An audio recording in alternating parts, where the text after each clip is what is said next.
Luo Chuan awoke to find himself in the world of Demon Slayer. Together with Zenitsu, he was taken in by the former Hashira, Sanemi Shinazugawa. Regrettably, he lacked the talent for cultivating breathing techniques and could only accompany Zenitsu in learning the thunder breathing forms. As Luo Chuan pondered how to survive in this world teeming with demons, he awakened a friend system. By simply becoming friends with someone, even verbally, he could receive various rewards. Adding Zenitsu as a friend granted him the skill Thunder Breathing First Form, Thunderclap and Flash. Adding Tanjiro Kamado as a friend granted him the reward line of opportunity. Adding the Lower Moon 5, Rue, as a friend yielded the Blood Demon Art. Thread Rotation, Chapter 1. Zenitsu, we are friends, aren't we? In the courtyard of a wooden house on the mountainside of Takamiyama. Luo Chuan, I'm back. Zenitsu mumbled, his head hung low. The boy sitting in the center of the courtyard turned upon hearing Zenitsu's voice, closing his book. Seeing Zenitsu's battered face, he appeared unsurprised. Captured again? The boy, handsome in appearance, looked at Zenitsu with a hint of helplessness. His name was Luo Chuan, a former office worker from Blue Star. After overworking himself during overtime, he fainted and found himself in the world of Demon Slayer. The body he inhabited was named Tomoya, an orphan. While wandering the streets, he met Zenitsu. The two relied on each other until that fateful day when the Hashira appeared. That day, Zenitsu had fallen into deep debt after being deceived by a girl he liked, and the debt collectors came knocking. Just as Luo Chuan contemplated how to help Zenitsu escape, an elderly man with white hair appeared. The old man was Sanemi Shinazugawa, the former Hashira. He took both Luo Chuan and Zenitsu back to Takamiyama, intending to train them as members of the Demon Slayer Corps. However, it turned out that Luo Chuan had no aptitude for training and could not learn any breathing techniques. Zenitsu, on the other hand, had a natural talent for learning, but having grown up in an environment filled with mockery and disbelief, he instinctively sought to evade training. Despite Luo Chuan's conscious efforts to encourage Zenitsu, the effect remained minimal. During their year of training at Takamiyama, Zenitsu had attempted to flee countless times, each time returning with a bruised face after being caught and beaten by the old man. Grandpa was waiting at the foot of the mountain, otherwise I would have Zenitsu grimaced, still reluctant to give up on escaping. Luo Chuan, exasperated, applied ointment to the swollen areas on Zenitsu's face. In this year on a mountain, he had learned nothing of thunder breathing, but had become proficient in bandaging injuries.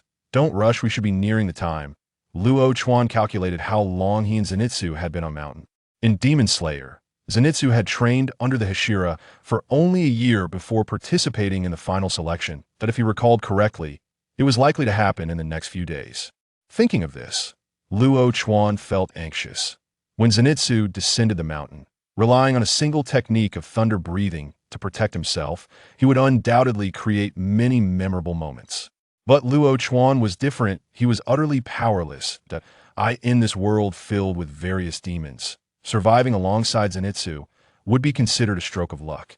Ding! Detected host desire to slack off friend system binding initiated. Binding successful. The unfamiliar voice startled Luo Chuan, and he glanced at the puzzled Zenitsu. Realizing he was the only one who could hear it, Luo Chuan's eyes sparkled. Was this his golden opportunity? Finally, with the system, he had the means to survive in this world. Suppressing his excitement, Luo Chuan awaited the next response from the friend system. Friend system function. Establishing a friendship with others allows for random acquisition of a reward from them. Rewards include enlightenment, aptitude, talent, abilities, and more. No racial limitations. The closer the friendship, the richer the rewards. Accompanying ability, detection technique. Establishing a friendship grants a random reward from the other person. Luo Chuan's hand applying the ointment slowed. He first used detection technique on himself. Host, Luo Chuan. Race, human. Realm, none. Enlightenment, inferior. Aptitude, inferior. Talent, none. Skill, bandaging proficient. Seeing his attributes, Luo Chuan's face twitched. No wonder he couldn't learn thunder breathing. His enlightenment and aptitude were below even the inferior level. According to the system's hints, there were 5 levels of aptitude and enlightenment: inferior, lower, middle, upper, and super. Luo Chuan fell into the lowest tier. It seemed hopeless to grow stronger through learning breathing techniques. He could only rely on friends. Putting away the ointment, Luo Chuan looked at Zenitsu. Name, Zenitsu Agatsuma. Race, human. Realm, koi. Enlightenment, upper. Aptitude, upper. Talent, hearing of echoes possessing absolute pitch, capable of reading the emotions of objects through sound and distinguishing demons. Skill, thunder breathing first form. Thunderclap and Flash proficient. Seeing Zenitsu's impressive panel information, Luo Chuan nodded in satisfaction. Not only were his aptitude and enlightenment upper tier, but he had also mastered the first form of thunder breathing in less than a year. Skill proficiency is divided into 4 levels: beginner, mastered, proficient, and transcendent. Zenitsu's ability to achieve such proficiency in thunder breathing within a year was remarkable. How is a friendship determined? Luo Chuan inquired of the system. Verbal acknowledgement is sufficient. Rewards will be granted based on the intimacy level between both parties. Upon hearing the system's response, Luo Chuan's gaze towards Zenitsu shifted. Noticing Luo Chuan's look, Zenitsu swallowed hard, his earlier confusion evaporating, his cheeks slightly flushed. What was this embarrassment about? Zenitsu, we are friends, right? Zenitsu paused, then nodded vigorously. Of course. Zenitsu had met Luo Chuan 5 years ago. Back then, only Luo Chuan treated him kindly, never looking at him with disdain or mockery. Without Luo Chuan, Zenitsu often wondered if he could have survived those years. Ding! Successfully added Zenitsu Agatsuma as a friend. Detected intimacy level with Zenitsu Agatsuma is that of close friends. You may receive 4 rewards. Enlightenment, upper. Aptitude, upper. Talent, hearing of echoes. Skill, thunder breathing first form. Thunderclap and Flash proficient. Would you like to fuse now? No. Luo Chuan delayed the fusion, not wanting to rush into it without knowing the outcome. Not fusing did not dampen his spirits. As long as he befriended others, he could acquire a property from them. The capabilities of his friend system were astonishing that the full 4 rewards instantly elevated Luo Chuan from an ordinary individual to a swordsman on par with Zenitsu. Although he lagged behind in realm, the quickest way to enhance one's strength in the world of Demon Slayer was through realm advancement. In the anime, the highest realm is the Hashira, followed by the various ranks of warriors. Zenitsu and his companions reached Hashira level strength in less than 2 years of training and final battles. Point 1 could only imagine how rapid the progression of strength was during that time. Luo Chuan, are you alright? Zenitsu waved his hand in front of him. I'm fine. The ointment is applied. You should rest early since we have training tomorrow, Luo Chuan replied, eager to return to his room and fuse his rewards. Upon hearing this, Zenitsu's expression immediately fell. Yes, he still had training to attend tomorrow. With heavy steps, Zenitsu returned to his room, utterly dispirited. In stark contrast, Luo Chuan moved with a light-hearted gait, finally having awaited the day when he could rise above his circumstances. Chapter 2. Thunder breathing first form, Thunderclap and Flash. Upon returning to his room, do you wish to merge immediately? Yes. As Luo Chuan completed this thought in his mind, a gentle, warm energy began to flow within him. Gradually, this energy intensified, coursing through his body like an electric current. The first phase was the merging of perception. Luo Chuan felt as though his mind had been bathed in light, rendering him remarkably clear-headed. The uncertainties he had once harbored regarding thunder breathing now became significantly more lucid. This sensation was akin to emerging from a thick fog, illuminating the world around him. Next came the merging of aptitude. During this process, Luo Chuan sensed his body becoming increasingly agile and powerful. With each breath, he seemed to absorb the energy present in the air. This feeling was surreal. His limbs appeared to heed his every command, and his body felt considerably lighter. As he moved slightly, a series of soft crackles emanated from within him. Luo Chuan felt as if he had consumed a cleansing elixir. Had he possessed such aptitude previously, mastering even 1 or 2 forms of thunder breathing would have been well within his reach. Then came the merging of talent. Even in the world of Demon Slayer, possessing talent was exceedingly rare. Luo Chuan knew that only Zenitsu and Tanjiro Kamado currently possessed such gifts. As he integrated Zenitsu's talent, the echoing ear, Luo Chuan first felt a warmth in his ears, followed by a slight dizziness. Once this sensation faded, he suddenly found himself able to perceive distant, faint sounds with unprecedented clarity. Closing his eyes to concentrate, he could distinctly hear the gentle rustling of the breeze in the courtyard. This novel experience caused Luo Chuan's eyes to gleam with excitement. The echoing ear endowed him not only with exceptional hearing, but also with acute insight and vigilance. Finally, he merged with the skill thunder breathing, first form Thunderclap and Flash. At the onset of this fusion, Luo Chuan experienced a sharp pain, as if countless bolts of lightning were racing through his body, soon followed by an exhilarating surge of power. This newfound strength made him feel as if he had established a connection with the elemental force of lightning. Attempting to commune with this element, golden arcs of light flickered to life around his hands. As he grasped the training sword beside his bed, the arcs spread along his arm and into the blade. Merely holding it, he sensed an overwhelming force threatening to burst forth. Were it not for the fear of causing a commotion, Luo Chuan would have eagerly tested the might of the first form. With the 4 rewards fused, Luo Chuan glanced at his attributes. Host, Luo Chuan. Race, human. Realm, Gui. Perception, superior. Aptitude, superior. Talent, echoing ear. Skill, bandaging mastery, thunder breathing, first form. Thunderclap and Flash mastery. No wonder one can reach pillar-level strength in just 2 years, Luo Chuan mused, taken aback by his transformation. This was a world apart from his previous state, entirely incomparable. This was merely with superior aptitude and perception. Luo Chuan dared not contemplate the magnitude of strength that superlative aptitude and perception would confer. Within the Demon Slayer Corps, the individual with the highest aptitude and perception was undoubtedly Michiro Takedo, who attained pillar-level strength within a mere 2 months of joining the Corps. That if he could forge a friendship with Michiro and gain insight into his aptitude and perception, Luo Chuan's training would undoubtedly yield exceptional results. As he pondered this, Luo Chuan suddenly recalled the friendship rules of the system. The higher the intimacy level with friends, the greater the rewards. What level of friendship did he share with Zenitsu? Just as this thought arose, the system provided an answer. Friendship levels: acquaintance, friend, close friend, best buddy, intimate friend. Each level corresponds to a random reward. This meant that one could obtain a maximum of 5 rewards from a single individual. With this understanding, Luo Chuan shed his outer garments and sat cross-legged on his bed to acclimate to his changes. The next day, the familiar urging voice of the old man echoed, soon followed by Zenitsu's lamentations. Initially, the old man had also urged Luo Chuan, but upon realizing that Luo Chuan possessed no aptitude for training, he had allowed him to pursue his own path. Typically, the old man would disregard Zenitsu's cries and take him to the back mountain for training. However, today seemed different. The old man dispatched Zenitsu alone to the back mountain, then headed toward Luo Chuan's room.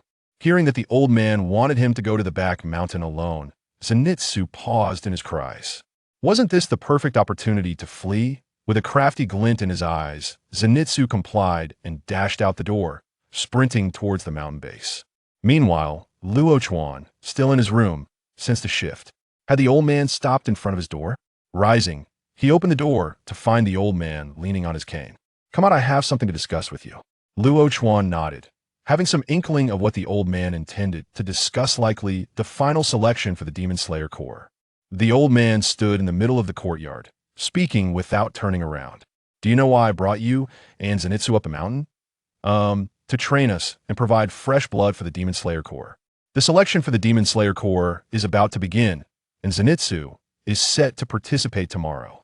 The old man's words trailed off, but Luo Chuan understood his implication. Given his previous display of strength, the old man sought to spare him from the selection. There would be over 20 participants in this round of selection, yet only Zenitsu and 4 others would succeed. The rest remained in the selection process. However, Luo Chuan was no longer the same. As long as he could forge enough friendships, he could reach pillar-level strength as swiftly as Michiro, if not faster. With such an opportunity, he was determined to participate in the selection. Grandfather, I want to give it a try. The old man turned, surprised by Luo Chuan's assertion. Logically, given the gravity of the situation, Luo Chuan should grasp the old man's intentions. But now, what was this? The selection is no game. With your current strength, participating in the final selection would be tantamount to courting death. The old man gazed intently at Luo Chuan, speaking candidly. Luo Chuan offered no further explanation. Instead, he picked up the training sword beside him. Closing his eyes, a surge of tumultuous energy erupted from him. Golden arcs of electricity crackled around Luo Chuan, but he knew that suddenly exhibiting his mastery of thunder breathing might seem abrupt, but to participate in the final selection required the recommendation of a mentor. Thus, revealing a portion of his strength was essential. The old man was momentarily taken aback, his eyes widening, and his grip on the cane tightened. The experienced Thunder Pillar was no stranger to such a scene. Yet why did it unfold before him with Luo Chuan, who had previously shown no aptitude for thunder breathing? Chapter 3. Successfully added the Thunder Pillar as a friend. The old man stared at Luo Chuan, momentarily speechless. Judging by Luo Chuan's proficiency with thunder breathing first form, it was evident the prowess of Luo Chuan is not significantly inferior to that of Zenitsu. What is the reason behind this? When he first ascended the mountain for training, mastering the thunder breathing technique proved to be an arduous endeavor for Luo Chuan. While Zenitsu had already grasped the first form, Luo Chuan remained stagnant.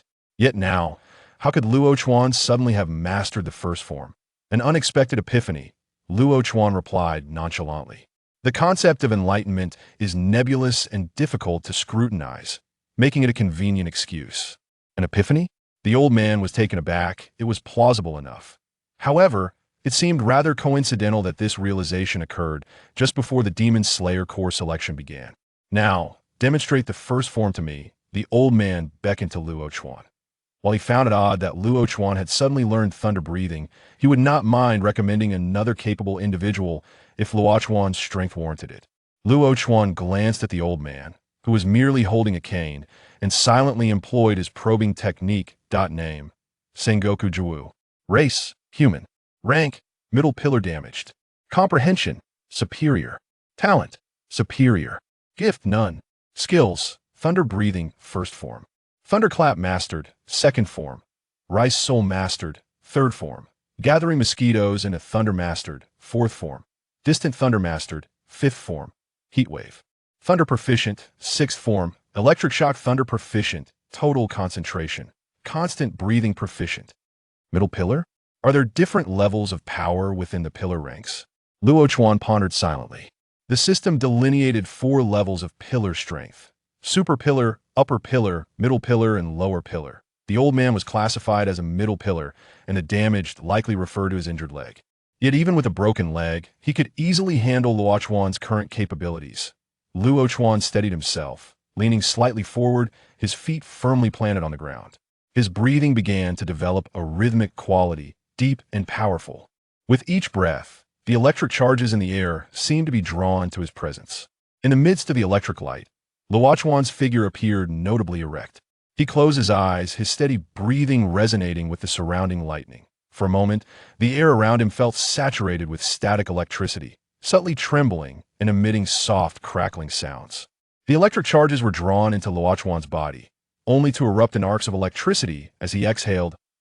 As Luo Chuan slowly opened his eyes, it seemed as though sparks danced within his pupils. He murmured with conviction, "Thunder breathing, first form, Thunderclap." Instantly, a brilliant radiance erupted from his entire being. The surrounding arcs of electricity surged towards his long blade, the golden arcs on the blade reaching a pinnacle in an instant. At that moment, Luo Chuan's figure became indistinct, as if he had transformed into a bolt of lightning, dashing towards the old man. The voltage in the air converged towards Luo Chuan as he surged forth. The golden arcs of electricity around him erupted in full force, enveloping the entire courtyard in the brilliance of thunder and lightning. That Luo Chuan's speed exceeded the limits of the naked eye, leaving behind only fleeting glimpses of electric light. In the face of the oncoming torrent of electricity, the old man stood still, his eyes filled with astonishment. His doubts about Luo Chuan's claimed epiphany dissipated without such a revelation. It would be impossible to master the first form to this extent in such a short time frame. The golden arcs of light sliced through the air with a faint crackling sound, halting mere inches from the old man. The arcs lightly caressed the old man's clothing, leaving a charred scent without causing any harm. Gazing at the blade's tip so close to him, the old man's expression shifted. If he had been merely surprised moments ago, he was now utterly astounded. Luo Chuan had managed to control the first form. The hallmark of the thunder-breathing first form lies in its unparalleled speed. This extreme velocity bestows terrifying destructive power, yet simultaneously presents a flaw: linear destruction that is difficult to control. Even the old man had taken years of training to master such control over the first form. Yet now Luo Chuan had achieved it merely through an epiphany? Could it be that Luo Chuan was a genius, awakening after this realization? While the old man was lost in wonder, Luo Chuan silently cursed. What was this old man thinking? Why was he standing there like a statue? His refusal to lower his long blade was not a display of bravado, rather. His wrist had cramped from the effort of controlling the forward thrust of the first form. Not only his wrist, but Luo Chuan felt a numbness spread throughout his entire arm. "Come, let me see the other forms," the old man said earnestly. At this, Luo Chuan's face stiffened. He could only demonstrate the first form. What was he to do? Surely, he couldn't claim to have merely grasped the first form in his epiphany, as that would be far too lackluster. In the midst of his contemplation, Luo Chuan suddenly recalled the old man's attribute panel. Wasn't this a ready-made opportunity? Ahem, Grandpa, are we friends? His absurd inquiry caused the old man's serious demeanor to falter. Friends? Why are you saying that all of a sudden? The old man exclaimed, bewildered. Huh? The old man stared at Luo Chuan in confusion. That we are both master and disciple, as well as friends, are we not? Seeing the old man remain noncommittal, Luo Chuan rephrased his approach. The old man didn't quite grasp Luo Chuan's intention, but upon seeing his earnest expression, he hesitantly nodded. Well, yes, I suppose, Ding. Successfully added Sengoku Jiwoo as a friend. Detected that the host and Sengoku Jiwoo share a master-disciple relationship, converting friendship intimacy. Conversion successful. The intimacy level between Sengoku Jiwoo and the host is now that of friends. 2 random rewards granted. Skill, second form. Rice Soul mastered. Skill, fifth form. Heat Wave, Thunder proficient. Would you like to fuse them now? No. The fusion of skills would induce considerable changes in his body. To prevent the old man from noticing anything amiss, Luo Chuan opted not to fuse them immediately. Grandpa, my wrist is cramped. Just a moment, he said, forcing himself to lower his arm despite the pain. Unexpectedly, the old man seized his wrist. A tingling electric current coursed through Luo Chuan's veins, gradually alleviating not only the cramp at his wrist, but also the fatigue that had begun to weigh on him. Of this, Luo Chuan had never heard of the old man possessing healing abilities. Feeling better now? Come on, the old man inquired with concern. Zenitsu only knew the first form, while Inosuke was entirely unfamiliar with it. The inability to fully pass on the thunder-breathing technique would undoubtedly leave the old man feeling regretful. With Luo Chuan's sudden epiphany, he was naturally compelled to take it seriously. Seeing no way to delay further, Luo Chuan had no choice but to fuse the rewards on the spot. He would attempt to mask any changes resulting from the fusion with electrical light. Fusing skill, second form, Rice Soul mastered. In the instant the fusion commenced, a surge of golden arcs erupted around Luo Chuan. The old man stepped back, his expression puzzled. Wasn't this the initiation of the first form? Chapter 4. The fusion of constant breathing in total concentration. Within the golden arc of light, Luo Chuan inhaled deeply, striving to smoothly accept the impending surge of new energy into his being. In an instant, he felt as though his consciousness had descended into a world filled with electric thunder. He could distinctly sense the blood and chi within him, as if struck by lightning, beginning to surge violently.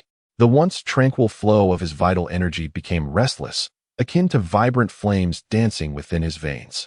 Luo Chuan's body began to tremble uncontrollably, resembling a taut string being plucked, producing a subtle resonance. Each tremor accumulated energy, akin to unraveling silk, weaving the scattered sparks into a net of lightning that enveloped his skin. Golden arcs of electricity leaked from Luo Chuan's eyes, mouth, and even his pores, illuminating the surrounding air. These arcs seemed to possess a life of their own, swirling around his body like electric dragons. After the fusion, Luo Chuan's already robust muscles became even more resilient, as if his bones had been tempered by thunder. Exhaling the breath he had long cultivated, he raised his gaze. Second form of thunder breathing, Rice Soul. As the words left his lips, the electric energy within Luo Chuan surged forth like detonated explosives, racing through his meridians until it converged upon the long blade in his hand. The golden arcs spread across the blade as if animated. The air around the blade began to distort, unable to bear the weight of this power. With a slight shift in his step, Luo Chuan transformed into a fleeting shadow. In the blink of an eye, he stood before the elder. Wielding the long knife enveloped in lightning, he sliced through the air, as if time itself had come to a standstill. Only the descending blade, accompanied by a thunderous roar, advanced towards the elder, who effortlessly evaded the first strike. The subsequent 4 consecutive attacks of Rai Soul followed closely behind, yet the elder danced through the electric light, avoiding each blow. Breathless from utilizing the second form, Luo Chuan stood still, panting heavily. Having employed 2 forms in succession, the exertion weighed on him, given his current strength. Luo Chuan, your enlightenment. The elder's voice trembled slightly. He had believed Luo Chuan had mastered the first form sufficiently, but the elder was genuinely astonished when Luo Chuan executed the second form. The level of mastery he displayed was comparable to the elder's, a feat that took decades of devotion to thunder breathing. Casting a glance at the charred marks on his sleeve, the elder felt dryness in his mouth. He had narrowly escaped being struck down by a mere novice. Had Luo Chuan's strength been greater, evading the second form would have been far more challenging. Ding! Detected friendship level between Saito Ziwalang and the host has risen to close friends. Gained a random reward. Skill: Total Concentration Breathing, Mastery. Would you like to fuse this skill? No. Upon hearing the system's prompt, Luo Chuan glanced at the elder in astonishment. Could defeating the elder actually enhance their friendship? He felt compelled to demonstrate the 5th form. Do you train the other forms similarly to the second? The elder paused for a moment before speaking. If Luo Chuan's enlightenment allowed him to master the remaining forms as he did the second, the elder believed that Luo Chuan would only need to elevate his strength. His grasp of the breathing techniques was already impressive. Luo Chuan scratched his head. I only feel a bottleneck with the 2nd and 5th forms. The others are still unencumbered. Though Luo Chuan had yet to master the other forms of thunder breathing beyond the 1st, 2nd, and 5th, he was no longer the same as before. With superior comprehension and aptitude, he might not achieve perfection in the other forms quickly, yet learning the fundamentals would not pose a challenge. Hearing Luo Chuan's words, the elder felt a sense of relief. It would be too alarming if Luo Chuan comprehended all forms of thunder breathing in one epiphany. Rest for now. We shall continue training later. With that, the elder leaned on his cane and walked toward the door, vanishing from sight the moment he stepped outside. The right prosthetic leg remained motionless, a mere ornament. Luo Chuan had no doubt that the elder had gone to find Zenitsu. Seizing the opportunity, he decided to fuse the 5th form with total concentration breathing. Sitting cross-legged in the center of the courtyard, Luo Chuan first regained his strength to prevent any mishaps during the fusion of skills. Would you like to fuse the skill Thunder Breathing 5th form, Heatwave Thunder? Yes. The fusion of the 5th form did not present any particularly remarkable changes compared to the second. It primarily enhanced the application of lightning and the resilience of his body's meridians. Upon completion of the fusion, the golden arcs in the courtyard seemed to find their home, converging into Luo Chuan's body. His energy settled into tranquility. Opening his eyes, he grasped the long knife and pointed it toward the distance. 5th form, Heatwave Thunder. As the words escaped his lips, a visible wave of heat formed around Luo Chuan. The ground nearby began to crack due to the intense temperature. An scent of charred earth filled the air. In his hand, the long knife glowed like a firebrand heated to a crimson hue, enveloped in suffocating electric energy. With a low shout from Luo Chuan, golden lightning surged forth from the blade's tip. This bolt of electricity was not a mere line, but rather a mass of energy. The mass continually consumed the surrounding air, expanding and radiating an increasingly brilliant light. In an instant, the entire courtyard seemed to be under the scorching sun. The flora and soil had no defense against this force, evaporating under the intense heat, leaving behind a charred landscape. The ground, once paved with pebbles, cracked in a series of fissures radiating outward, revealing scorched earth beneath. Luo Chuan nodded. The 5th form represented one of the few long-range attacks within thunder breathing. It seamlessly merged electricity and heat, and as Luo Chuan's prowess advanced, the devastation wrought by the 5th form would significantly escalate. Would you like to fuse the skill Total Concentration Breathing? Yes, the fusion of Total Concentration Breathing was more of a conceptual infusion. After completing the fusion, Luo Chuan instinctively began to practice the breathing methods residing in his mind. Each inhalation and exhalation mirrored the rhythmic ebb and flow of the ocean, orderly and profound. Luo Chuan's focus became entirely immersed in the circulation of breath within his body. His will guided the blood to flow swiftly with the powerful beat of his heart. He felt the blood within him surge like a mighty river, laden with oxygen and nutrients, traversing every corner of his being. As Luo Chuan inhaled more air, it felt as though an invisible flame had ignited within him. The temperature steadily rose, radiating outward. The surrounding air began to respond to this heat, creating slight ripples. Luo Chuan was not daunted by the sensation of being engulfed by flames. Instead, he became increasingly attuned to the rhythm of his breathing, allowing this power to grow without losing control. He understood that this was a precursor to mastering total concentration breathing. After an indeterminate duration, Luo Chuan slowly opened his eyes. Chapter 5. Descending the Mountain. His entire being felt as though it had been rewoven by invisible hands, imbued with an extraordinary lightness. Exhaling a breath of stale air, Luo Chuan sensed the transformative changes brought about by the fusion. Each inhalation felt more substantial and vigorous than ever before. Host: Luo Chuan. Race: human. Realm: Xi. Sex: superior. Talent: superior. Gift: Ear of Echo. Skills: bandaging mastery. Thunder breathing first form. Thunder Flash, mastery. Thunder breathing second form. Rice soul, transcendent. Thunder breathing fifth form. Heat boundary thunder, transcendent. Total concentration breathing, mastery. Did I just leap 2 levels? Is this mastery? Observing the realm marked as Xian, Luo Chuan felt a twinge of astonishment. Not only had Luo Chuan bypassed Rin to ascend directly to Xian, but he also sensed that he was not far from the next realm, Gong. However, it had all transpired in just a few days. Shaking off his thoughts, Luo Chuan returned to his room to prepare a modest meal. Unlike his usual intake of a few rice balls to satiate his hunger, Luo Chuan found himself consuming over 20 before he could stop. Once replenished, he ventured back into the courtyard, grasped his long blade, and prepared to learn the remaining forms of thunder breathing. When the elder was teaching Zenitsu, Luo Chuan had observed closely. Although he had lacked understanding at that time, and was unable to grasp thunder breathing, he still retained a memory of the key points between the forms. Recalling the elder's teachings, a faint shimmer of electric light began to envelop Luo Chuan. First, he attempted the third form, gathering mosquitoes into thunder. The essence of the third form lies in rapidly circling around the enemy while leaving a ripple of lightning in one's wake. The sound of the electric friction resembles the buzzing of a swarm of mosquitoes, hence its name. Luo Chuan thrust forward with his blade in a flash, spinning and leaving behind a ripple of lightning accompanied by the sharp sound of buzzing. To his astonishment, he successfully executed the third form of thunder breathing on his very first attempt. Stopping, Luo Chuan stared in disbelief at the long blade in his hand. How had he managed to learn the third form, which had previously eluded him? Reflecting on the process of mastering the third form, he realized that his understanding had greatly improved. Furthermore, it seemed that the high proficiency in the first, second, and fifth forms had facilitated his learning of the third form. The various forms of thunder breathing are interconnected. When one form achieves a breakthrough, it can elevate the others as well. With this revelation, Luo Chuan proceeded to study the fourth form, distant thunder, and the sixth form, electric roar of thunder.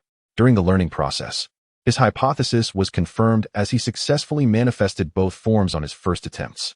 The sixth form presented a slightly greater challenge than the fourth. Yet with the aid of total concentration breathing, Luo Chuan found himself rapidly familiarizing himself with all 3 forms. By noon, he had mastered the proficiency of the third and fifth forms, though he still had a considerable way to go with the sixth form. Its complexity and high energy consumption were significant hurdles. After using the sixth form twice in succession, Luo Chuan found his stamina waning. Luo Chuan, come out, I'm dying. The anguished cries of Zenitsu rang from outside the courtyard. Upon hearing this, Luo Chuan hurriedly opened the door. Lowering his gaze slightly, he spotted Zenitsu sprawled on the ground, his face smeared with tears and dirt. Luo Chuan, I'm really dying. I feel like I'm about to perish. Zenitsu wailed, his cries intensifying at the sight of Luo Chuan. It seemed as though he had suffered a great injustice. Did you get caught again? Luo Chuan inquired. Yes. I barely made it to the foot of the mountain when Grandpa caught up with me and gave me a beating. Look, Zenitsu whined, rolling up his sleeve to reveal bruises on his arms. Luo Chuan sighed helplessly and turned to fetch some ointment from his room. However, as he turned, Zenitsu clung to Luo Chuan's leg. If I keep training like this, I'm really going to die? Luo Chuan felt a few dark lines form on his forehead. Let go. If I'm not around, you must live well and not mourn for me. I said let go. Find a beautiful girl to marry and have a few children. Just don't forget about me. Ignoring Luo Chuan's words, Zenitsu continued his monologue. Luo Chuan suppressed the urge to kick him away and limped back inside, adjusting his pants. In the afternoon, Zenitsu was once again dragged from his bed by the elder for training, and this time, Luo Chuan accompanied them. Zenitsu was left to train alone on the back mountain, while Luo Chuan followed the elder to the peach grove. Over the course of the afternoon, Luo Chuan's proficiency in the 3rd and 4th forms soared, while his mastery of the 6th form also reached a commendable level. The elder, initially perplexed by the vast differences in Luo Chuan's mastery of the various forms, soon cast aside his doubts as Luo Chuan's rapid progress continued. The selection begins the day after tomorrow. Tomorrow, you and Zenitsu will set off, the elder stated, observing Luo Chuan as he stood with his blade slung over his back. Luo Chuan nodded, confirming that the timeline aligned with his expectations. The outside world is far different from Peach Mountain. Do not underestimate any demon. You, Grandpa. Can we stop training today? I really don't want to. Zenitsu's whiny voice interrupted the elder before he could finish. Both Luo Chuan and the elder grimaced simultaneously. Remember to take care of Zenitsu, the elder advised. Luo Chuan nodded. The bond between Zenitsu and the elder was far stronger than the one he shared with the elder. It was not surprising for such a request to be made. However, this was unnecessary for the elder to mention, having lived alongside Zenitsu for so many years. Luo Chuan would naturally look after him. Though, truth be told, Zenitsu might not require as much care in the future. The elder paused, gazing at Luo Chuan seriously. You must also be cautious. Luo Chuan's fingers trembled slightly before he nodded once more. Upon seeing Luo Chuan's presence, Zenitsu appeared somewhat astonished. Luo Chuan is here too? Didn't Grandpa say he lacked the talent for learning? The confusion was fleeting, and soon Zenitsu rushed to embrace Luo Chuan. Despite Luo Chuan's struggles, Zenitsu refused to release his grip. After a prolonged moment of sobbing, Zenitsu reluctantly let go and looked up at the elder with tear-filled eyes. Zenitsu, the elder said, you don't have to train tomorrow. The elder's tone was noticeably gentler than usual. As soon as the words left his mouth, Luo Chuan noticed Zenitsu's expression shift from despair to elation. Really? Grandpa, are you serious? That is wonderful. I finally don't have to endure this dreadful training every day. The day after tomorrow is the final selection for you and Luo Chuan, and you must depart tomorrow. Upon hearing this, Zenitsu's previously jubilant hand froze midair. The final selection? Didn't Grandpa mention that it's the selection for joining the Demon Slayer Corps? The selection takes place on Mount Fujisaki, where all the demons captured by the Demon Slayer Corps reside. Grandpa, there's no way Luo Chuan and I can pass the selection. We'll both perish. Luo Chuan had never undergone training, so surely he wouldn't stand a chance in the selection. The elder glanced at Luo Chuan. If Luo Chuan cannot pass the final selection, then no one will be able to. Chapter 6. Forming a bond with Tanjiro. The next day, a despondent Zenitsu and Luo Chuan departed from Peach Mountain under the watchful gaze of the elder. Luo Chuan, are we really going to participate in the selection? Zenitsu mumbled as he followed behind Luo Chuan. Neither he nor Luo Chuan had mastered thunder breathing. What would they do if they encountered a formidable demon during the selection? What else can we do? Sneak off to another place? Luo Chuan replied nonchalantly. Though Zenitsu often fled during training, he would not dare to do so for something as significant as the selection. After all, participating in the selection was the elder's expectation of him. Despite Zenitsu's timid and weepy nature, he still knew when to draw the line. Indeed, Zenitsu lowered his head for a moment before silently shaking it. His grandfather had repaid a substantial debt and remained the only person close to him, aside from Luo Chuan. He did not wish to disappoint his grandfather's expectations. The two had traveled nearly a whole day and finally arrived at their destination, Fujitsu Mountain. As Luo Chuan and Zenitsu reached Fujitsu Mountain, the sky darkened, and numerous swordsmen had already gathered in the square. The swordsmen maintained a cautious distance from one another, their gazes vigilant. Zenitsu was already aware of the events that would soon unfold, standing in a daze. In contrast, Luo Chuan surveyed the surrounding swordsmen with a relaxed demeanor. The selection was of little significance to Luo Chuan. It was primarily a means for him to acquire the Nichiren blade and join the Demon Slayer Corps. He could already dispatch lower-level demons with his current Nichiren blade, but it would prove inadequate when confronting higher-level demons. To ensure his safety, he needed a specially crafted Nichiren blade. Additionally, Luo Chuan's purpose in participating in the selection was to forge friendships. Among the notable participants in this selection were 4 individuals and a demon: Tanjiro, Inosuke, Kanawo, and Jinya, alongside Hand Demon. As the protagonist of Demon Slayer, Tanjiro possessed a gentle disposition, making it easy to befriend him. Luo Chuan looked forward to gaining insights from Tanjiro. However, Tanjiro had not yet arrived, so they would have to wait. As for Inosuke, there was still no sign of him. Kanawo and Jinya were within sight, though one appeared fixated on the butterfly on her finger, while the other bore a fierce countenance, neither seeming particularly friendly. Nevertheless, the inability to befriend them did not hinder Luo Chuan from examining their attributes. Name: Kanawo Tsuyuri. Race: human. Realm: gene. Understanding: superior. Talent: exceptional. Gift: flexibility. Skills: flower breathing. Second form: Misty Plum, mastered. Fourth form: Red Flower Attire, acquired. Fifth form: Fruitless Peony, acquired. Sixth form: Spiral Peach, acquired. Final form: Crimson Eye of the Other Shore, entry level. Name: Jinya Shinazugawa. Race: human. Realm: Gue. Understanding: inferior. Talent: inferior. Gift: demonization. Skills: shotgun, mastered. In terms of attributes, Jinya was comparable to the surrounding swordsmen, with many possessing only average talent or understanding. However, Jinya's extraordinary gift, demonization, allowed him to gain regenerative abilities and powers by consuming demons, as well as the ability to utilize their blood demon arts.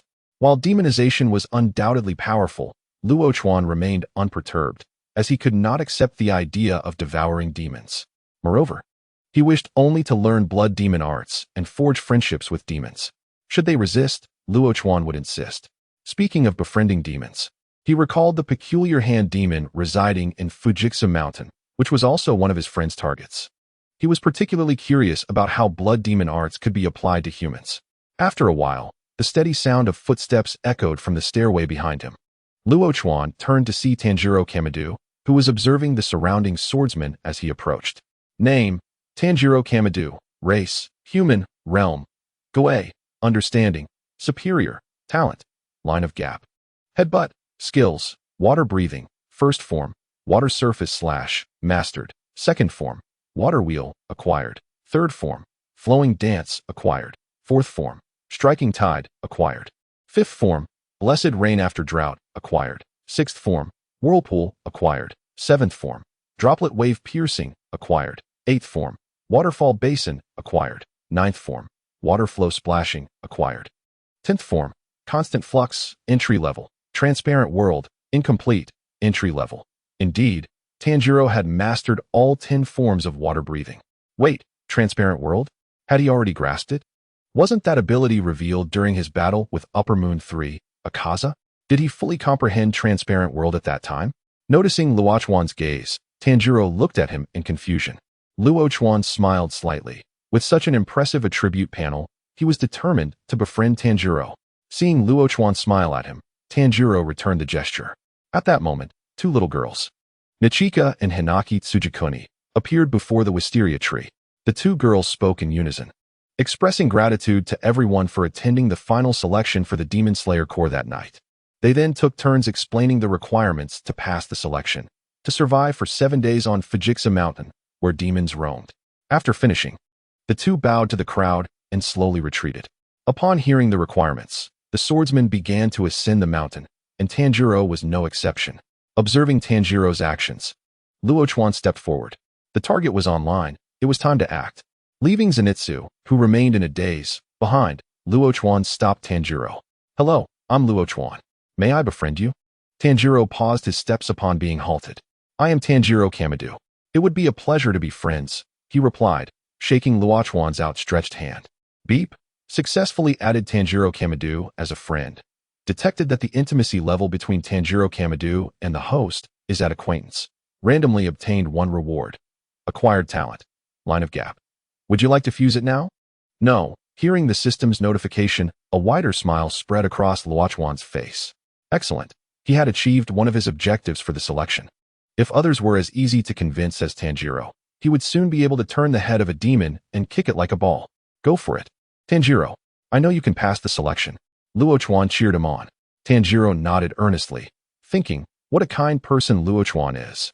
Chapter 7. Fusing Talent. Line of Gap. After bidding farewell to Tanjiro, Luo Chuan turned to the still-dazed Zenitsu. He approached, grasped Zenitsu by the collar, and headed towards Fujitsu Mountain. As they neared the demon-infested mountain, Zenitsu suddenly snapped out of his stupor, flailing his arms. Luo Chuan, what are you doing? Don't rush ahead. There are demons up ahead. What if we get eaten? His voice grew softer, seemingly afraid that his commotion would attract the demons. Luo Chuan muted Zenitsu's voice and surveyed the surroundings. Towering trees loomed overhead, their branches intertwining and casting an even darker shadow over the already dim environment. As Luo Chuan continued forward, he paused, and behind him, Zenitsu's whimpering ceased. He felt as if he were frozen in place, immobilized. There's a sound. Over there, Luo Chuan. The noise is very jarring. Zenitsu pointed toward the dark thicket on Luo Chuan's right. Luo Chuan shifted his body. With Zenitsu's talent, he naturally heard the sound as well.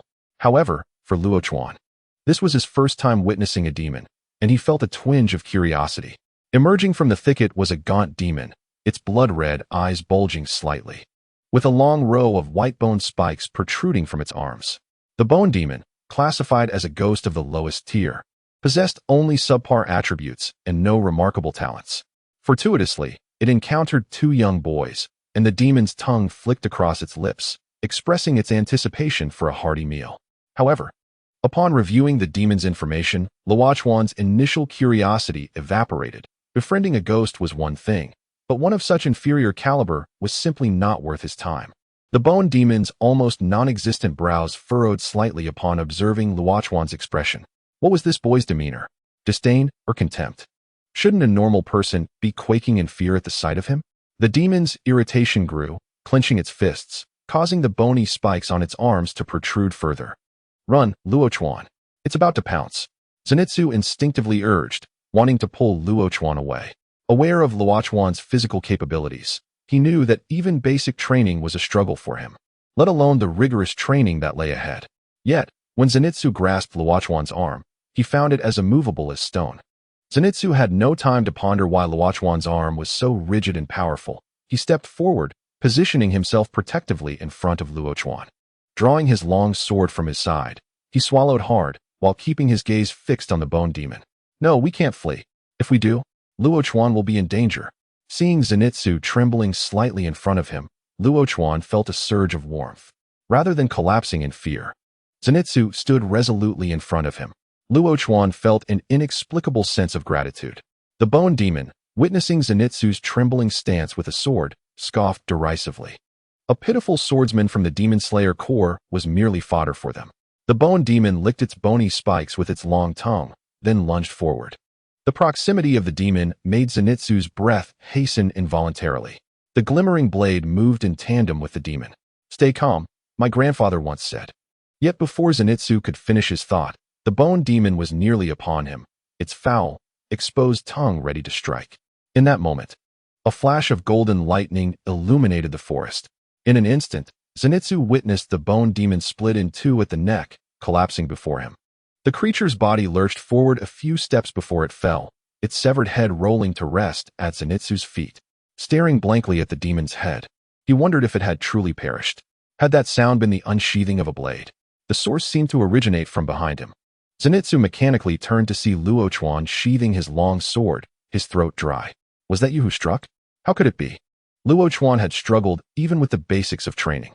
Yet that strike, was it not the first form of thunder breathing? Such proficiency he had only witnessed in his grandfather. When had Luo Chuan grown so formidable? Luo Chuan. Zenitsu found himself momentarily speechless. During their time on Mount Peach, Luo Chuan had primarily served as support, rarely training apart from the initial period. Zenitsu had always felt he was carrying Luo Chuan along in their training sessions. Yet now, the situation appeared to have shifted dramatically. Luo Chuan's prowess seemingly surpassed his own. Had he comprehended thunder breathing in just 2 days? Zenitsu was taken aback in his year of rigorous training. Each day felt like an ordeal, yet Luo Chuan had mastered it in a mere 2 days. Was such enlightenment truly possible? After his astonishment, he embraced Luo Chuan tightly. You should have mentioned your capabilities sooner. You frightened me. I thought we were doomed. Luo Chuan, taken aback by Zenitsu's golden hair before him, had anticipated that his strength might lead Zenitsu to feel inadequate. Yet, instead, Zenitsu appeared genuinely joyous, reveling in Luo Chuan's newfound power. After dispatching the bone demon, Luo Chuan and Zenitsu ventured deeper into the forest, encountering several more demons along the way. Each encounter deepened Zenitsu's understanding of Luo Chuan's capabilities. With a single strike, each demon was dispatched as effortlessly as slicing through vegetables. The fleeting glimmer of the blade was too swift for Zenitsu to track. Zenitsu, I need to rest for a moment. Please keep watch. Me? All right. Zenitsu hesitated, unease etched across his face, yet he steeled himself to comply. He doubted his ability to guard against any approaching demons, but he couldn't simply follow Luo Chuan like a burden. He needed to prove himself. Seated on the ground, Luo Chuan did not genuinely require rest. Confronting those demons was akin to squashing ants. He merely sought an opportunity to merge with Tanjiro's talent, hoping to locate Hand Demon through it. Would you like to merge with the talent? Thread of Void now. Yes, a nebulous energy surged within him, delicate yet resilient, gradually expanding within his perception. In an instant, Luo Chuan felt his sense of smell amplify exponentially. The previously indistinct sense in the air became vividly pronounced, weaving into a vast network within his consciousness. The essence of Zenitsu, the stench of demons, even the fragrances of the surrounding flora were all laid bare within this network. Luo Chuan's awareness navigated along these strands, allowing him to discern the significance behind each scent. Each aroma was entwined with various emotions: fear, anger, surprise. The merging process continued, and Luo Chuan sensed his brain's ability to interpret and respond to these scents accelerating rapidly. In this process, he felt as though he could hear the faint whispers within each thread. This was an experience unlike any he had ever known. Once the merging concluded, Luo Chuan opened his eyes again. The environment appeared unchanged, yet to him, the world had assumed a new visage. His vision was no longer merely a tapestry of colors, but was infused with an array of emotionally charged scents. The thread of void bestowed upon him not just a talent, but an entirely new perspective. Before he could acclimate to this transformation, a foul stench invaded his nostrils. Luo Chuan wrinkled his nose. Previously, he would have needed to approach a demon to detect its odor, but now, with his heightened sense of smell, the stench overwhelmed him. From behind a tree on his left, a crawling demon with grayish-black skin emerged. The moment it revealed itself, a golden light flashed through the darkness. Is that my body? The head of the crawling demon soared through the air, and in that fleeting moment, he glimpsed his own body. A thought flashing through his mind. This would be his final thought. Subsequently, consciousness faded entirely. The foul stench dissipated, replaced by a delightful fragrance. Luo Chuan turned to see Shinobu quietly observing him from behind the crawling demon, her blade still poised in hand. There was a hint of peculiarity in her gaze. Although the crawling demon possessed mediocre strength, its speed was commendable. She had pursued it for some time, yet found herself at a loss. Yet before this individual, a single strike had effortlessly dispatched the crawling demon. Luo Chuan smiled at Shinobu. He had only wished to rid himself of the demon's repugnant odor with a swift blow. He hadn't anticipated it was Shinobu who had confronted the crawling demon. Upon noticing Luo Chuan's smile, Shinobu's expression remained impassive. She turned woodenly and leaped in the opposite direction of the dense forest. Luo Chuan shrugged. Engaging with Shinobu, given her current demeanor, would be somewhat challenging. It was time to check on Tanjiro. Luo Chuan's nostrils flared. When he had initially intercepted Tanjiro, he had taken note of his scent. Now, with the enhancement from the line of flux, Luo Chuan found himself even more attuned to it. Moments later, he pivoted and dashed in the direction opposite to Shinobu. The scent of Tanjiro grew increasingly pronounced. Where are we headed, Luo Chuan? Zenitsu inquired, puzzled by Luo Chuan's sudden movement. To make a friend, Luo Chuan replied. Tanjiro's greatest adversary in this encounter at Mount Fujikaisen was the Hand Demon. Luo Chuan's intent was not to assist Tanjiro, but rather to discern what made the Hand Demon, the most formidable demon on Fujikaisen, so special. Was it worth his while to cultivate a friendship? Luo Chuan's figure flitted through the thicket. Gradually, Tanjiro's scent became clearer, mingling with an overwhelmingly foul odor. This stench was far more pungent than that of the bone demon or the crawling demon he had previously encountered. Had the battle already commenced? Luo Chuan stifled the queasiness rising in his stomach as he approached. Upon arriving at the scene, He witnessed Tanjiro delivering a headbutt that sent the hand demon's elongated arm reeling back. This spectacle prompted Luo Chuan to rub his forehead. Such innate talent. This was not a skill easily acquired. Who is that? The last arriving swordsman? He is remarkable. Zenitsu exclaimed, eyes wide as he observed Tanjiro battling the hand demon. The stench emanating from the hand demon was unlike anything he had encountered before, and yet, this individual was able to hold his own in combat, indicating considerable strength. Hand demon, race, demon, realm, gene awareness, low, talent, none, skills, wrist cannon, mastery, hand cannon, mastery. Luo Chuan, stationed on a nearby tree, wore a slight frown of disappointment. The hand demon's abilities were not blood demon arts, but rather powers that had evolved post-transformation. This was not what Luo Chuan sought. Blood demon arts required a demon to wield.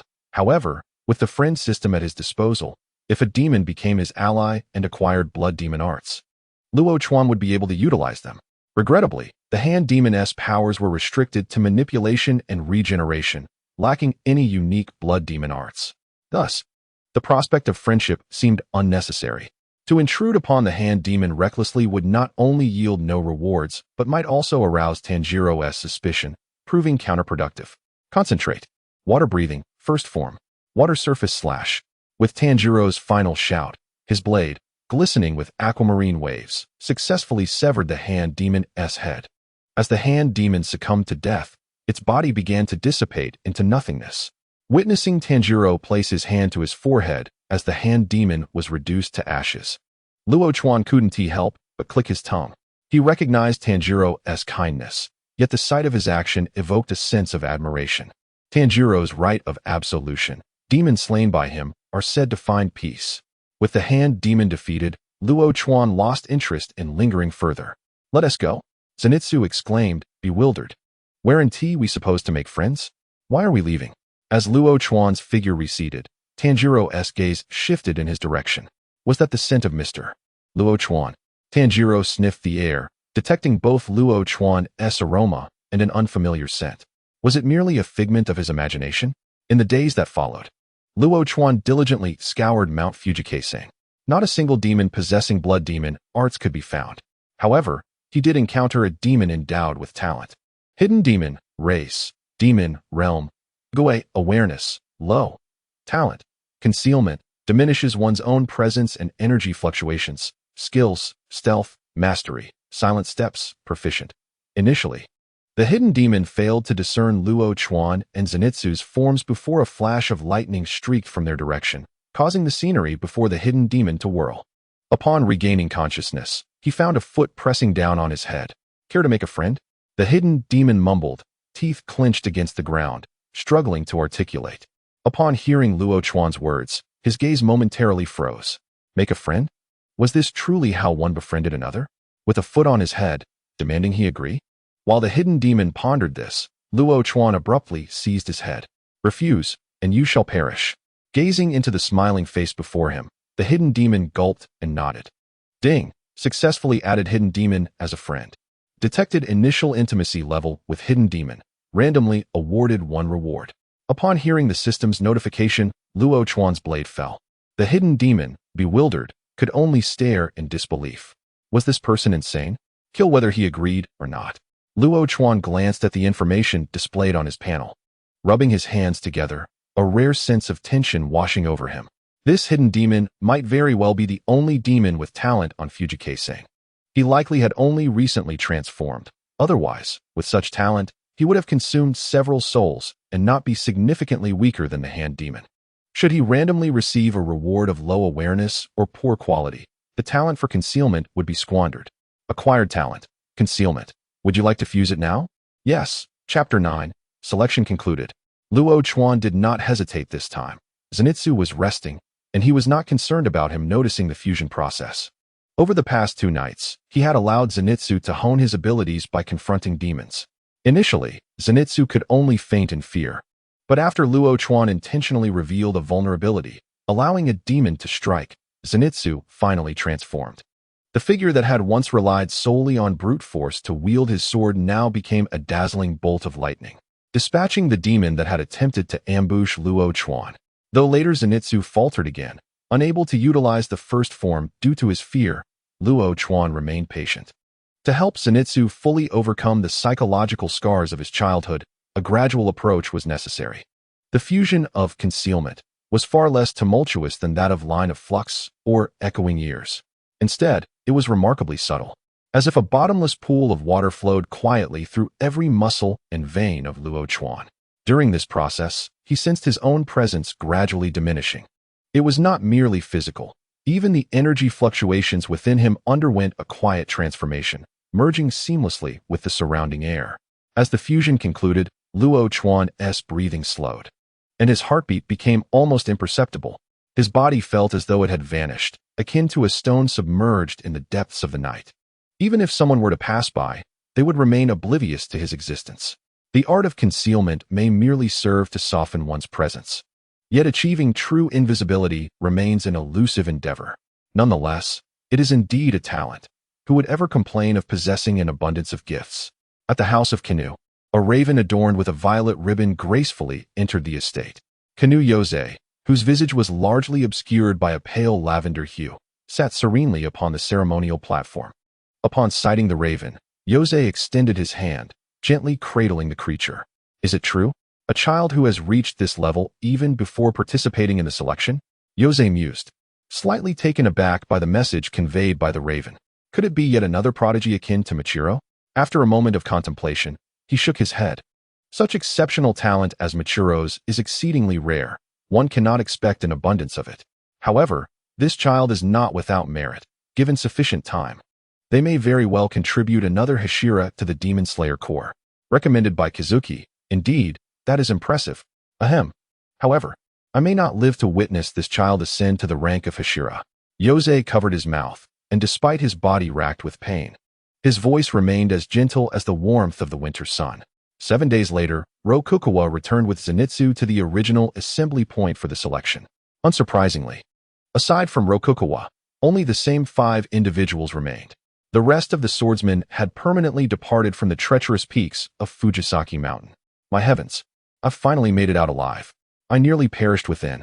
Zenitsu lamented, gazing skyward from the plaza. He had imagined that with the formidable Rokukawa as his bodyguard, he could remain safely in the rear. Yet Rokukawa had compelled him to confront those grotesque demons head-on. From trembling with fear and nearly fainting to gradually managing to face ordinary demons, Zenitsu had endured quite the ordeal.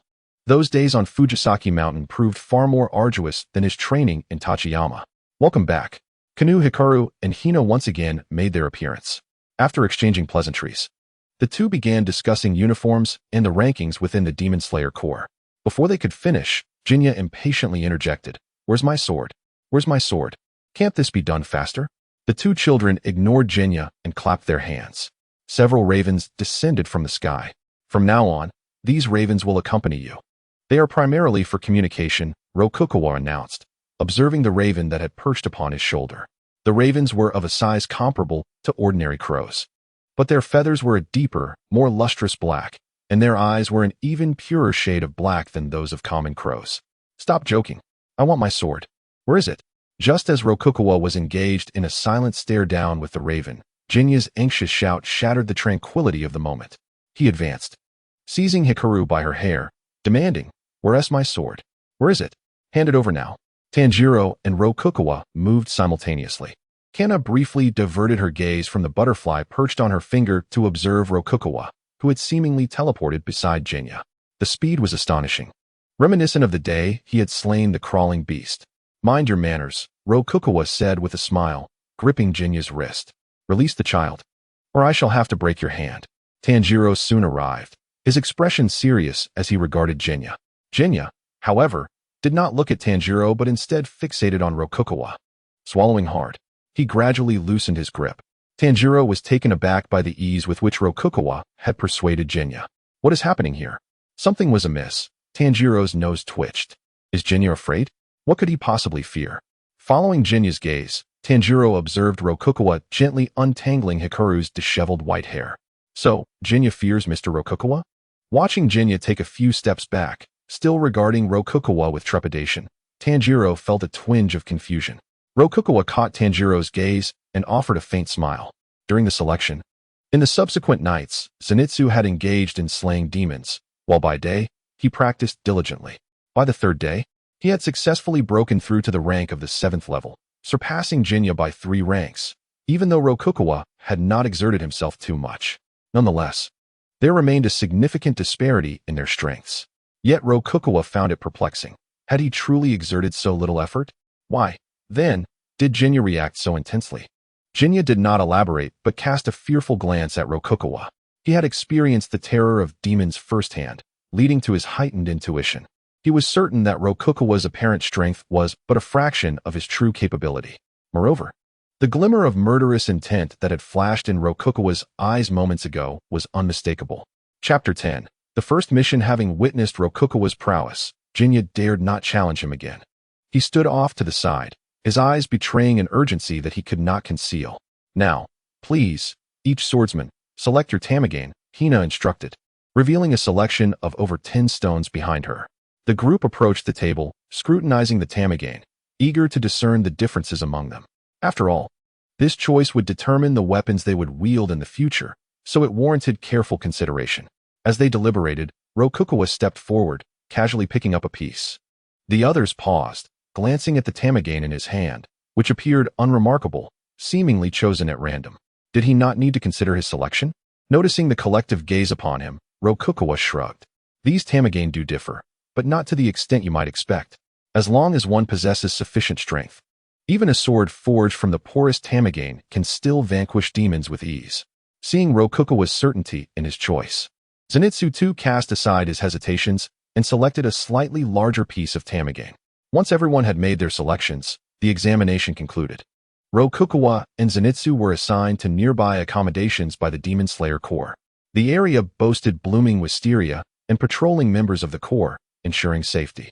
Upon reaching their resting place, Zenitsu's tightly wound nerves finally relaxed. Rokugawa reclined with his hands behind his head, contemplating the steps ahead. Passing the selection meant becoming part of the Demon Slayer Corps, and they would soon embark on missions to slay demons. However, for Rokugawa, joining the Corps was secondary. Forging friendships was his primary objective. In daily life and during missions, it would be challenging to encounter the formidable Hashira or demons. He would have to create his own opportunities. After the selection concluded, Tanjiro would inevitably cross paths with the formidable Muzan Kabutsuji and the demon Tamayo.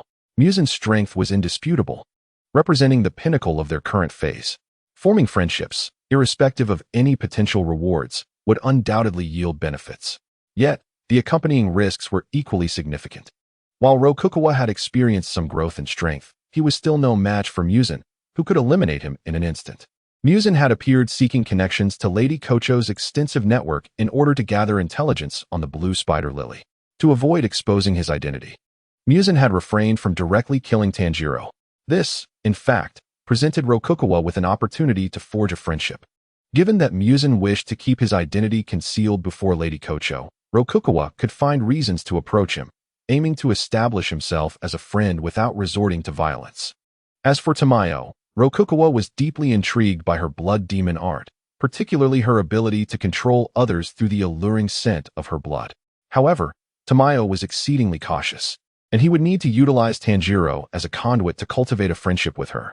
On the 15th day after the selection, Rokugawa finally received his Nichiren blade and awaited the first mission conveyed by the Raven. A demon that relished consuming human hearts had been sighted in the northern town of Naraku. Thus far, 13 individuals had either vanished or met their demise. Upon receiving his mission, Luo Chuan promptly resolved to set forth. Although his recent days of relentless training had stabilized his realm and significantly enhanced his strength, the monotony had become unbearable. Grasping his brand-new golden sunwheel blade, Luo Chuan glanced at the somewhat numbed expression of Zenitsu beside him. Zenitsu had also been tasked with a mission in Naraku town, where they would once again confront that band of malevolent demons. The sense of dread was palpable.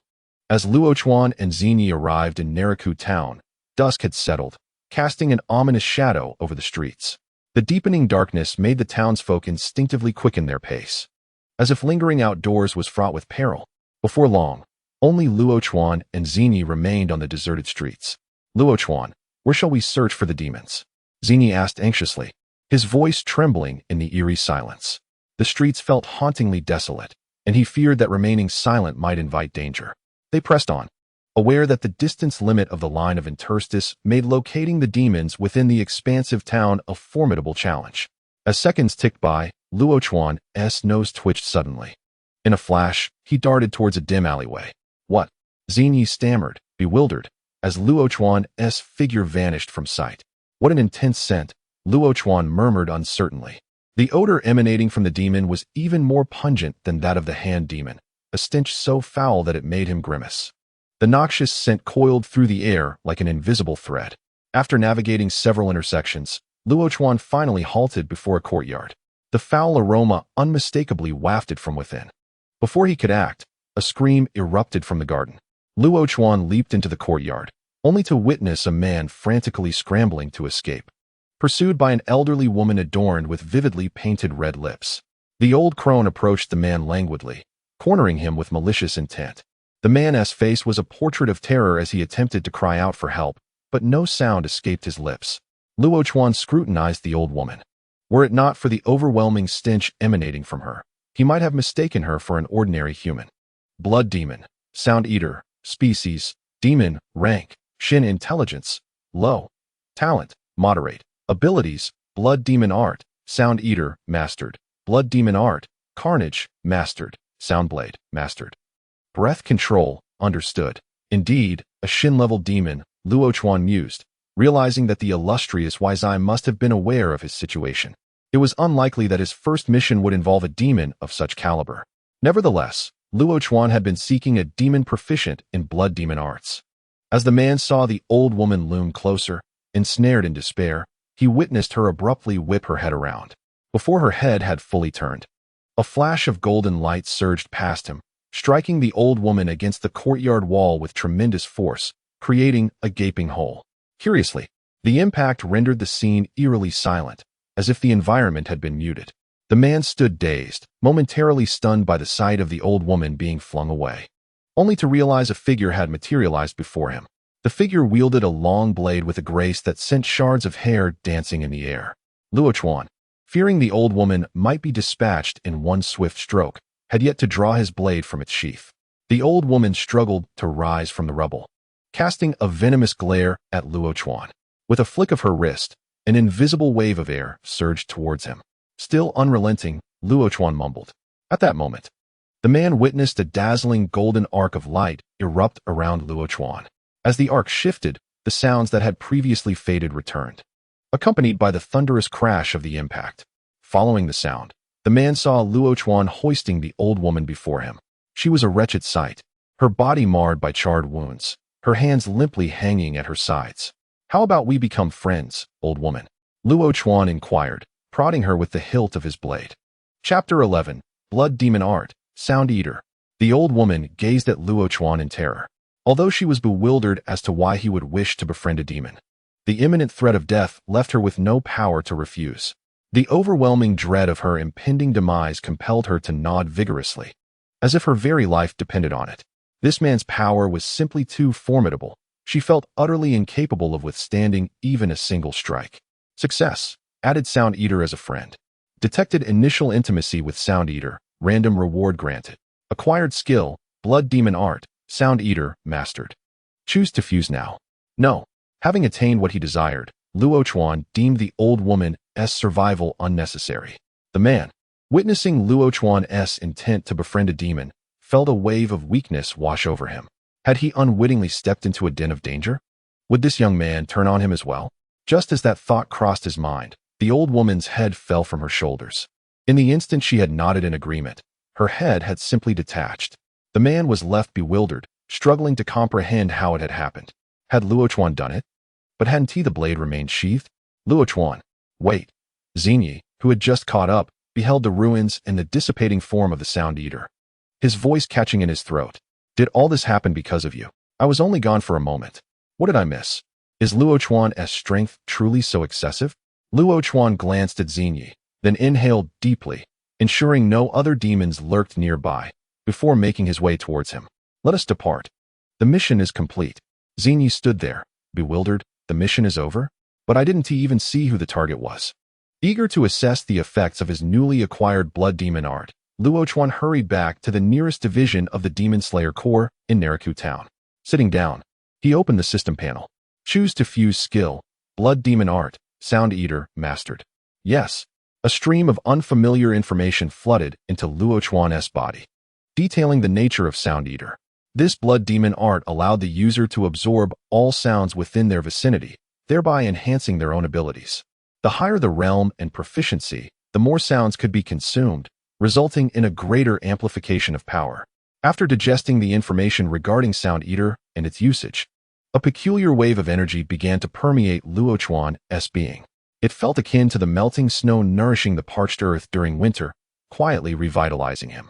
Through his talent, Echoing Ear, Luo Chuan sensed himself engaging in a mysterious symphony with the surrounding sounds. From the faint chirping of insects to the resounding chorus of the stars above, each sound stirred ripples deep within his consciousness. Suddenly, Luo Chuan felt a transformation occurring within his heart. It was no longer merely a physical organ. It had become the metronome of the Blood Demon Art, Sound Eater. With each beat, it absorbed the surrounding sound waves, converting them into a potent force that surged through his body, resonating with a deafening cadence. As Luo Chuan gazed at his palm, he was astounded by the formidable power coursing through him. The strength that returned from Sound Eater was far greater than he had anticipated. However, with his echoing ear, he could perceive sounds that eluded ordinary ears. The greater the variety of sounds he absorbed, the more potent the feedback became. The two abilities complemented each other. Luo Chuan felt that even if a high-level demon stood before him, he could vanquish it with ease. After reveling in the enhancements provided by Sound Eater, Luo Chuan chose to deactivate the skill and examine the changes within himself. He found no physical anomalies or signs of demonic transformation. It appeared that through the system's empowerment, the requirements for utilizing Blood Demon Arts had changed. They were no longer restricted to demons, and using the skill would not result in demonic transformation. Thus, he need not exercise excessive caution when later demonstrating his Blood Demon Art capabilities. With the precedent set by the Food Sound Demon, Luo Chuan's anticipation for the ensuing task grew even stronger. The following morning, as dawn began to break, the crow called out loudly as it descended from the sky. To the southwest, the town of Zhaoshan requires assistance. Upon hearing the crow's call, the sparrow atop Zenitsu's head also began to chirp. What on earth are you saying? Zenitsu and the sparrow exchanged bewildered glances. Why was it that others had crows that spoke human language, while theirs merely chirped? That night in Zhaoshan town, 3 demon swordsmen stood dazed in the middle of the street, gazing at the figure rising beside the strength demon not far away, their minds swirling in confusion. What manner of monster is this? Wasn't it stated that the newcomer had just passed the selection? A newcomer capable of slaying a near-grade Q demon in a single blow? This strength demon had been entangled with them for nearly 2 days, and not only was its strength immense, but its defenses were also remarkably resilient. Even the sun wheel blade merely left a small scratch upon its body. Yet, everything changed when this person arrived. The strength demon, which had been a considerable headache for them, could not withstand even a single strike from this individual. Remarkably, this was without the person even drawing his sword from its sheath. However, this person, alongside the blonde youth, had smiled at them during their earlier encounter, presenting themselves as a newcomer and soliciting their support. What kind of support is this? One of the demon swordsmen stammered as he looked at Zenitsu. Zenitsu fell silent. He understood Luo Chuan's formidable strength, yet he was astonished to witness the once formidable strength demon, which had posed a challenge for 3-grade Q demon swordsmen, rendered so utterly weak before Luo Chuan, as if it were made of paper, devoid of any power to resist. Throughout the entire battle, Zenitsu had not seen the strength demon rise from the ground even once. Sigh. Indeed, luck does not last forever, Luo Chuan mused, shaking his head as he kicked the strength demon at his feet. This strength demon also possessed Blood Demon Art, but its random reward was merely aptitude to Luo Chuan. Average aptitude was indistinguishable from trash. The next task in Tokyo's Asakusa involves investigating the presence of demons. Please proceed to assess the situation, the crow proclaimed from Luo Chuan's shoulder. Zenitsu rolled his eyes at the sparrow, reasoning that since he could not comprehend what the bird was chattering about, he might as well follow Luo Chuan. Luo Chuan paused. Asakusa? Isn't that where Tanjiro encounters Muzan and Tamayo? The next task is fortuitously aligned, sparing him the need to concoct an excuse to visit Asakusa. Glancing at the sky, Luo Chuan realized that the journey to Asakusa, as indicated by the crow, would take nearly 3 hours. Zenitsu, hurry. Luo Chuan intended to reach Asakusa before nightfall, ensuring ample preparation to confront Musen's abilities. Musen had refrained from directly attacking Tanjiro, who bore the earrings of the Tsuguko. Thus, Luo Chuan believed that as long as he did not overstep, having Musen acknowledge him as a friend should not prove difficult. Upon arriving in Asakusa, Luo Chuan's first order of business was to investigate Miss Li's background. If he could uncover the connections of Miss Li's family, he could disguise himself as one of her acquaintances to get close to Musen. Zenitsu, why have we come here? Zenitsu tugged at his ill-fitting clothing, feeling uncomfortable. Why has Luo Chuan come to Asakusa instead of seeking demons? The cacophony of voices around him was overwhelming. Chapter 12. First Encounter with Musen Kibutsuji. Upon arriving in Asakusa, Luo Chuan changed into a new set of clothes and entered a tavern to gather information. In crowded places, the abundance of information was greater.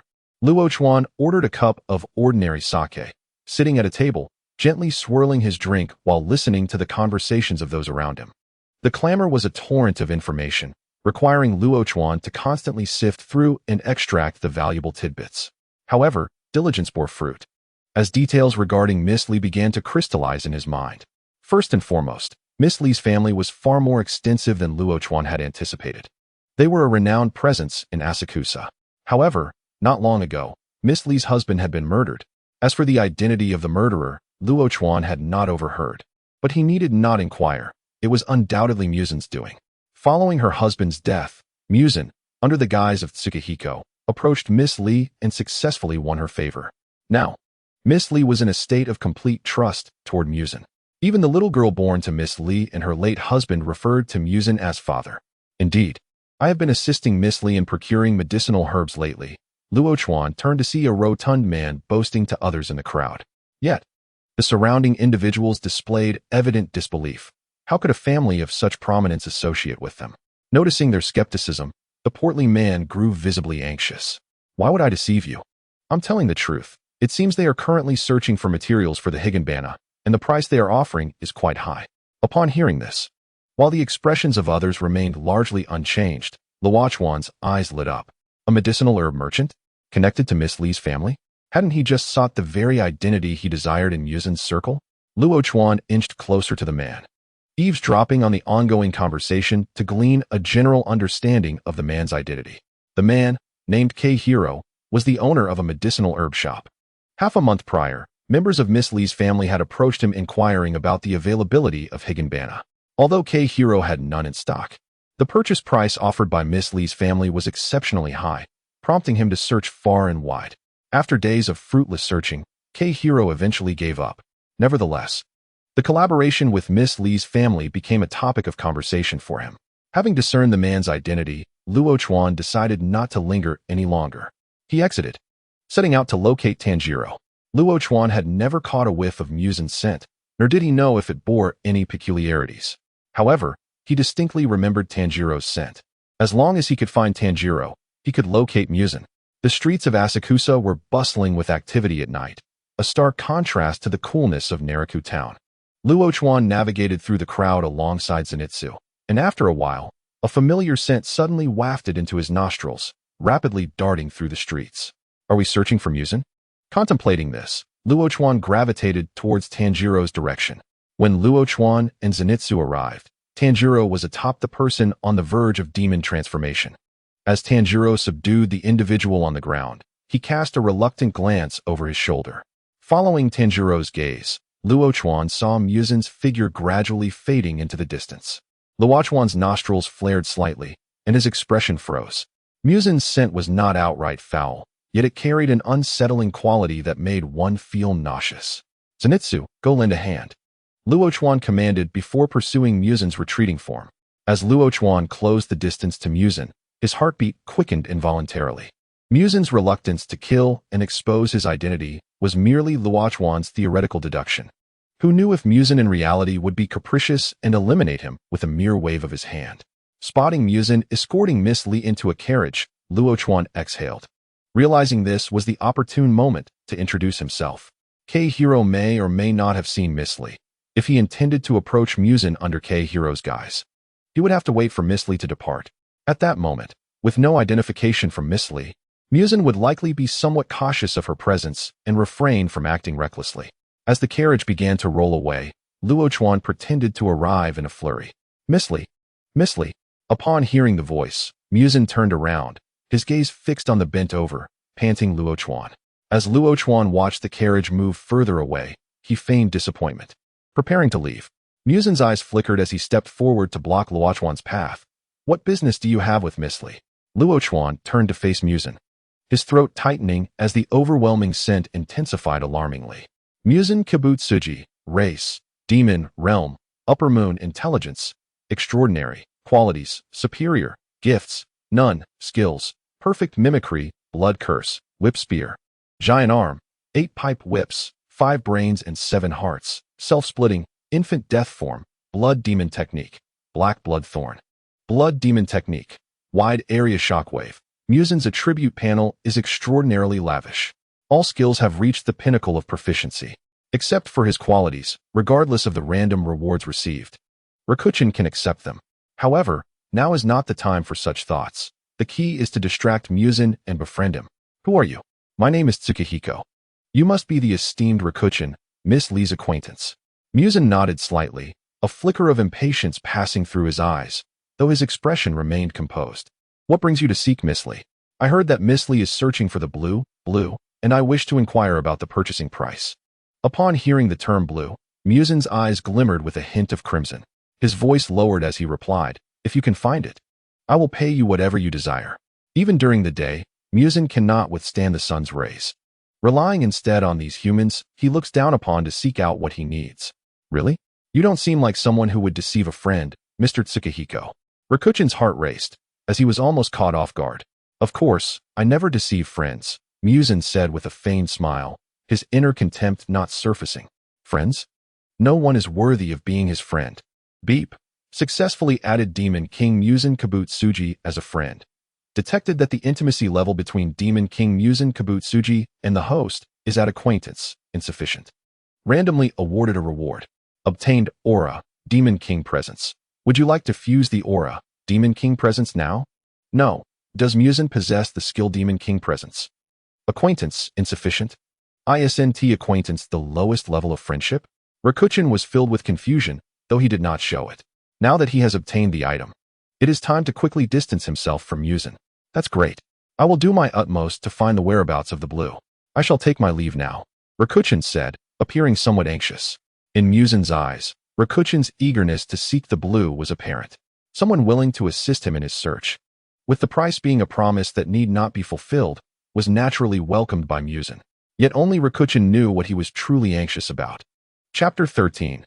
Tamayo and Yashiro. Once Rikuchin had distanced himself from Muzin, he leaned against the wall and exhaled deeply. The sensation of narrowly escaping death was exhilarating. Throughout the encounter, he had utilized his hidden demon talent, concealment, to diminish his presence, avoiding Muzin's detection. The rewards from this encounter seemed somewhat peculiar. Pulling up the system panel, he scrutinized the pending fusion of the Aura, Demon King Presence, and frowned. Did Muzin possess this ability? Detected that Muzin Kibutsuji's intimacy with the host is insufficient for acquaintance, received a special reward. Insufficient acquaintance? Did Muzin not just verbally agree? Muzin Kibutsuji did not formally agree. He harbors a strong aversion to the host. Thus, it cannot be determined that his intimacy with the host is at acquaintance. So, after all that effort, he managed to obtain an insignificant skill from Muzin. Demon King Presence grants the bearer a commanding and elegant aura. Effect: intimidation. The user can influence the mind of enemies in battle through a powerful aura, reducing their attack and defense. The effect is doubled against demons. Wait, this aura? It does not seem so trivial after all. The intimidation effect made Rikuchin's eyes light up. Weakening a demon's attack and defense is akin to indirectly enhancing his own strength. Although it may not be as direct as Muzin's blood demon techniques, it is not far off. Would you like to fuse the aura, Demon King Presence now? Yes. With the confirmation of his choice, Rikuchin was taken aback. Hadn't he just confirmed the fusion? Why was there no response? No light, no vibration, not even a sound. Fusion successful. Rikuchin gazed at the system panel's prompt and closed his eyes, attempting to sense the changes the aura would bring within him. Yet, Apart from a nearly imperceptible sensation, he felt nothing. Then, just as Rikuchin was about to give up and prepare to meet Zenitsu, he noticed something distinctly different. His posture was naturally stable, and his simple movements felt more composed and powerful than before. This was not merely a physical change, but an emanation of confidence and authority from within. Rikuchin gently waved his arm, sensing the subtle shift. His movements were silent, yet they seemed to create an inexplicable ripple in the air. Not bad. While Rikuchin had yet to fully grasp the precise alterations brought by the aura, it felt promising. It's time to find Zenitsu. Rikuchin stretched his neck. His encounter with Muzan was concluded, and now it was time to befriend Miss Tamayo. Upon returning to the location where Tanjiro had rescued someone, the gathered crowd had already dispersed, leaving only Zenitsu looking around. Seeing Rikuchin approach, Zenitsu hurried over. What happened?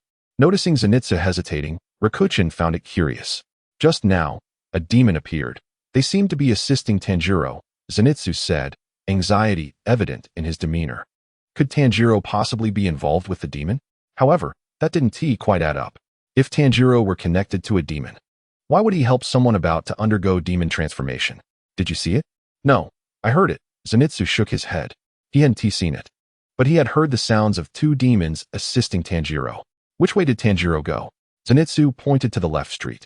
Following Zenitsu's direction and Tanjiro's lingering scent, Rikuchin and Zenitsu arrived at a dead end. Rikuchin, why are we? Just as Zenitsu was about to ask why they were in a dead end, his eyes suddenly widened. There was a voice coming from the wall ahead. Human voices. And the sounds of demons. This is a wall.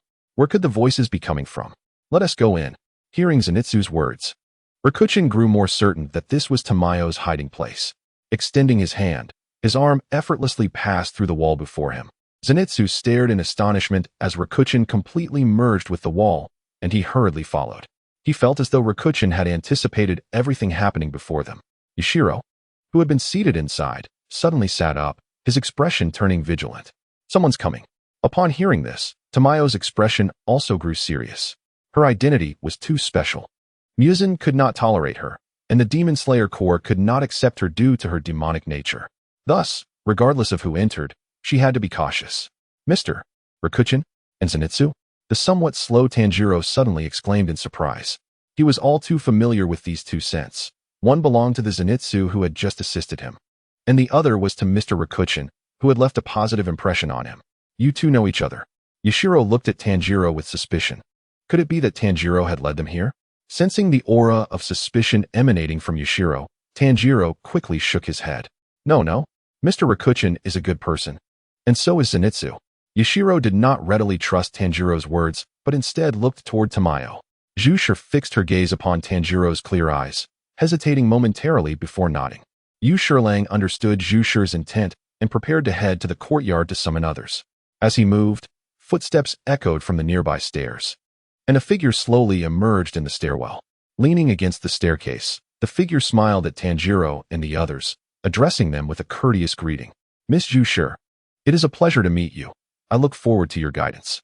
Upon seeing the handsome face adorned with a gentle smile, Yu Shilang and Jusher's pupils dilated in alarm. Was this individual human or demon? Could it be him? The gracefulness of his gestures mirrored that of Muzan himself. Yet his aura was undeniably human. How could it exude Muzan's menacing presence?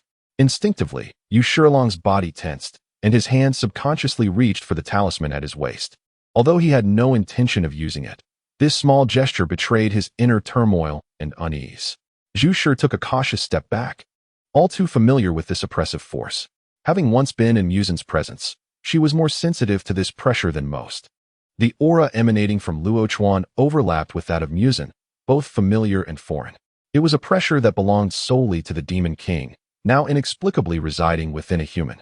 Jusher, race, demon, rank, level Wu, insight, superior, talent, medium, innate ability, none skills, medical expertise, mastery, blood demon art, bewitching blood vision dream fragrance, mastery, bewitching blood daytime demon fragrance, exceptional, bewitching blood barrier free fragrance, mastery. Yu Shilang, race, demon, rank, level Xine, insight, medium, talent, medium, innate ability, none skills, blood demon art, eye concealment, mastery. Handicraft, mastery. Chapter 14, The instant kill of the handball demon. Mr. Luo Chuan. Tanjiro exclaimed in delight. Unaware of the profound shock Luo Chuan's Demon King presence instilled in Zhu Shi and Yu Shilang, he merely felt that Mr. Luo Chuan's demeanor had grown more refined. Luo Chuan nodded at Tanjiro. Do not worry. I mean no harm to Miss Zhu Shi, merely desiring to forge a friendship with her. Zhu Shi remained silent, scrutinizing Luo Chuan. Zenitsu cast a puzzled glance at Luo Chuan, recalling that he had previously made similar declarations while slaying demons.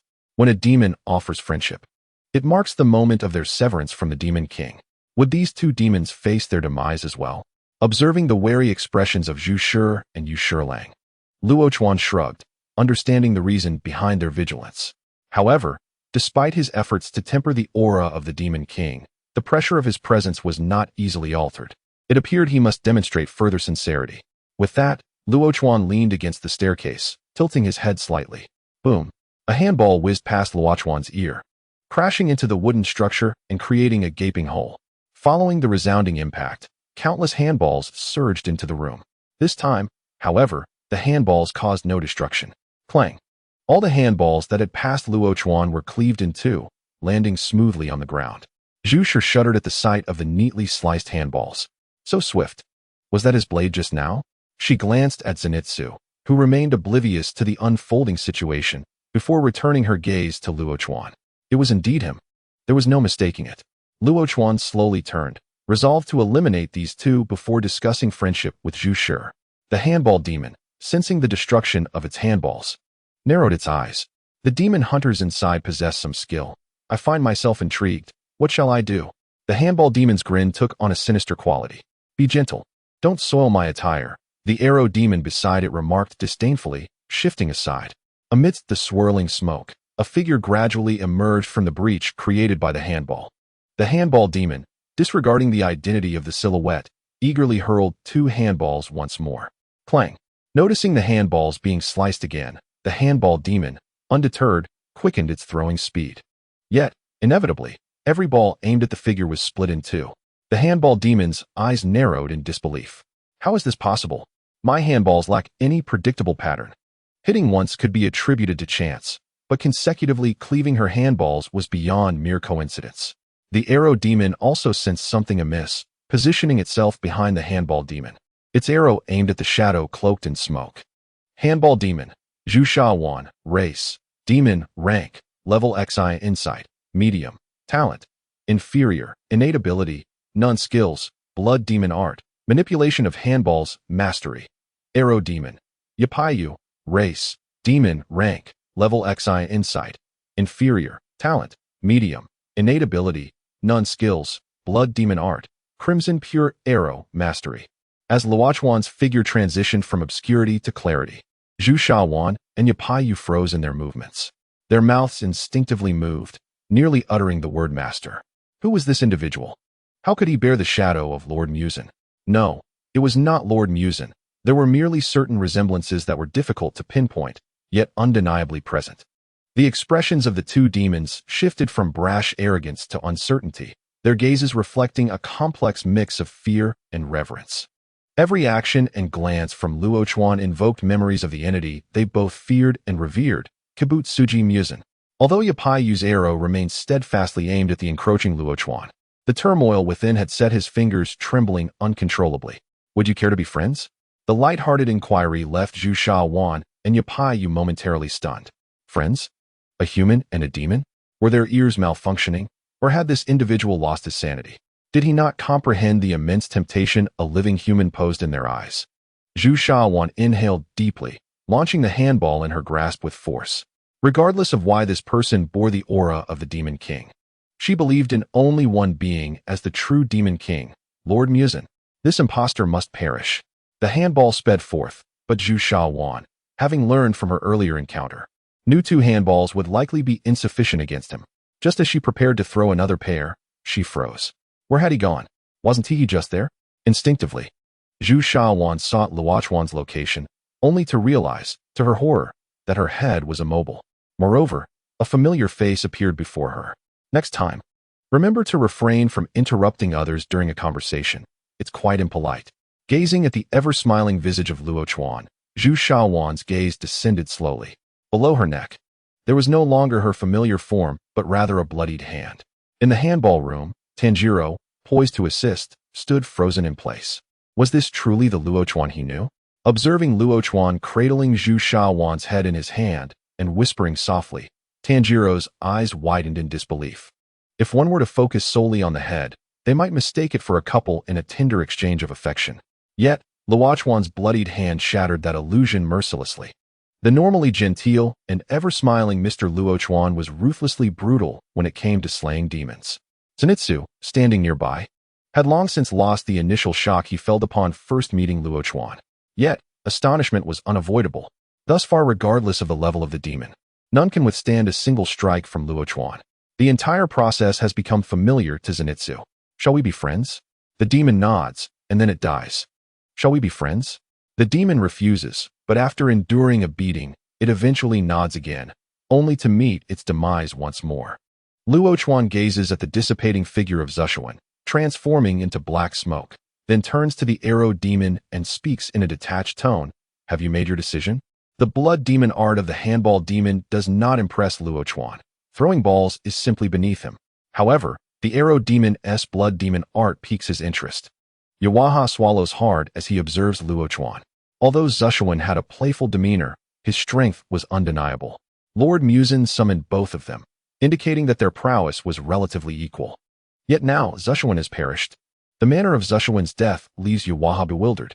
He merely witnessed Luo Chuan vanish, only to reappear holding Zushuan's head in his hand. If Zushuan met such a fate, what awaits him? The palpable pressure causes Yawaha's mind to short-circuit. But when Luo Chuan's indifferent gaze sweeps over him, he snaps back to reality and stutters. I am willing to be your friend. Ding! Successfully added Arrow Demon. Yawaha as a friend. Detected Arrow Demon. Yawaha's intimacy with the host is at initial acquaintance. Randomly awarded 1 skill. Acquired Blood Demon Art. Scarlet Arrow Mastery. Do you wish to fuse it now? No. Zenitsu instinctively closes his eyes upon seeing Yawaha nod in agreement. When he opens them again, he finds Yawaha's head rolling on the ground, his expression one of utter shock. He cannot comprehend why, despite agreeing to be friends with Luo Chuan, he still met such a fate. Is this how one treats a friend? Chapter 15. Successfully added Zhu Shi as a friend. Luo Chuan has obtained the desired Blood Demon Art, and his spirits are high. Aside from the Blood Demon Art, the rest of Yawaha's offerings are merely trivial rewards. To have drawn such luck in one go is not to be dismissed. Joyful occasions uplift the spirit, and Luo Chuan is no exception, his smile radiant. Yet this brilliant smile instills trepidation in Zhu Shi and Yashiro behind him. Yashiro's gaze carries a sense of defiance. As he recalls Luo Chuan's earlier remarks about befriending Miss Zhu Shi, at the time, it seemed inconsequential. Now, however, with the examples of Zushuan and Yawaha fresh in his mind, Yashiro has come to regard Luo Chuan as a perverse figure who delights in slaying demons. Zhu Shi's expression mirrors this unease. While Luo Chuan's effortless defeat of the handball demon and arrow demon has aided her, it simultaneously poses a latent threat, leaving her uncertain of Luo Chuan's true allegiance. Zhu Shi's hand, concealed within her voluminous sleeves, tightens around a special reagent designed to prevent Muzin from discovering her. Initially intended as her trump card against Muzin, she now finds herself contemplating its use on an individual. Witnessing Luo Chuan's dispatching of the handball demon and arrow demon sends her into a heightened state of alarm. Miss Zhu Shi, I truly just wish to befriend you, Luo Chuan implores. Do not trust him, Miss Zhu Shi. He said the same to the other demons. Yashiro interjects loudly. Luo Chuan nearly retaliates with a strike. Are the other demons comparable to Miss Zhu Shi? Zhu Shi, holding Yashiro's shoulder, addresses Luo Chuan. Mr. Luo Chuan, I sincerely appreciate your willingness to befriend a demon, but my existence is tied to Muzin's survival. I have no intention of antagonizing you. Please leave. Zhu Shi is open to befriending Tanjiro because his sister, Nezuko, is a demon, and she has witnessed Tanjiro's compassion towards those on the brink of demonization.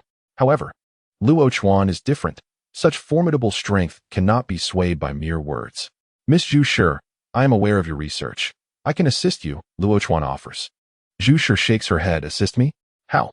Defeating Muzin requires transforming him back into a human, which necessitates his blood, or at least the blood of the 12 Kazuki who have absorbed the most of his essence. What could you alone do? Defeat the 12 Kazuki? Luo Chuan, though strong, is likely only on par with the lower ranks. As for the upper ranks, hundreds of Hashira have perished at their hands over the centuries. How could Luo Chuan possibly obtain their blood? Seeing her skepticism, Luo Chuan refrains from arguing and simply snaps his fingers. Zhu Shi is momentarily taken aback, attempting to reject Luo Chuan's offer, but suddenly realizes she cannot hear her own voice. She turns to Luo Chuan, who is enveloped in a suffocating aura of blood. This is blood demon art. Zhu Shi gasps. How can Luo Chuan wield blood demon art? Is it possible he is not human but a demon in disguise? As this absurd thought crosses her mind, she vigorously shakes her head. It is impossible. The essence of a demon is too easily discernible, and if Luo Chuan were of her kind, she would have sensed it immediately. Yet, why can he utilize blood demon art? Zhu Shi furrows her brow, fixated on Luo Chuan's demonstration of blood demon art. In her centuries of existence, she has never encountered such a phenomenon. A human capable of wielding blood demon art. Nearby, Tanjiro and Zenitsu observe the unfolding situation with expressions of varying degrees of astonishment. Is Mr. Luo Chuan also a demon? But why does he lack the scent of one? Tanjiro ponders, his keen sense of smell unable to detect any demonic essence on Luo Chuan. Zenitsu, initially startled, inches closer to Luo Chuan, seemingly fearful of others taking hostile action against him. Regardless of Luo Chuan's true nature, Zenitsu knows he has stood by him throughout the years. Even if Luo Chuan is a demon, he wishes to remain by his side. Now, does Miss Zhu Shi believe I can assist? What is it you seek from me? She hesitantly inquires. This is the first time she has encountered someone who can wield blood demon art. The possibility of creating a reagent from such an individual's blood could potentially be the key to defeating Muzan. For centuries, she has dreamt of killing Muzan, and now a glimmer of opportunity has emerged. Even if Luo Chuan harbors ulterior motives, she is willing to seize this chance at any cost. I have stated, I merely wish to befriend Miss Zhu Shi, nothing more. Zhu Shi gazes intently at Luo Chuan, her expression one of disbelief. Is it truly just friendship he seeks? Surely he must know she desires his blood. No, if he is aware of her clandestine endeavors, he must also understand her needs. Trading a mere verbal friendship for Luo Chuan's blood leaves Zhu Shi with no plausible reason to refuse. I am most willing to befriend Mr. Luo Chuan, Zhu Shi replies, bowing graciously. Ding, successfully added Zhu Shi as a friend. Detected Zhu Shi and the host's intimacy level at initial acquaintance, randomly awarded one skill. Acquired blood demon art, illusory fragrance of blood, mastery. Do you wish to fuse the skill now? No, Luo Chuan's expression dims slightly. He laments not acquiring the highest mastery skill, the illusory fragrance of blood. Nonetheless, the illusory fragrance of blood remains within an acceptable range for him. Contemplating, Luo Chuan shifts his gaze towards Yashiro, who stands protectively before Zhu Shi. And you? Are you willing to be my friend? Yashiro felt a slight pressure on his shoulder from Miss Tamayo's hand, reluctantly nodding in agreement. The system prompted him with a notification, successfully added Yashiro as a friend, and detected a nascent intimacy with the host, granting him a reward, acquired proficiency, intermediate. Would you like to merge the proficiency now? Intermediate. Luo Chuan tightened his grip on the knife instinctively. It was one thing for this kid to cause trouble, but to not even receive a decent reward was infuriating. Intermediate proficiency? Not worth a dog's attention. Yashiro felt a chill. Had he just heard the sound of a blade being unsheathed? Miss Tamayo, who had happily agreed to friendship, was now drawing her weapon against him. So, this is how it's going to be? Chapter 16, Merging Blood Demon Arts. After successfully befriending Tamayo, Luo Chuan wasted no time. He requested a syringe from Tamayo, extracted a vial of blood, and handed it to her. The ability to wield blood demon arts was entirely a gift from the system and had little to do with him. Thus, his blood should not differ significantly from that of an ordinary person. Trading a vial of blood for mastery of a blood demon art seemed quite advantageous. Tanjiro, you can continue your discussion. I'll take a moment to rest. The ensuing conversation revolved around Nezuko's fate, which had little to do with Luo Chuan. He sought a place to merge Tamayo's and Yibaha's blood demon arts. Tamayo stared vacantly at the vial in her hand. Was Luo Chuan really just here to befriend her? Had she been overly cautious these past years, or had people become more innocent? Just as Zenitsu attempted to follow Luo Chuan, he noticed movement beside Tanjiro. His body tensed. Upon entering the room, he had sensed not 2 demons but 3. The third demon lurked within the box behind Tanjiro. As the box shifted, Was another demon about to emerge? While Zenitsu hesitated to call out to Luo Chuan, the box opened. A small figure peeked out, revealing Nezuko, clad in a pink kimono, slowly crawling out. Nezuko remained in her shrunken form, her kimono resembling a child wearing an adult's clothing. Her delicate face, rosy cheeks, and large, bright eyes were captivating, especially as she nibbled on a large green bamboo tube. Zenitsu was utterly entranced, particularly when he observed Nezuko gradually returning to her original size. Her wavy chestnut hair swayed with her movements, glistening softly, and her pink butterfly hairpin was striking, resembling a vibrant petal amidst spring cherry blossoms. Though her mouth was obscured by the bamboo tube, her expressive eyes were still heart-stirring. Seeing this, Zenitsu turned away. Since Luo Chuan intended to rest, he decided not to disturb him. Luo Chuan casually found an empty room to sit, eagerly anticipating the merging of the two blood demon arts displayed on the panel. Would you like to merge the blood demon art, Scarlet Arrow, Mastery? Yes. The operation of the Scarlet Arrow primarily involved using invisible arrows to attack or manipulate the movement of objects. Luo Chuan valued its intangible nature, as such unexpected attacks could significantly alter the dynamics of battle. If used correctly, it could determine the outcome of a fight. Information regarding the Scarlet Arrow flooded into his mind, and a familiar wave of energy surged through his body, coalescing in his hands. The flow of energy caused Luo Chuan's closed eyes to tremble. Would he also manifest an eye in his palm to control the Scarlet Arrow? If so, its allure would diminish considerably. A powerful energy swirled between Luo Chuan's right hand, eventually settling. Contrary to his expectations, there was no eye, but his strength had markedly increased. If he were to draw his sword now, he felt confident even against demons 2 levels higher than himself. The acquisition of the Scarlet Arrow not only endowed Luo Chuan with a new skill, but also nearly doubled the strength of his right hand. As the energy dissipated from his right hand, the blood markings on his arm slowly faded. Would you like to merge the blood demon art, Illusory Dream of Fragrance, Mastery? Yes. The merging of Tamayo's blood demon art brought Luo Chuan a novel sensation. This was not a physical transformation, but rather a singular alteration of his mental state. To Luo Chuan, everything around him fell into a tranquil silence. In this quietude, Tamayo's blood demon art began to manifest in a non-material form. Unlike the merging of the blood demon art, Sound Eater, there was no surging energy. This fusion resembled a union of spirit and consciousness, a silent resonance. Within this resonance, Luo Chuan could distinctly sense his nerves being delicately touched by an invisible hand, as if faint currents flowed through them. Compared to Tamayo's daytime fragrance, the effect of the illusory dream of fragrance was more direct and pronounced.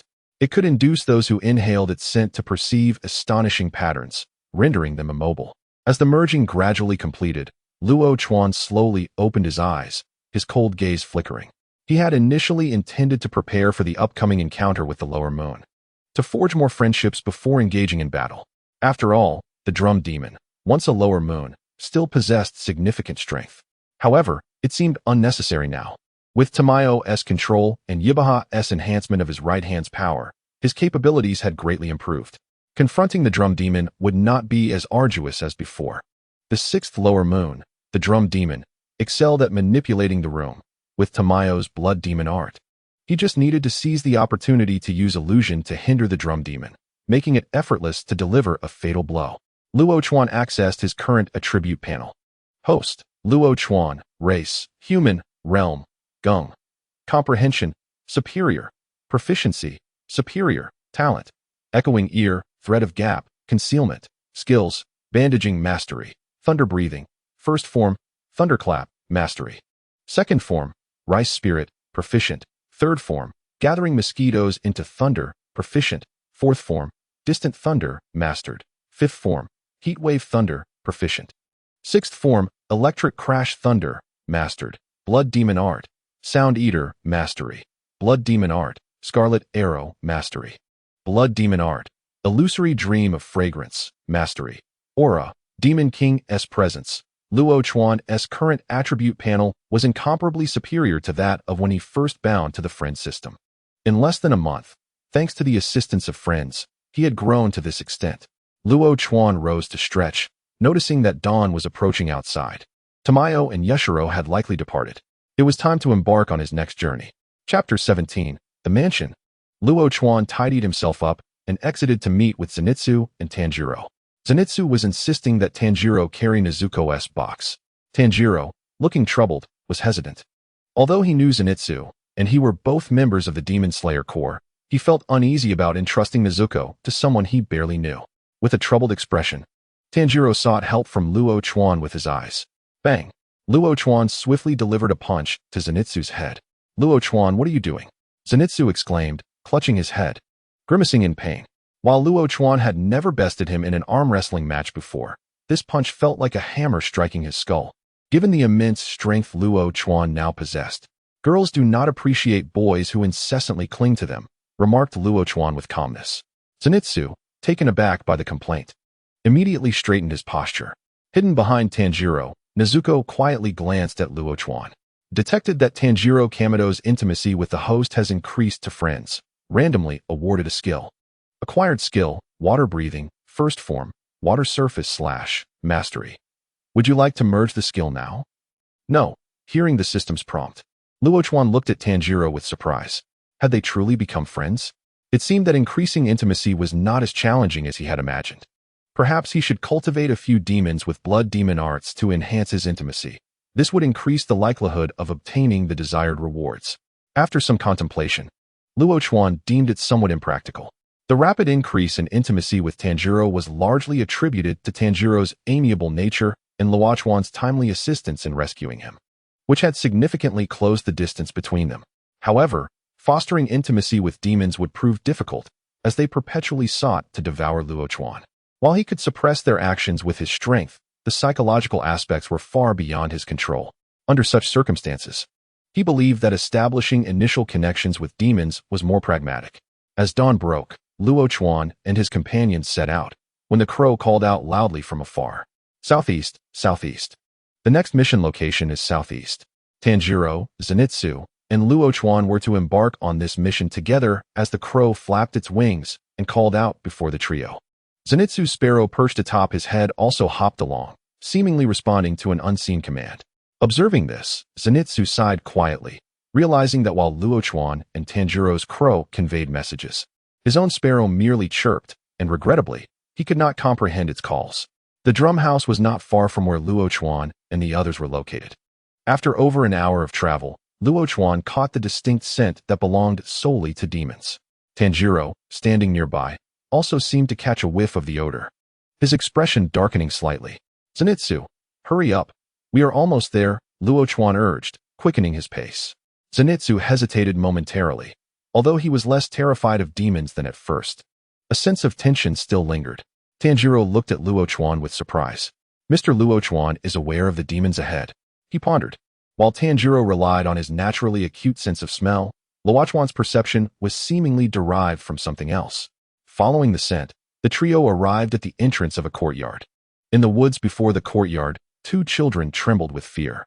Luo Chuan pointed towards the children to indicate their location to Tanjiro. As Tanjiro approached the two children, Luo Chuan surveyed the mansion before him. The doors and windows of the estate were tightly shut, resembling an impenetrable model. Luo Chuan sniffed the air within. The mingled scents of humans and demons lingered. Perhaps it was merely an illusion, but the uniquely repugnant odor of the demons did not seem overwhelmingly potent.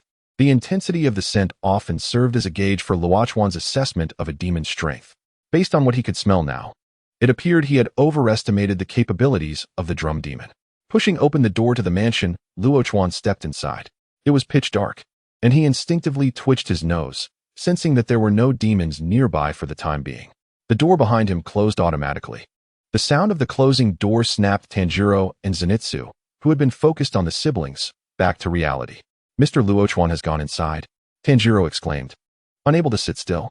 From the siblings' descriptions, it was evident that there were one or more demons within the estate that had consumed numerous victims. Though Mr. Luo Chuan was powerful, entering recklessly alone could lead to danger. He needed to assist Mr. Luo Chuan. Tanjiro glanced at Zenitsu, having gained some understanding of him from their brief encounter. While Zenitsu possessed a formidable aura, he was inexplicably timid. Zenitsu, I am going in to help Mr. Luo Chuan. I hope you can keep an eye on Nezuko for me. She is very important to me. Tanjiro quickly conveyed his thoughts to Zenitsu. Given Zenitsu's timid nature, which rendered him unable to use his breathing techniques upon encountering demons, Tanjiro was hopeful that he would comply. "No, I must go in," Zenitsu interjected, shaking his head with an urgent gaze fixed on the mansion. Taken aback, Tanjiro questioned Zenitsu's resolve to enter despite knowing there were demons within. His demeanor was quite different from how he had presented himself on the road. However, Tanjiro did not dwell on it for long and entrusted Nezuko to the siblings before entering the estate with Zenitsu. Luo Chuan continued to advance, guided by the foul odor he had detected. His primary objective within the mansion was to befriend the drum demon, Kyogai, and subsequently Inosuke. The difficulty of forging friendships with both was not particularly high. If Kyogai refused, he would not hesitate to fight. As for Inosuke, having grown up in the mountains, he adhered to the belief that strength dictated respect. If Luo Chuan showcased sufficient power, gaining his approval should not be overly challenging. While Luo Chuan contemplated his goals, a gentle sound of drums echoed in his ears. He lightly pressed against the wall and deftly landed on the ground. Straightening up, Luo Chuan furrowed his brow. This was the third time he had heard the drum. Each time it sounded, his position within the room shifted. Kyogai's location also altered. At this moment, Tanjiro and the others should have just entered, likely not yet encountering Kyogai. This meant that the drumbeat was not produced by Kyogai, but rather by that pale child. Had he encountered danger once more? The thought gave Luo Chuan a headache. He was not afraid of meeting Kyogai. Rather, he feared that the child would continuously alter the room's layout, preventing him from confronting Kyogai directly. Suddenly, Luo Chuan raised his head, his gaze fixed on the far end of the room. A scent of a demon wafted towards him, albeit faint. Compared to Kyogai's overwhelming stench, this demon's odor was considerably milder. If Luo Chuan remembered correctly, there were 3 demons within the drum house: Kyogai, the tongue demon, and the gluttonous demon. These 3 demons were embroiled in a struggle for dominance over the pale child, Chiyo. During their conflict, a drum was torn from Kyogai, allowing Chiyo to escape. However, the 3 demons continued to search for him within the room. At this moment, the demon Luo Chuan sensed was likely one of either the tongue demon or the gluttonous demon. Just as Luo Chuan finished pondering, a massive silhouette emerged from the shadows at the end of the room. The figure was hulking, with an assortment of flesh, and a short horn protruded from its forehead. Its skin was marred with cracks, resembling porcelain on the verge of shattering. Chapter 18. Kyogai Gluttonous Demon. Species: Demon. Realm: Sin. Intellect: Average. Talent: Inferior. Skill: Blood Demon. Art: Gluttony. Mastery. The gluttonous demon approached Luo Chuan with heavy steps, each footfall causing slight tremors in the ground beneath them. Observing the motionless Luo Chuan, the gluttonous demon drooled profusely. Although this human's blood was not as enticing as that of the pale child, it would still serve as a satisfying meal. As the distance between the two drew closer, the gluttonous demon began to discern Luo Chuan's features. In that moment of clarity, the demon's legs trembled. Is this Lord Muzan? No, wait. He merely resembles Lord Muzan. He is not the actual Lord Muzan. The gluttonous demon, still somewhat coherent, quickly regained its composure. Nevertheless, the look in its eyes when gazing at Luo Chuan had grown considerably colder. The terror associated with that individual is deeply etched into the very bones of those who encounter it. Even if the figure before him merely shares a semblance of the aura of that being, it is sufficient to instill hesitation in his actions. After a moment of astonishment, an overwhelming desire surged within the glutton. If possessing an aura akin to that of the aforementioned entity could enhance his strength further, how much more potent would it become if he were to consume it? With this thought, the saliva began to flow more freely at the corners of his mouth. Would you care to befriend me?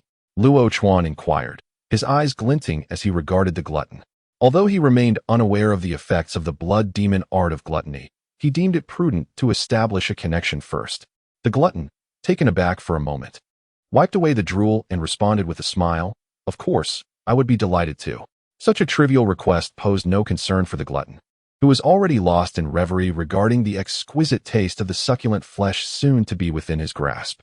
Ding! Successfully added glutton as a friend. Detected that the intimacy level between the glutton and the host is at the initial stage.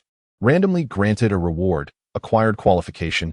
Inferior. Would you like to fuse now with qualification? Inferior?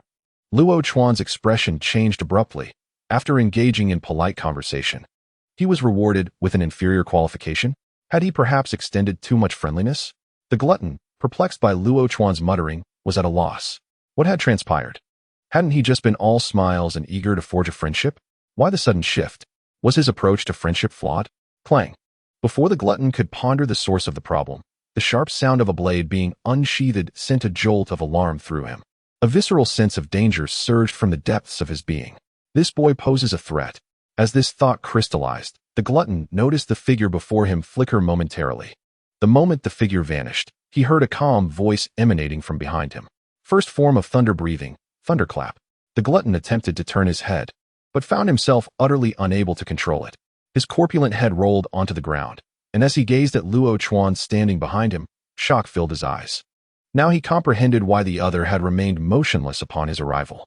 It was not that he had been paralyzed by fear. Rather, he had never regarded him as a threat. The disparity in their abilities was stark, as he had not even caught sight of how the blade had been drawn. Luo Chuan glided past the glutton's body, his expression tinged with confusion. How had someone of the glutton's caliber managed to injure Xiang Kai? Was it possible that Xiang Kai, once a lower moon, was not as formidable as believed? Indeed, while Xiang Kai had formerly held the position of lower moon 6, his combat prowess and performance were significantly inferior to that of lower moon 5, Rue. It seemed that when Muzin stripped him of his rank, it had adversely affected his strength. Luo Chuan inhaled deeply, striving to pick up Xiang Kai's scent once more. At that moment, a distinctive aroma wafted into his nostrils. Unlike the stench of demons, it was imbued with a wild, forest-like essence. Inasuk, just as Luo Chuan spoke, the partition to his left burst open with a resounding crash. Inasuk, donned in a boar's head, charged out from within.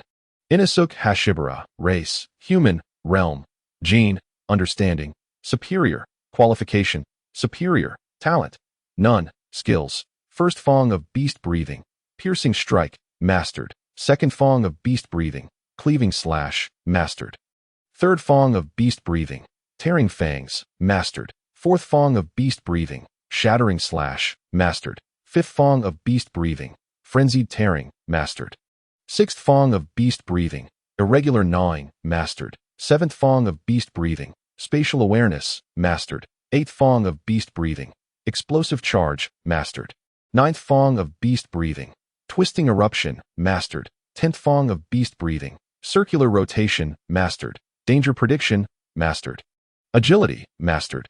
Inasuk surveyed the corpse of the glutton sprawled in the corridor, then turned his gaze to Luo Chuan. Cursed. It was snatched away, he muttered, before dashing past Luo Chuan towards the depths of the room. Luo Chuan watched quietly as Inasuk departed.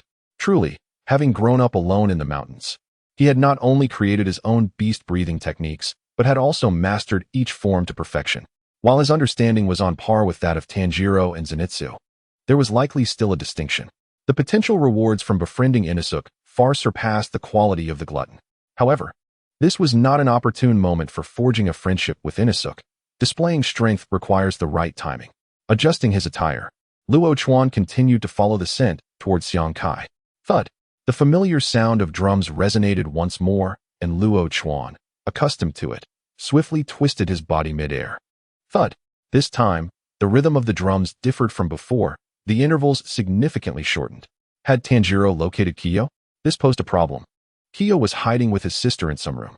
As long as there was commotion outside, Kiyo would beat the drums to alter their position. Thus, even if he possessed the ability to compel Xiang Kai to become his ally, failing to find him would yield no results. The environment before Luo Chuan transformed repeatedly. Just as he began to feel numb to the changes, the surroundings suddenly stabilized. The drums continued to echo, yet the passageway before him ceased its fluctuations. At the center of the corridor stood a figure nearly reaching the ceiling, side on to Luo Chuan, incessantly striking the drums affixed to his form. Lower Moon 6, Drum Demon. Xiang Kai, Race, Demon, Realm, Gong, Remnant, Understanding, Average, Qualification, Average, Talent, None, Skills, Demon Drums, Mastered, Blood Demon Art, Accelerated Drumbeat, Mastered. Upon perceiving the silhouette of Xiang Kai, a subtle smile graced Luo Chuan's lips. He had nearly abandoned hope, yet the sound of the drums had fortuitously summoned Xiang Kai directly to him. Xiang Kai sensed the movement nearby, momentarily pausing his assault, and turned to gaze at Luo Chuan. "Ka, my lord." Seeing the shadow that cast darkness over the upper half of his form, Xiang Kai trembled, instinctively kneeling before Luo Chuan. His prostrate figure quivered slightly. How could Muzan-sama be here? He was so close, so very close. If only he could consume that precious blood, he would reclaim his place among the 12 Kazuki, regaining Muzan-sama's blood and recognition. Meanwhile, Tanjiro, who had been adapting to the changes in the room and seeking an opportunity, was taken aback when he noticed Xiong Kai suddenly kneeling, his expression frozen in shock. What was happening? Was that demon afraid? The scent of fear was overwhelming. Tanjiro had encountered many scents of fear before, but none compared to the intensity emanating from Xiong Kai at that moment. What could instill such terror in that demon? Were there other, more formidable demons within this room? Tanjiro's expression grew grave. If he struggled against this demon, what would happen if an even stronger one appeared? He might not survive to leave this room. Tanjiro inhaled deeply, attempting to discern the scent of another demon. However, upon doing so, he froze. Wasn't that the scent of Mr. Luo Chuan? The object of Xiong Kai's fear was Mr. Luo Chuan? Tanjiro skeptically inhaled again, his expression marked by confusion. The aroma emanating from the direction in which the demon knelt was indeed that of Mr. Luo Chuan. Could it be true that the demon feared Mr. Luo Chuan? Was Mr. Luo Chuan's strength so formidable as to instill fear in such a powerful demon? Luo Chuan approached Xiong Kai with measured steps. He had not anticipated such a strong reaction from Xiong Kai. The glutton had at least managed to recognize his face, yet Xiong Kai dared not even glance upon him. How profound was the fear of Muzan? As the footsteps of Luo Chuan drew near, Xiong Kai's body trembled increasingly, his head lowered further. Would you like to be friends with me? A voice, notably more youthful than that of Muzan, reached his ears, causing the terrified Xiong Kai to pause. This is not Muzan's voice. Xiong Kai abruptly lifted his head to behold an unfamiliar face. His expression swiftly transformed from fear to anger as he extended his hand to strike the drum upon his chest. 3 claw-like shockwaves instantly cleaved through the wooden floor, hurtling towards Luo Chuan. Mr. Luo Chuan, be careful of him. Tanjiro instinctively opened his mouth to warn Luo Chuan, having spent considerable time understanding the patterns of the drum demon's strikes. It was certain that Mr. Luo Chuan, encountering such a demon for the first time, would be somewhat unaccustomed. However, before Tanjiro could finish his warning, he witnessed Luo Chuan's figure vanish from sight. In the next moment, the drum demon was sent flying like a cannonball. Tanjiro's eyes widened in astonishment at the spectacle. How formidable! Truly formidable. He was on an entirely different level. Struggling to cope with the drum demon's relentless assault, he could hardly imagine launching an effective counterattack. Yet, before Mr. Luo Chuan, this drum demon appeared as mere child's play. Now, do you wish to be friends with me? Xiong Kai lay on the ground, his gaze filled with terror as he looked upon the figure squatting on his chest. How could this person's speed be so astonishing? To Tanjiro, it seemed that Luo Chuan had traversed through the 3 shockwaves. Yet only Xiong Kai knew that this figure had arrived before him even before the shockwaves took form. The distance between them was not great, but the sheer speed left Xiong Kai utterly astounded. Charge! Charge! As Luo Chuan awaited Xiong Kai's response, a voice suddenly emanated from the corridor behind him. Just as the words were spoken, a loud crash echoed as a large hole appeared in the door behind. Inosuke, panting, stood in the passage, glancing left and right. Spotting Xiong Kai at Luo Chuan's feet, he immediately set his sights on him and charged forward, crouching low. Without turning his head, Luo Chuan extended his right hand towards Inosuke. Don't be foolish. We are in the midst of a conversation. Still in mid-sprint, Inosuke failed to grasp the meaning of Luo Chuan's words. Almost immediately, a heavy impact struck his left side. As the force made contact with his skin, Inosuke realized what was happening, but just as he attempted to twist away, another wave of force hit him. The impact sent Inosuke crashing into the wall of the room. Even after colliding with the wall, the residual force clung to him. Thus, Luo Chuan's crimson arrow firmly pinned Inosuke to the wall. No matter how he struggled, Inosuke found himself unable to detach from the wall. At that moment, his gaze finally fell upon Luo Chuan. Is it him? Is this the force he conjured? Feeling the immense pressure upon his chest, Inosuke's eyes, concealed beneath his mask, were filled with suspicion. Such a peculiar attack. He had not even sensed the murderous intent before being subdued. Meanwhile, Xiong Kai, beneath Luo Chuan's feet, found his mind a blank slate. This person had just utilized blood demon art? How could that be? Did he misjudge? How could a person wield blood demon art? Yet the blood aura surrounding him was undeniable. The figure before him was indeed employing blood demon art. Could this individual be as terrifying as Upper Moon One, Kokoshibo? In Xiong Kai's memory, Only Kokoshibo could wield breath techniques while also employing blood demon art. Nevertheless, even Kokoshibo's demonic aura was clearly discernible. What was this person's situation? Continuing our previous topic, would you like to be friends with me? Upon hearing the question once more, Xiang Kai swallowed hard. I would. Ding. Successfully added Lower Moon 6. The drum demon Xiang Kai as a friend. Detected that the intimacy level between Lower Moon 6 Xiang Kai and the host is initial acquaintance, randomly granting 1 reward. Acquired skill, Demon Drum, altered. Would you like to fuse the skill Demon Drum, altered now? No. Quite good. This is a decent outcome, Luo Chuan remarked, clapping his hands as he stood from Xiang Kai. The Demon Drum must be the drum Xiang Kai possesses. Based on his prior experience merging with the Crimson Arrow, it was likely that merging with the Demon Drum would not result in Xiang Kai developing a drum, but rather acquiring the abilities of the Demon Drum through other means. As Luo Chuan withdrew from his body, Xiang Kai, relieved to have escaped a calamity, attempted to sit up. However, he was horrified to discover that he seemed to have lost control of his body. His head had inexplicably separated from his body. Witnessing this, Inasuk, who had been struggling, halted. When had this occurred? He had been focused on Luo Chuan the entire time. When had that person drawn his blade? Inasuk gazed blankly at Luo Chuan's figure, oblivious to when the force holding him had dissipated. Years of survival in the wilderness told him that this man, who could so easily subdue him, was exceedingly dangerous. Incredibly dangerous. Chapter 20. The Astonishment of Inasuk. Originally intending to warn Luo Chuan about dealing with the drum demon, Tanjiro silently swallowed his words. Mr. Luo Chuan's blade is, as always, remarkably swift.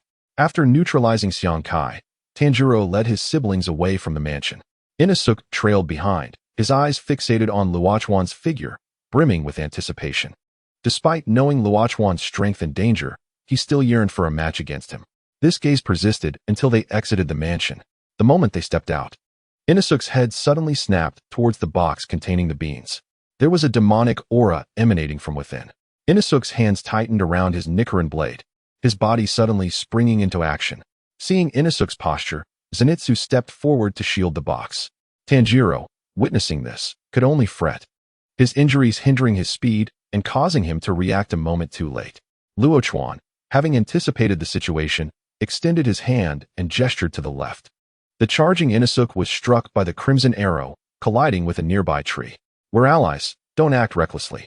Tanjiro cast a grateful glance at Luo Chuan. Inasuk, having been flung aside, now disregarded the demon within the box. His light blue eyes locked onto Luo Chuan, a puff of white breath escaping the edges of his boar mask. I want to duel with you. A duel? How uninteresting, Luo Chuan replied, casting a glance at the poised Inasuk before turning to Zenitsu. At this stage, Inasuk might be slightly stronger than Tanjiro, primarily due to his proficiency and skills. However, in a contest with him, the gap remained far too vast. Merely his Crimson Arrow would be enough to overwhelm Inasuk thoroughly. Draw your blade. What is this nonsense about blocking with your body? Luo Chuan approached Zenitsu and lightly tapped his head. Others are nearly striking you. Why aren't you retaliating? The Demon Slayer Corps does not permit attacking fellow members, Zenitsu replied, scratching his head, noting Luo Chuan's exasperated expression. Afterward, Zenitsu recalled his earlier solo defeat of the Tongue Demon in the mansion and was excited to share it with Luo Chuan. Just as he opened his mouth, Zenitsu's pupils suddenly contracted. Look out behind. Just as he began to speak, he noticed the creature that had launched the attack suddenly flying backward at an astonishing speed. The sound of Inasuk crashing into the tree was painful to hear. What happened? Luo Chuan continued to inquire calmly, as though the act of sending Inasuk flying had not been his doing. Zenitsu stared at Luo Chuan, astonished that he could accomplish such feats without drawing his blade. Did he still need to mention his defeat of the Tongue Demon? It's nothing, Zenitsu replied, the excitement in his eyes waning significantly. Zenitsu's elder brother was inside, slaying a long-tongued monster. The small boy standing nearby suddenly spoke up. Zenitsu tugged at the boy, yet his gaze inadvertently darted towards Luo Chuan. Did you kill it? Luo Chuan's inquiry implied whether Zenitsu had vanquished the long-tongued demon himself or merely dealt with it in a more mundane manner. A hint of bashfulness crept onto Zenitsu's face as he nodded. Witnessing this expression from Zenitsu, Luo Chuan was genuinely taken aback. Zenitsu's acknowledgement indicated that he had indeed defeated the long-tongued demon while fully conscious. The strength of the long-tongued demon should be comparable to that of the gluttonous demon. Thus, Zenitsu's ability to slay it alone suggested a significant increase in his prowess. Zenitsu, you are truly remarkable. Zenitsu's ears, adept at discerning between humans and demons, could also detect the emotions embedded in others' words. Upon hearing Luo Chuan's sincere praise, a smile gradually graced Zenitsu's lips. Indeed, in Luo Chuan's eyes, this feat was nothing short of impressive.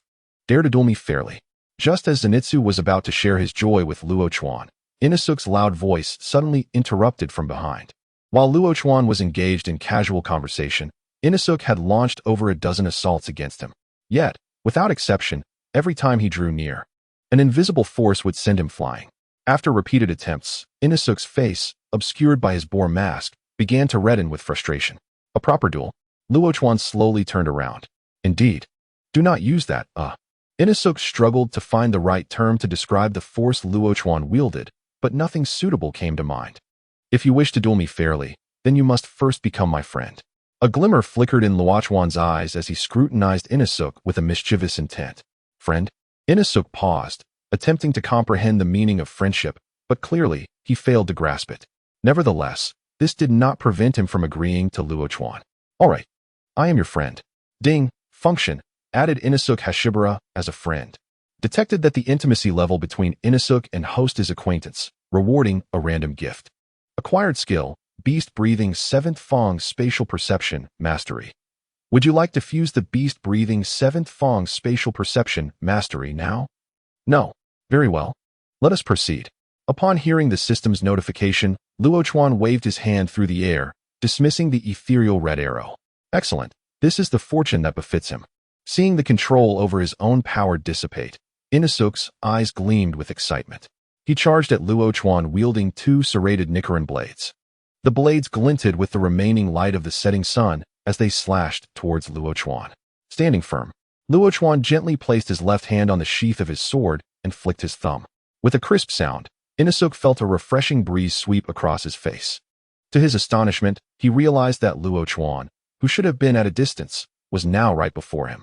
This sudden development forced Inosuke to halt abruptly, crossing his blades and watching Luo Chuan warily.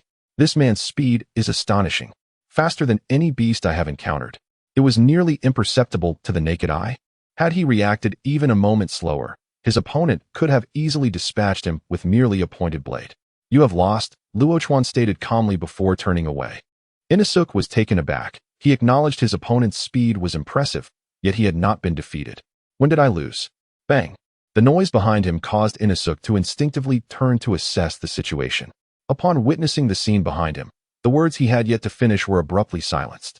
A tree, so large that several people would be needed to encircle it, had toppled to the ground, kicking up a cloud of dust. Even Inosuke, despite his lack of common sense, understood who was responsible. If Luo Chuan had aimed his sword at him, would he still be alive? The answer was obvious. He did not believe his body could withstand the solidity of a tree. This individual surpassed him in both speed and power. The boy who had spoken on Zenitsu's behalf stared wide-eyed.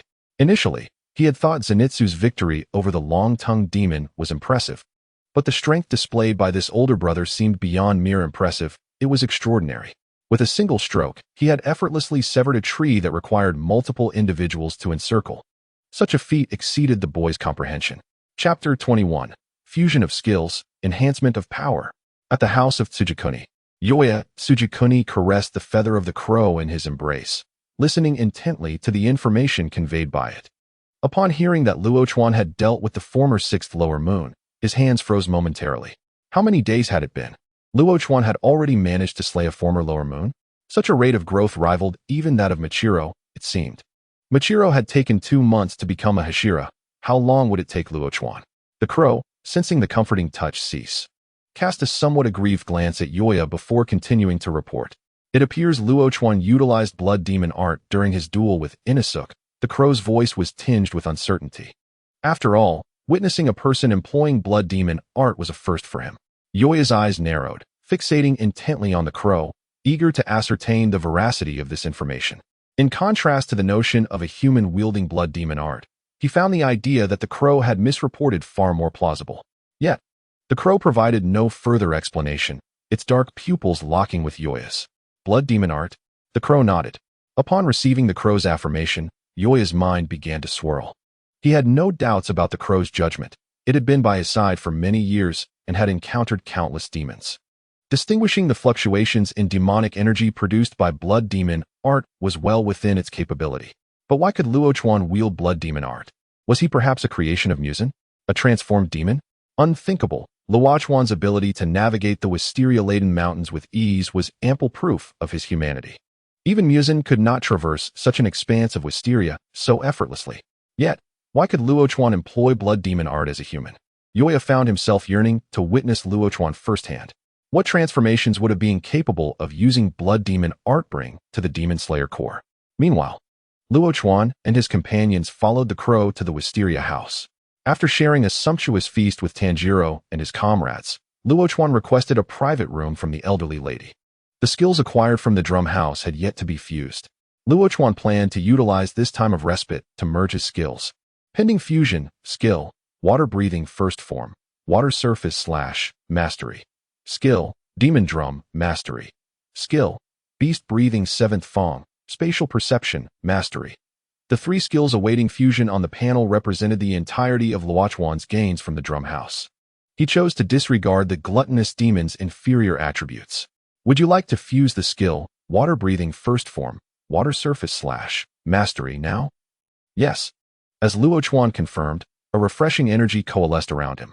This energy flowed like a stream from a spring, meandering across every inch of his skin. It made the original thunder breathing feel more invigorating, enhancing its connection with the divine breath. The entire fusion process for water breathing was gentle, unlike the stinging sensation experienced with thunder breathing. After a moment, the final pieces of information regarding water breathing first form melded into Luo Chuan's consciousness. He grasped the long blade resting on his knee. As he utilized water breathing, the originally pale golden sword began to transform. A faint blue light enveloped the blade, appearing as if a mirror sculpted from the depths of the ocean. As Luo Chuan raised the blade, the luminous blue aura surrounding it grew increasingly pronounced, as if the blade were enveloped by a gentle stream of water. With each movement of the blade, the water light rippled, casting delicate waves. Luo Chuan stood upright, attempting to swing the long knife in his hand. As the blade sliced through the air, a blue wave formed from the water vapor, trailing in its wake. The moisture in the air coalesced into tiny droplets, scattering in the wind. Indeed, he discovered that through the system, he could harness more than one breathing technique. As long as he adeptly mastered the sudden transitions between breathing styles, even the upper moon of the 12 Kazuki would be caught off guard, feeling the transformation brought about by the water breathing technique. Luo Chuan bypassed the integration of the drum of the demon and opted instead for the beast breathing technique of Inosuke. The fusion of beast breathing with water breathing was starkly different, the power imbued with a wild and primal essence, akin to the call of a nocturnal forest. Raw and direct, the process of fusion was not gentle, resembling a beast running rampant within Luo Chuan. Each surge expanded his perception to new limits, and he began to sense that each breath resonated with the surrounding space. The conditions around him transcended the confines of his vision, forming a map that flowed into Luo Chuan's consciousness.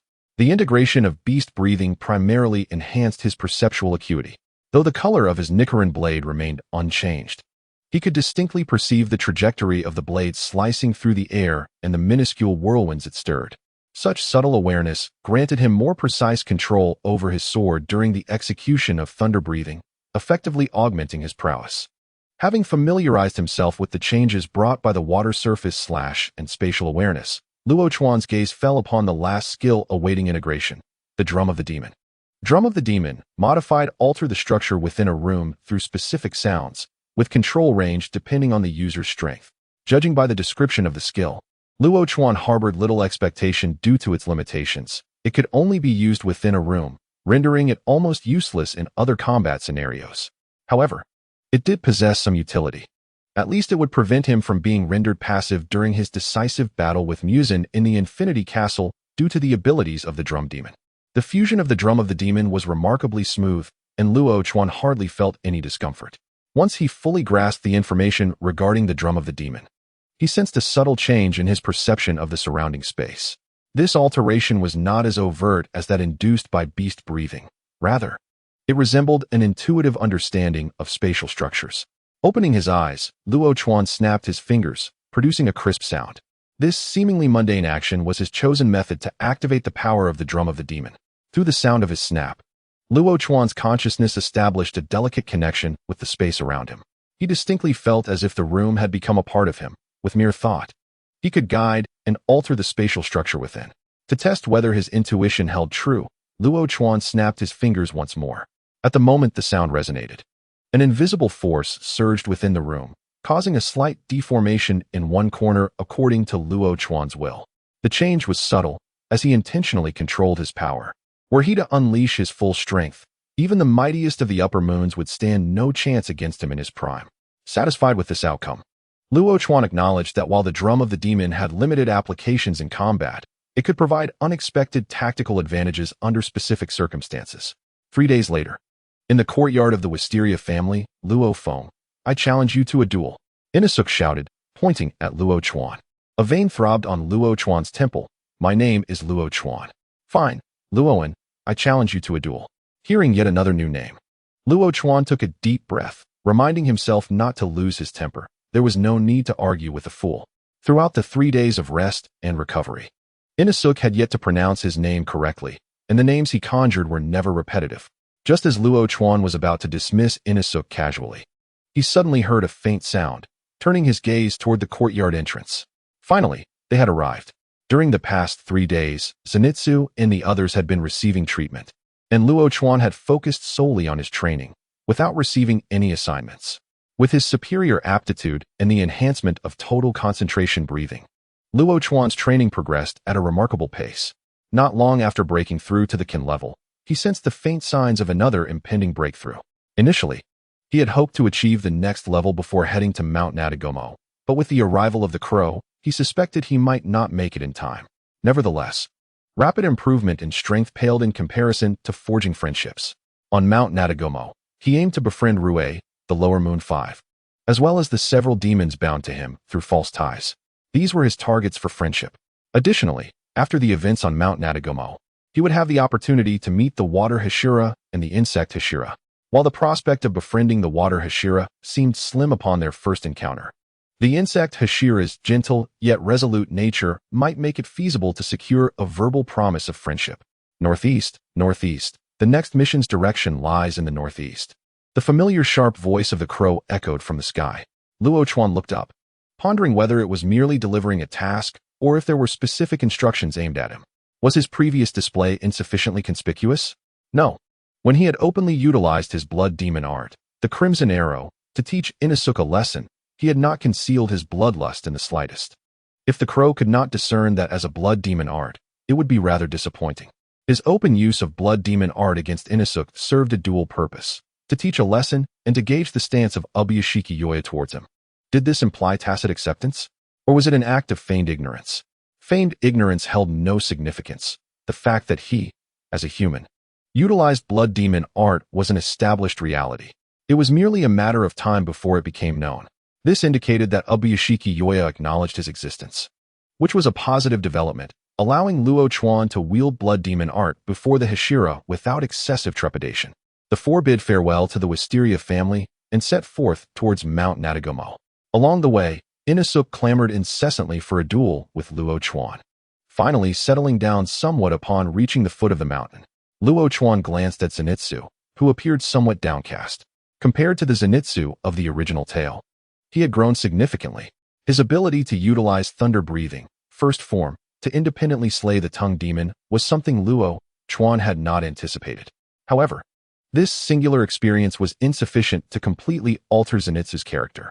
Zenitsu, you are the strongest person he has ever encountered, he had once told him. Zenitsu looked up, momentarily lost in thought. The he in question referred to the child he had protected in the drum house. Luo Chuan-san, there is a scent of blood ahead, Tanjiro suddenly remarked. Perhaps due to his strength, or perhaps because of the inexplicable aura surrounding Luo Chuan, Tanjiro felt a sense of reassurance in following him, prompting him to instinctively inquire about any situations that arose.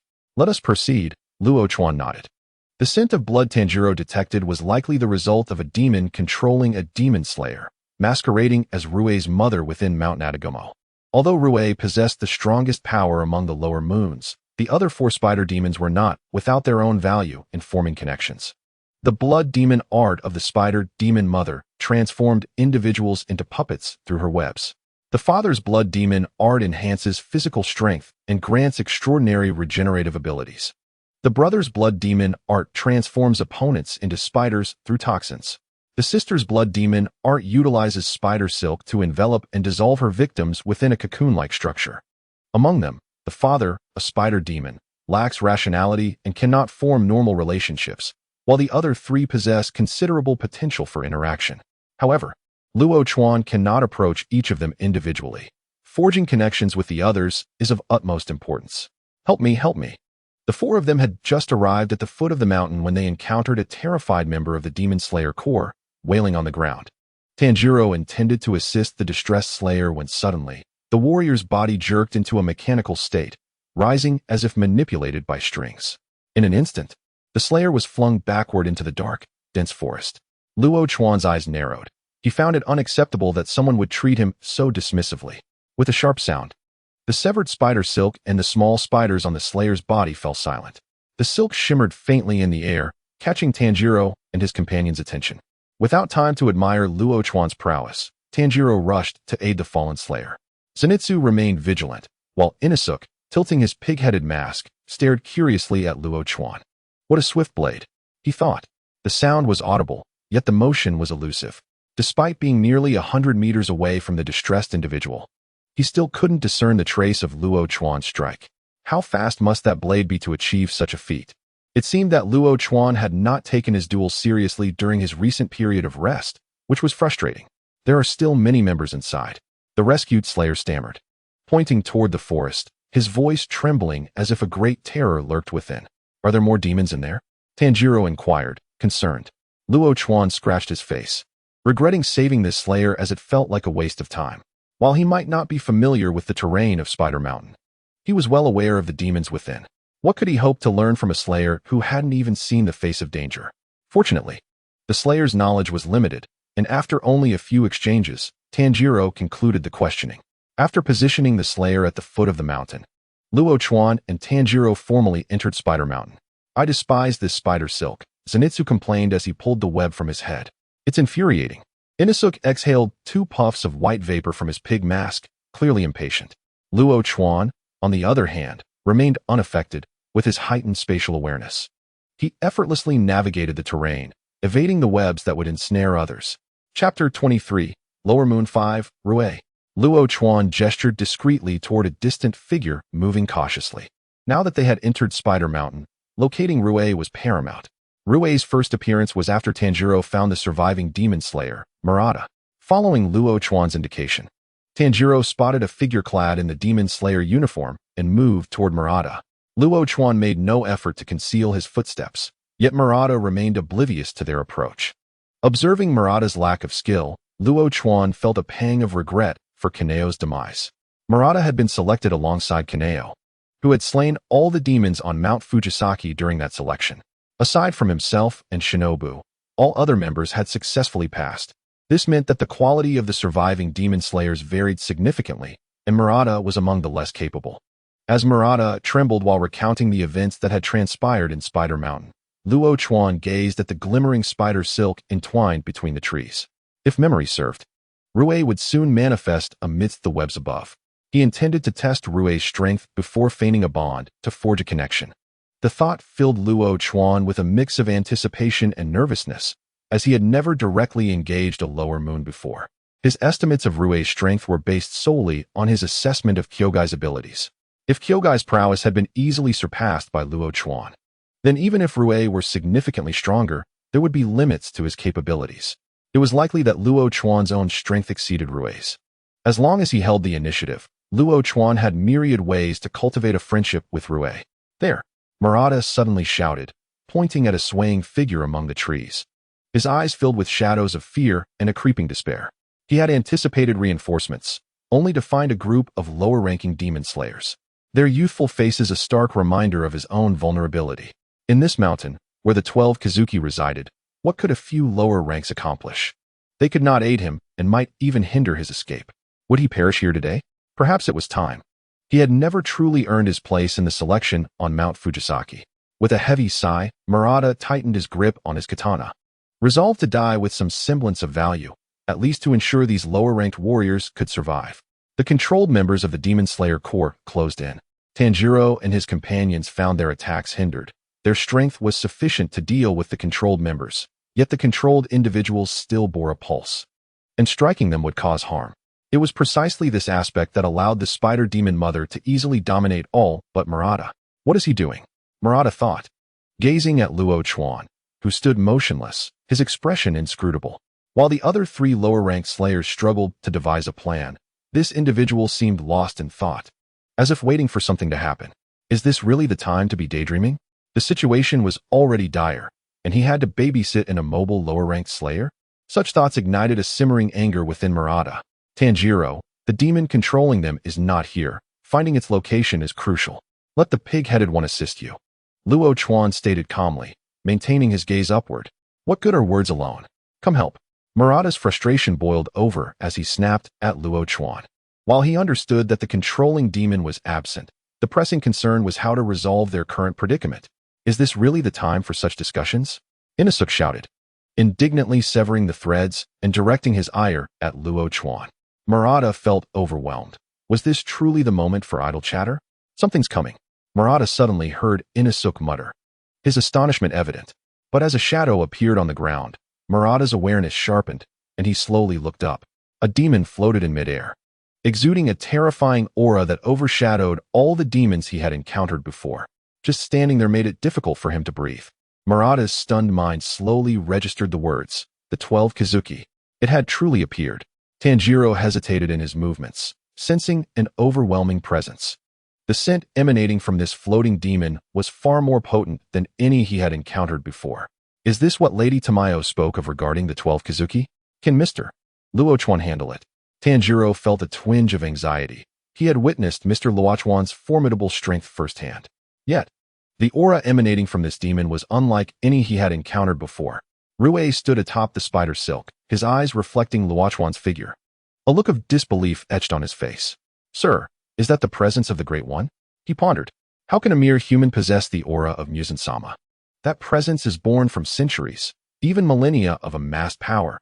What could possibly allow one individual to wield such an aura? Lower Moon 5 Rue, species, demon, rank. Already, understanding, moderate, talent, average, innate ability, none skills, blood demon art, thread prison mastery, blood demon art, killing eye cage, mastery, blood demon art, thread rotation, exquisite. Luo Chuan observed Rue's changing expression with a hint of disappointment. The imposing figure of the Demon King seemed to have little effect on Rue. His demeanor was far superior compared to that of Hyoka. Could it be that the desperation to reclaim his position in the 12 Kizuki led Hyoka to exhibit such a pitiful stance upon first meeting Luo Chuan? That reasoning seemed plausible to Luo Chuan. Otherwise, the title of the 12 Kizuki would be too grandiose for its own merit. Let's be friends, shall we? Luo Chuan asked, tilting his head slightly as he addressed Rue, who was suspended in the air. Although Rue ranked higher than him, in the realm of Demon Slayer, ranks were merely symbolic. Luo Chuan was resolute in his decision not to yield without witnessing Rue's true strength. Friends? Rue froze, momentarily at a loss for words. Even the puppet controlled by the spider demon mother seemed paralyzed. Tanjiro glanced at Luo Chuan, admiration gleaming in his eyes. Mr. Luo Chuan is such a gentle soul. He wishes to befriend both humans and demons alike. Zenitsu, seemingly indifferent, did not turn his head, as if he had not heard Luo Chuan's words. Friends? That sounds somewhat familiar. Inosuke mumbled, his brow furrowed in confusion. Meanwhile, Murata, standing nearby, found it difficult to articulate his feelings. Was he exasperated or amused? This junior swordsman must have lost his senses, seeking friendship with a demon? Surely, such a notion was absurd. Indeed, to Murata, Luo Chuan's actions appeared as a desperate plea for mercy. At that moment, he felt a diminished sense of guilt for having passed the selection under the protection of Kanroji. No matter how one compared, they could not match the shamelessness of the person before him. Chapter 24, Zenitsu's Outburst. Rue, lost in thought, looked down at Luo Chuan and spoke slowly. I do not require friends. No, you do, Luo Chuan replied with a smile, and in the blink of an eye, he vanished from his position. Brilliant arcs of electricity suddenly illuminated the dark forest, forming a crescent-shaped streak of lightning aimed directly at Rue. Rue's pupils constricted. How swift! In the instant Luo Chuan finished speaking, he felt a sharp, needle-like pain at his neck. The lightning was merely a diversion. The real danger had already arrived. Almost instinctively, Rue maneuvered the threads surrounding him to shield his front. Clang! The deafening sound of metal striking metal reverberated through the forest, followed by a relentless barrage of metallic clashes. The torrential speed of the attacks left Rue momentarily overwhelmed, forcing him to retreat step by step. Murata stood below, mouth agape, his throat struggling to swallow. What did he just witness? A junior swordsman overpowering a member of the 12 Kazuki? No, this individual was certainly not a junior swordsman. Such ferocity in attack was rarely seen, even among the Demon Slayer Corps. Was this person a newcomer? Absurd. Recalling his earlier shouts and base conjectures regarding Luo Chuan, Murata felt a flush of embarrassment creeping up his face. He realized that Luo Chuan was not in a panic. He was merely waiting for an opponent worthy of his efforts. The 12 Kazuki was that opponent. Rue, who had been suppressed, gazed through the webbing at the surging electric light, his expression growing increasingly irate. He was one of the 12 Kazuki, chosen by Muzan-sama. How could he allow a mere human to ride atop him? Blood demon art, killing eye cage. Rue's webs erupted around him, a dense network of spider silk rushing towards Luo Chuan, seeking to ensnare him. As the webs accumulated, they formed an impenetrable shadow that gradually consumed the electrical glow. Seeing his plan succeed, Rue's expression showed no signs of relief. He had merely intended to shift the tide of battle, never anticipating that he would actually ensnare his opponent. After all, given Luo Chuan's speed and attack prowess, evading the web's grasp should have been trivial. Yet somehow, he had captured Luo Chuan, which raised alarms in Rue's mind. Just as the web completely enveloped the electric light, a more resplendent golden beam pierced through the gaps of the webbing, akin to the first rays of sunlight breaking through darkness. The golden light surged forth, directly targeting Rue. Damn it! Rue cursed under his breath, raising his hands to obscure himself with the fine webs once more. He had missed his chance. With Luo Chuan's lightning-quick assault, he would not be granted a second opportunity. No, not from the front. As the thought crossed Rue's mind, a light chuckle resonated from behind him. Do you truly believe I am so naive? Luo Chuan, while constrained by rank, found it somewhat challenging to slice through Rue's webs directly. Yet, combat was never straightforward. Speed was Luo Chuan's forte, and he intended to exploit it fully. The Nichiren blade in Luo Chuan's hand sparkled with electric light, as if it sought to cleave the dark forest in two. With a swift motion, he brought the blade down, merging lightning with the edge in a thunderous roar. Boom! The strike connected with Rue's neck, and upon merely grazing Rue's skin, Luo Chuan felt as though his Nichiren blade had struck a leaden wall, unable to penetrate. Such hardness! Gazing at the faint trace of blood on Rue's neck, Luo Chuan narrowed his eyes. Rue's webs were already formidable, and now they seemed even more resilient against the blade's assault.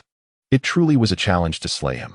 Yet, therein lay the value of forming a bond, and a broader smile graced Luo Chuan's face. How about it? Will you consider my proposition? This is unlike your hollow connections. Luo Chuan withdrew his blade, allowing the wound on Rue's neck to begin healing. After this brief skirmish, he had gleaned an understanding of Rue's capabilities. Although Rue was a high-ranking demon, significantly stronger than Hyoka, he was by no means Luo Chuan's equal. Thus far, Luo Chuan had only employed the first form of thunder breathing and the sixth form at a mastery level, forcing Rue into this state. Should Luo Chuan unleash his full potential, he was confident that even the sturdiest neck would falter under the weight of his relentless onslaught. However, Luo Chuan's aim of befriending Rue remained unfulfilled. Rue could not die just yet. Upon hearing Luo Chuan's words, Rue's expression darkened considerably, particularly at the mention of hollow connections, which struck a particularly jarring note within him. You shall perish. Blood demon art. Thread prison. Rue twisted his hands, and a colossal invisible web surged towards Luo Chuan's face. Clang. Luo Chuan attempted to slice through the webbing, but the strands, now imbued with Rue's blood, had grown even stronger. His first form met the webs as though he were striking an impenetrable metal surface.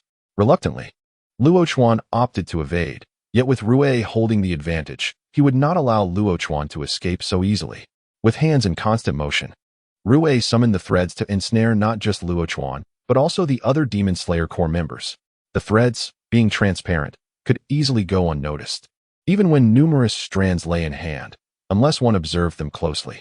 In the region where Luo Chuan resides, delicate strands of silk stretch across the landscape, creating a canvas of white.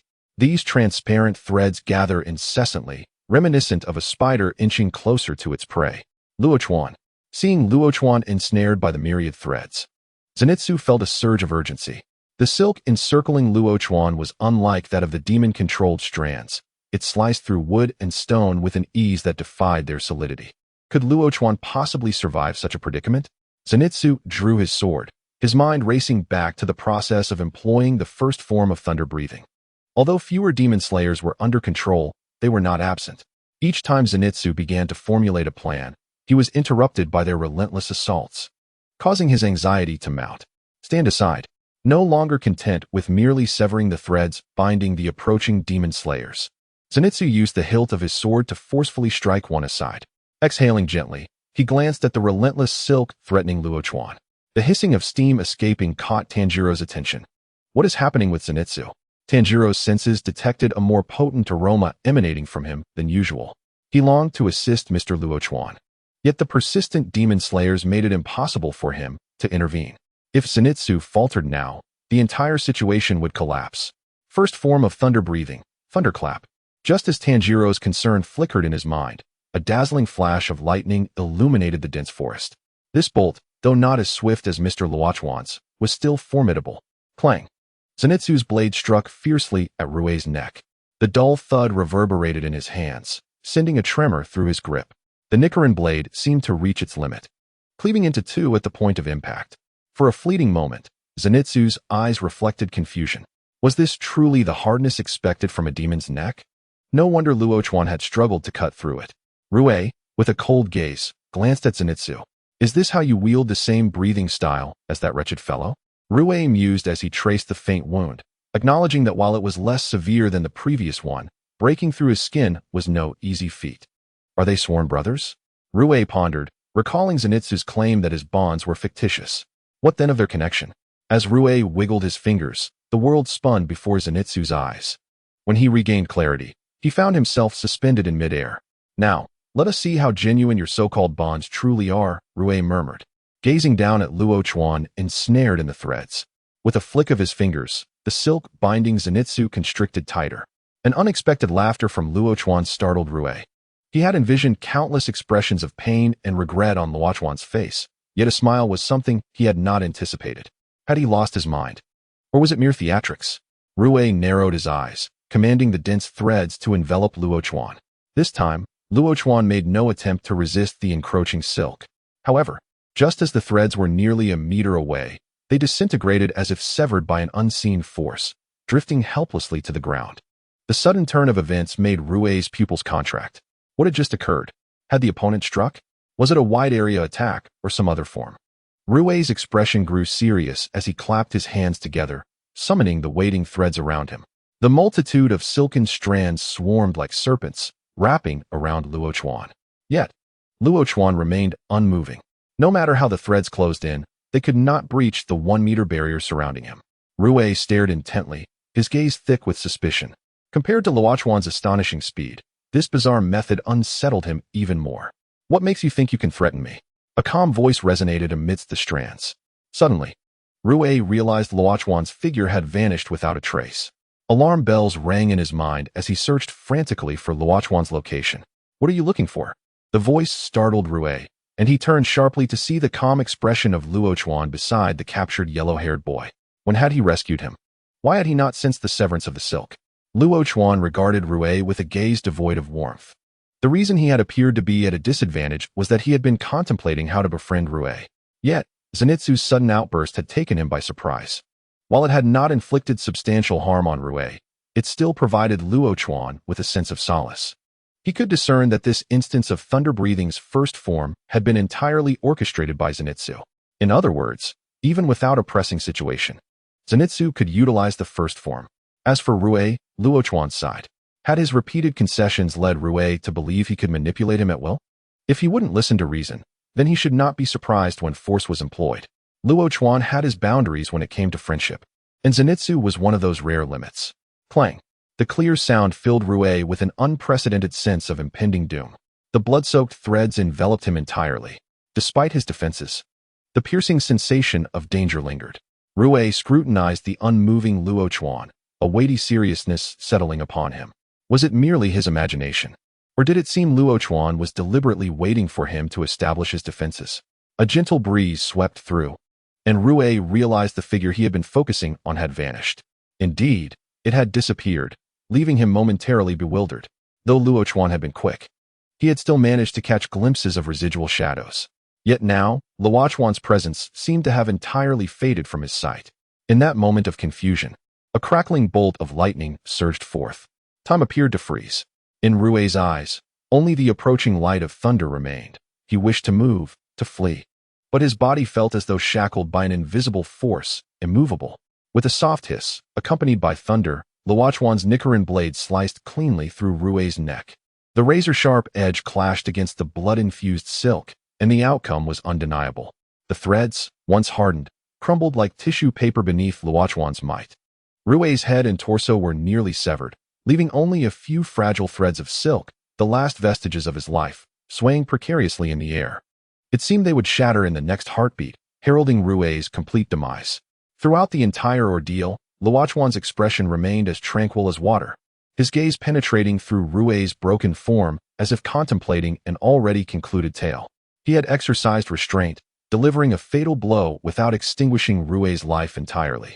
Should Rue once again reject his overture of friendship, Luo Chuan mused, perhaps this friendship was not essential after all. Slowly, Luo Chuan crouched down, positioning Rue's head upright. One last time. Will you be my friend? This time, Luo Chuan's face bore no smile, only a chilling coldness that sent shivers down the spine. Rue's eyes were vacant, as if he had yet to recover from the shock of being bested in a single strike. Staring blankly at the solemn Luo Chuan, Rue's vision slowly melded with the figure he had seen in his moments of despair on his sickbed. That was Lord Muzan, whose awe-inspiring aura and formidable power compelled the lower moon 5, Rue, to nod in submission. Chapter 26, Blood Demon Art, Line Rotation. Ding, successfully added lower moon 5, Rue. As a friend, detected that the intimacy level with the host and lower moon 5, Rue, is at initial acquaintance. Randomly awarded 1 skill. Acquired skill, Blood Demon Art, Line Rotation, Transcendent. Would you like to merge Blood Demon Art, Line Rotation, Transcendent, now? No, quite perceptive. Luo Chuan smirked at the successful friend edition notification. How frustrating it was that they wouldn't heed reason and insisted on pushing him to act decisively. With a deft flourish, his Nichiren blade sliced through the threads connecting Rue's head to his body, severing the last remnants of his existence, thus marking the demise of lower moon 5, Rue. Emotionless, Luo Chuan sheathed his blade and casually tossed the disintegrated head aside. At that moment, the breaths of all present instinctively halted, their gazes fixated solely on the calm figure sheathing his sword.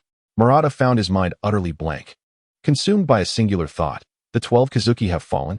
Even though this particular member was only a lower moon, the strength of the 12 Kazuki was validated by the lives of numerous Demon Slayer Corps members. Each appearance of a 12 Kazuki typically resulted in over 10% of casualties, necessitating the intervention of the Hashira. Thus, in theory, wherever a Kazuki existed, a Hashira was sure to follow. Each member of the 12 Kazuki possessed the potential to vex the Demon Slayer Corps. Even the lower ranks could inflict substantial casualties. Yet now, what did he witness? In a nightmarish spectacle, a mere rank K swordsman beheaded a member of the 12 Kazuki in a single stroke.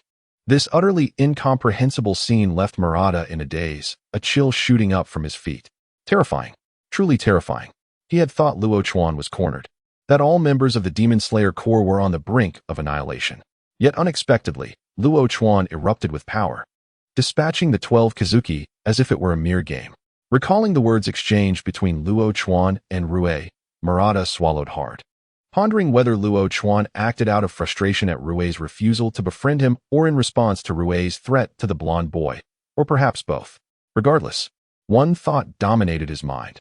If Luo Chuan were to extend a hand of friendship, he would nod eagerly without hesitation. That detestable Luoan. Recovering from his shock, Inosuke muttered under his breath. Although he had long suspected that Luo Chuan had concealed considerable strength during their sparring sessions, he had never anticipated such a vast disparity. It was akin to the difference between a drop of water and a bucket. Inosuke had no knowledge of the 12 Kazuki, But his survival instincts screamed that had he ventured near the battlefield between that white-haired child and Luo Chuan, he would have perished in an instant. Mr. Luo Chuan. The control has vanished, Tanjiro exclaimed, his eyes gleaming as he gazed at Luo Chuan. If even the 12 Kazuki were no match for Mr. Luo Chuan, then how formidable must he truly be? Luo Chuan nodded slightly, recognizing that upon witnessing Rue's demise, the Spider Mother likely quaked in fear, losing the will to control her threads recklessly. Will you emerge on your own, or shall I compel you? Luo Chuan called out softly to the shadowy forest. He had sensed another demon lurking nearby before engaging Rue. But its presence had been too weak to warrant concern, likely one of the lesser demons bonded to Rue by false ties. Behind the trees, the spider sister covered her mouth in shock, her face pale with panic. Rue was dead? How could he possibly be dead? Wasn't he the strongest demon on this mountain? Countless demon hunters had come before, yet each had met a permanent demise here. But now Rue was dead? Upon hearing Luo Chuan's voice, the spider sister trembled uncontrollably. If even Rue could not withstand him, how could she? No, she must flee. She was not ready to die. The instinct to escape surged within her, spreading like wildfire. As she stood and took a step, she was suddenly confronted by a figure standing atop the branches, one she recognized all too well, the very silhouette that had slain Rue. The moonlight cast a silver glow upon him, illuminating the spider sister's pale visage. Shall we be friends? The calm voice echoed in her ears. For a moment, she was taken aback, but then she hastily nodded. I am willing, I am willing. Her words tumbled out in a rush, as if fearing that any delay would displease Luo Chuan. After all, Rue's fate was a stark warning of the horrors that awaited those who refused him. Ding, successfully added Spider Demon, Ayaka, as a friend. Detected that the intimacy level with Ayaka is at initial acquaintance. Randomly awarded 1 skill. Acquired Blood Demon Art, Dissolving Cocoon.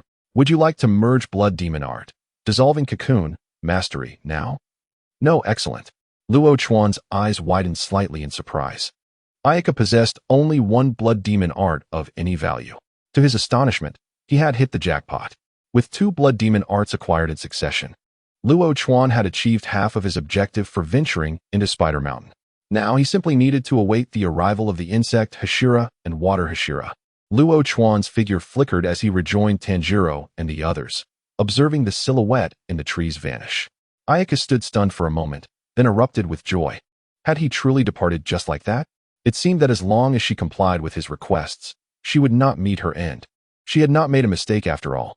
Having received such a fortunate opportunity, she resolved to flee the mountain quickly. However, she soon felt an inexplicable heaviness in her limbs. She had never experienced such difficulty in controlling her body. No matter how strong her desire to escape, her body merely trembled. Confused, Ayaka lowered her head to ascertain the issue. In that moment, she was horrified to discover that her head had detached from her body. Instinctively, she reached for her head with her hands, but she had already lost control of her body, left to witness her own sight spinning chaotically. As she gazed at her headless corpse, it dawned on her that he had never intended to spare her. The so-called friendship was as illusory as the bonds she shared with Rue. Even avoiding mistakes would not guarantee survival. The remaining 3 demons, Spider Father, who could not communicate, Brother, whose Blood Demon Art was beneath Luo Chuan's notice, and Mother, who was already being engaged by Tanjiro, left Luo Chuan with no time to intervene. Moreover, the Spider Mother had a longing for death. In compelling friendship through threats, Luo Chuan had inadvertently granted her wish. Perhaps it was best to leave them to Tanjiro and the others while he absorbed Rue's and Ayaka's Blood Demon Arts, preparing to befriend the Hashira. Only with sufficient strength could he earn their recognition, making the pursuit of friendship far easier. Would you like to merge Blood Demon Art, Line Rotation, Transcendent, now? Yes. Chapter 27, Strength Enhancement. As the merging of the Blood Demon Art commenced, Luo Chuan could not suppress a gasp of astonishment. The sensation of Rue's Blood Demon Art was entirely different from those he had absorbed previously. It felt as though countless ants were crawling through his veins and bones.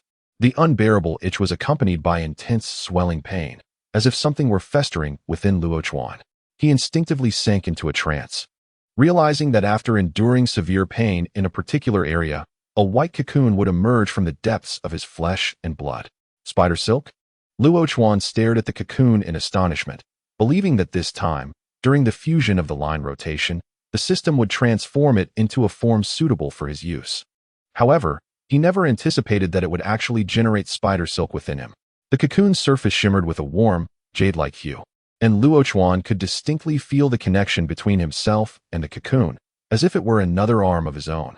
As the light on the cocoon grew more radiant, fine strands of silk began to emerge. The spider silk flowed within Luo Chuan like a profound and elusive current, isolating his consciousness from the outside world. His perception was fully immersed in the newly born threads. Under his mental command, these threads could stretch and contract freely, some as delicate as hair, while others were as resilient as iron. Luo Chuan attempted to guide the silk to flow gradually within him, each movement strikingly clear, as if his nerve endings extended into every filament. The process of fusion was painful, yet bearable. Once the silk fully broke free from its cocoon, Luo Chuan tried to manipulate it according to the techniques of the blood demon art he envisioned. He raised his palm, aiming at an oak tree about 3 meters in diameter, channeling his intent to drive the silk. The threads seeped through his fingers, dancing gracefully in the air like the aurora borealis. Luo Chuan's gaze suddenly sharpened. The undulating silk, as if summoned, shot forth like arrows at an imperceptible speed towards the oak. A faint hissing sound filled the air, akin to the slicing of the atmosphere. Upon contact with the tree, the silk no longer bore a gentle touch, but pierced with the sharpness of the finest blade, penetrating the wood without hesitation.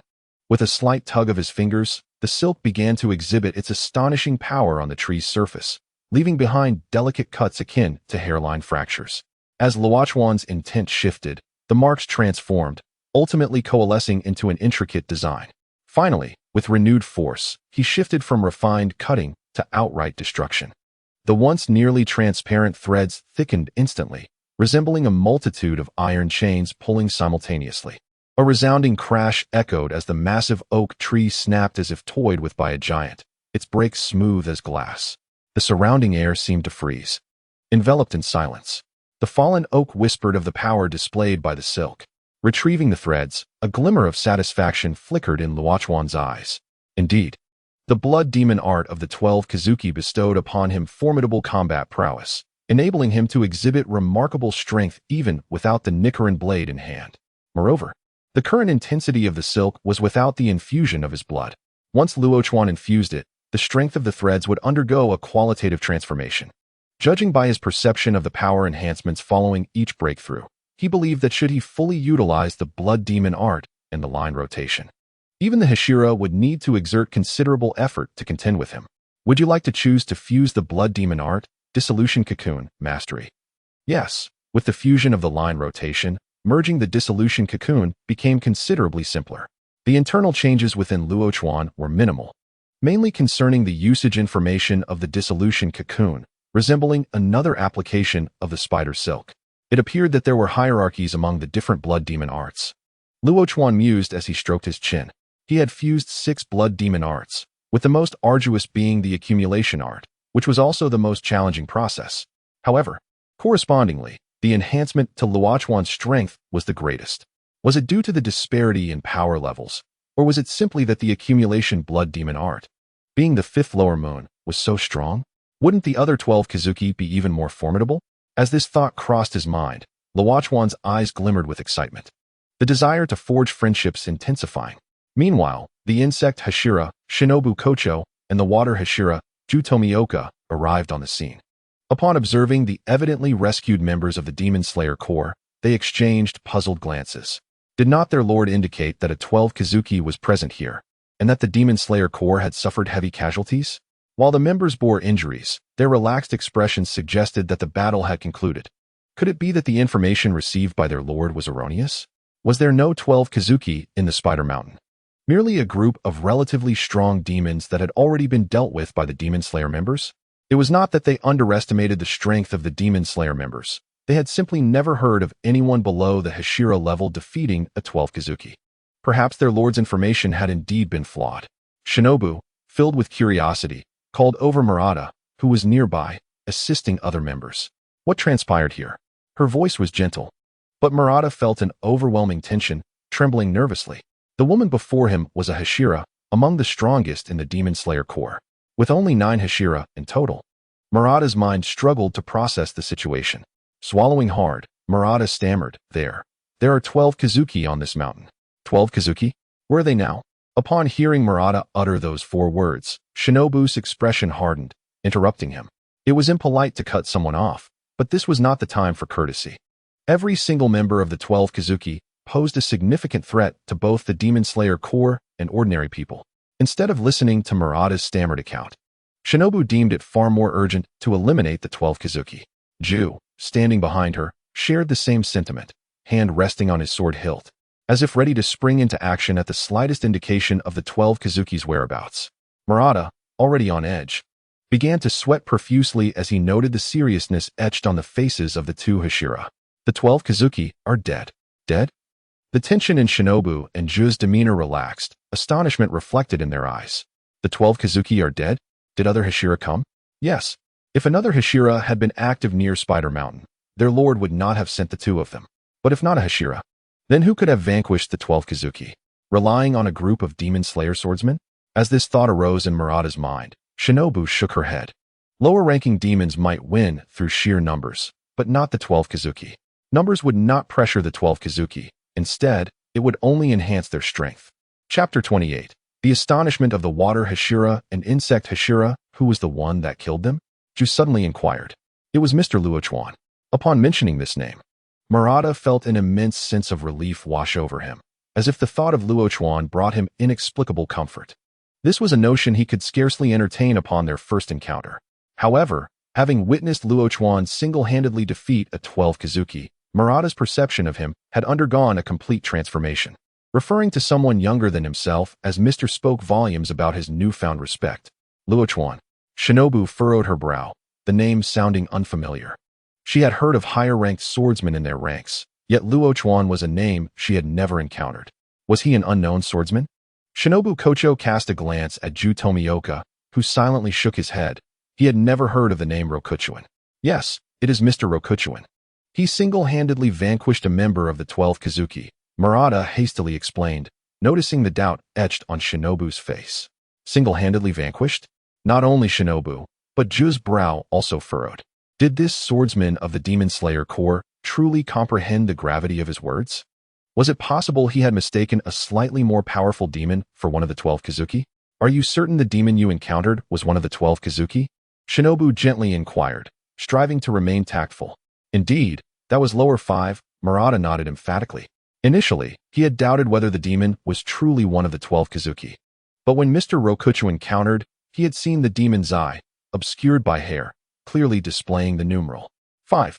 The other eye also bore the inscription of lower. At this point, he was utterly convinced that the demon slain by Mr. Rokuchuan was indeed lower 5 of the 12 Kazuki. If there had been any doubt regarding the demon's identity before, Murata's words dispelled it entirely. Among the demons, only those of the 12 Kazuki bore numerals and the distinctions of upper and lower ranks. Other demons could neither possess nor be deemed worthy of such marks. But if the demon Murata encountered was truly one of the 12 Kazuki, then who exactly was Rokuchuan? To single-handedly slay a lower member of the 12 Kazuki was no small feat, yet neither Shinobu nor Ju had ever heard of him. Is he the Mr. Rokuchuan you mentioned? I am unsure of his whereabouts. He has gone to slay demons. However, Tanjiro and the others are engaged in battle over there. Murata gestured towards the woods to the west. Upon hearing Tanjiro's name, Ju paused. Tanjiro Kamado? He is here? Did he not just pass the final selection this year? Has he already encountered a member of the 12 Kazuki? Do you know him? Shinobu inquired, her smile revealing her curiosity about Tanjiro. As she sought to uncover Rokuchuan's identity and whether he was a swordsman of the same cohort worth mentoring for the other Hashira. Ju did not respond, but hastened towards the direction Murata indicated. Not only was Shinobu eager to know, but he too was filled with curiosity. In the dimly lit woods to the west, Inosuke, are you all right? Tanjiro called out anxiously to Inosuke, who had been flung against a tree by the spider demon. Just moments ago, they had believed the battle was nearing its conclusion, but the situation had drastically shifted when the spider-bodied demon unleashed its blood demon art. Inosuke's Nichiren blade had failed to sever the demon's neck. I am fine. How about you, Yatsutaro? Inosuke gritted his teeth against the pain of a dislocated rib. Regardless, as long as he claimed to be unhurt, he would remain unhurt. Tanjiro's expression grew grim. His own blade was shattered, and his lungs ached from the exertion of his breathing techniques. We should have called Mr. Rokuchuan over. If he were here, dispatching this demon would not pose such a perilous risk. At this rate, Inosuke and I might die here. The spider demon approached Inosuke, who attempted to strike back, only for his Nichiren blade to be swatted away effortlessly. The demon seized Inosuke by the head, lifting him off the ground, slowly tightening its grip. Witnessing Inosuke being mercilessly crushed, Tanjiro's pupils dilated. Summoning an inexplicable surge of strength, he charged at the spider demon with his broken blade. The forms of the water-breathing techniques flashed through Tanjiro's mind, but he realized they were futile. In this moment of desperation, he recalled the Hinakami Kagura taught by his father. As Tanjiro's thoughts synchronized with his breathing techniques, a torrent of blazing fire erupted from his broken blade, illuminating the woods with a brilliant glow. Hinakami Kagura, Dance of the Fire God. The crimson flames, akin to a radiant sun, cleaved towards the demon's neck. This time, the demon's neck was no longer impervious. It succumbed like spring snow beneath the scorching sun, effortlessly severed by Tanjiro's blade. With the spider demon defeated, Tanjiro felt the last vestiges of his strength dissipate, collapsing to the ground, gazing at Inosuke, who lay nearby, uncertain of his fate. He reached out, attempting to crawl toward Inosuke to assess his condition. "Do not move. It will worsen your injuries," a gentle voice reached Tanjiro's ears, followed by a sharp pain in his back as something was injected into him. "Mr. Tomioka? Well done," she said. "Who is she?" Tanjiro inquired, looking at Shinobu, who had tended to him before moving towards Inosuke. "The insect Hashira, Shinobu Kocho. Is there anything else?" That should be all. The strongest of the 12 Kazuki has already been dealt with by Mr. Rokuchuan. Zenitsu has dispatched one, and Inosuke and I have taken down two. Mr. Rokuchuan? Ju's curiosity was piqued by the repeated mention of the name. He passed the selection alongside us. He is formidable, far beyond the capability of that 12 Kazuki. Tanjiro's eyes sparkled as he spoke of Rokuchuan. "You all passed together. You are of the same cohort?" Ju's usually stoic demeanor flickered with intrigue. Being of the same cohort meant they had just recently passed the selection, and to single-handedly slay a member of the 12 Kazuki so soon after? How had his strength been augmented? Another Machiro? Shinobu, who had been eavesdropping, was equally taken aback. To have slain a member of the 12 Kazuki within 2 months was no small feat. Even Kanawa would find it challenging, having trained in the breathing techniques since childhood. The potential of this Rokuchuan was indeed astonishing. Having finished administering the medicine, Shinobu surveyed the surroundings, suddenly struck by a thought. Yes, at that time, Mr. Rokuchuan." Tanjiro nodded, eager to recount the details to Ju. Chapter 29, The Aggrieved Nezuko. "Mr. Tomioka, that box seems somewhat unusual," Shinobu suddenly interrupted Tanjiro, pointing at the box containing Nezuko with a smile. Ju and Tanjiro turned their gaze towards the box. Tanjiro initially overlooked it, preparing to explain that Nezuko was inside. But just then, a sinister aura wafted into his nostrils. The air was laced with murderous intent. It emanated from the gentle and smiling insect Hashira. Shinobu intended to kill Nezuko. As Tanjiro realized what Nezuko's identity represented for the Demon Slayer Corps, Shinobu had already approached the box, raising her pink Nichiren blade to strike. Fortunately, Ju also quickly grasped the contents of the box. Clang! The clash of pink and water blue Nichiren blades reverberated through the air.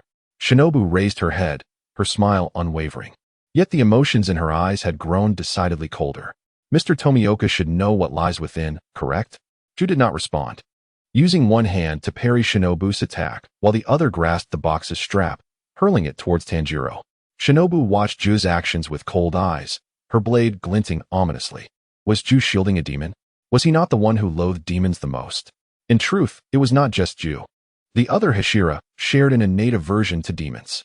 Regardless of the pitiful experiences of their opponents, they would not hesitate to eradicate the demons. But why impede her? She could not believe that Ju Tomioka was unaware of the contents of that box. Butterfly Shinobu suppressed her doubts and sheathed her Nichiren blade. Her target was the demon, not her fellow Hashira, Ju Tomioka. Yet, as she prepared to charge towards Tanjiro once more, Ju stood resolutely in her path. "Mr. Tomioka, please step aside," she urged. "That little one over there is harboring a demon, which is a violation of the Demon Slayer Corps regulations." Hastily, Tanjiro interjected, "That girl is my sister. She would never harm anyone." With sympathy, Butterfly Shinobu covered her mouth. "How tragic. Then let me end her life with my gentle poison. Can she still move? Hurry and take her away," Ju said without turning back. He knew that facing Butterfly Shinobu, a master of poison, required his full attention. Tanjiro's presence would only serve as a distraction. Thank you, Mr. Tomioka. Tanjiro bowed deeply, carrying Nezuko on his back as he fled. Thanks to the serum administered by Butterfly Shinobu, he felt his body recovering at an accelerated pace. Observing Ju's unwavering demeanor, a flicker of concern crossed Butterfly Shinobu's eyes. Isn't this excessive, Mr. Tomioka? What you are doing now is a violation of the core regulations. As she watched Tanjiro disappear, she did not rush to pursue. She was not the only one dispatched to the Spider Mountain for support. Her adoptive sister, Kanoho, was also present. Kanoho seldom made decisions on her own, but upon receiving the order to slay demons, she would see it through, even if Ju could delay her. The demon contained within the box would surely fall to Kanoho's blade. She did not believe that Tanjiro, in his current state, could withstand Kanoho's onslaught. Despite having Kanoho as a backup, Butterfly Shinobu decided to test her strength. To personally eliminate the demon that Ju was shielding would bring her immense satisfaction. With this thought, she swiftly moved, attempting to circumvent Ju. Clang. The familiar sound of metal clashing made her eyes narrow. Was Ju truly serious? In the woods, Tanjiro, enduring the pain coursing through his body, sprinted down the mountain with the box on his back. The effects of the medicine administered by Butterfly Shinobu were rapidly diminishing. Just a little more, I'm almost there, Tanjiro thought, his gaze fixated on the foot of the mountain, which appeared so close yet felt as though he were wading through a mire. I mustn't stop here. Nezuko's life depends on it. Drawing upon the remnants of his will, Tanjiro pressed forward. Boom. He felt as though a boulder had struck him from behind. His already strained body buckled under the weight, collapsing to the ground as the box containing Nezuko tumbled away. The box collided with a nearby rock, dislodging Nezuko from within. Run. Quickly. Nezuko, find Mr. Rokuchiwa. Don't let them catch you. Tanjiro shouted to Nezuko, who appeared momentarily dazed. Nezuko gazed at Tanjiro with her large pink eyes before turning and fleeing. Kanoho lunged to seize Nezuko. With the restorative effects of the medicine now exhausted, Tanjiro struggled to lift his head, watching the two figures retreat into the distance. In his heart, Tanjiro silently prayed, Nezuko must find Mr. Rokuchiwa. He is the only one who can save her now. Mr. Rokuchiwa was one of the few who did not mind Nezuko's identity as a demon. During their moments of rest, he often cared for her. In this perilous time, he would surely come to her aid. If only Mr. Rokuchiwa would act, Nezuko's chances of survival would dramatically increase. Yet, a troubling thought struck Tanjiro. Could Nezuko understand his words? Did she know who Mr. Rokuchiwa was? Did she know where to find him? With a heavy heart, Tanjiro resolved that he must follow her.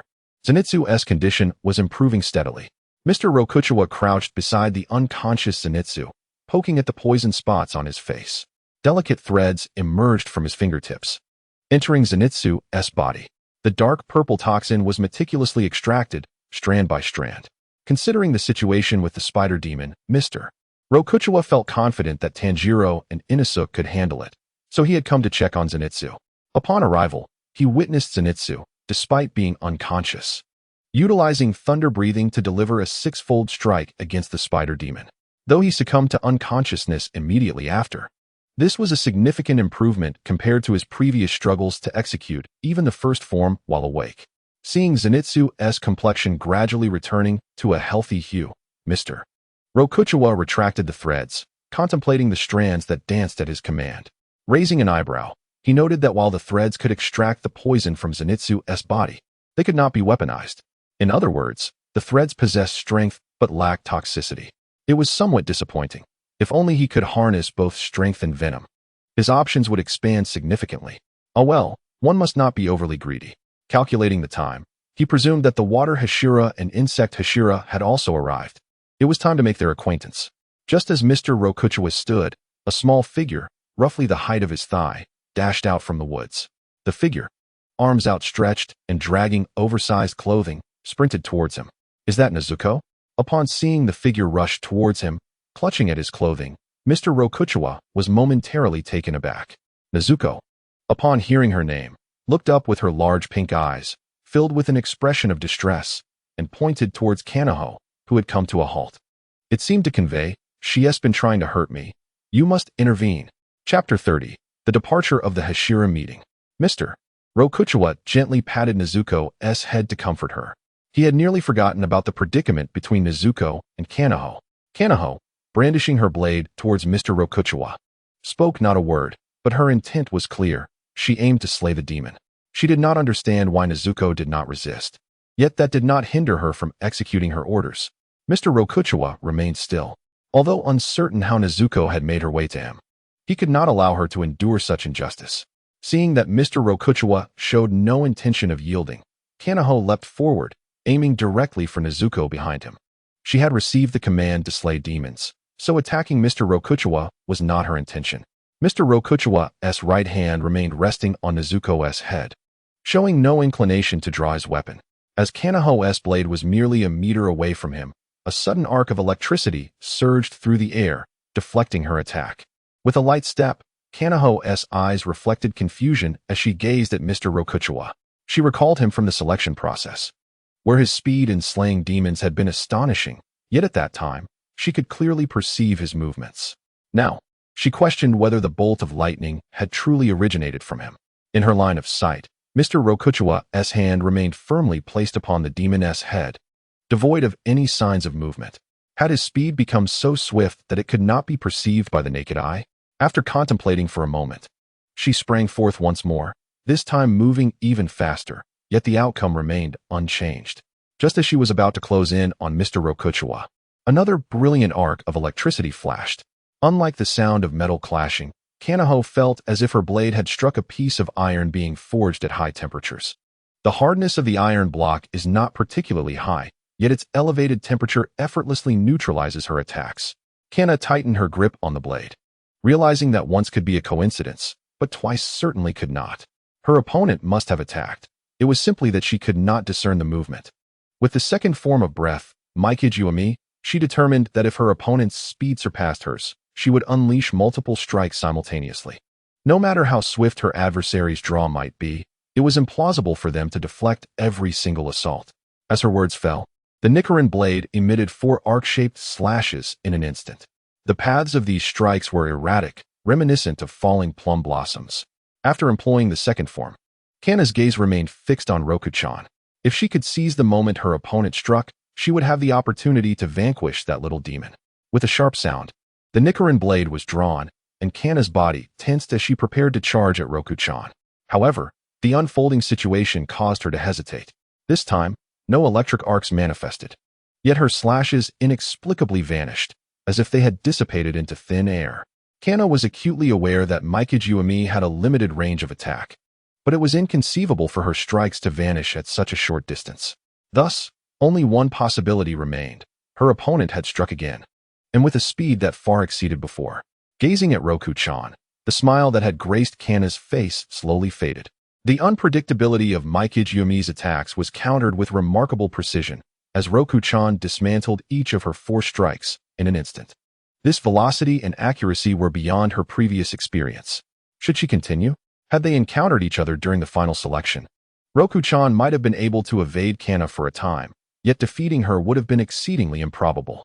For while Roku-chan possessed skill, he lacked the requisite breathing technique to execute his abilities effectively. However, in the present moment, devoid of the breathing technique, Kana was by no means his match. Kana offered no response, yet the raised blade spoke volumes. Observing Kana's almost obstinate demeanor, Roku-chan shook his head, just as he contemplated how to handle her. The call of the crow reverberated throughout Spider Mountain. Relay, relay, orders from headquarters. Capture Tanjiro and Nezuko and return them to headquarters. Capture Tanjiro and the demon Nezuko and bring them back. Tanjiro, adorned in a checkered haori, with a wound on his forehead, and Nezuko, the demon girl biting a bamboo stick, listened to the crow's message. Roku-chan shrugged, pulling the reluctant Nezuko from behind him. This is Nezuko, he stated. Kana glanced at Nezuko, who clung tightly to Roku-chan's clothing.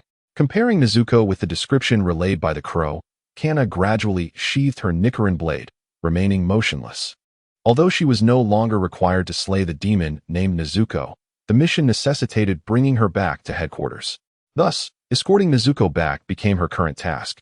With a sigh, Roku-chan first hoisted Zenitsu onto his back, then grasped Nezuko's hand, signaling to Kana. She paused, then turned away. Ideally, Cooperation would be most advantageous, otherwise.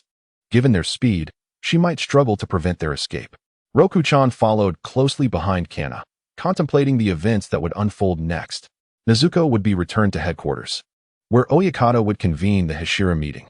At the meeting, apart from the Water Hashira and the Mist Hashira, the remaining Hashira unanimously favored the execution of Nezuko. Even after Shinobu Kocho and Ju Tomioka swore their lives on it, the Wind Hashira remained unconvinced. Testing Nezuko with his own blood, she ultimately passed the trial through sheer luck. Reflecting on the general proceedings of this Hashira meeting, Roku-chan began to ponder what role he should play among the Hashira to maximize the benefits of his friendship system. Firstly, the Mist Hashira and Water Hashira were dismissed from consideration. One was self-absorbed, the other a taciturn enigma. The Wind Hashira was similarly unsuitable, his personality somewhat twisted. Going there would likely lead to conflict over Nezuko rather than friendship. The Love Hashira was amicable, making friendship easy, but with the Serpent Hashira watching, they could only choose one. The Sound Hashira was too self-absorbed. Perhaps a few compliments might forge a bond? Beyond these few Hashira under consideration, the remaining targets were pivotal to Roku-chan's plans. The Insect Hashira, Shinobu Kocho, was approachable, making initial acquaintanceship straightforward. The Flame Hashira, Kyajiro Rengoku, was cheerful and eager to make friends, which aligned perfectly with Roku-chan's intentions. The Stone Hashira, with a heart full of compassion, would likely not resist Roku-chan's desire for friendship. With clarity on the dynamics of this Hashira meeting, Roku-chan grew increasingly eager for the chance to meet all 9 Hashira. After all, opportunities to encounter all 9 Hashira at once were rare. Chapter 31, Draw the Blade. On the following morning, at the Ubuyashiki estate, the headquarters referred to by the crow was located here. A sea of wisteria flowers surrounded the estate, and before Roku-chan could step inside, a refreshing fragrance of wisteria wafted into his nostrils. The expansive cultivation of these flowers clearly demonstrated the Demon Slayer core commitment to protecting Oyakata. Upon entering the estate, the box containing Nezuko stirred gently behind Roku-chan. He softly patted the box, reassuring Nezuko, who seemed uneasy from the scent of the wisteria. After calming her, Roku-chan glanced at Tanjiro, who was bound nearby. The previous night, after the crow delivered its orders, the incident at Spider Mountain had come to a close. Inosuke and Zenitsu were carried back to headquarters for treatment, while Tanjiro was escorted back. Originally, Nezuko was also meant to be taken back, but Roku-chan had objected. He understood that should the Demon Slayer Corps members escort her, the Wind Hashira's blade would be unavoidable for Nezuko. Initially, some members of the Corps expressed dissent. However, once Roku-chan drew his Nichiren blade, enveloping a 5-meter radius in a tempest of lightning, all objections vanished. They were unaware of the full extent of Roku-chan's strength, but they recognized that the ferocious thunder was no illusion. Upon learning of this from Shinobu and Ju, they refrained from voicing any objections, curiosity evident as they observed Roku-chan. His ability to single-handedly slay a lower moon already attested to his prowess. The Demon Slayer Corps thrived on strength. Moreover, given Roku-chan's capability, he could have fled. Yet his compliance and following along demonstrated his sincerity. As Roku-chan descended the steps, he sensed several gazes converge upon him. The stares lingered momentarily before shifting to the box he carried on his back. Unfazed by the heat of their scrutiny, Roku-chan surveyed the assembled Hashira. Empowered by the aura of a demon king, his presence was on par with, if not superior to, several of the Hashira. Even without the demon king's aura, he would not falter under the weight of a few gazes. Passing by the members of the Demon Slayer Corps, Roku-chan positioned himself beside the Hashira. Observing his composed demeanor, several Hashira exchanged glances. Is this the swordsman who dispatched the Lower Moon 5? Not particularly striking, yet still not as handsome as I am. Oh my, what a charismatic young man. When will that cloud in the sky drift my way? To be capable of single-handedly slaying a Lower Moon is truly impressive. But why is he carrying a demon? The member tasked with escorting the Demon Slayer Corps roused Tanjiro from his slumber.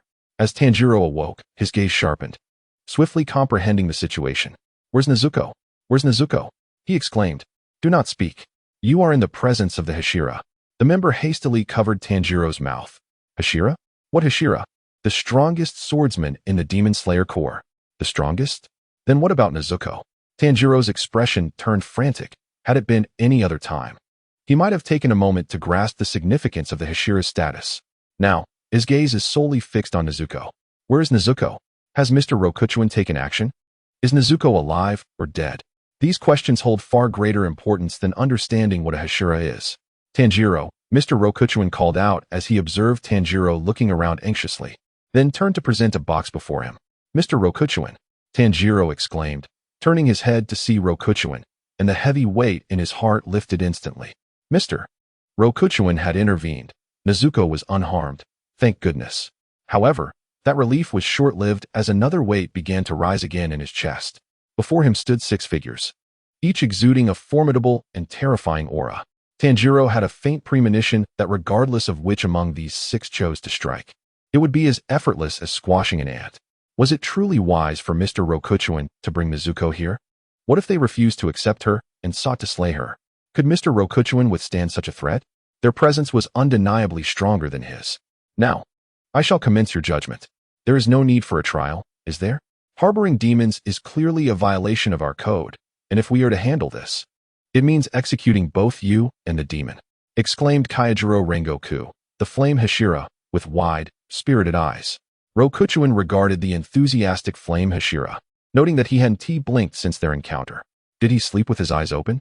Sensing Rokuchuan's gaze, Rengoku turned to meet his eyes. Rokuchuan smiled. Rengoku was a character he held in great esteem, one he deemed essential to his circle of friends. In the original narrative, Rengoku met his end on the Mugen train. But with his presence here, Rokuchuan was determined to ensure Rengoku witnessed the brilliance of the dawn on the morrow, should circumstances permit. After this brief interlude, Shinobu Kocho began to inquire about Tanjiro's reason for bringing a demon. Tanjiro responded truthfully, while Rokuchuan discreetly scanned the courtyard. The snake Hashira was in the trees. The other 7 Hashira were before him, but where was the wind Hashira? He was the one Rokuchuan needed to focus on due to Nezuko's presence. Suddenly, a faint sound of slicing air reached Rokuchuan from behind, and without hesitation, he darted to the side. Such speed? Is that a demon slayer employing the thunder-breathing techniques? Remarked Sanemi Shinazugawa, the wind Hashira, maintaining his stance as he stood where Rokuchuan had just been. Nonetheless, it matters not. If you dare to shelter a demon, be prepared for death, Sanemi said, licking his lips, his gaze yearning as he envisioned blood splattering upon his Nichiren blade. Wait, Mr. Shinazugawa, you're mistaken. He is not the one harboring the demon. It is this person. Shinobu interjected swiftly, sensing the tension. After years of camaraderie, she understood the terrifying strength of the scarred man before her all too well.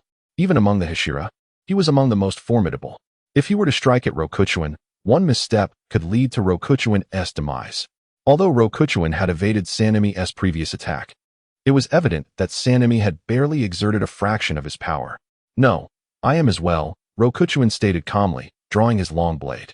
His nonchalant tone astonished the Hashira present. You too? Are you also one who harbors demons? Surely, Rokuchuan had lost his senses. Such claims were not made lightly. In the Demon Slayer Corps, shielding a demon was punishable by death.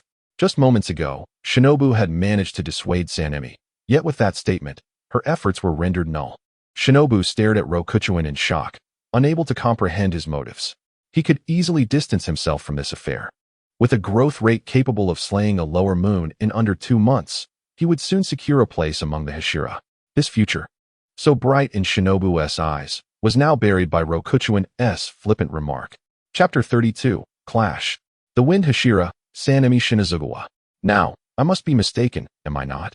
Sanemi glanced at Shinobu, then fixed his gaze upon Rokuchuan.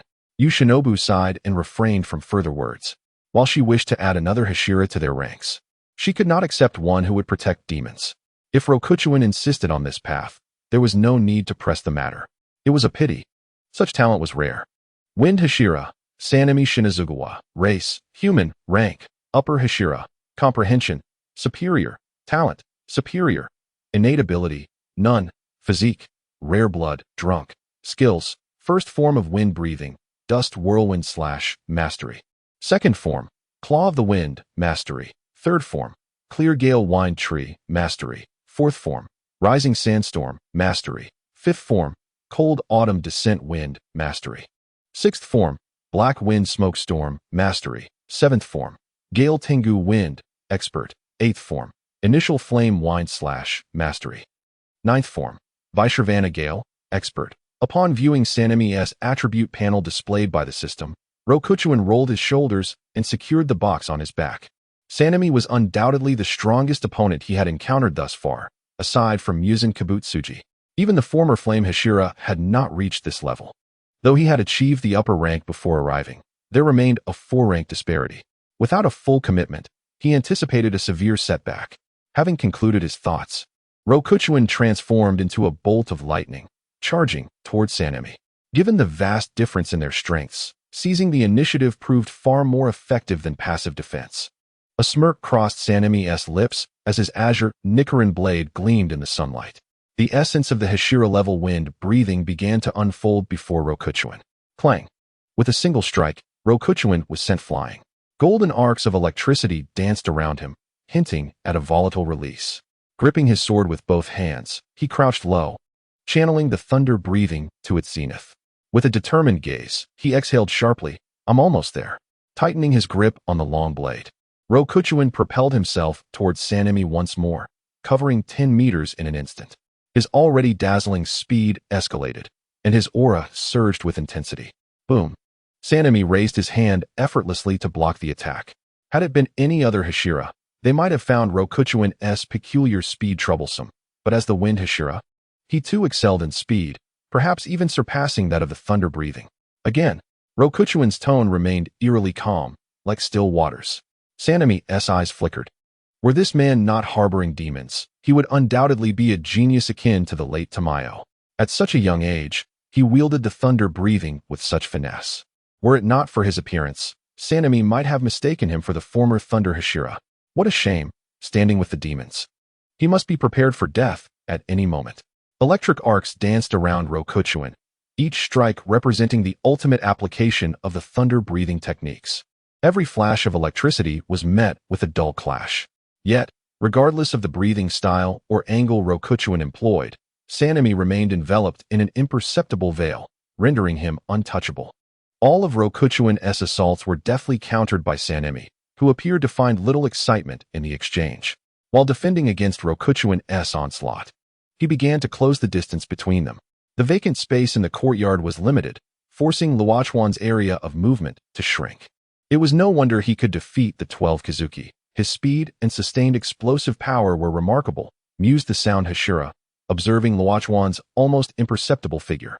Among the 9 Hashira, both he and the wind Hashira had claims to speed and explosiveness. The speed Luo Chuan displayed was undeniably terrifying. The wind Hashira appeared to handle the situation with ease, yet the glint in his eyes never wavered. Clearly, even the formidable Takatu Mwichiru had to take this lightning-fast battle seriously. Such incredible speed. This newcomer is truly impressive. What was the name of that bird in the sky? Oh, I forgot. This is futile. Takatu must get serious now. The stone Hashira, Kanroji Mitsuri, clasped his hands together and shook his head. The boy's evasion range was rapidly being cornered by Takatu. Once he lost his area to dodge, facing Takatu's assault would lead to naught but a pitiful demise. At this moment, Luo Chuan found himself in dire straits, merely 3 meters away from Takatu. The edge of the courtyard was the only remaining patch of ground for him to stand upon. He halted his attack, exhaling deeply. The breath released into the air sparked with fleeting arcs of electricity. Luo Chuan's current condition was poor. The intense assault demanded immense physical stamina, and he was nearing his limits. Yet, his expression remained calm, as if the gash on his Nichiren blade, the sweat at his temples, and his weary legs were trivial matters. Takatu Mwichiru was indeed powerful. Even when Luo Chuan unleashed the first 5 forms of thunder breathing without restraint, he could not harm Takatu. However, Luo Chuan must have had confidence to boldly declare he would protect Nezuko. Lowering his gaze, he noticed the ground in the courtyard was now saturated with electric arcs. Almost there, Luo Chuan murmured softly. Indeed, it was almost over. I've had my fun, Takatu Mwichiru remarked with a light smile, his gaze fixed on Luo Chuan. This boy had surprised him greatly, but it was merely that, a surprise. Everything was about to come to an end. Is that so? I believe we are just getting started. Luo Chuan replied. With that, all the crawling arcs of electricity in the courtyard seemed to receive a command from the Lord of Thunder, surging wildly towards Luo Chuan. Golden lightning encircled him, emitting a piercing cry akin to a bird. With lightning-like speed and thunderous attacks, it was the thunder breathing. Luo Chuan stood in the corner of the courtyard, the golden lightning upon him shining brilliantly even under the glaring sun. Raising his battered long blade, Luo Chuan intoned, thunder breathing. Sixth form, rumble of thunder. As he spoke, the accumulated lightning surrounding him erupted instantaneously. The vision of all the Hashira present was engulfed in blinding light. Chapter 33, Translucent World, Remnant. The lightning converged in the courtyard, as if the wrath of the heavens had descended upon the earth. The spear of lightning surged forth like an enraged dragon, bearing an unstoppable force and speed, charging directly at Takatu Michiru. As a top-tier Hashira, Takatu's reflexes and skills were naturally exceptional. Upon witnessing Luo Chuan's concentrated attack, he sensed impending danger. Things seemed to have gone awry. At such close proximity, no matter how swift he was, he could not avoid contact with the lightning dragon. Third form, clear wind tree. Takatu instinctively utilized the wind, breathing in haste. 3 azure wind blades rose from above, forming a rudimentary barrier before him. The power of lightning Luo Chuan unleashed surpassed all rational expectations. Even with the clear wind tree shielding him, it could only diminish the impact and speed of the lightning spear, not completely obstruct it. Ultimately, several bolts of lightning struck the 3 wind blades, shattering them into fragments and directly hitting Takatu Michiru. His garments were singed black by the lightning, and faint burn marks appeared on the forearm gripping his blade. Even the azure blade of his Nichiren sword was now entirely blackened. This strike, though not inflicting severe injury upon Takatu, was sufficient to astonish the other Hashira present in the courtyard. Takatu was injured. Even after using the third form, he was hurt by this boy. The serpent Hashira leaned against a branch, his pupils involuntarily widening. If Takatu had not taken this boy's attack seriously, it would have been one thing, but the fact that he had engaged and utilized the third form, and still sustained an injury, was shocking. Never mind that it was merely a minor wound. Any injury indicated that the boy before them warranted their serious attention. A wound on the arm was trivial, but on the neck, that would be a fatal blow. Kaneo Tsuyuri, having seen Takatu employ the breathing technique, sensed the gravity of the situation and reached out to intervene. After all, the master had not yet appeared, and the fate of Nezuko remained undecided. However, the scene before her not only froze her hand in midair, but also rendered her words futile as they were swallowed back. Luo Chuan had actually wounded Takatu. Staring at the crimson blood seeping from Takatu's arm, Kaneo was taken aback. This minuscule injury could hardly compare to the other exaggerated wounds he bore from countless battles against the 12 Kizuki. Yet, these injuries bore a fundamental difference. He truly managed to injure Takatu Michiru. How impressive. That earlier light was dazzling. What happened to the clouds? Have they flown away? Such a remarkable young man is about to perish. What a pity. Namu Amida Butsu. If he were not protecting demons, he would surely make a fine friend. Takatu Michiru stared blankly at his own forearm. He was injured, even while employing the breathing technique. Although the third form had been executed hastily, failing to unleash its full potential, that was no excuse. He had indeed sustained a wound. Injured by someone considerably weaker than himself. Was it Kaneo who called him Luo Chuan? That name stuck with him. Raising his head, Takatu wiped the blood from his arm, fixing his gaze on Luo Chuan. This time, there was no mockery or disdain in his eyes, only seriousness. Luo Chuan looked at the injury he had inflicted upon Takatu, maintaining a calm facade. Yet his heart sank. Is this it? After fully unleashing the sixth form, is this all I accomplished? He had hoped to inflict significant damage on Takatu, creating a sense of caution. Yet, this was the result. That wound would hardly require recovery. It would scab over in a day or two. Not to mention, it would have no impact on Takatu's combat capabilities. Is this the strength of a Hashira? He had indeed overestimated himself. Having slain 2 members of the 12 Kizuki, combined with the inherent strength of demon slayers, it seemed he had inflated his own prowess. The Hashira were called as such for a reason. Luo Chuan exhaled, casting a discreet glance towards the house. He had not fought Takatu for long, but it was certainly not a brief encounter. By all rights, Kenroji Ye should have emerged by now, yet his presence was still absent. Was he hoping to observe Luo Chuan's strength further? Luo Chuan instinctively dismissed this thought. The power he had displayed thus far was the pinnacle of his abilities. Aside from his blood demon art, was that not sufficient? Could it be that Kenroji Ye was not interested in the strength of his thunder breathing, but rather in witnessing his blood demon art? That seemed more likely. Kenroji Ye was likely eager to see Luo Chuan's use of blood demon art. He probably wished to ascertain whether it would have any repercussions on himself. Understanding the underlying reason, Luo Chuan's resolve solidified.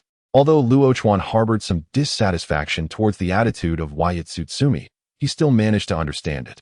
If he were the Lord and suddenly confronted with an individual capable of using blood demon arts, he too would conduct a thorough investigation.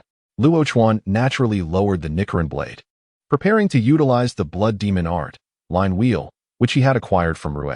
Among the blood demon arts he possessed, this was the only one that could hold its own against the wind pillar. As the spider threads within him awakened, they were on the verge of breaking through Luo Chuan's skin. Ding! Tanjiro Kamado's favorability towards the host has increased. Detected that Tanjiro Kamado's intimacy with the host has risen to close friends, randomly obtaining a reward. Acquired skill, Transparent World, Remnant. Do you wish to fuse the skill, Transparent World, Remnant, now? Upon seeing the sudden prompt on the system panel, Luo Chuan glanced at Tanjiro, who was pinned to the ground. Anxiety, worry, unease, and gratitude. Luo Chuan was astonished to discern such a multitude of emotions on a person's face for the first time. The arrival of the Transparent World was indeed timely. In the later stages, the trio of pillar-level abilities, Pattern, Transparency, and the Scarlet Blade, were all formidable, yet among these, the Transparent World was undoubtedly the most extraordinary power. Once the complete transparency was activated, it signified that, barring Ma and Kakushibu, all upper moons would be utterly overwhelmed in direct combat. The demonstration of the Transparent World's might could be referenced from the battle between Upper Moon 3, Akaza, and Tanjiro, who had activated the Transparent Pattern. After entering the Transparent World, Tanjiro overwhelmingly dominated Akaza, evading all of Akaza's destructive attacks and ultimately severing his head. Akaza himself acknowledged that Tanjiro had unlocked the Transparent World, achieving a speed that transcended his comprehension. His subsequent defeat was merely due to Tanjiro exiting the Transparent World shortly after decapitating him. Thus, it is evident how powerful the Transparent World is. Although Luo Chuan only obtained a remnant of the Transparent World from Tanjiro, he believed that even a fragment of such a skill would possess immense power. Let the second battle commence. Do you wish to fuse the skill, Transparent World, Remnant, now? Yes. Chapter 34. Subduing Shinazugawa, Sanemi. Clang. Clang. Hiss.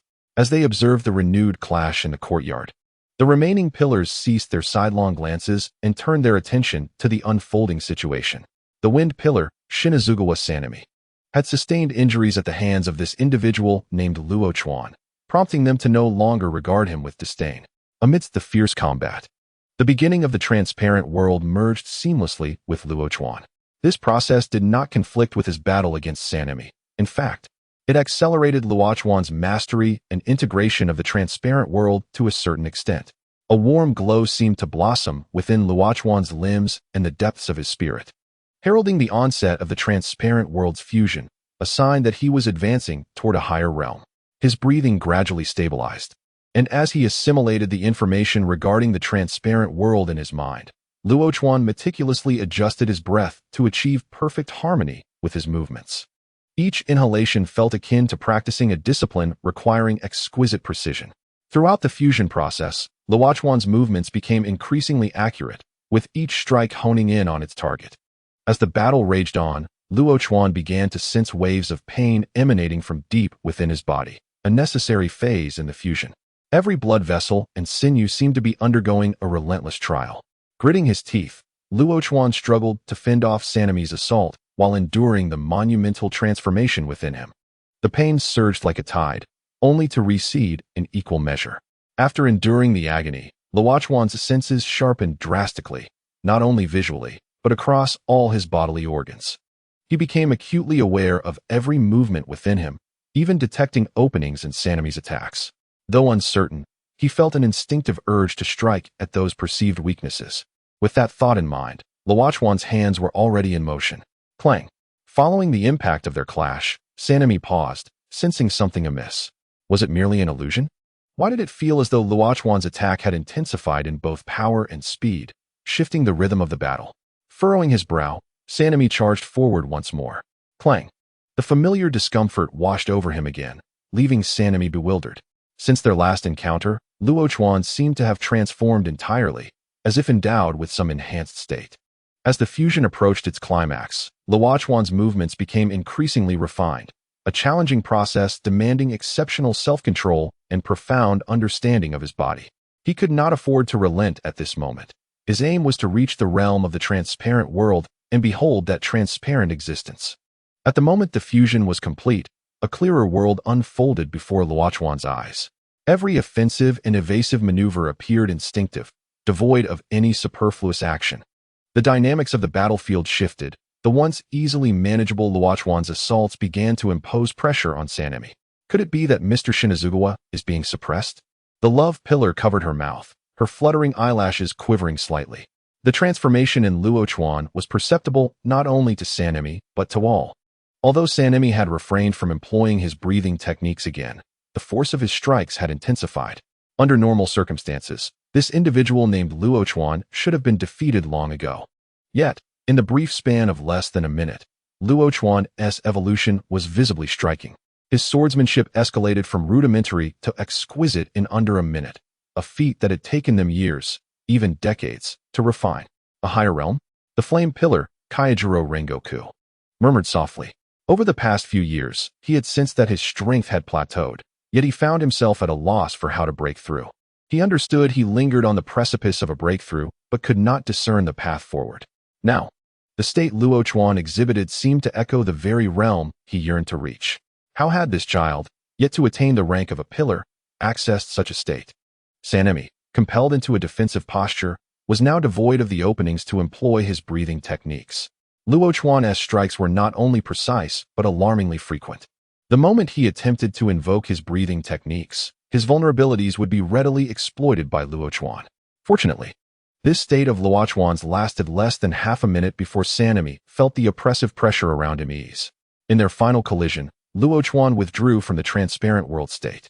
Weakened arms could not withstand the force of Sanemi's Nichiren blade. Luo Chuan was sent flying. Damn! Luo Chuan staggered to regain his footing, spitting blood onto the grass beside him.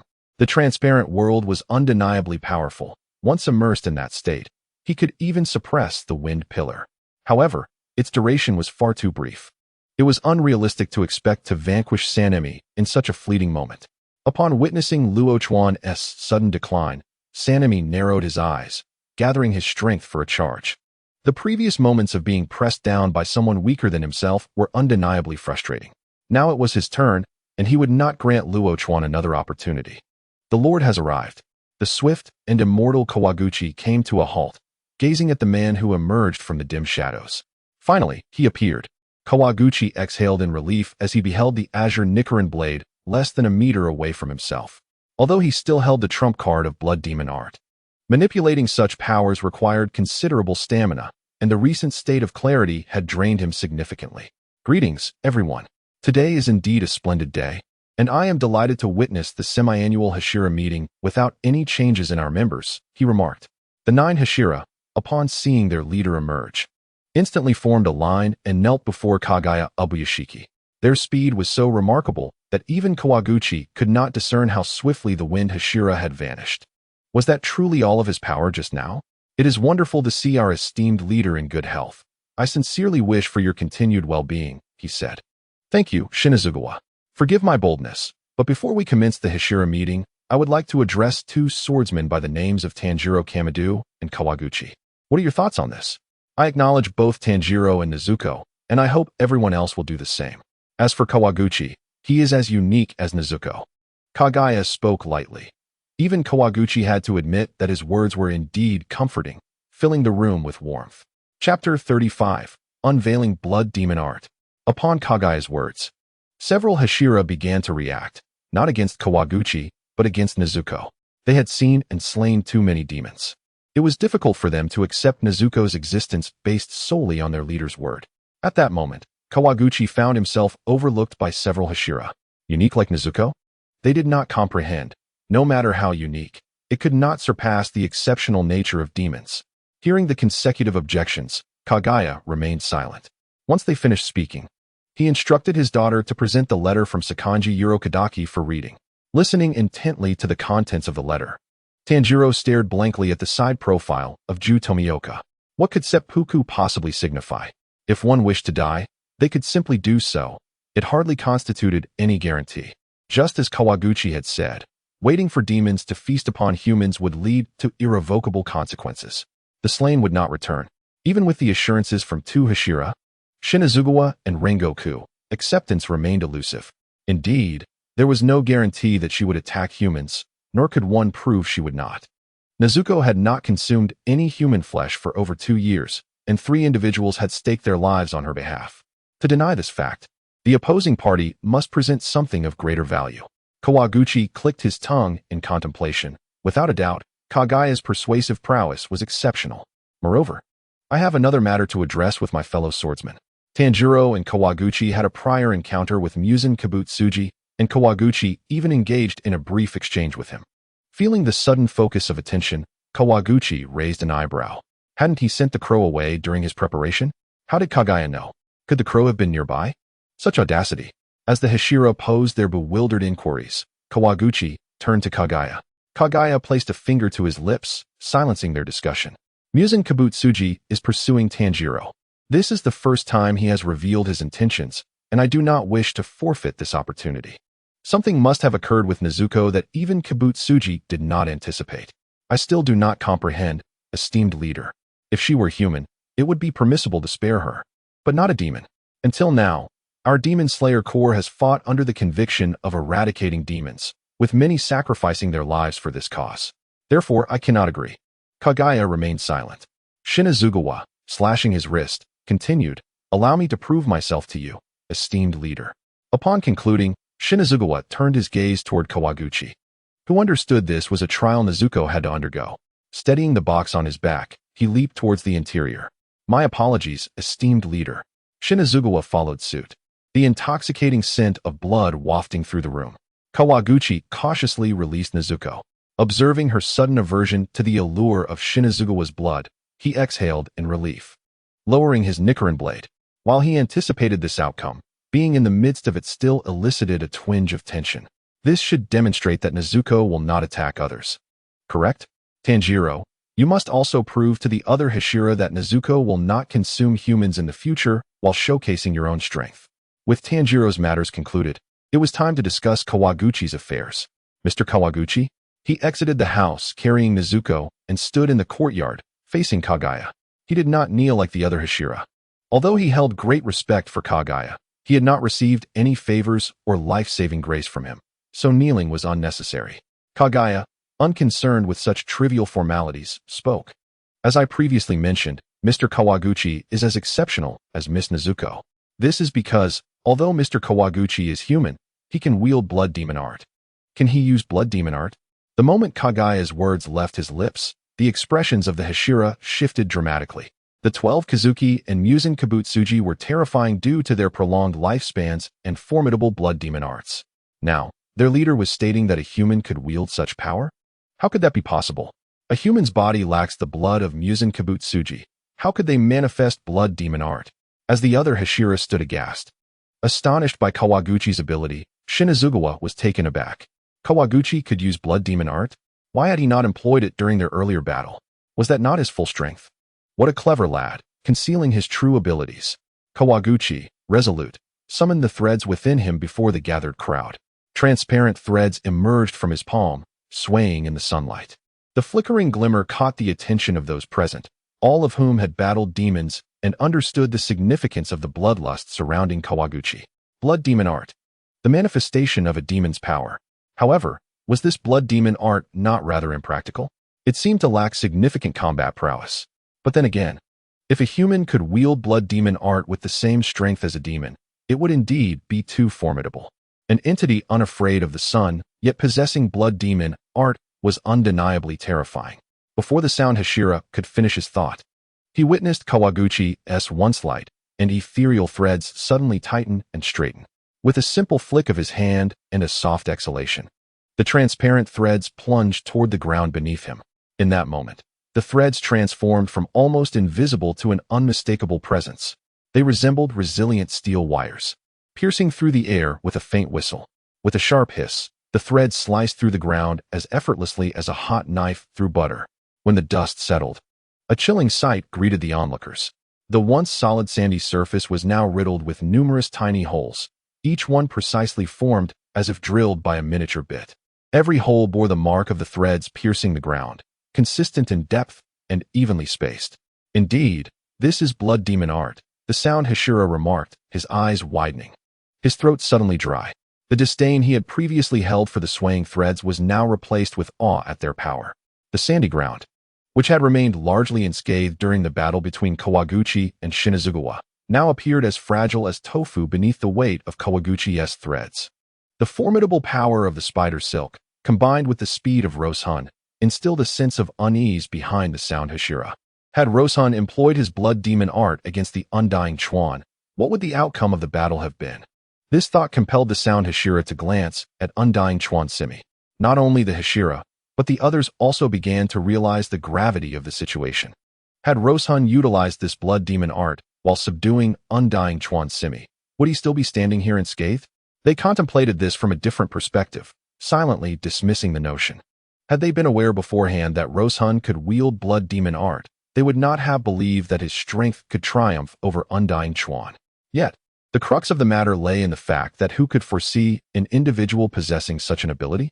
Chapter 36. The shift in undying Chuan's attitude. Undying Chuan Simi remained silent, merely reaching up to touch the shallow wound on his chin. A mark left during Roshan's sudden surge of power.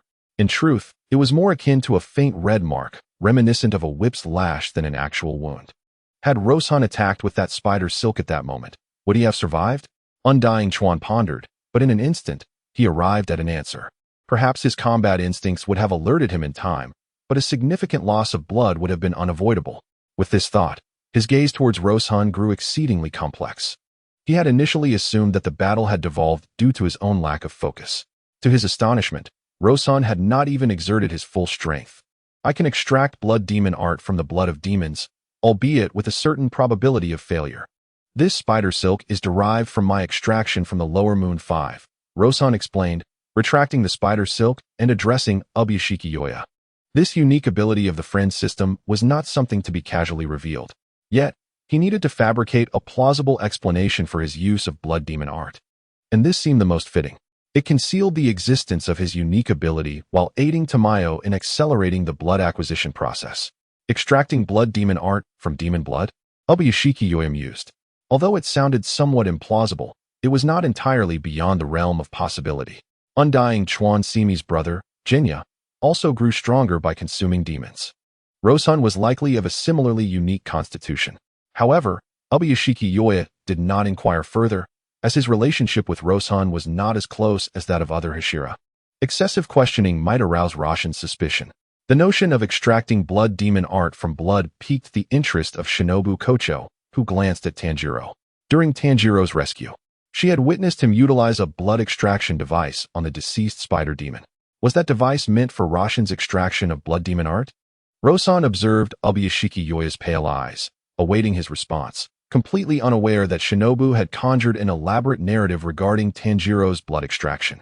Thank you, Mr. Roshun, for your explanation. I am delighted that the Demon Slayer Corps has you among its ranks. Please take Tanjiro and Mr. Roshun below for treatment, Ubuyashiki Yoya concluded. Shinobu raised her hand. Then let Tanjiro and Roshun be cared for at my residence. Yoya nodded, and Roshun inclined his body in acknowledgement. Thus far, the developments had proceeded smoothly. Next, Ubuyashiki Yoya would conclude the Hashira meeting and connect with his target Hashira. The objectives of this gathering would then be thoroughly accomplished. Roshun, accompanied by Nezuko, and 2 other Demon Slayer swordsmen escorting Tanjiro, departed from the Ubuyashiki estate towards the Butterfly Mansion, nestled within the nearby woods. As soon as Roshun stepped into the Butterfly Mansion, the refreshing air enveloped him, easing his weary body. The injuries sustained from the battle with Undying Chuan were secondary. The primary concern was his significant fatigue. Were it not for the replenishment from the total concentration breathing, he would have likely fainted upon exiting the transparent world. After settling Nezuko, Roshun and Tanjiro arrived at the room where Zenitsu and Inosuke were receiving treatment. With Roshan's presence, Zenitsu and Inosuke's injuries were not severe. Zenitsu had superficial wounds, while Inosuke had a dislocated arm. Must I really drink this medicine? It tastes terrible, Zenitsu pleaded, gazing at the steaming, dark concoction presented by the attending physician. You have asked that question 11 times already, the physician sighed, rubbing his forehead. That pig-headed kid finished it in one gulp. Why must this golden-haired lad be so troublesome? Rose-hun, come here quickly. I don't want to drink this medicine. My injuries will heal soon. Please tell him.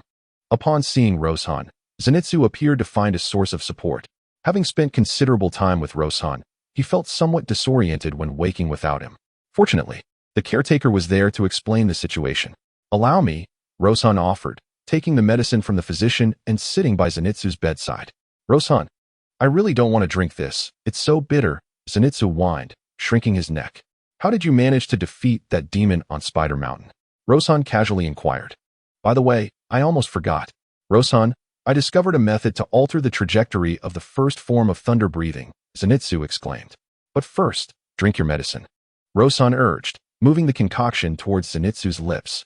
Zenitsu glanced between the medicine and Rose-hun, recognizing this tactic.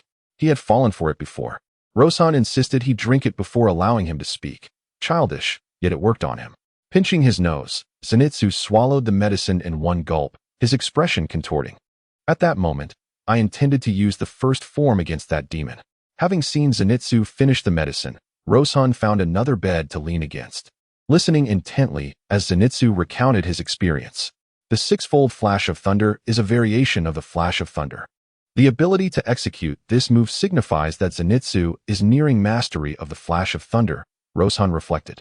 His thoughts on the variation of the flash of thunder were clarified through Zenitsu's narration, addressing the issues that had previously perplexed him. Host, Rose-hun, race, human, realm, established, comprehension, superior, qualities, superior, talents, echoing ear, thread of space, concealment, skills, bandaging, expert, thunder breathing first form flash of thunder, expert.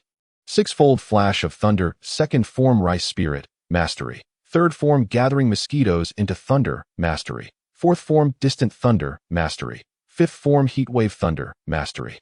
Sixth form electric bomb thunder, mastery. Water breathing first form surface slash, expert. Beast breathing seventh form spatial awareness, expert. Blood demon art sound consumption, expert.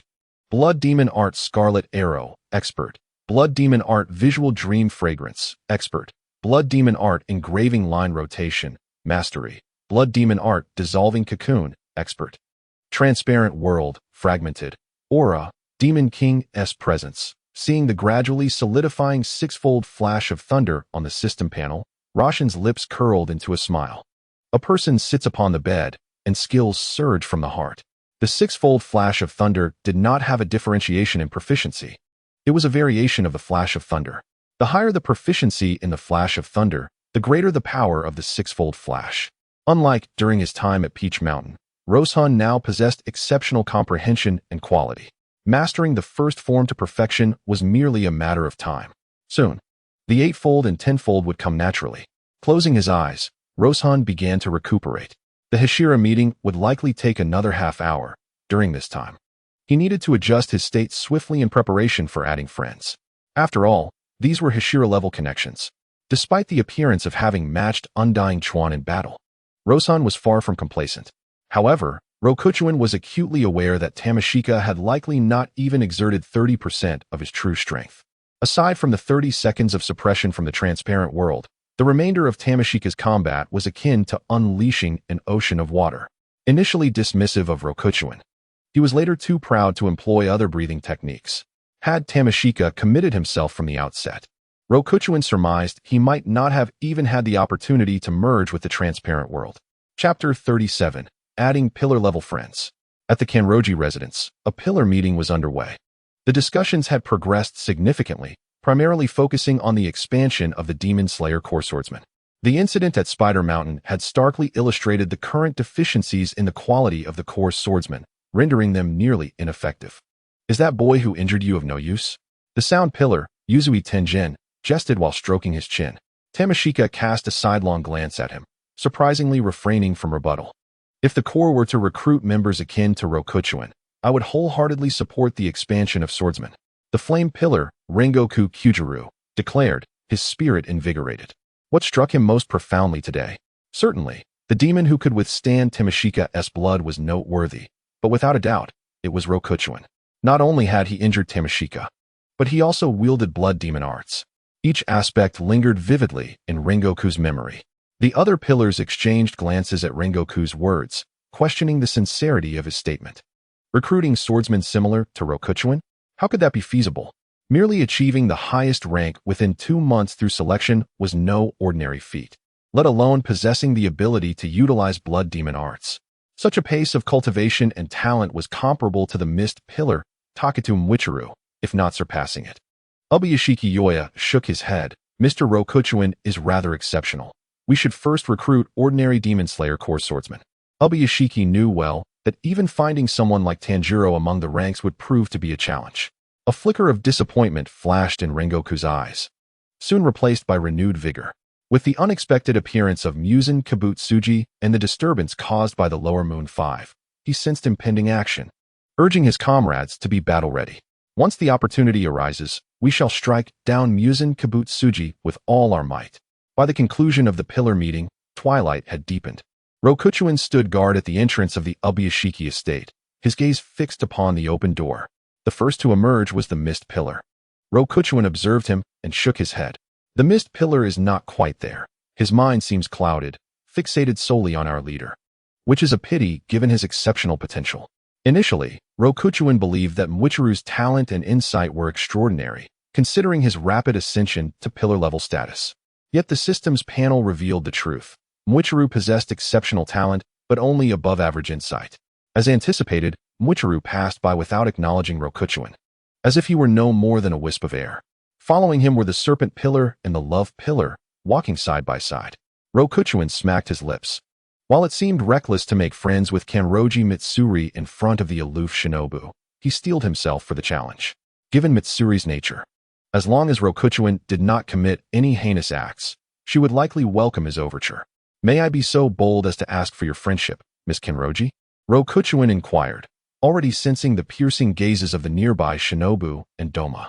Their stares were sharp as drawn blades, causing Rokuchuan to flinch slightly. Huh, me? Of course. Kanroji's cheeks flushed adorably, momentarily captivating Rokuchuan's attention. Beep. Successfully added Love Pillar Kanroji Mitsuri as a friend. Detected initial intimacy with Kanroji Mitsuri, randomly awarded a prize. Acquired attribute, above average. Would you like to fuse your insight with above average now? No. Upon hearing the system's voice, Rokuchuan's eyes briefly dimmed with disappointment. Breathing techniques were uniquely suited to each individual, and mastering multiple techniques of differing attributes to an extraordinary level was a daunting task, even for those with exceptional talent and insight. Thus, acquiring the love-breathing technique from Mitsuri would be the most worthwhile reward. However, the outcome was tied to fortune, and he could not be overly demanding. Suppressing his emotions, Rokuchuan smiled and nodded as he clasped Mitsuri's hand. Watching Rokuchuan and Mitsuri shake hands, Shinobu's pupils transformed into slits. Doma also leaned forward, flicking his tongue at Rokuchuan.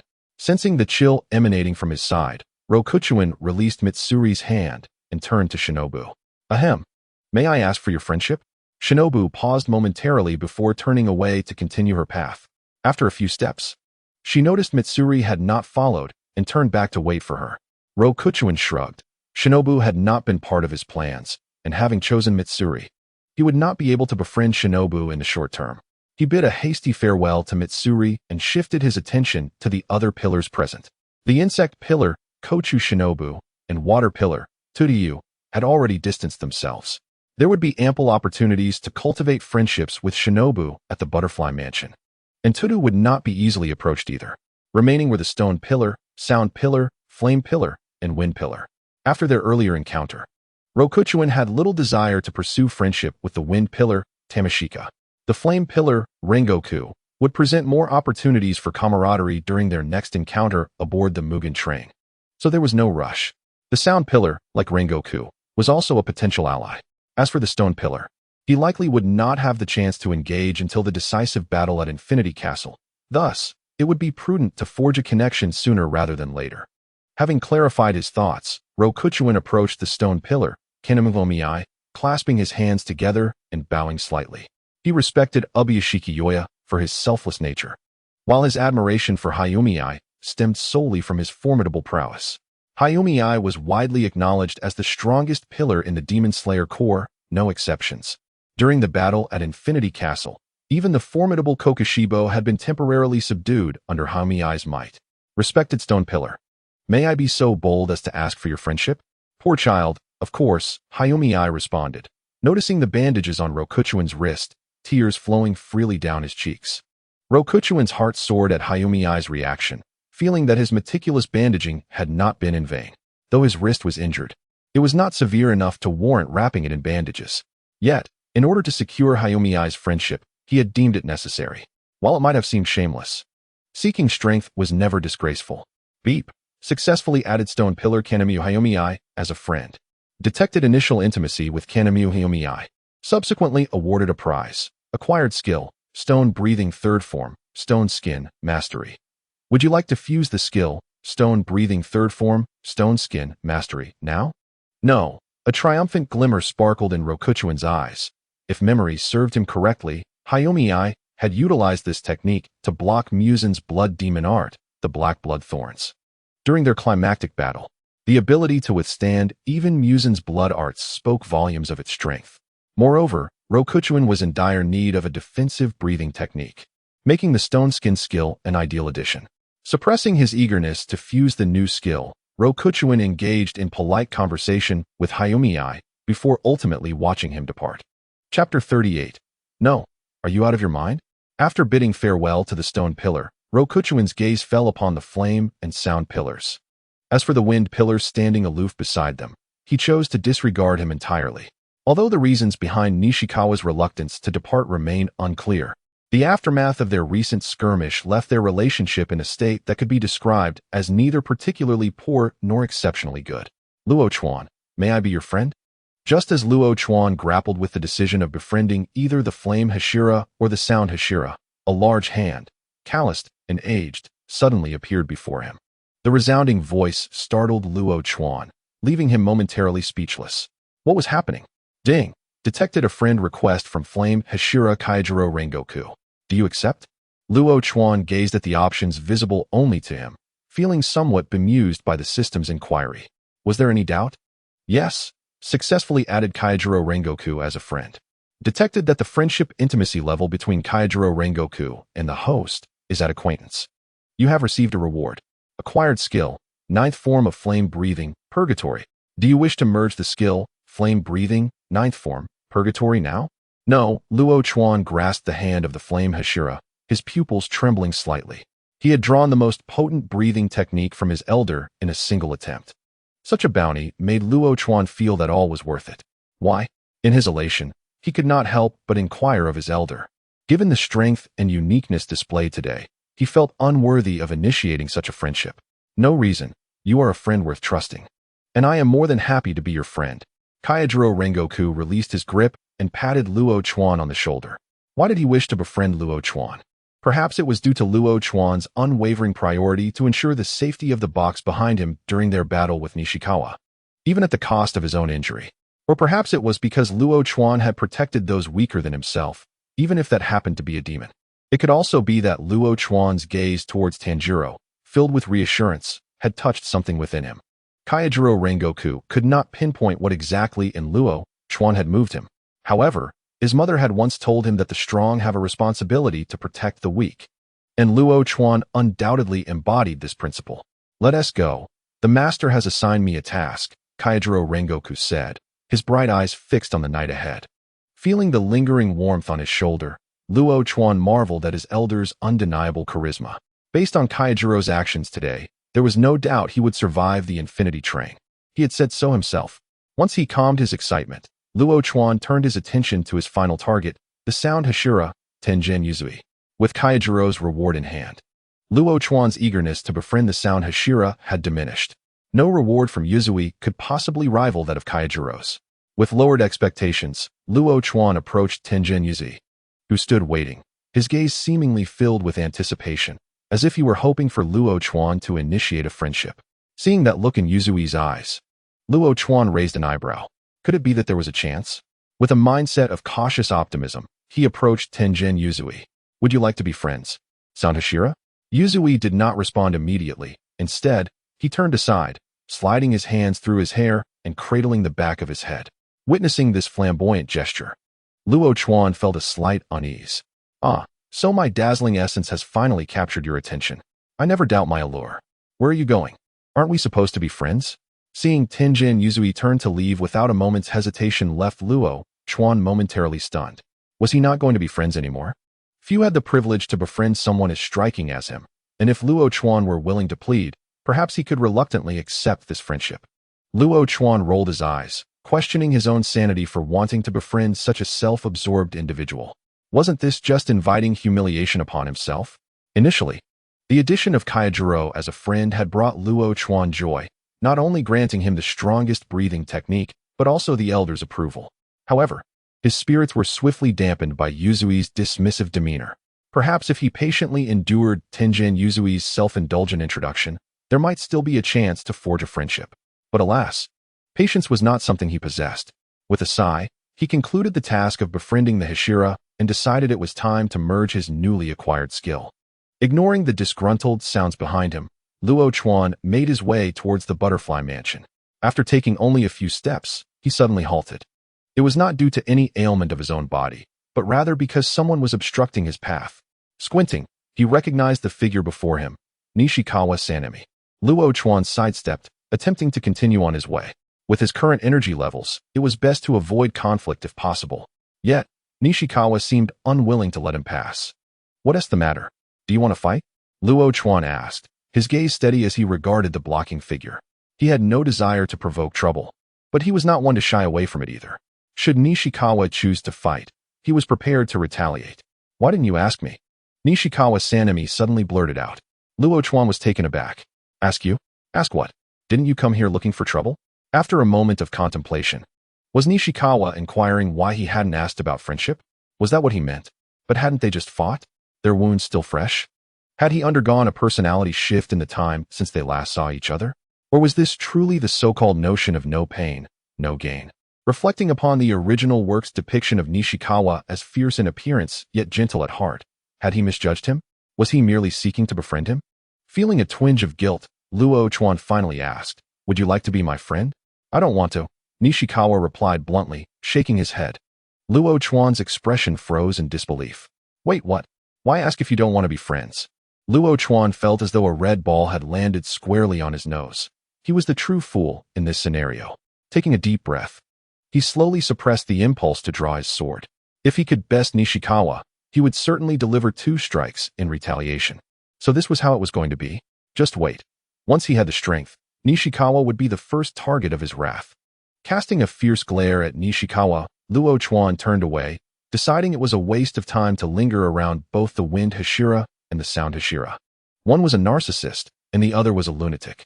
Observing Luo Chuan's disgruntled demeanor, Nishikawa's lips curled into a smirk, as if he had stumbled upon something amusing.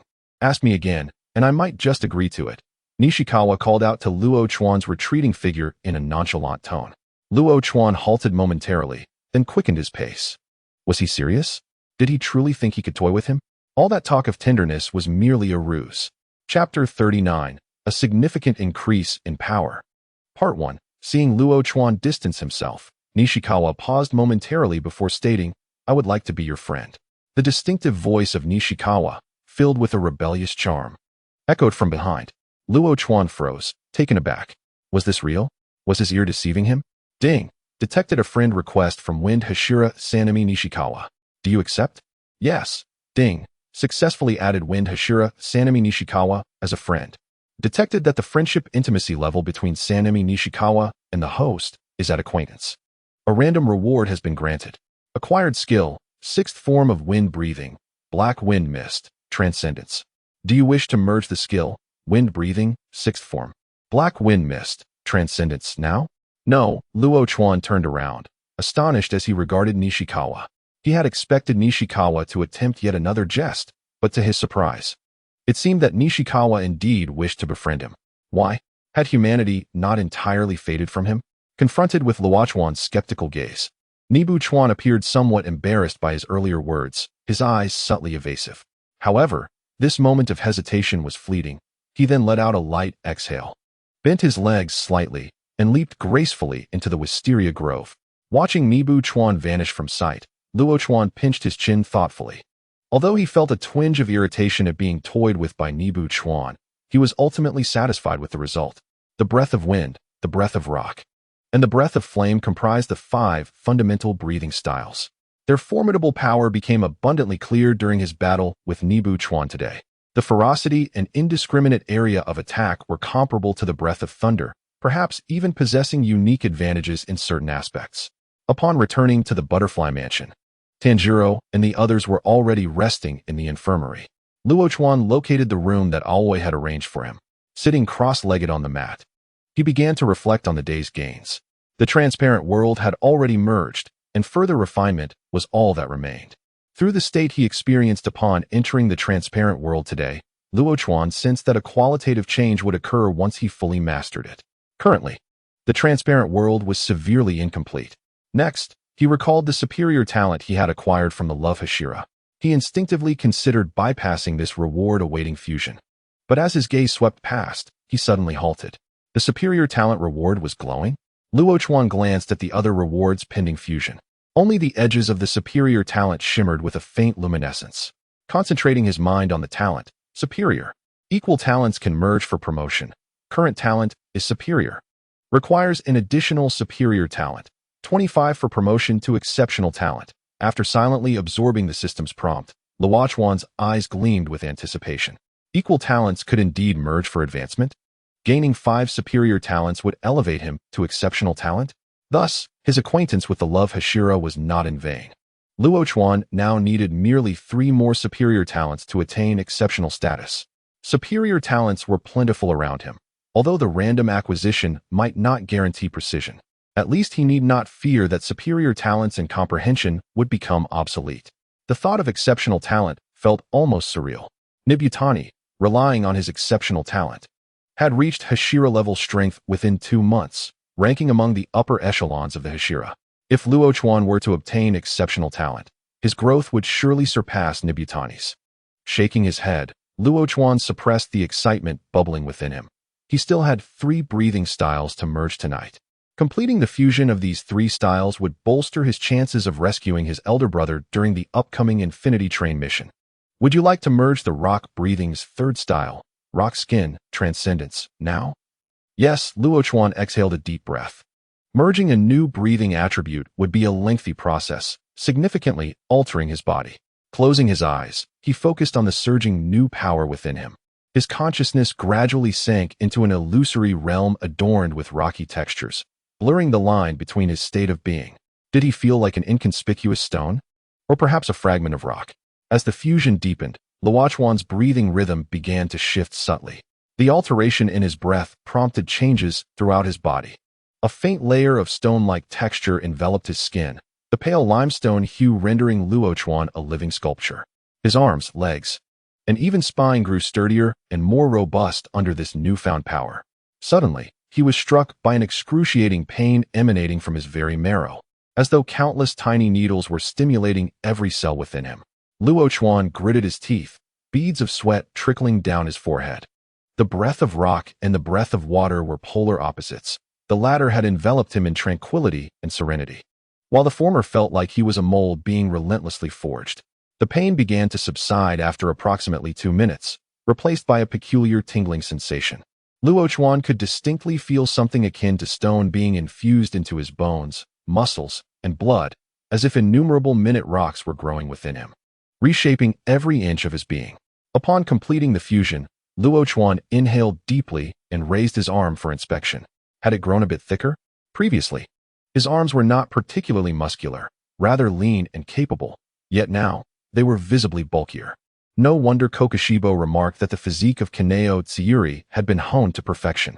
If merely fusing one style could induce such significant changes, one could only imagine the transformation experienced by Kaneo, who primarily practiced the breath of rock. Besides the slight increase in bulk, Luo Chuan also sensed that his skin had become considerably tougher. When he drew his Nichiren blade across his arm, it felt akin to slicing through thick leather. Given the typical sharpness of the Nichiren blade, his skin should have begun to bleed by now, yet there was no sign of injury.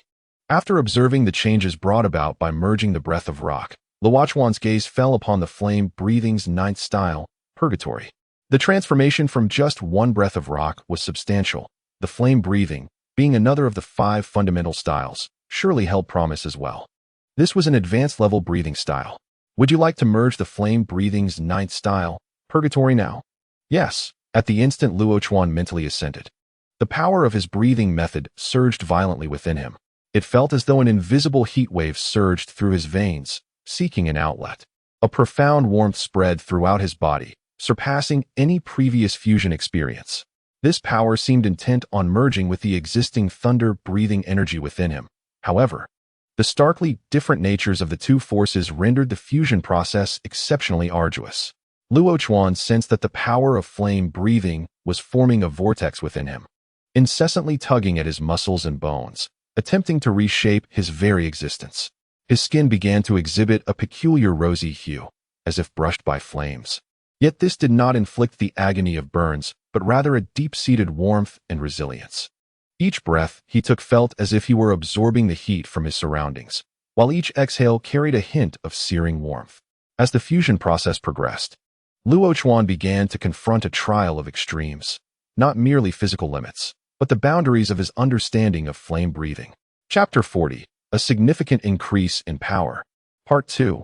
Purgatory represented not just a technique, but a profound comprehension of combat resolve and the essence of flame. To fully merge with the flame breathing's essence, Luo Chuan had to relinquish his reliance on other breaths and immerse himself entirely in the fervent blaze. After enduring a lengthy struggle and suffering, Luo Chuan felt he had glimpsed the essence of flame breathing, a power that embodies both destruction and rebirth, an ultimate expression of generating new life through the annihilation of the old. In that moment, Luo Chuan finally comprehended the necessity of uniting his existence with the fire. Upon concluding the fusion, Luo Chuan opened his eyes, and the flickering flames danced within his gaze. Refreshing, Luo Chuan exhaled deeply. Although the fusion process proved more agonizing than that of rock breathing, the sensation afterward was immensely invigorating. He could now feel the surging, scorching energy within him, which had caused him immense suffering during the fusion, yet now felt entirely docile. Rising to his feet, Luo Chuan retrieved his Nichiren blade from nearby and took a deep breath, attempting to channel the newly fused flame breathing power within him. As Luo Chuan directed his intent, the blade, once imbued with the power of lightning, began to undergo subtle transformations. The golden hue gradually faded, replaced by a vivid crimson glow. The radiant glow continued to intensify, ultimately enveloping the entire blade, resembling a burning flame that illuminated Luo Chuan's visage. In that moment, Luo Chuan profoundly sensed the distinction between the breath of flame and the breath of thunder coursing through his being. The breath of thunder bestowed upon him speed and explosive power, while the breath of flame granted him enduring combat prowess and the ability to obliterate all. However, the two were not wholly incompatible. There seemed to exist a wondrous connection between these two forms of breath. From the very inception of merging the breath of flame, Luo Chuan discerned this phenomenon. As the energy of the breath of flame surged within him, it instinctively gravitated towards the breath of thunder. Could they perhaps merge? The thought of a fire-thunder breathing technique began to take root in Luo Chuan's mind, and the more he contemplated, the more he felt the potential for its realization. Preparing to seek an opportunity to test this theory in due time. While past swordsmen may have failed to fuse these two breathing styles, it did not imply that this notion was unfeasible. Recalling his scattered thoughts, Luo Chuan began to sense the transformations within himself. With a gentle swing of the Nichiren blade in his hand, the crimson glow traced through the air, leaving behind fiery trails reminiscent of dancing flames. Luo Chuan could distinctly feel that the power of the breath of flame, in conjunction with the Nichiren blade, not only rendered his swordsmanship more formidable, but also generated additional heat with each swing, sufficiently scorching his foe's skin and even igniting the air around him. Indeed, had he grasped the essence of the breath of flame during his confrontation with the undead Chuan, the latter would have never dared to carelessly receive his onslaught. After merging the two dominant breathing styles of flame and rock, Luo Chuan sensed that his body had ascended to an entirely new echelon. He felt as though he was on the verge of breaking through a bottleneck in his realm. The barrier felt as fragile as a soap bubble, ready to burst at a mere touch. Even if he did not merge with the breath of wind, it seemed likely that he would surpass his limits that very night. Each fusion of different breathing styles seemed to catalyze a significant elevation in his realm, with the degree of enhancement fluctuating in accordance with the strength of those with whom he mingled. For instance, The fusion with Tanjiro and Zenitsu would yield a lesser enhancement now. However, the breathing styles acquired from the Hashira were of a different caliber altogether, not only mastering a singular breath, but also providing substantial growth in his realm. Next, would you like to merge skills now? Wind breath, earth form, black wind smoke, transcendence. Yes, having previously endured the fusion of the two dominant breathing styles, Luo Chuan had steeled himself for the challenge. Yet, as the fusion commenced, he realized his initial apprehensions were unfounded. The light and swift power of the breath of wind surged within him. Yet there was not a hint of pain. This force danced within him like willow branches swaying in the breeze. As the fusion deepened, Luo Chuan felt his body becoming increasingly agile, as if his limbs had been lightened considerably. The heaviness imparted by the breath of rock was gently smoothed away. With each breath, it seemed he could guide the surrounding air, inducing subtle changes. As he sensed the vortex formed by the breath of wind within him, Luo Chuan's consciousness immersed itself within. At that moment, he felt as if he were part of the wind itself. Just as Luo Chuan was lost in the novelty of merging with the breath of wind, a familiar sensation surged within him. This feeling arrived unexpectedly, yet was remarkably clear. As if he had attained a new height in his application of breathing techniques and the various powers within him. He sensed that his inner world had been gently propelled forward by an invisible hand, taking a significant leap. Had he just surpassed a realm? Luo Chuan was momentarily taken aback, but then understood what had transpired. Based on his past experiences, each breakthrough in realm was an exceedingly important and irreplicable event. It represented a swordsman's profound comprehension of self and martial arts. Typically, such breakthroughs were accompanied by pain and struggle. Yet this time was different. The fluidity of the breath of wind seemed to offer him a fresh perspective, granting him a sense of release and freedom during the process of transcendence. Soon after the breakthrough, the fusion with the breath of wind was completed. At the moment of completion, as Luo Chuan prepared to rise and assess the changes within himself post-fusion, a sudden chaos enveloped his mind. He then noticed several faint glimmers ascending slowly from the confusion. With the strengthening of these lights, Luo Chuan perceived that his realm was rapidly ascending. Though he had just broken through to the 5th level, he felt that he was not far from the threshold of the next level. What was this phenomenon? Was the power derived from the fusion of the breath of wind truly so formidable? No, logically, the enhancement from merging these three breaths should have been greatest from the breath of flame, given it was the essence of flame breath. Furthermore, he had distinctly sensed that after aiding him in breaking through, the breath of wind dissipated once he had achieved approximately a 7th of the enhancement. So, what was the cause? Luo Chuan's consciousness delved into his mind, meticulously observing the 5 glimmers swirling within. 5 glimmers? Luo Chuan suddenly paused. Could these represent the 5 foundational breathing techniques within him? As this realization dawned, his eyes gleamed with excitement. Chapter 41, Musen's Reaction. Gold represents thunder, blue signifies water, green symbolizes wind. Indeed, were these the 5 foundational breathing techniques? Could it be that by uniting the 5 breathing styles, he might forge the sun breathing technique? The thought ignited a spark of hope within Luo Chuan. The sun breathing technique is the primal breathing style. Yorichi Tsujikuni effortlessly defeated Musen Kabutsuji using this technique, becoming an eternal nightmare for him. If he could master the sun breathing technique, he might be able to exchange blows with even the upper moons of the 12 Kazuki. Should he encounter them unexpectedly? This may seem trivial, but one must recognize that the upper moons can rival the wind Hashira. They do not hold back like undead Chuan. Once they strike, they do so with the intent to kill. The disparity between an upper moon fighting with full force and undead Chuan holding back is self-evident. However, Luo Chuan's fervent aspirations did not linger long before he quickly regained his composure. The lineage of the sun breathing technique had long since been severed. The 5 foundational breathing techniques had emerged from this lost art. Attempting to reverse engineer the complete sun breathing technique from the 5 foundational techniques would be a daunting challenge. It is more prudent to hope for the opportunity to learn from Tanjiro. The fire god dance that Tanjiro possesses is akin to the sun breathing technique. However, he has yet to grasp it fully and requires more time. Indeed, as Luo Chuan had anticipated, the radiant light formed by the 5 foundational breathing techniques coalesced. Yet there was no inclination toward fusion. The powers of thunder, water, rock, wind, and flame created a complex network of energy within Luo Chuan's mind.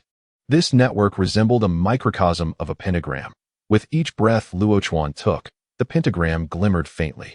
With each inhalation and exhalation, Luo Chuan felt somewhat dazed. This overwhelming power, this sensation of fullness, was this still his body? The need to switch between breathing techniques was no longer necessary. Previously, regardless of the attributes of the breathing techniques he acquired, he had to adjust his breathing to utilize them. Although the adjustment process was brief, even lasting less than a few seconds, it was an essential step. Yet now, Luo Chuan no longer needed to switch. With each breath, all 5 foundational breathing techniques operated simultaneously. It was a strength unparalleled, a strength that terrified him. Entering the transparent world now, he felt that even the former wind Hashira would not stand a chance against him. Had it truly only been 2 months? If that old man knew he could hold his own, his expression would surely be most amusing. Luo Chuan suppressed the upward curve of his lips and continued to observe the transformations within his mind. The radiance of the 5 great breathing techniques gradually softened, and the pace of Luo Chuan's ascension also slowed correspondingly. Ultimately, as the light stabilized, so too did his realm. Although he had not yet broken through to the Ding level, it was merely a matter of time, perhaps 2 days at most. Luo Chuan felt confident that he would soon make that leap. However, rather than focusing on his own realm's evolution, Luo Chuan's attention was more captivated by the changes in his current strength. If one were to liken him before mastering the 5 great breathing techniques to a juvenile creature still in need of development, then now he resembled a mighty tiger poised to unleash its ferocity. Each of the 5 breathing techniques played its unique role. The thunder breathing heightened his speed and explosive power. The water breathing enhanced his endurance and vitality. The rock breathing bestowed formidable defense and resilience. The flame breathing amplified his offensive capabilities, and the wind breathing sharpened his attacks into an almost ethereal form. Luo Chuan himself was uncertain of the extent of his full power. Defeating the enhanced Yum would undoubtedly be within his grasp. But he felt far from ready to contend with the Upper Moon 3, Akaza. Nevertheless, with his elder brother by his side, he knew he could influence the tide of battle, perhaps even play a pivotal role.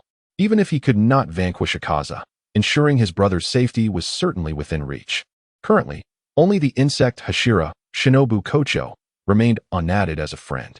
Luo Chuan pondered for a moment and resolved to submit a friend request after the conversation between Shinobu and Tanjiro later that night, as that would maximize his chances of success. After stabilizing his somewhat ephemeral recent breakthrough, a wave of fatigue washed over him. Today had been fruitful, yet it had also been eventful. Lying in bed, Luo Chuan slowly closed his eyes. Meanwhile, within the Infinity Castle, Hishikaku had perished, and the Lower Moon 5 had met the same fate. Muzan, clad in a kimono, gazed with ominous eyes. Hishikaku's demise was inconsequential. His strength was unworthy of the 12 Kazuki. Yet, the fact that the weak Rue had also fallen raised questions about the competence of the Lower Moons. Did he truly need these inept beings to assist him in seeking the elusive red spider lily? And that individual named Luo Chuan, who dared to mock him. What audacity! The merchant who had purported to help him source materials for the red spider lily was, in truth, a member of the Demon Slayer Corps. How bold of him, to risk discovery and death at Muzan's hands. Muzan recalled the day he had harbored hope for Luo Chuan, and a wave of nausea washed over him.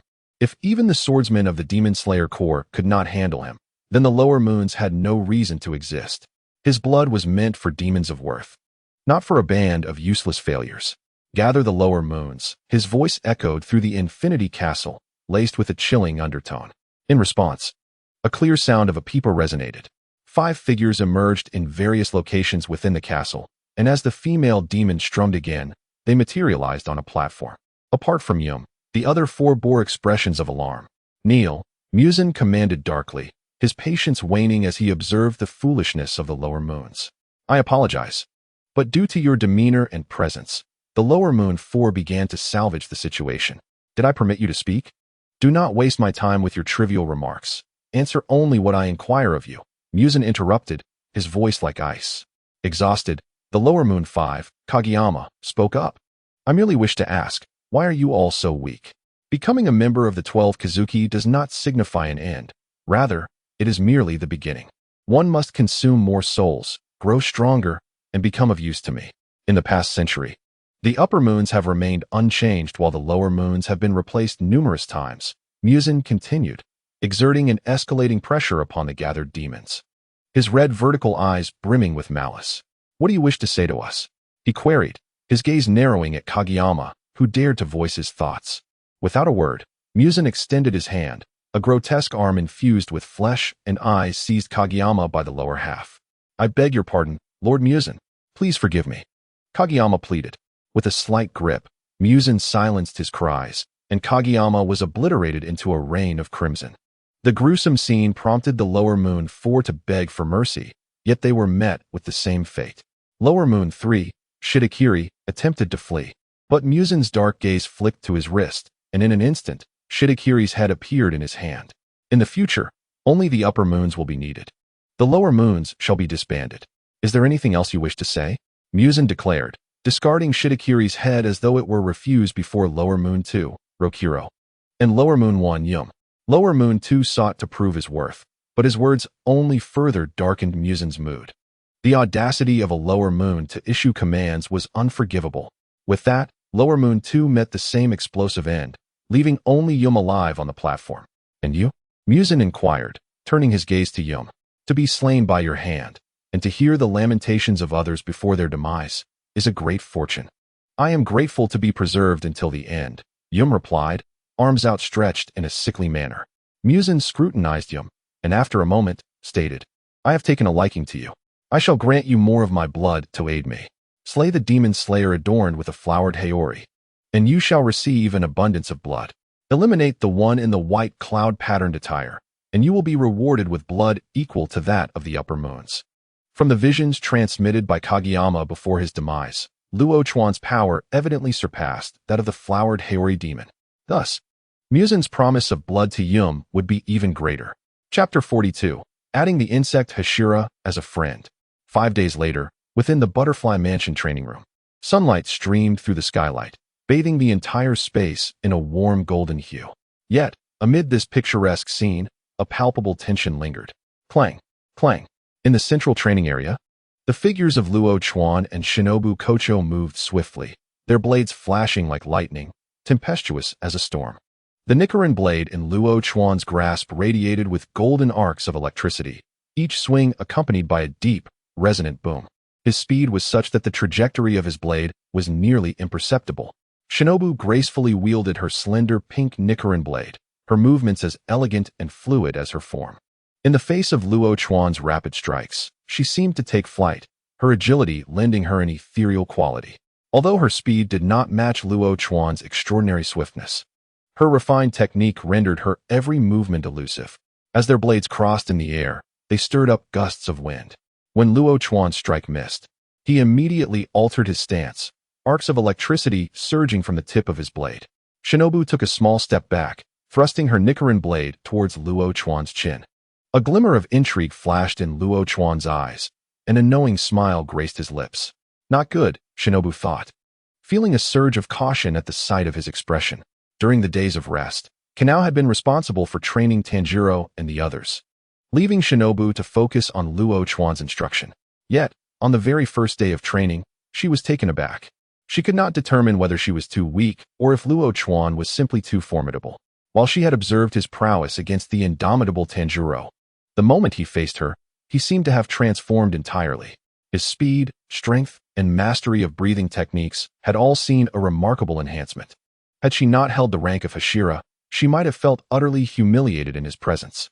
With the experience from the past 2 days of sparring with Luo Chuan, Butterfly Shinobu, upon witnessing the gaze of Luo Chuan, realized that the blade could not pierce any further. Without hesitation, she pivoted the knife to strike at Luo Chuan's shoulder. Luo Chuan swiftly parried her attack with his sword, and in an instant, the Nichiren blade transformed from a radiant gold to a profound blue. The fluidity of water breathing was immediately revealed, as his swordsmanship became seamless and continuous.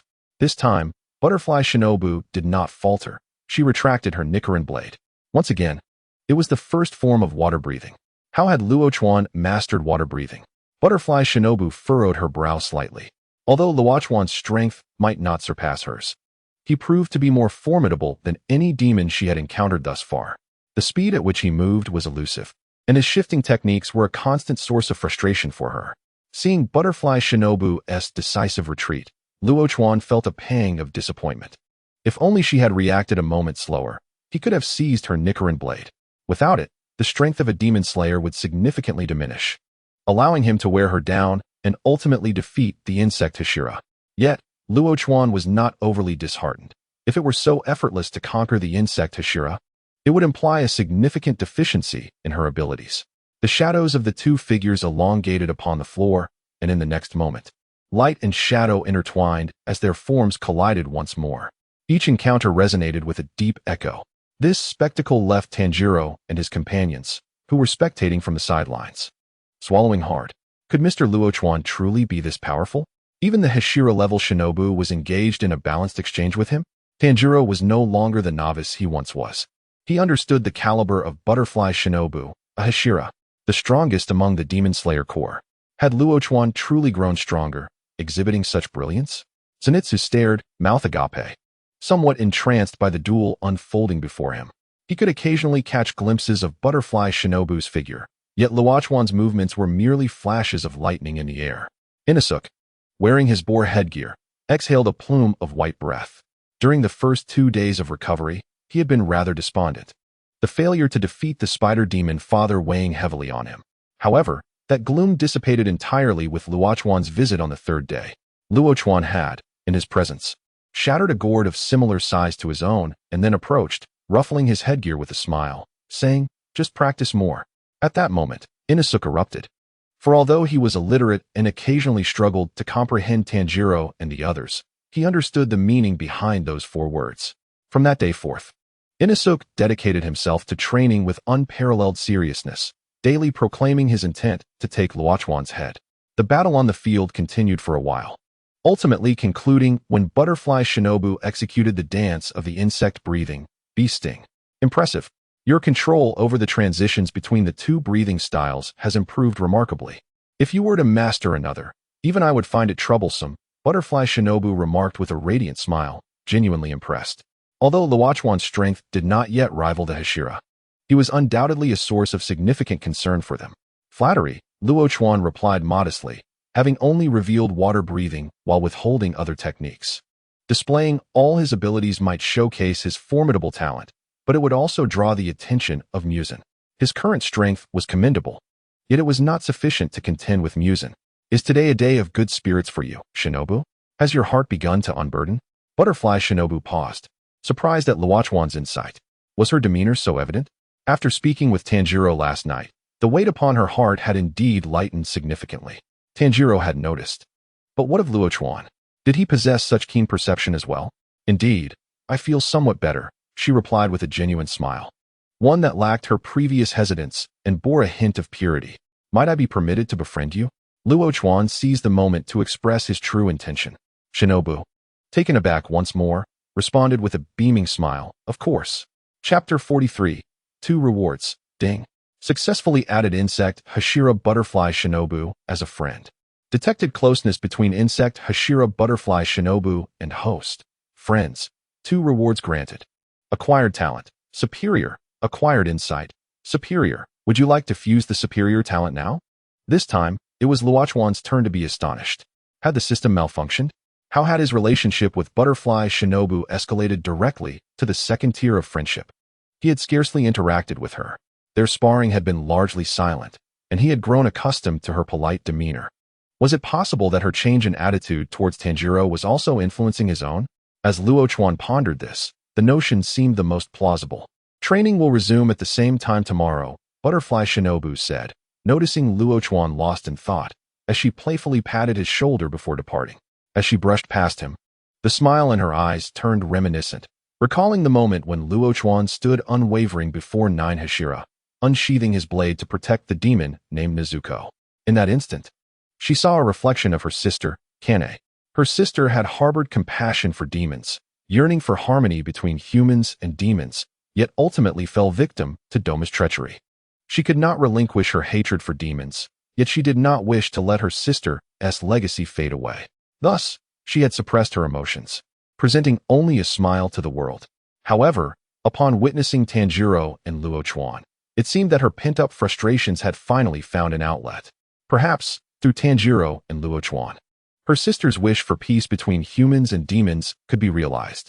Luo Chuan returned to his senses, a warm, affectionate aura lingering in the air. Was this the essence of anticipation? Did Butterfly Shinobu hold expectations for him? Indeed, it seemed to stem from her sister-S influence. It is my turn. I demand a duel. I shall duel you, Luotaro. As soon as Butterfly Shinobu departed, Inosuke climbed onto the training ground, standing before Luo Chuan and bellowing. Luo Chuan's expression darkened, his earlier emotions dissipating entirely. Though Inosuke had previously mispronounced his name, it had at least been reasonable. Now, Luotaro. Without another word, Inosuke lunged at Luo Chuan, muttering, "Charge! Charge!" However, as he reached Luo Chuan, he was sent flying backward with a resounding thud, crashing against the training room wall. Zenitsu, observing Inosuke sliding down the wall, wore an expression of admiration. This boar-headed fool might lack in many areas, but his head was truly as hard as iron. How many times had he been sent flying? 80? 100? He could not keep count. Tanjiro's mouth twitched. He swore he had advised Inosuke numerous times, yet to no avail. To Luo Chuan, Inosuke was akin to a bull confronting a red flag, impossible to deter. Luo Chuan clapped his hands and prepared to leave when he suddenly recalled something, turning back to approach Inosuke, who was slumped against the wall, his head drooping. Luo Chuan knelt beside him, whispering into his ear, "Is that all?" At those words, Inosuke's upper body instantly tensed, staring at Luo Chuan in disbelief. "A duel. I shall duel you to the end, you scoundrel." Inosuke grasped the long knife by his side, attempting to rise, but was swiftly restrained by Tanjiro. "Inosuke, your shoulder is dislocated. You cannot move recklessly." "Dislocated? I am not dislocated. If I say I am not, then I am not." Luo Chuan rose from his seat and glanced at Inosuke, who was being embraced by Tanjiro, then looked at the prompts on the system panel. Huh, is it ineffective? After he advised Inosuke to practice more after their meal, their intimacy had skyrocketed to the level of friends, earning Inosuke's superior qualification. He had thought that mocking Inosuke would enhance their camaraderie, but it seemed he had overestimated the situation. This system is rather unhelpful, lacking any progress indicators. Half a month later, Luo Chuan sat in the courtyard, practicing his breathing techniques. Since he had made preliminary connections with the 5 major breathing styles, his progress had accelerated significantly. 2 days after the pillar assembly, Luo Chuan broke through to the Ding level, and he estimated that in another half-month, he would reach the Bing level. Luo Chuan, there's a new mission," Zenitsu exclaimed excitedly as he dashed into the courtyard, followed closely by Tanjiro and Inosuke. Tanjiro stood behind Zenitsu, nodding towards Luo Chuan while carrying a box, and Inosuke assumed a posture ready to charge at Luo Chuan. A mission? Luo Chuan opened his eyes. Was the Infinity Train coming? Having gone half a month without integrating new abilities had left him feeling somewhat fatigued. Compared to traditional training, forging friendships was the true path to enhancing one's power. The Lower Moon 1, Enmu, and the Upper Moon 3, Akaza, were both excellent candidates for friendship. To achieve a significant boost in strength, he would need to rely on superior qualifications. Currently, Luo Chuan possessed 4 superior qualifications, with 1 more needed. Akaza's qualifications and insight were likely superior. Befriending him would be advantageous regardless of the circumstances. As for Enmu, it would depend on the panel specifics. Having a superior qualification would be ideal, but if not, even Blood Demon Arts would suffice. At worst, the Infinity Train could also help increase his rapport with the Upper Moon, potentially leading to the emergence of a superior qualification. Luo Chuan, you don't seem very surprised. I've heard we're executing a mission with the Flame Pillar, Zenitsu remarked, casting a curious glance at Luo Chuan. The Flame Pillar? My grandfather mentioned that every pillar is an exceptionally powerful swordsman. I wonder if it's true, Tanjiro added. Have you met the Flame Pillar? Do you think he's formidable? Indeed. He is exceptionally formidable, Luo Chuan replied without hesitation. After all, the Flame Pillar had nearly perished alongside Akaza in their clash. Could he not be formidable? Zenitsu, surprised by the fervent agreement in Luo Chuan's voice, nodded in astonishment. It seems you've never shown such agreement about Grandpa. You always just call him old man. The Flame Pillar must be someone exceptional to earn such respect from Luo Chuan. Are you all ready? Charge forward. We're ready. All right. Then I'll change my clothes, and we'll set off. As Luo Chuan pressed down on Inosuke's charging boar head, he spoke calmly to Tanjiro. He tossed Inosuke aside and retreated to his room to change. Typically, Luo Chuan wore training clothes, which were unsuitable for going out. he found his daily white, cloud-patterned coat. While changing, Luo Chuan began to recall the crucial elements of the Infinity Train arc. Initially, Enmu ensnared the Flame Pillar and others in an illusion through ticketing, intending to use 4 children to eliminate them within the dream. However, the plan was thwarted by the sudden awakening of Nezuko, leading to Enmu's demise at the hands of Tanjiro's Hinakami Kagura. Following Enmu's death, Akaza made his appearance, with the Flame Pillar sacrificing his life to protect everyone. After mentally reviewing the overall process, Luo Chuan gradually formed a plan. To befriend Enmu, he needed to make contact before the others broke free from the illusion. As for Akaza, as long as Luo Chuan displayed sufficient strength, Akaza would likely bring up the prospect of friendship himself. Securing the last button of his coat and grasping the Nichiren-bladed hand, Luo Chuan pushed open the door. Let us go. To find the Flame Pillar. Chapter 44. The journey begins on the Infinity Train. The 4 followed the directions given by Kaguya to the station. The Infinity Train had just resumed operations, and many passengers were boarding. As Luo Chuan surveyed the queue ahead, he raised an eyebrow. Enmu was, to be blunt, rather foolish. He had so many hostages at his disposal, yet failed to utilize them. Had he not been so greedy and consumed some of the passengers first, coupled with the blood bestowed by Muzan, dealing with Tanjiro would have been far less taxing, choosing instead to relish the terror on others' faces within their nightmares. He ultimately ensnared himself as well. Even in death, he had not fully unleashed his power. However, this turned out to be beneficial for Luo Chuan, allowing him to expend less effort dealing with Enmu and maintain his optimal condition for facing Akaza. The battle with Akaza was the true focal point of the Infinity Train. After a while, Luo Chuan received a small ticket handed through the window. He examined it curiously. Would cutting this ticket draw him into a dream? Enmu's methods were indeed insidious. Had Luo Chuan not been aware of the plot, he likely would have fallen prey to Enmu's trap. Luo Chuan, what are you looking at? Inosuke, you fool, stop bumping into things. This is a train, it's quite embarrassing. Nothing. I heard this mission is rather serious. Contemplating how to resolve it, Luo Chuan shook his head, choosing not to disclose the ticket matter to Tanjiro. Firstly, with Nezuko present, even if she didn't intervene, the 4 could escape the dream. Secondly, he intended to take this opportunity to assess whether Enmu was suitable for friendship. The thought of befriending Enmu made Luo Chuan feel a bit of a headache. With other demons, he could simply beat them into submission, but with Enmu, that approach might not suffice due to his sickly nature. However, Luo Chuan would not overly pressure himself regarding the potential of forming a bond with Enmu. At most, Enmu might offer qualifications, insight, and blood demon arts that were somewhat enticing.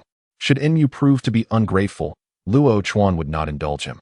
Currently, he had enough confidence and strength to forfeit a lower moon friend. After some commotion at the station, the 4 successfully boarded the train, heading towards the carriage where the Flame Pillar awaited. Delicious, delicious. As Luo Chuan approached the carriage's entrance, he heard the robust voice of the Flame Pillar. Pushing the door open, he walked directly to the Flame Pillar and sat down. The Flame Pillar paused upon seeing Luo Chuan, then handed him a bento, his eyes gleaming as if to prove how delectable it was. Tanjiro, a bit reserved, greeted the Flame Pillar and introduced Zenitsu and the haughty Inosuke. Accepting the bento from the Flame Pillar, Luo Chuan had to admit that it was indeed quite tasty, far superior to the rice balls he usually consumed. Why are you all here? Is there a mission? The Flame Pillar inquired, looking at Luo Chuan. Luo Chuan paused chewing, gazing at the Flame Pillar for a moment, then turned to Tanjiro seated beside him. He is speaking to you. Tanjiro was taken aback. Speaking to me? But Rengoku-san was looking at Luo Chuan-san when he spoke, confused. But seeing the affirmative look from Luo Chuan, Tanjiro explained, Kaguya conveyed orders that the number of victims on the Infinity Train has increased, and we are to rendezvous with Rengoku-san. Don't lean out of the train window, you boarhead. Are we executing the mission together? I see. Luo Chuan leisurely opened the second bento. It was not yet his time to make an appearance, so he would eat more to replenish his strength.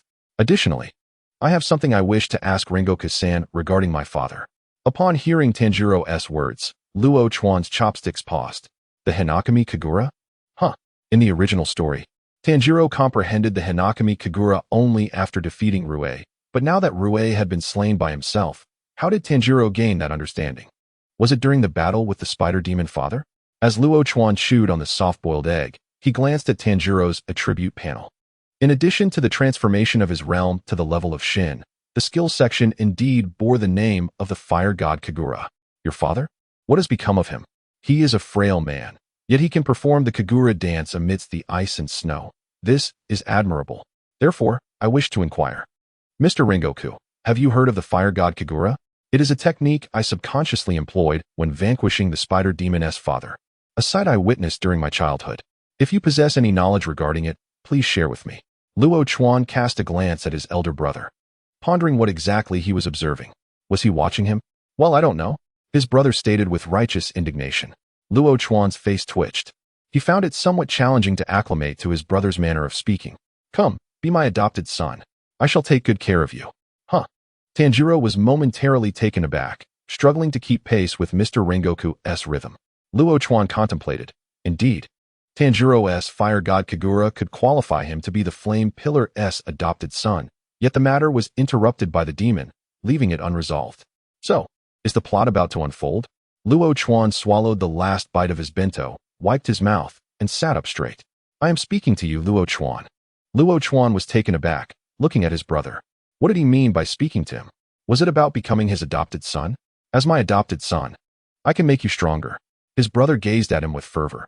Well, he was presumably gazing at him. Just as Luo Chuan was about to respond, the door to the carriage corridor swung open. A gaunt attendant entered, commencing the ticket inspection.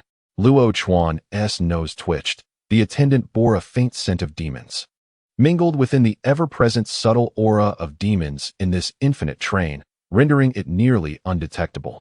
The attendant methodically clipped tickets, his gaze vacant and dull. Soon, he approached them. Tanjiro seemed to sense something amiss, but still handed his ticket to the attendant. With a soft click, a neat notch appeared on the ticket. After clipping the tickets of Tanjiro and the others, the attendant reached Luo Chuan. Luo Chuan extended his ticket, which the attendant accepted, his small clipper poised to act. Suddenly, a kaleidoscope of colors flashed before the attendant's eyes, momentarily sharpening his vacant gaze. However, before he could discern the specifics, the colors swiftly faded, as if glimpsed in a fleeting reverie. Upon regaining his senses, he found himself at the end of the carriage. Did he just clip that person's ticket? Surely he did. Never mind. All he desired now was to sleep, to indulge in a beautiful dream. It's here. Luo Chuan gripped the Nicaran blade. The scent, reminiscent of 2 weeks prior, still reeked. The overhead lights flickered ominously, and with another flash, a gargantuan demon, adorned with horns and eyes, materialized before the train. Chapter 45.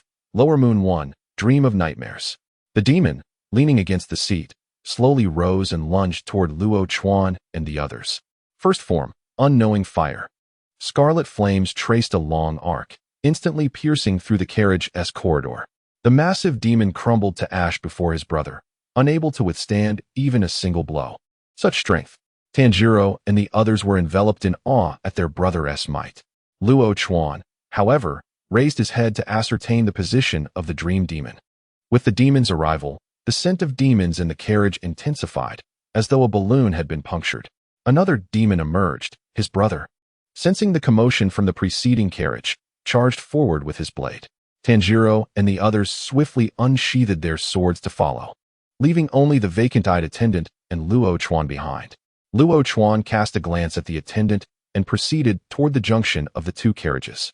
It was time for him to take action. Soon, his brother and the others would fall into a dream. During this interval, he intended to see if he could befriend the dream demon. Reaching the carriage door, Luo Chuan pulled down half of the window, the howling wind slapping against his face. He leaned out, grasping the railing, and with a sudden heave, propelled himself onto the top of the carriage. Steadying himself, he discerned a figure standing with hands at their sides amidst the dim night. Did I overlook one? Indeed, humans were unreliable. Let him have a beautiful nightmare. The dream demon muttered to himself before turning to face Luo Chuan. Good morning. You could have had a beautiful one, but it seems you are not too keen on it. Why is that? Everyone should yearn for a beautiful dream. Lower Moon 1, Dream Demon, Species, Demon, Realm, C. Understanding, Moderate, Potential, Moderate, Talent, None Skills, Blood Demon Art, Whisper of Enforced Slumber, Mastery. Blood Demon Art, Enforced Slumber Eyes, Mastery, Dream, Mastery, Dream Rope, Mastery. Blood Demon Art, Remote Medium Dream, Mastery. Sea level? Upon seeing the panel presented by the system, Luo Chuan furrowed his brow. Has the combat power of demon slayers deteriorated to such a degree? A sea-level demon was vanquished by Tanjiro and Inosuke, both of whom were Shin-level swordsmen. Luo Chuan, having ascended from the level of Gue, was well aware of the vast disparity involved. Fighting across 3 realms was the utmost limit without utilizing blood demon arts, let alone the 4-realm difference between Tanjiro and the Dream Demon. Could it be that the plot has undergone a shift? Did Muzan become aware of his existence? Has his emergence inadvertently bolstered the Dream Demon's blood? Luo Chuan's brow knitted. If so, swift resolution was imperative. The Dream Demon's strength, altered from the original tale, might lead to unpredictable developments in the narrative. What if the Dream Demon grew cunning, consuming the train's passengers prematurely, thus amplifying his powers? That would render him a formidable adversary. I too yearn for beautiful dreams. But before we indulge, might you consider becoming my friend? Prior to confronting the Dream Demon, Luo Chuan had not forgotten his secondary aim. Upon glimpsing the Dream Demon's panel information, his inclination to forge a friendship had considerably waned. With moderate potential and understanding, Luo Chuan found little need for such attributes. The skill of Dream, however, was indeed desirable yet not essential. His inquiry stemmed from a mere spirit of experimentation. Should the response be affirmative, splendid. If not, he would suffer no loss. Of course, the Dream Demon replied, his gaze flitting over Luo Chuan with a superficial charm. The Demon Slayer adorned in white cloud patterns. Is that not the individual Lord Muzan spoke of? Should I eliminate him, I would acquire blood comparable to that of the Upper Moon demons. The thought of consuming all the passengers on this train and reaping the rewards promised by Lord Muzan made the Dream Demon swallow hard. Imagining the immense power he would wield thereafter was intoxicating. The unaltered Upper Moon demons would find their status transformed by his presence. The future he longed for was within reach, prompting the Dream Demon to adopt a notably amicable demeanor toward Luo Chuan. It was merely a matter of friendship, treated as the last words of a dying man. Ding! Successfully added Lower Moon 1, Dream Demon, as a friend. Detected initial intimacy with Lower Moon 1. Dream Demon, random reward acquired. Skill obtained, Dream Mastery. Would you like to merge the skill, Dream Mastery now? No, Luo Chuan's lips curled into a subtle smile. The most cumbersome aspect of forming a friendship with the Dream Demon unfolded with unexpected ease. The reward obtained was precisely what he desired, Dream. In light of this, he felt compelled to express gratitude toward the benevolent Dream Demon. Thank you. Let us commence our journey into beautiful dreams. A radiant smile illuminated Luo Chuan's face.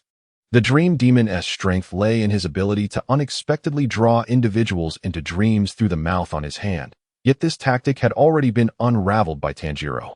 As long as one acted swiftly enough to take their own life, the Dream Demon's blood demon art would prove ineffective. As Yinming observed Luo Chuan's unexpected cooperation, a sense of unease began to stir within him. Although he was immensely eager for Muzan's blood, he was not foolish. How could blood equivalent to that of an Upper Moon demon be so easily acquired? Yet, Yinming could not allow his suspicions to deter him from his intent to eliminate Luo Chuan. He raised his hand, the mouth on his palm aimed at Luo Chuan. Just as he began to utter a command, he felt a sharp pain in his wrist, only to see his hand severed and flying through the air. Too slow, whispered a voice in his ear, causing Yinming's previously carefree demeanor to falter. The speed was so astonishing that he could barely comprehend it. Even his blood demon technique had been interrupted. How could he be so swift? Was he a Hashira-level demon slayer? No, his body was still in the process of merging. He could not afford to engage Luo Chuan here. Why can't you learn your lesson? Luo Chuan's blade descended once more, this time aiming for Yinming's head. Again, he was too slow, truly. Far too slow. Had Yinming focused all his power on merging with the infinity train? His head rolled away, swaying slightly. That master of mine was furious when he commanded me to kill you. Now I understand his sentiment. As he spoke, Yinming's head became ensnared by a mass of black-red flesh that extended into long, fleshy tendrils, resembling a grotesque worm. Your existence is quite irksome. The head of Yinming, now floating in midair, was visibly enraged, veins bulging on his forehead. Coincidentally, you seem equally displeased, Luo Chuan remarked, vanishing once again. This time, Yinming had learned from his previous errors. As he spoke, eyes of various sizes adorned the fleshy tendrils, all bearing the character for Dream. regardless of how swiftly Luo Chuan approached. He would not escape Yinming's blood demon technique.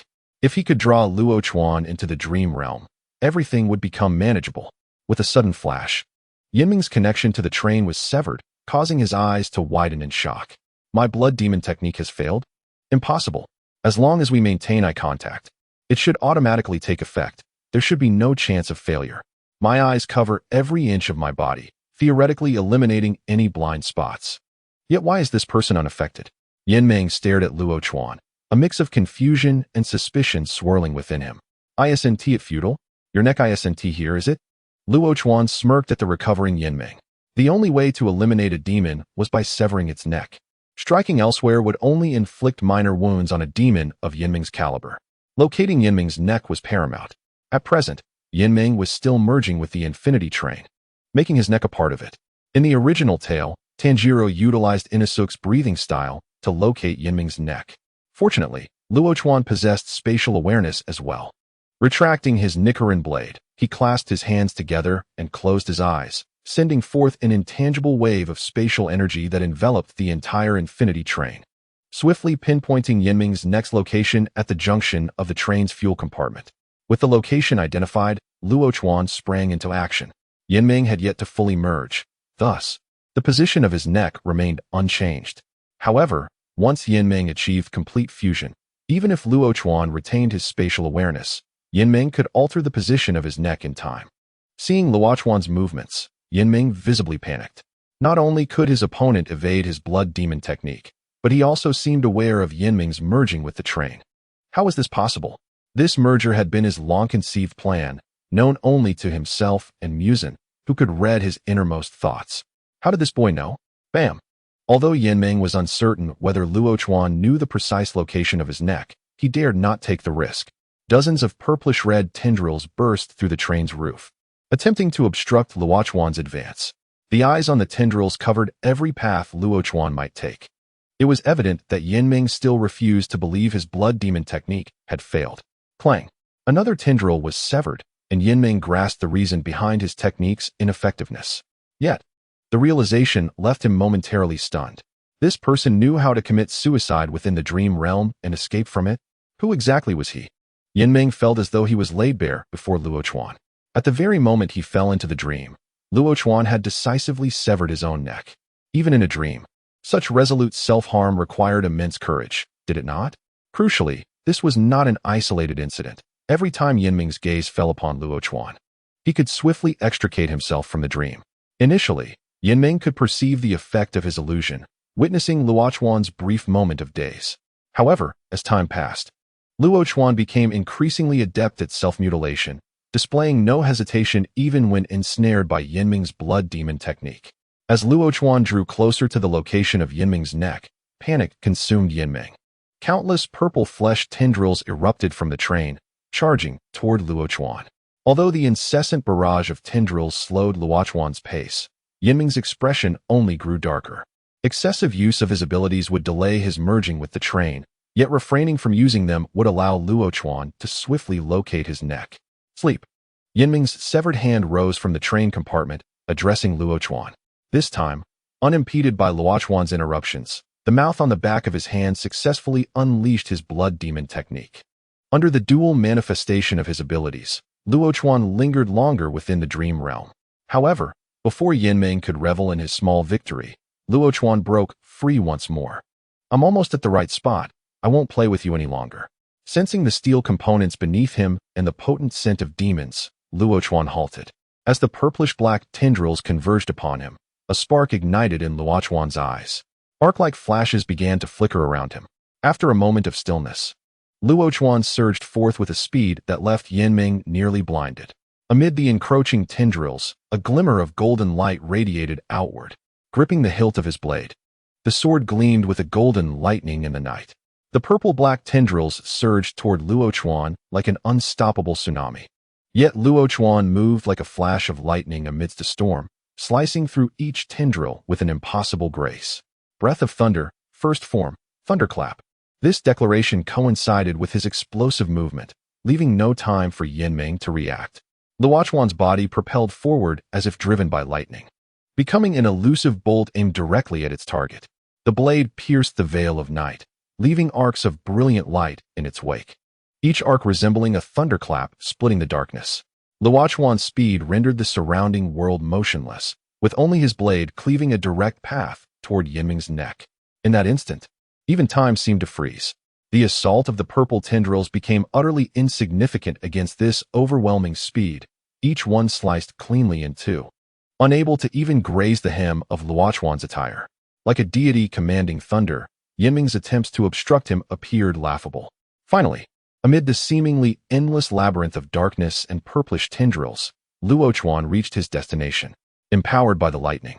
His Nichiren blade struck with resplendent golden arcs toward the connection point of Yinming's neck and the train's fuel compartment. Just as Luo Chuan's blade was about to make contact with Yinming's neck, the situation shifted once more. In a moment of peril, the body of the nightmarish dream fused with the train rapidly produced large chunks of deep purple-black flesh. These grotesque formations seemed to possess a consciousness of their own, accurately positioning themselves in the path of Luo Chuan's attack. The texture of these newly formed masses was remarkably resilient, their oily sheen resembling a membrane encasing the flesh. Not only did they exhibit astonishing defensive capabilities, but they also writhed incessantly, as if imbued with life. At the instant Luo Chuan's sword blade made contact, they swelled violently, attempting to wholly engulf the encroaching blade and thwart any further assault from him. Unfazed by this sudden turn of events, Luo Chuan's expression remained stoic. The lightning in his eyes intensified, and the sun-wheel blade in his grasp seemed to resonate with his will, the power of thunder surging forth with greater ferocity. As the blade met the flesh, an explosion of electricity erupted at the point of contact, striving to penetrate this unexpected barrier. The breath of thunder, third form, gathering storm, Luo Chuan uttered with conviction, amplifying his offensive. Under the assault of his third form, the defenses of the nightmarish dream's purple-black flesh began to fracture. This technique allowed Luo Chuan to refine the power of lightning to its utmost precision, producing minuscule yet lethal strikes akin to those of mosquitoes. These diminutive bolts of electricity penetrated and dismantled the internal structure of the flesh, rendering it incapable of the rapid regeneration it had previously exhibited. As the nightmarish dream sensed its defenses crumbling, its panic reached a crescendo. It was inconceivable for it to realize that its meticulously constructed barriers were so pathetically fragile before a mere human. The lustrous sheen of the purple-black flesh started to dim, as the seemingly indestructible membrane was gradually torn asunder by Luo Chuan's electrical force. With a resounding clash, the world seemed to freeze. The purple-black mass utterly collapsed, ceasing to provide any semblance of defense. Luo Chuan's blade effortlessly sliced into the neck of the nightmarish dream, and guided by the power of lightning, it obliterated its very essence. With a piercing scream, the body of the nightmarish dream began to disintegrate. Chapter 47. The End of the Nightmarish Dream. With the demise of the nightmarish dream, the entire train resembled a wild beast that had lost its grip, beginning to sway uncontrollably. Each carriage akin to a small vessel amidst tumultuous waves, on the brink of being engulfed by a monstrous surge. Luo Chuan steadied himself, his gaze calm. The chaos of the train was an inevitable consequence of the nightmarish dream's defeat. However, there was solace in the fact that the fusion was not yet complete. The derailed sections comprised merely the front of the train. The purple-black flesh continued to peel away from the front carriages, scattering into the wind. As if a final testament to the nightmarish dream's existence, they transformed into countless tiny particles in the air, ultimately dissipating into the night sky. Luo Chuan surveyed his surroundings, cognizant that while the nightmarish dream had been vanquished, the peril stemming from the train's erratic tumbling was far from over.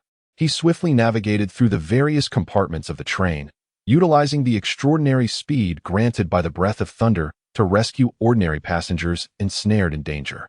In a matter of moments, he had relocated several at-risk individuals to safety.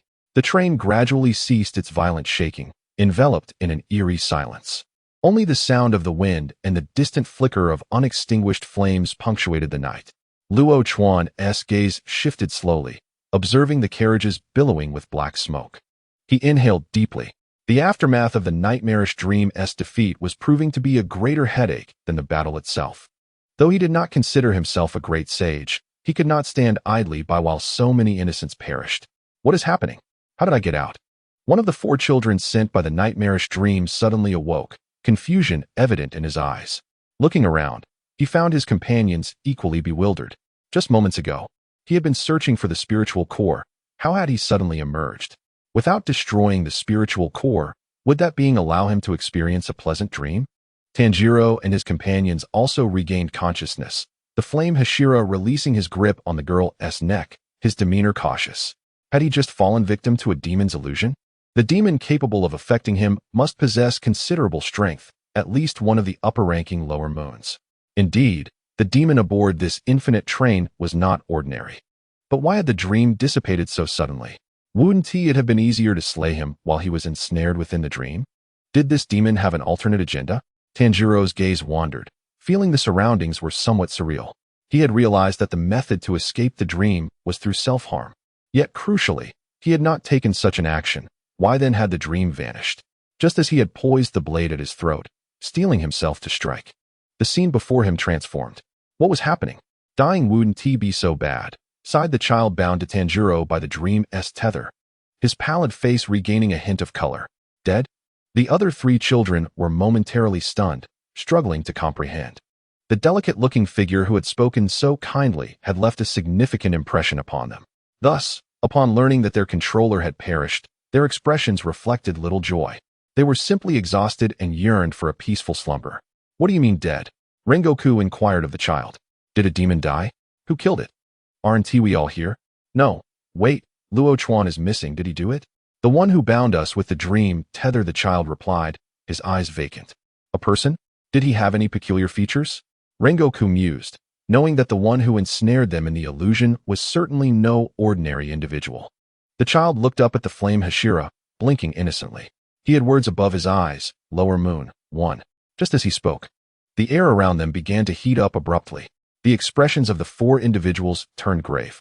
One of the lower moons, the strongest among them, second only to the upper moons. No wonder he could unconsciously draw them into a dream. Rengoku's expression grew somber. But why claim he was dead? Where was Luo Chuan? Zenitsu glanced around. Where is Luo Chuan? When did he disappear? What do you want from me? Luo Chuan remarked, stepping through the carriage door to stand before the group. Rengoku fixed his gaze on Luo Chuan, his spirited eyes revealing a semblance of emotion that Luo Chuan could interpret, surprise, if he was not mistaken. The look in his elder brother's eyes was indeed one of astonishment. Where's the demon? Dead, Luo Chuan replied nonchalantly, as if slaying one of the lower moons were a trivial matter. Dead? Mr. Luo Chuan, you killed one of the lower moons? Tanjiro's eyes widened, his gaze a mixture of shock and admiration. They had previously encountered the 5th lower moon, a single demon that had left dozens of demon slayers stranded upon Spider Mountain. Even at that time, Luo Chuan had initially been overwhelmed. Yet now, the strongest of the lower moons had been vanquished by Mr. Luo Chuan? Tanjiro twitched his nose, noticing that Luo Chuan appeared unscathed, devoid of any scent of blood.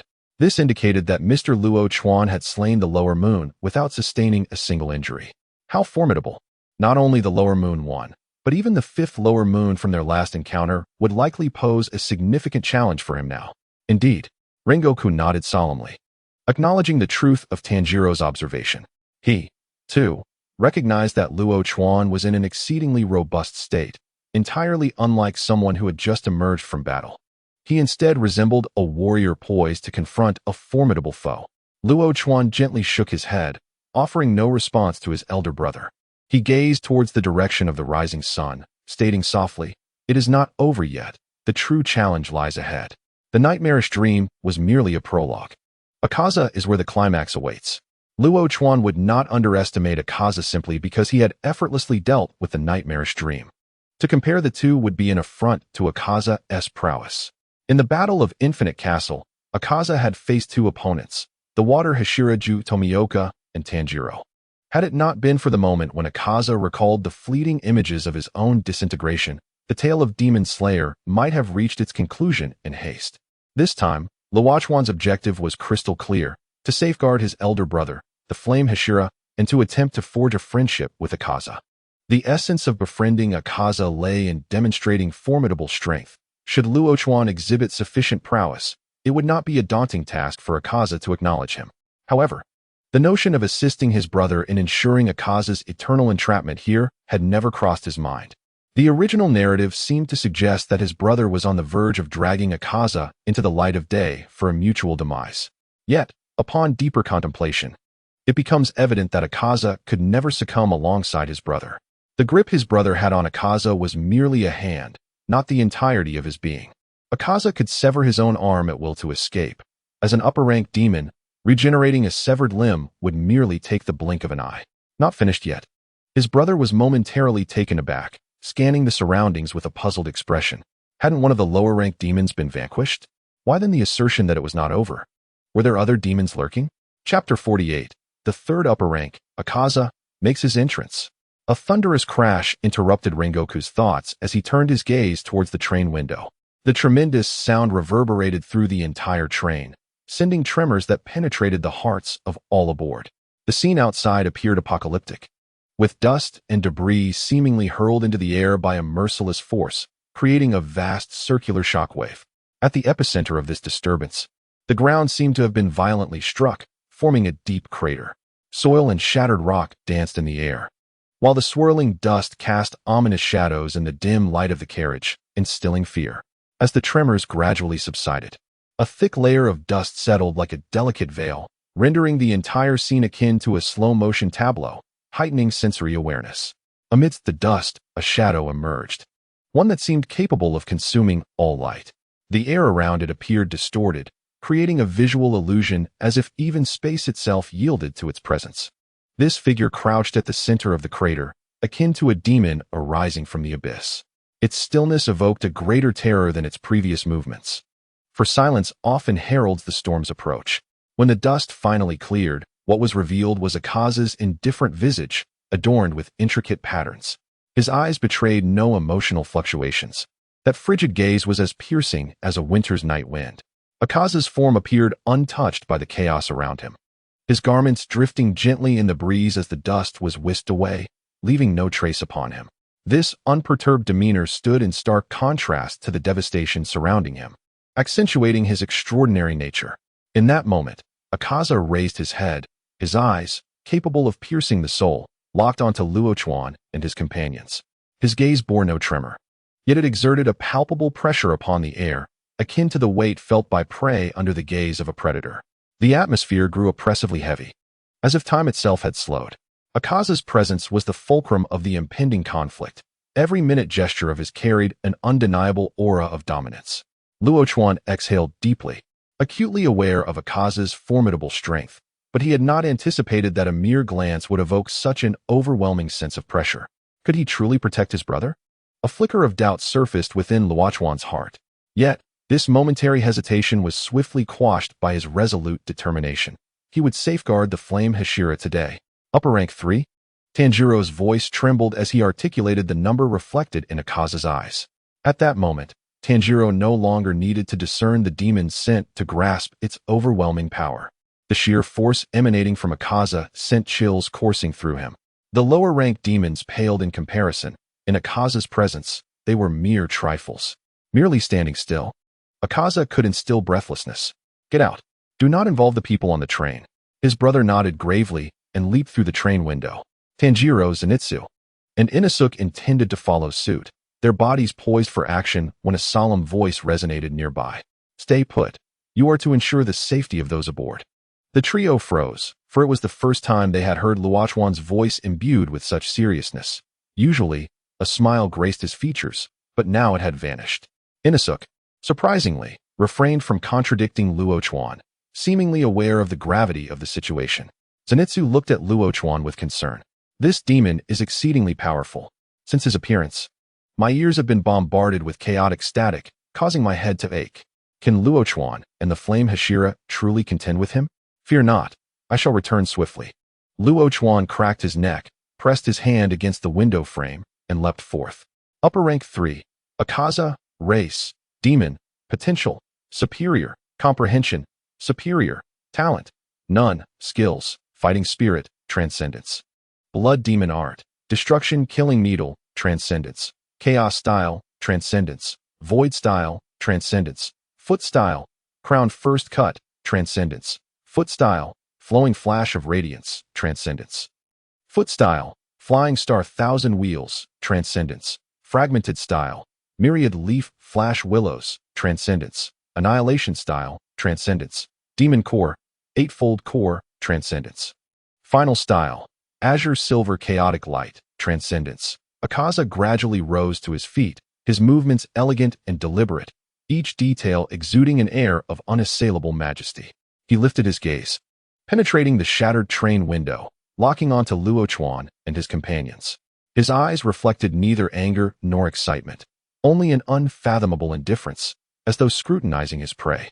With a faint sound, a fresh cloud of dust erupted beneath Akaza's feet as he propelled himself forward, leaving a spectral afterimage in his wake, hurtling towards Tanjiro and the others aboard the train. As they beheld the approaching fist, the trio felt their bodies stiffen. Their instincts screamed for them to move, to evade the impending blow, yet their limbs felt paralyzed, as if stripped of autonomy. The fist, accompanied by a biting chill, struck their faces. Just as they believed they were about to be hit, two voices resonated simultaneously in Tanjiro's ears: Breath of Thunder, second form, Rice Spirit, and Breath of Flame, first form, Unknowable Fire. In an instant, Tanjiro witnessed a surge of electric light and waves of flame erupt before him. The conflagration and electricity intertwined, causing Akaza's fist to dissolve beneath the brilliance. With a grunt, Akaza retreated, landing on the ground, his gaze fixed upon Luo Chuan and Rengoku. The severed hand, not yet dripping blood, swiftly restored itself to its former state.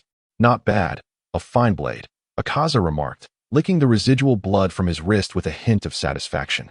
After appraising Rengoku, Akaza's gaze shifted to Luo Chuan. You are somewhat lacking, yet there is an aura about you reminiscent of that esteemed individual, which is commendable. Akaza regarded Luo Chuan with a touch of surprise. How could a mere human exude Muzan Kibutsuji's aura? Yet, it mattered not. The weak were destined to be slain, and possessing Kibutsuji's aura was ultimately futile. Luo Chuan gripped the Nichiren blade, standing resolute. Hearing Akaza's words, he felt a twinge of disappointment. The influence of the Demon King upon Akaza seemed minimal. The demon's actions appeared unaffected by the aura he exuded. Is it because Akaza is an upper moon, possessing an abundance of Muzan's blood within him? Or is it the result of the influence wielded by the Demon King? I cannot comprehend your inclination to prey upon the weak. The flame Hashira, wielding his sword towards Akaza, bore a serious expression on his face. I merely believe they would obstruct our dialogue. The individual beside you is only present due to his marginally superior strength, barely qualifying to stand before me. Were anyone else to utter such words, Rakaku would perceive them as arrogant, yet when spoken by Akaza, there is no hint of arrogance, merely the assertion of a predetermined truth.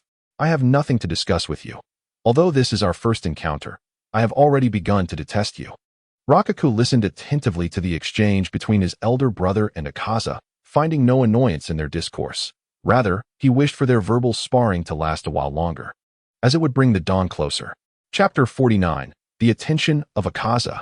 Indeed, I too harbor a profound disdain for feeble humans. The sight of the weak makes me feel nauseous. It appears our standards for evaluating matters differ greatly. I have a splendid proposal. Would you care to become a demon? Akaza extended his hand towards Rengoku, his gaze imbued with an unusual sincerity. Absolutely not. Rengoku vehemently denied. The moment I laid eyes on you, I recognized your strength. You are a Hashira, are you not? I am the flame Hashira, Rengoku Kaijiro. And I am Akaza. What of you, lad? Upon discerning Rengoku's identity, Akaza inclined his head towards Rakaku. Without a doubt, Rengoku Kaijiro's aura radiated an extraordinary prowess. The lad beside him, though not as potent as Rengoku, possessed a formidable power in the thunder breathing that made Akaza wary of underestimating Rakaku. Very well, and what of you? Do you wish to become a demon? Becoming a demon would grant you access to a realm of supremacy that even this flame Hashira has yet to tread. Akaza spoke with an enticing allure. Rakaku glanced at the sky behind Akaza, then turned his gaze back to him, shaking his head lightly. What benefits does becoming a demon confer? He was already capable of utilizing blood demon arts to attain an eternally shadowed existence for the sake of prolonged life. How could that be appealing? Unwilling, are we? TSK. The sensation of repeated rejection is indeed unpleasant. Then allow me to unleash my destructive art. Akaza stamped his foot with force, as if channeling all the chill and silence of death, causing the ground beneath him to shatter like fragile ice, cracks radiating outward from his center. A colossal snowflake-shaped technique shimmered beneath him, its runes twisting as if alive, exuding an overwhelming sense of dread. Since you refuse to become a demon, I shall simply eliminate you. As he spoke, Akaza transformed into a shadow, launching towards Rakaku and Renkaku with a speed almost imperceptible to the naked eye. Both Rakaku and Renkaku reacted in unison, their forms swiftly maneuvering to counter Akaza's assault. Rakaku's Nichiren blade radiated a sharp brilliance, each swing accompanied by a thunderous roar, while Renkaku's sword, enveloped in flames, illuminated the surrounding darkness with every fiery arc. The battle raged with intensity, the trio's speed distorting the air around them. The snowflake technique on the ground pulsated with each of Akaza's strikes, unleashing razor-sharp energy waves that surged towards Rakaku and Renkaku. So swift, Tanjiro swallowed hard, his eyes fixated on the unyielding glint of blades amidst the smoke. Such incredible speed, truly remarkable. Inosuke, beneath his hood, murmured in bewilderment. Tanjiro had informed him that the individual before them was one of the most formidable members of the Demon Slayer Corps, yet how could Rakaku be comparable to a Hashira? He had yet to triumph over Rakaku. To this day, I have never slain a flame Hashira, nor has any Hashira accepted my invitation. Do you have any insight as to why? Renkaku Kaijuro? Akaza allowed Renkaku's Nichiren blade to sever his hand without flinching, calmly inquiring. Thunder breathing, second form, Thunderclap and Flash. Before Renkaku could respond, a voice called out beside Akaza. A crackling arc of electricity shot towards Akaza's neck. Akaza pivoted, twisting his hips as his right hand, infused with pale blue energy, struck towards Renkaku, using his resistance to leap backward. You pest, you truly are quite bothersome. Do you not know it is impolite to interrupt others? Akaza squinted at Rakaku. Undeniably, the primary combatants in this skirmish were he and Renkaku. Yet, this young man could not be dismissed as mere cannon fodder. Each time he exerted pressure on Renkaku, Rakaku would swiftly draw his blade to alleviate the strain. Alleviating pressure was a simple matter by targeting his neck. Even though Akaza was confident in the durability of his neck, he would not take such a risk lightly. If you wish to assist, then I shall first eliminate you. Destructive art, void style. Akaza leaped into the air, clenched his fist, and swung it towards Rakaku. As Akaza's fist launched forward, an invisible tempest seemed to stir the air, an embodiment of pure, unadulterated power. This technique, destructive art, void style, concentrated Akaza's energy to its zenith, transmitting it through the air to strike his opponent. Even from a distance, its might remained formidable. Rakaku stood firm, his gaze sharp and vigilant, his form taut as a bowstring. He understood the nature of Akaza's void-style attack. Yet knowing it and facing it were two entirely different matters. At the moment Akaza's strike was about to land, Rakaku's talents, the line of the void and echoing ear, reached their zenith. He could sense the location of the force's wave. Utilizing the information relayed by the line of the void, Rakaku slightly sidestepped, his Nichiren blade dancing in his hand like a streak of lightning, cleaving through the invisible force. The instant the blade met the unseen power, a crisp clash resonated. As if the two forces had collided. The surrounding air quivered from their interaction, dust swirling as if bearing witness to this extraordinary contest. Akaza observed with astonishment as Rakaku successfully countered his void style. A flicker of surprise crossed his eyes. In his experience, few could directly perceive and withstand this technique. Rakaku's performance had exceeded his expectations, intensifying his interest in the young man. Renkaku Kaijuro, witnessing this, momentarily lost focus.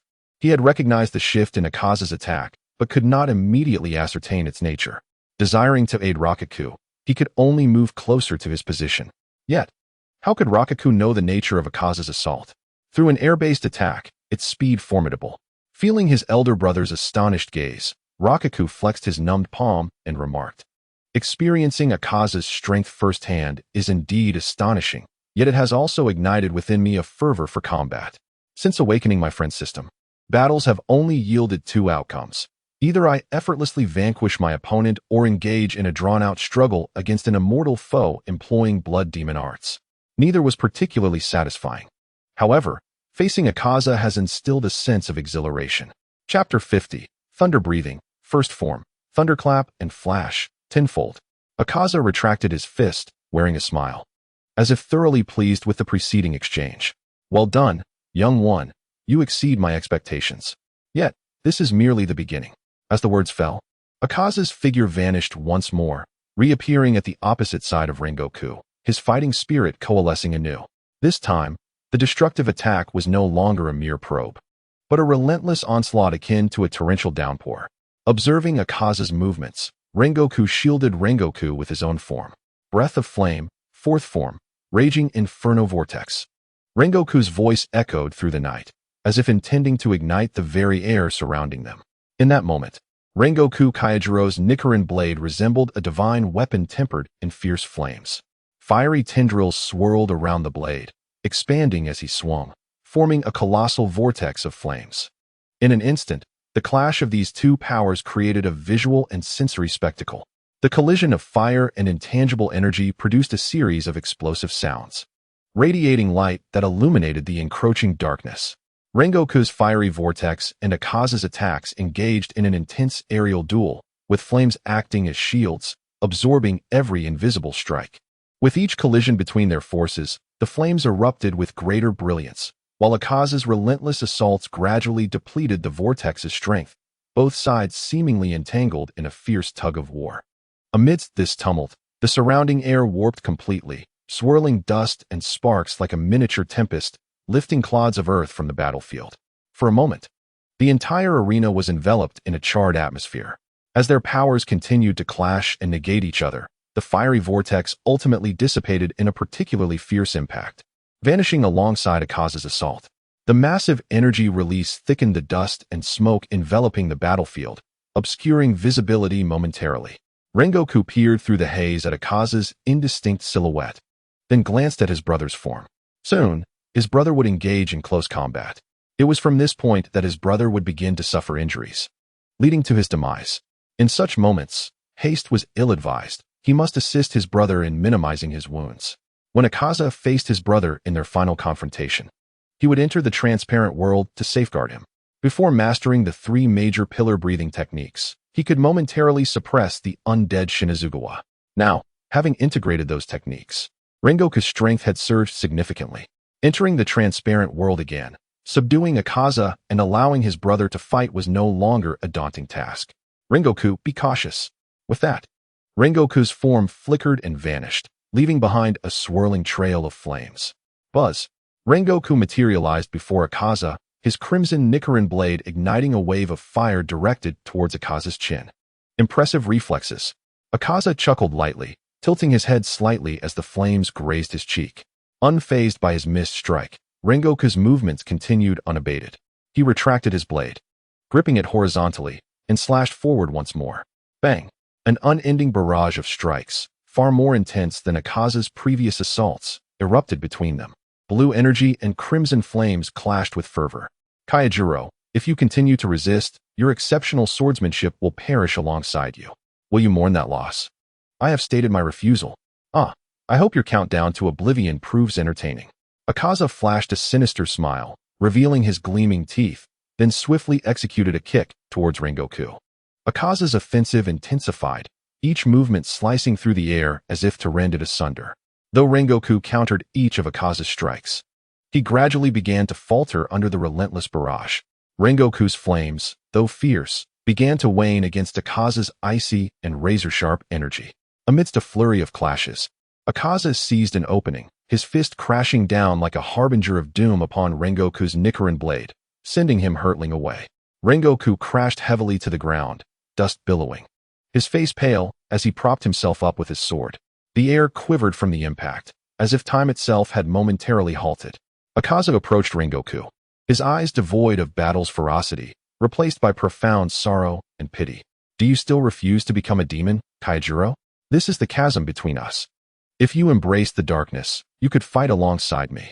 Rengoku lifted his gaze, his face smeared with dust and blood, yet his eyes shone with unwavering resolve. I shall never become a demon. Though his voice lacked its previous thunderous quality, it remained resolute. Kaijiro, you, Akaza began, only to notice that the previously bothersome fly had vanished. Where is he? Has he abandoned you, leaving you to fight alone? Truly, the weak deserve their fate. Just as this thought crossed Akaza's mind, A sudden surge of danger sent chills down his spine. A chilling intent to kill permeated the air. Acting on instinct, Akaza swung a punch towards the right side of his neck.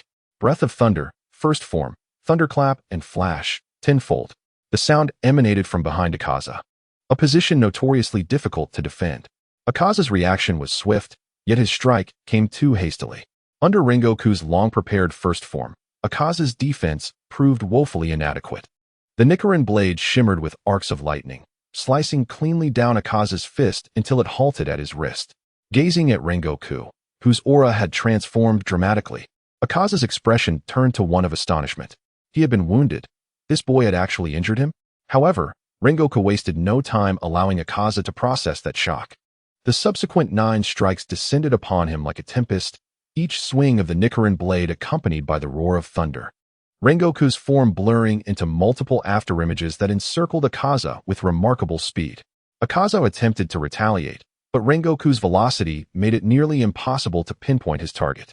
Every time he felt he could counter, Rengoku had shifted positions once more. Akaza sensed an unprecedented pressure, akin to facing an entire thunderstorm. Every strike Rengoku delivered was executed with pinpoint accuracy, as if his blade could sense Akaza's vulnerabilities, each cut rendering Akaza's expression increasingly grim. Especially when one slash lightly grazed Akaza's neck, leaving only a shallow wound.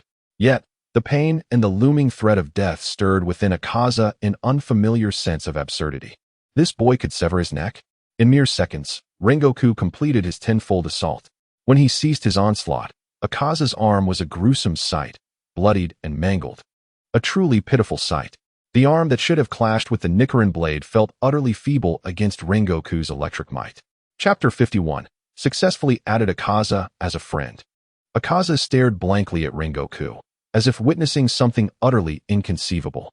The speed and strength he exhibited were worlds apart from the initial impression. Just moments ago, Rengoku had evoked a fleeting sense of facing Kaijiro. But Kaijiro was the flame Hashira. This boy was also a Hashira? Concealed strength. This boy dared to hide his power in Akaza's presence. Intriguing. Akaza's astonishment was swiftly replaced by an overwhelming thirst for battle.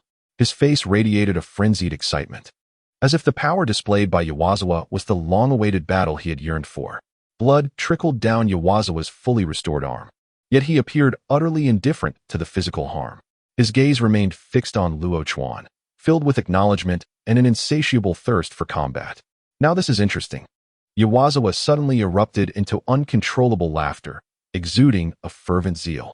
He crouched slightly, one fist resting at his waist, while the other hand stretched forward, palm facing Luo Chuan and Rengoku Kaijiro, his smile transforming into a more sinister grimace. Destruction killing chaos style. With a low growl, Yawazawa unleashed his fighting spirit, generating an invisible wave of power. This time, he did not target a single opponent, but expanded his attack radius, intending to confront both Luo Chuan and Rengoku simultaneously. Almost there. Just a little more. As Luo Chuan collaborated with his brother, the Flame Tiger, to withstand Yawazawa's chaotic strikes, he observed the darkening horizon recede. Focus. Direct your attention solely on me. Sensing Luo Chuan's distraction, Yawazawa redirected part of his assault towards him. As Luo Chuan clashed against Yawazawa's fist, he truly felt the terrifying strength of his adversary. Bang, bang, bang. Even as Luo Chuan altered his breathing techniques within, he remained suppressed by Yawazawa's overwhelming force. He did his utmost to alleviate the pressure on his brother, yet Yawazawa's eruption was too fearsome. Clang. In another collision, Luo Chuan's Nichiren blade was shattered before Yawazawa's concentrated fighting spirit, losing its former brilliance. Witnessing this, Rengoku approached Yawazawa's attack in an almost self-destructive manner. Breath of Flame. Fourth form, Blooming Flame Vortex. The crimson flames of the vortex clashed head-on with Yawazawa's fighting spirit. The vortex swelled with intensity, yet even so, Rengoku could not withstand Yawazawa's full-force strike, suffering a severe injury as Yawazawa's fist struck him directly. It's futile. Look at the wounds you've inflicted. They can heal in a mere breath for me. But what about you? One blade shattered, one eye ruined. If you were demons, such injuries could heal, but why persist? Know this. No matter how you struggle, you cannot defeat me. Yawazawa spread his hands, attempting to persuade Rengoku and Luo Chuan. I will fulfill my duty. As he spoke, A brilliant golden flame erupted around Rengoku. Amidst the blaze, his figure became blurred, yet his spirit shone brighter and more resolute than ever. Despite only having a broken blade in hand, Luo Chuan stood steadfast beside Rengoku, prepared for the upcoming clash that would lead to his home ground. Raising the broken blade, Luo Chuan felt a surge in temperature within him, the fiery glow coursing down his arm to the Nichiren blade. The blade transformed into a golden hue. Breath of Flame. Secret Art, 9th Form, Rengoku. Two nearly synchronous voices resonated through the dark night, heralding the dawn. Feeling the immense, blazing energy beside him, Rengoku momentarily lost focus, bewildered. Isn't Luo Chuan a user of the Breath of Thunder? How can he also wield the Breath of Flame? And to learn the 9th form of the Breath of Flame? Countless questions filled Rengoku's mind, but were swiftly cast aside. Now was not the time for such thoughts. With such severe injuries, how can they still possess such overwhelming fighting spirit? You two should become demons, Kaijiro, Luo Chuan. Destruction, killing, annihilation style. At that moment, the battlefield's temperature seemed to reach a boiling point. Surrounding Luo Chuan's broken blade and Rengoku's form, the golden flames burned hotter than ever. Two massive firestorms rushing toward Yawazawa with a stunning ferocity. The instant the flames met the tip of Yawazawa's fighting spirit, a sound erupted that threatened to rupture eardrums. Where the fire and fighting spirit converged, a series of explosive orbs formed, each representing a small explosion that sent ripples through the surrounding air. As these orbs detonated, they released blinding light and intense heat, causing the temperature to soar as if time and space itself were yielding to this power. As the firestorms clashed with the fighting spirit, their forces continuously devoured one another. The flames attempted to engulf the fighting spirit, while the fighting spirit eroded the flames. Both sides erupting with even greater energy in this seemingly endless cycle. The center of the explosion appeared to form a miniature sun, its scorching brilliance blinding. The surrounding air twisted completely, waves of heat rolling forth, even cracking the distant ground with countless fissures. As time passed, the explosion gradually subsided. The light and heat began to dissipate. On the battlefield, a vast pit emerged at the center of the impact, its edges charred by flames. Once all fell silent, Yawazawa stood firm, slightly disheveled, as the injuries inflicted by Rengoku rapidly healed. Meanwhile, Luo Chuan and Rengoku lay opposite Yawazawa, gasping for breath. Glancing at the rising chest of his companion, Luo Chuan sighed in relief. Not bad. With his support, this clash did not inflict a fatal wound on my brother. Merely a severe drain of stamina. Kaijiro, Luo Chuan, become demons and be my friends. We can continue fighting together. Our bond should not be this way. Ding. Detected a friend request from Upper Moon 3 Yawazawa. Do you accept? Huh. Hearing the system's notification, Luo Chuan felt a surge of joy as the pain from their earlier clash seemed to vanish. Had he just received a friend request from Yawazawa? He had intended to find an opportunity in the transparent world to approach him, as mentioning friendship with Yawazawa in front of his brother felt somewhat inappropriate. Yet, unexpectedly, it had happened by chance. Chapter 52, Blood Demon Art, Destruction Killing Needle. Accept. Ding. Successfully added Upper Moon 3 Yawazawa as a friend. Detected a friendship intimacy level of acquaintance between Upper Moon 3 Yawazawa and the host. Randomly awarded a skill. Acquired skill, Blood Demon Art, Destruction Killing Needle, mastered. Would you like to merge the skill, Blood Demon Art, Destruction Killing Needle, mastered, now? No. If Luo Chuan's initial reaction to receiving Yawazawa's friend request was surprise, then the random reward he received filled him with ecstatic joy. The Destruction Killing Needle was the core of Yawazawa's Blood Demon Art, whether it was the air style, chaos style, or any other. They were all based on the needle's application. In other words, after merging with the Destruction Killing Needle, Luo Chuan could derive powerful techniques such as air style and chaos style. It was truly a windfall. I have said that I would fulfill my duty. Struggling to sit up, Rengoku spoke with trembling lips. I cannot fall here. I cannot allow Luo Chuan and the others to perish. Gazing at the Nichiren blade beside him, Rengoku swallowed hard, extending his hand toward it. His fingertips lightly grazed the cold blade's hilt, a chill that seemed to resonate with the disintegration of destiny. His breath quickened from the pain. But just as he prepared to muster his final strength to grasp the blade, a hand gently rested on his shoulder. Leave it to me. Rengoku turned to find Luo Chuan's face strikingly clear amidst the thick smoke. His deep, caring eyes shone with compassion. Luo Chuan did not pull roughly. Instead, he gently eased Rengoku's hand away from the Nichiren blade. Slowly bending down, Luo Chuan firmly grasped his brother's sword.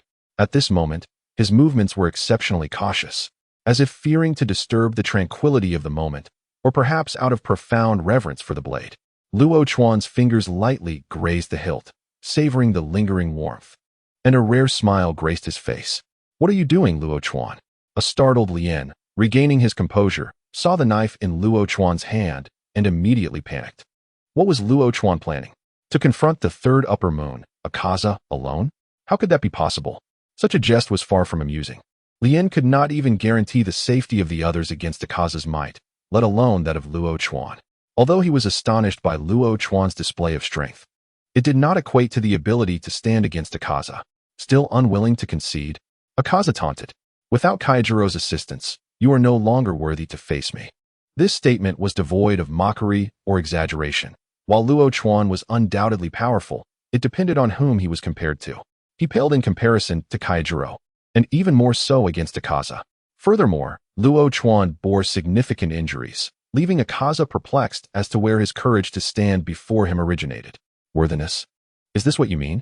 The world before Luo Chuan shifted, and he vanished, reappearing behind Akaza. Such speed. Akaza's eyes narrowed, and he raised his elbow to intercept Luo Chuan's attack. However, as soon as he moved, a sharp pain shot through his neck. Bang! Akaza recoiled.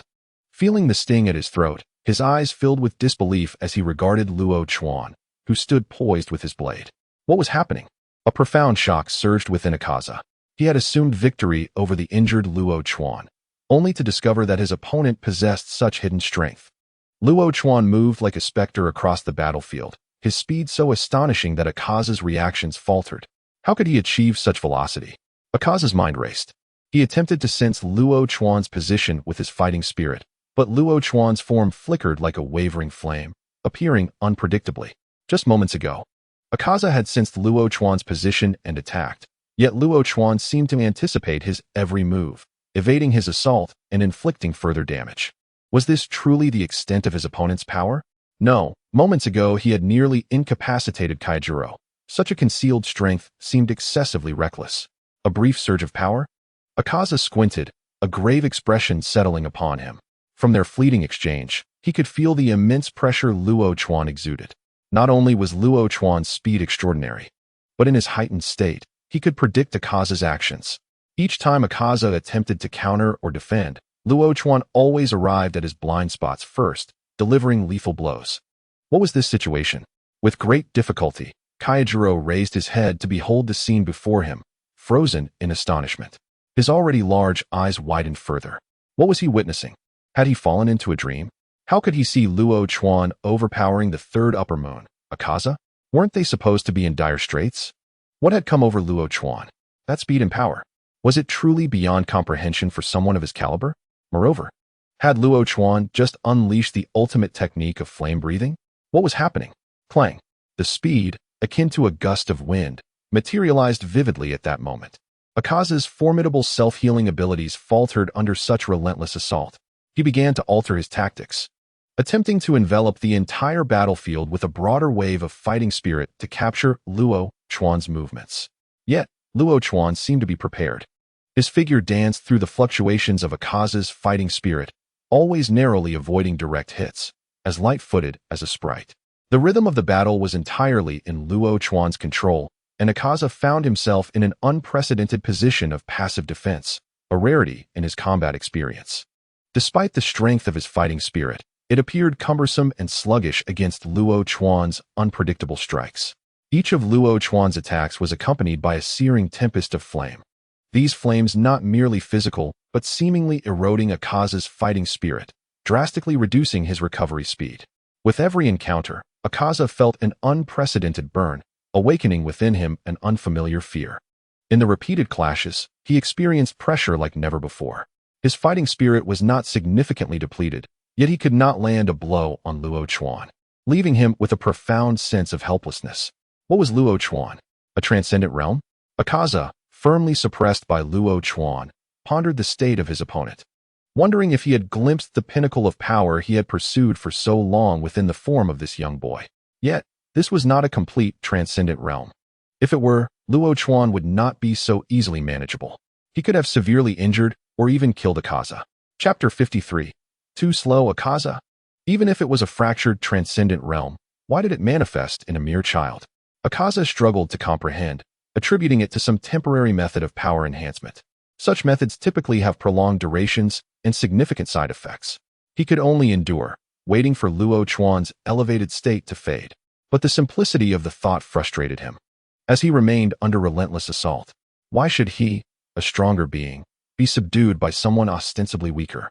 The more he thought, the more incomprehensible it became. Familiar with Luo Chuan's attack rhythm, Akaza seized the opportunity in the brief interval of Luo Chuan's assault, the destroying Shatterbranch. If there was a move that could alter his current suppressed state, it was undoubtedly this one. This technique concentrated energy within a single arm, channeling it through a unique internal pathway to unleash unimaginable destructive force instantaneously. In that moment of release, the energy would diffuse like leaf patterns, inflicting damage not just on a single target, but across a certain radius. Given the narrow scope of suppression, even he would find it challenging to evade such area attacks. Akaza swiftly gathered his strength into his right arm and struck toward Luo Chuan with the force of thunder. The pressure in the air heightened, producing a slight explosive sound. Energy ripples spread across Akaza's fist like ripples in water. He firmly believed this move could turn the tide, providing a sliver of respite from his defensive stance. If he could find an opening, he would have the chance to employ other blood demon techniques to change the course of battle. Observing Luo Chuan retreating, a smirk crept onto Akaza's lips, as he believed Luo Chuan dared not withstand the damage of his oncoming strike. Yet, just as the smile began to form, it abruptly faltered. Was he charging toward him? Did he intend to trade blows? However, this was advantageous. Facing his assault head-on would surely inflict considerable harm on Luo Chuan. In either scenario, it favored Akaza greatly.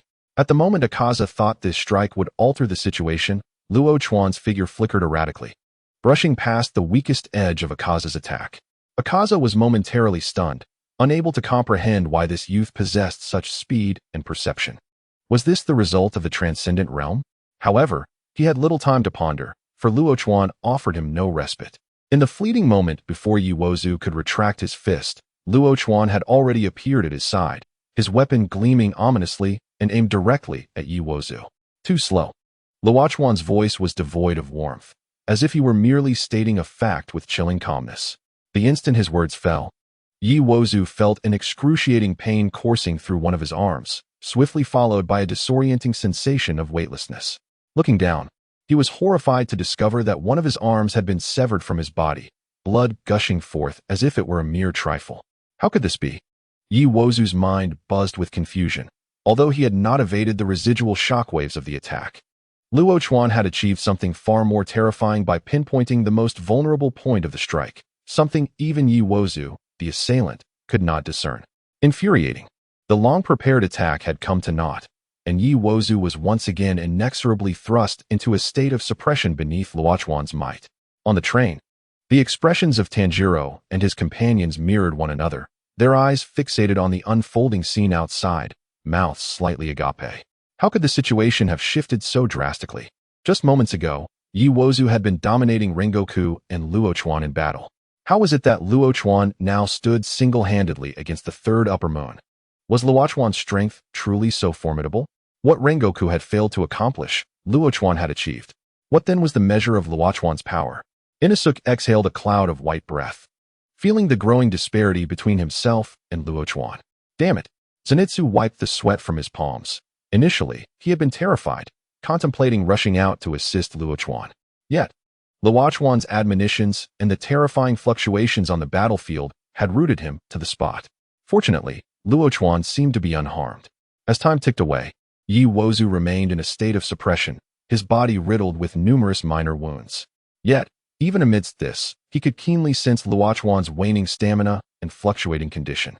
He detected the slightest hesitation in Luo Chuan's attacks and a hint of sluggishness in his movements. These subtle shifts were glaringly apparent to him. The time had come. Luo Chuan's enhanced state was beginning to wane. Yi Wozu's smile bore a hint of malice as he wiped the blood from the corner of his mouth and coldly remarked to Luo Chuan, "It seems the borrowed power of yours is about to fade." His tone dripped with sarcasm and mockery, the contemptuous inflection carried on the wind. Luo Chuan's expression remained tranquil. He had never intended to defeat Yi Wozu in this state of clarity, merely to buy time. His current condition could last perhaps another minute, but that was sufficient. Yi Wozu continued his taunts. Do you really believe you can conquer me? Once your borrowed strength dissipates, I shall personally twist your neck. At that moment, you will be powerless to resist. The fire of rage flickered in Yi Wozu's eyes, clearly incensed by Luo Chuan's prolonged dominance over him. Gazing at the composed Luo Chuan, Yi Wozu felt a fleeting doubt, unable to comprehend why Luo Chuan could maintain such calmness. Did he not realize he was on the verge of defeat? Not only would he perish, but so too would Rengoku and the three aboard the train. Was he truly prepared to meet his end? Yi Wozu's gaze turned icy as he sought any glimmer of weakness in Luo Chuan's eyes, attempting to discern his hidden cards. Luo Chuan continued to maintain the rhythm of his assault, even as the clarity of his state began to fade. Yet, a faint smile crept upon Luo Chuan's lips. Alas, Yi Wozu, you will have to wait for another opportunity to attempt to sever my head, he said lightly, as though discussing a pleasant matter. Yi Wozu was taken aback, not grasping the meaning of Luo Chuan's words, but he soon felt an unusual warmth emanating from behind him. Abruptly, he turned to the east, where the horizon was tinged with pale light. The dawn was approaching. In that instant, Yi Wozu's heart raced with realization. He finally understood Luo Chuan's intent. He did not wish to defeat Yi Wozu in battle, but was merely stalling for time, awaiting the arrival of the sun. Chapter 54. Repelling Yi Wozu. Luo Chuan gazed at the sun poised to rise, turning to Yi Wozu and stating, "Look, the sun is about to rise. As a demon, you should know what this signifies." There was no hint of mockery in Luo Chuan's voice. He was simply stating a fact. Yi Wozu's emotions were a tumultuous mix at that moment. He could hardly believe that he had been outwitted by a mere teenager. Confronted with the imminent dawn, Yi Wozu's fury and resentment blazed within him, twisting his features into a grotesque mask. Unable to accept such an outcome, he glared fiercely at Luo Chuan. His voice laced with rage and menace. "You little brat, remember this humiliation. I will repay it tenfold. When we meet again, I shall take your life." With this declaration, Yi Wozu swiftly turned and sprinted towards the nearby woods, seeking refuge from the sunlight. As the sun drew ever closer to the horizon, his pace quickened. Luo Chuan watched Yi Wozu's retreating form, harboring no intention of pursuit. His body was weary, the clarity of his state had completely dissipated, leaving him with an overwhelming sense of fatigue. Each breath he took was laced with pain as he gradually sank to the ground, his body involuntarily relaxing. The brilliant dawn rapidly enveloped Luo Chuan, and for the first time, he felt the warmth of the morning light. Rengoku, dragging his battered body, approached Luo Chuan and sat beside him, gazing at him with a complex expression. As sunlight spread across the land, it infused the desolate battlefield with a touch of warmth. Rengoku had witnessed the entire battle involving Luo Chuan, his heart brimming with mixed emotions. He had faced Yi Wozu directly and knew the demon's formidable strength, having felt immense pressure during their confrontation, a struggle for survival. Yet, Luo Chuan not only stood up to Yi Wozu, but had momentarily subdued him. Although it was ultimately the sunlight that had driven Yi Wozu away, it was evident that Luo Chuan possessed extraordinary power. Rengoku's voice bore a hint of fatigue, yet it was tinged with admiration. "I had originally intended to take you under my wing as my adopted son, but now it seems that may no longer be necessary. Perhaps, before long, your strength will surpass my own." Just half a month prior, Luo Chuan had struggled against the immortal river, yet now he had transformed, capable of overpowering even the third upper moon. Such terrifying potential made the prospect of Luo Chuan as his adopted son seem almost laughable. "You flatter me, Mr. Rengoku. It's a relief to see you unharmed," Luo Chuan replied with a smile, gazing at his elder brother, whose face was marred by congealed blood. The loss of his brother in the Demon Slayer saga had long been a regret for Luo Chuan, and now he felt he had finally made amends. Beep. Friendship level with Flame Hashira Rengoku Kaijiro has increased to close friends, granting 2 random rewards. Acquired talent, superior. Acquired skill, flame breathing fourth form, burning vortex. Would you like to fuse the talent, superior now? No, excellent. This journey on the Infinity Train has maximized his bond with his elder brother. Fighting alongside him and saving him at the last moment caused their friendship to leap 2 levels. The random reward was the superior talent Luo Chuan had been accumulating. He now possessed 5 superior talents. Once he fused these 5 into an ultra talent, his training speed would undergo a qualitative transformation. Furthermore, Luo Chuan discovered that not only had his bond with his elder brother increased, but his bond with Inosuke had also risen to close friends. The random reward was superior comprehension. Is it due to the strength he has exhibited? Luo Chuan finds himself somewhat uncertain about the increasing closeness with Inosuke. Nevertheless, any enhancement of their bond is a positive development. With his superior aptitude now fully realized and having received Inosuke's commendation for his insight, only 2 more elements remain. At that time, Luo Chuan will possess both extraordinary qualifications and talents, making the rank of Hashira merely within reach. Upon learning that Luo Chuan and the others have repelled the Upper Moon 3, Akaza, he conveyed the news to the various Hashira. In the wind Hashira's training grounds. The early morning sun filters through the dense foliage, casting dappled shadows upon the ground. The morning dew glistens under the sunlight, adding a refreshing aura to this somewhat disheveled area. The entire training ground is enveloped by towering trees, isolating it from the clamor of the outside world. Only the occasional chirping of birds and the rustle of leaves break the serene silence. At the center of the training grounds, rows of wooden stakes, once used for practice, now lay in splintered fragments. The surfaces of these stakes are as smooth as mirrors, seemingly penetrated by the sharpest blades in an instant, leaving no rough edges or debris. The figure of Shinazugawa Sanemi flits between the stakes, each swing of his sword cleaving the wooden pillars in 2 with the thickness of a water jug. His movements are swift and precise, a perfect amalgamation of power and speed that seems to shake the very air around him. Suddenly, the tranquility of the training ground is shattered by the unexpected arrival of a crow. Its feathers glint with a sheen as it alights on a nearby severed stake. Cautiously observing Shinazugawa, sensing this sudden audience, Shinazugawa's motions slow, gradually ceasing his swordplay. He stands upright, turning towards the crow, an eyebrow arched in intrigue. His gaze fixates on the all-black crow, which signifies that the Demon Slayer Corps has new intelligence to convey. Typically, such news is of great import. Thus, while Shinazugawa maintains a fade of stoicism, a flicker of curiosity escapes into his eyes. What is the matter? His voice is deep and straightforward. The crow's first words regarding the encounter between Rengoku and Luo Chuan with Upper Moon 3, Akaza, caused Shinazugawa's eyes to narrow. Upper Moon 3? Have Rengoku and the others encountered an Upper Moon demon? Were there casualties? Although he has never faced an Upper Moon demon himself, the history of the Demon Slayer Corps over the centuries reveals that only Hashira have perished at the hands of the Upper Moons. There has never been a record of a Hashira defeating one. For centuries, the Upper Moons have never faced defeat, underscoring their formidable strength. In the past, he and Kaijiro fought against Lower Moon 1, Tamayo, only managing to vanquish it after Kaijiro's death. How powerful must the Upper Moon 3, Akaza, be? Can Kaijiro truly contend with it? And what of that young lad? He cannot have perished, not before I have given him a proper lesson. As he contemplates, Shinazugawa holds his breath, listening intently to the crow's forthcoming report. Rengoku and Luo Chuan fought valiantly against Akaza, but the latter's overwhelming power allowed him to maintain the upper hand despite facing 2 opponents. Shinazugawa pivots sharply, his eyes fixed intently on the crow. He wishes to urge it to disclose the outcome swiftly, yet he dreads hearing what it has to say. Is Kaijiro truly not a match for the Upper Moon? If he could hold his own against 2, then the strength of the Upper Moon must be terrifying indeed. Although Luo Chuan may not rival Rengoku, his involvement would undoubtedly alleviate some of Kaijiro's burden. Yet, if even that is insufficient, then they must have perished. With such thoughts, Shinazugawa's gaze dims slightly. Chapter 55. The bewildered Shinazugawa. The flame Hashira is gravely injured, and Luo Chuan's Nichiren blade has been shattered by Akaza.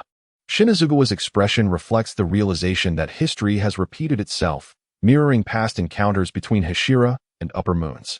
Kaijiro is gravely wounded, and Luo Chuan's sword has been broken. Just the thought sends a wave of despair through him. Subsequently, Luo Chuan utilizes Rengoku's Nichiren blade, engaging Akaza alone. Alone, he is courting death. Hearing this, Shinazugawa's heart races.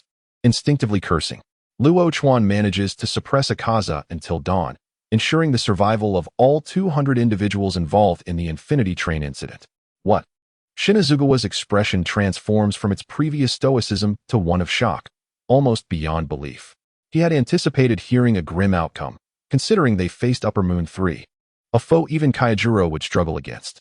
Yet to learn that Luo Chuan not only held his ground, but even managed to suppress Akaza until dawn following Rengoku's severe injuries is akin to a fable beyond imagination. A complex emotion flickers in his eyes, a blend of astonishment at Luo Chuan's capabilities and skepticism about the information. If it were Rengoku who had subdued the Upper Moon, Shinazugawa would not have reacted so intensely. However, the notion that Luo Chuan could suppress an Upper Moon demon? Shinazugawa stands frozen, his eyes squinting slightly, as if striving to comprehend this shocking revelation. Alone, Luo Chuan. His voice trembles involuntarily, a weight lodged in his throat making speech difficult. In his understanding, even a Hashira-level swordsman would find it exceedingly arduous to confront an Upper Moon demon. How could a mere young member of the Demon Slayer Corps achieve such a feat? Suppressing Akaza? He repeats the crow's words, each syllable weighing heavily as he tests the veracity of this news. Shinazugawa's brow furrows tightly, sensing his heart racing in response to this astonishing information, which is utterly unexpected. He turns to gaze towards the east, where the sky has brightened significantly. Sunlight flooding the training ground, the interplay of light and shadow among the leaves injecting vibrancy into the tranquil space. Taking a deep breath, he endeavors to calm his emotions. Everyone survived? His voice has regained some steadiness, yet he cannot conceal the tremor within. If this is true, then Luo Chuan has not only exhibited extraordinary strength, but has also saved all their lives in a critical moment. Such an accomplishment could even surpass that of certain Hashira-level swordsmen. The crow nods firmly, aware that every message it delivers has been meticulously verified for authenticity. This simple gesture sends ripples through Shinazugawa's heart. It is indeed true. Luo Chuan truly managed to momentarily suppress an Upper Moon demon. How could his strength be so formidable?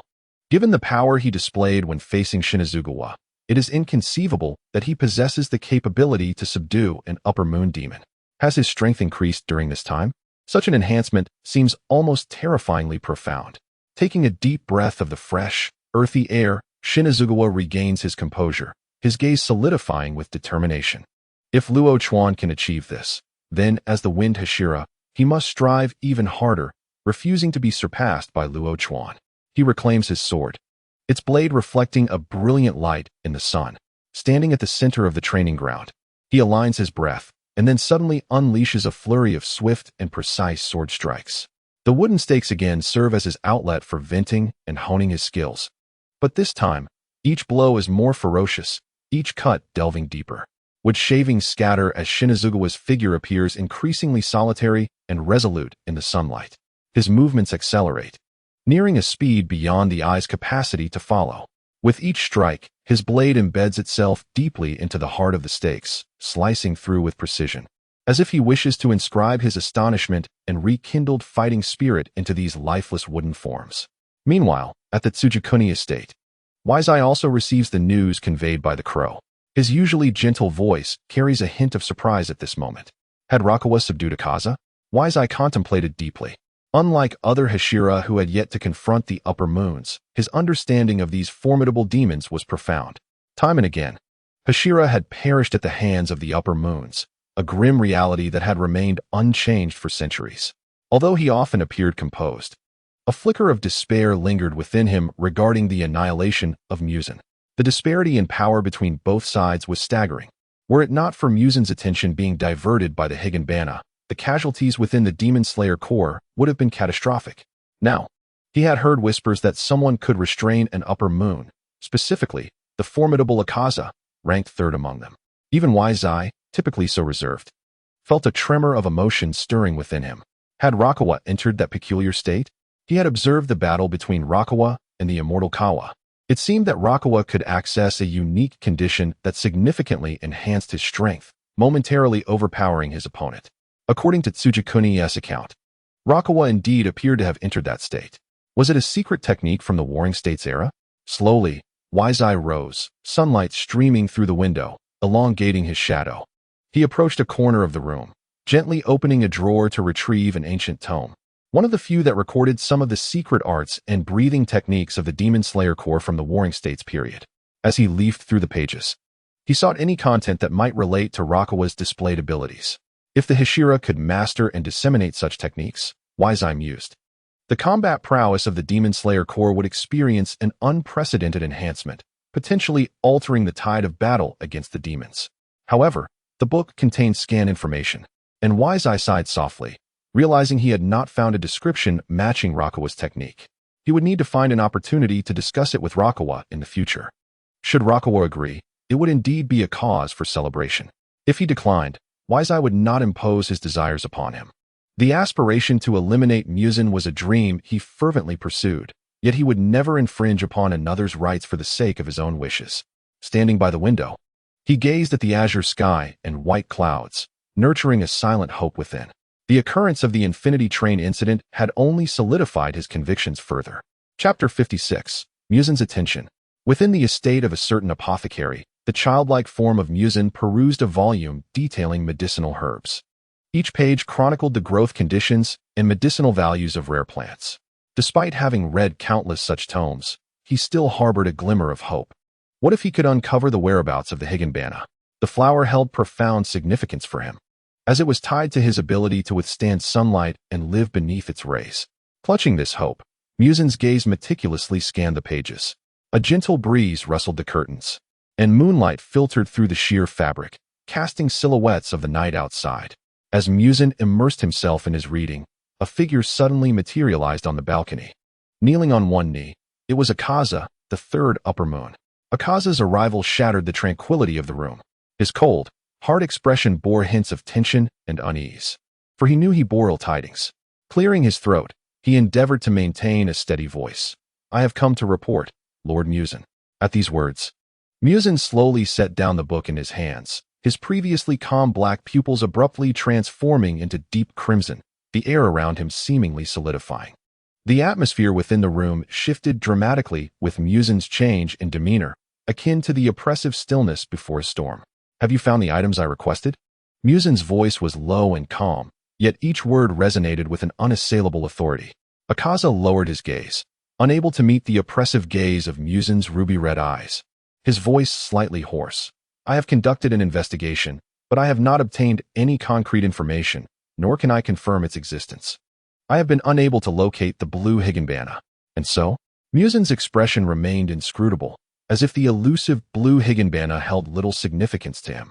"To avoid disappointing your expectations, I shall continue to serve diligently." Upon hearing this, Muzan slowly turned his body, his face devoid of emotion, the veins on his forehead subtly protruding, as though his inner fury was gradually building. The air in the room grew heavier with Muzan's wrath, becoming stiflingly oppressive. "And what of the matter concerning the dream of nightmares? Why have you not reported to me? Is it because of your own sense of shame?" Muzan's voice was calm, yet laced with menace, each word seemingly cutting through the air like a sharpened blade. Akaza knelt rigidly on the ground, unable to raise his head, his body trembling slightly under the immense pressure emanating from Muzan. His throat felt parched, and he dared not argue, fully aware of the severity of interrupting Muzan's speech. Before he could finish, Muzan abruptly extended his finger towards Akaza, an invisible shockwave instantly rushing toward him. As the shockwave passed, the air seemed to compress, producing a whistling sound. Akaza's body stiffened. He knew any form of resistance would be futile, resigning himself to the impact of this force. In an instant, he felt an overwhelming pressure bearing down upon him, as if it sought to crush him entirely. "If you cannot even eliminate a mere Hashira, do you believe you are worthy of being an upper moon?" Muzan's voice turned even more frigid, the pages of the book in his hand being unconsciously torn apart. With each page that ripped, it felt as though Akaza's body endured the same torment. With each tear, a new fissure appeared on Akaza's skin, blood seeping from the cracks and falling onto the cold, hard floor with a faint sound. Slowly, Muzan approached the window, casting his gaze out into the moonlight. His back turned to the still struggling Akaza. His voice was devoid of warmth, cold and distant. "If you cannot prove your worth, what significance does your existence hold? To allow even a mere child who lacks the status of a Hashira to restrain you." Muzan's gaze darkened as he regarded Akaza. The smoldering fury in his eyes seemed poised to incinerate the latter, cracks appearing in his irises, symbolizing his inner turmoil and dissatisfaction. Each word fell like ice, piercing and unyielding, You truly disappoint me. I never expected the third upper moon to fall so low.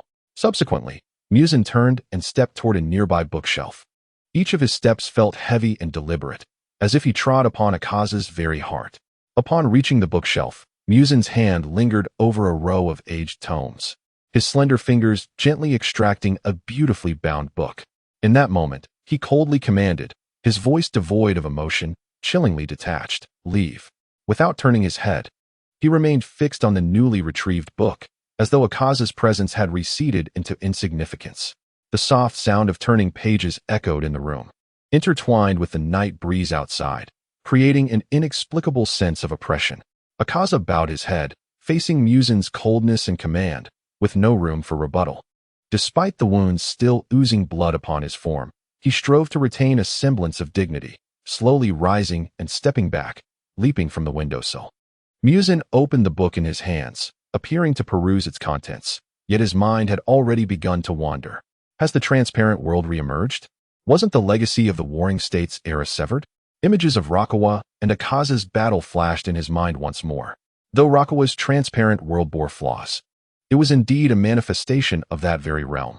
Were there other legacies yet to be unearthed? Muzan tightened his grip on the book, a slight tension coursing through his hand as the thought of the transparent world evoked the image of a figure from the Sengoku era that filled him with dread. Would Rosun become the second Kibutsuji Yorichi? No, the transparent world was still insufficient. Without the breath of the sun, no one could attain the status of a second Kibutsuji Yorichi. Nevertheless, he could not allow Rosun to grow unchecked. Even Muzan felt a twinge of urgency at the rapid enhancement of Roshan's abilities. Useless fool, he muttered darkly. To him, even if Rosun could unlock the transparent world, it would only be temporary. Akaza had the power to eliminate them entirely. Yet Akaza, in his arrogance, had failed to unleash his full strength and was ultimately forced to retreat. It was foolish to grant the enemy an opportunity when he could have extinguished the threat in its infancy. Creak. I heard a loud noise. Are you all right? A middle-aged man pushed the door open and inquired of Muzan. Muzan's eyes shifted from red to black. He still needed the identity of a merchant to seek the elusive blue flower and could not afford to reveal himself. Akaza leaped from the window, disappearing into the murky depths of the forest. The night breeze brushed against Akaza's face, filling him with confusion and fury. Muzan's words cut deep, like a sharp knife, leaving him breathless under the weight of invisible shackles. Chapter 57. Fusion of Blood Demon Art, Destruction Needle. The night was profound, the shadows in the forest pressing down on Akaza's chest like a heavy curtain. His emotions surged tumultuously, akin to a tempest-tossed sea. Muzan's scornful and dismissive words echoed in his mind, slicing through his pride and anger like a relentless blade. As Akaza tread deeper into the woods, each step crunched heavily upon the thick carpet of fallen leaves. His gaze roamed the forest until it settled upon an exceptionally stout tree, its trunk wide enough for several adults to encircle. Its branches were lush and abundant, appearing as the oldest sage in the forest. In this moment, however, the ancient tree became the target of Akaza's wrath. A fierce glint flickered in his eyes as he inhaled the crisp night air, then unleashed his fist with all his might. The sound of wind whipped up by his punch created a piercing whistle, its speed nearly impossible to track. Each strike against the trunk resonated with a dull thud, sending splinters flying. Akaza's punches were not only swift, but carried tremendous force. Each impact sent tremors through the trunk as if the fibers within were fracturing under the relentless assault. You little brat, I'll remember your face. Next time we meet, I will crush your skull. Akaza roared, increasing the intensity of his strikes. With every blow, his expression twisted further, contorted into a ghastly grimace. His fists functioned like an unyielding machine of destruction, etching deep indentations into the trunk. Wood shavings and sap splattered across his face and clothes. Yet he seemed oblivious to the mess. With each furious blow, the great tree finally succumbed to the relentless battering, producing a resounding crack. Akaza's final punch, fueled by all his strength, shattered the sturdy trunk in two.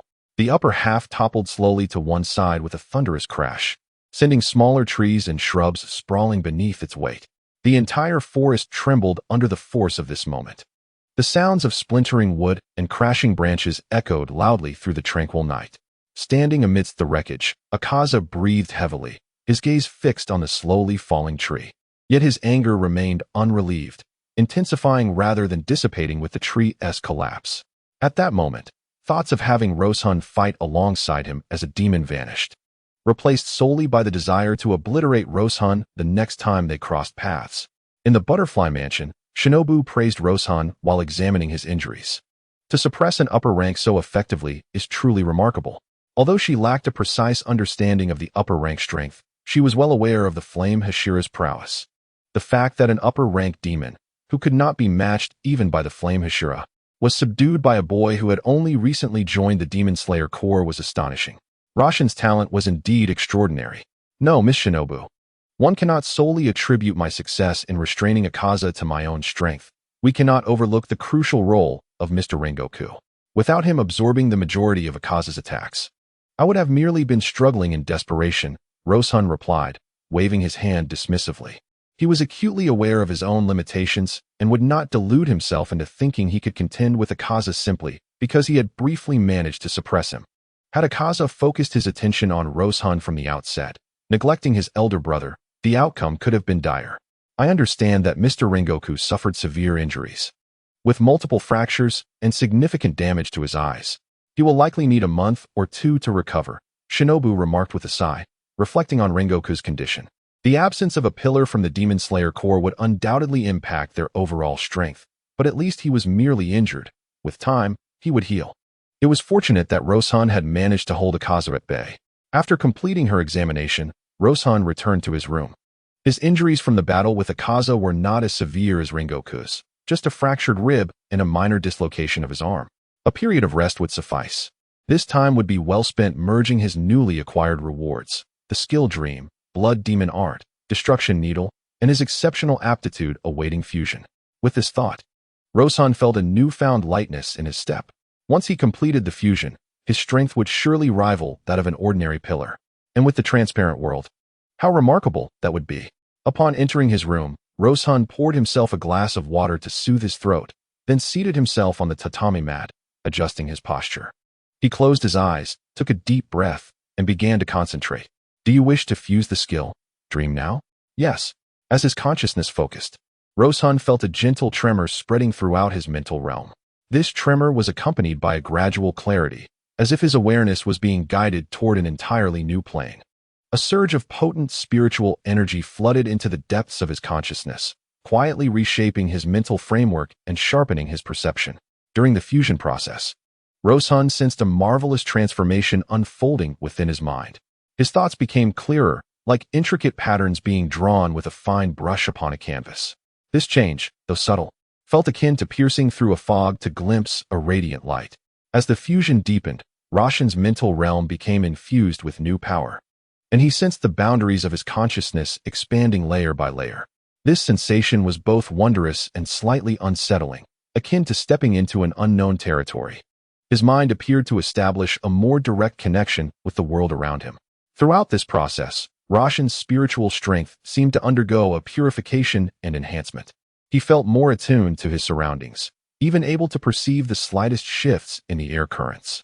With the fusion of dream, Roshun distinctly felt a substantial leap in his spiritual abilities. He could now effortlessly sense the spiritual fluctuations of others and, to a certain extent, subtly guide or influence their thoughts. As time progresses, the fusion gradually reaches completion. Luo Chuan slowly opens his eyes, sensing that his elevation in realm is rather minimal, barely noticeable. After all, the realm of the Dream Demon is not significantly different from his own. However, his mental strength has undergone a substantial enhancement, granting him the sensation that he could effortlessly draw those around him into a dreamlike state.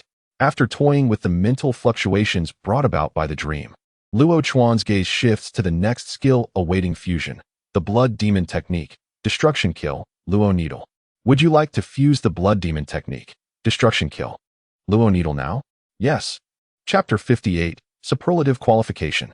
The Blood Demon Technique, Destruction Kill.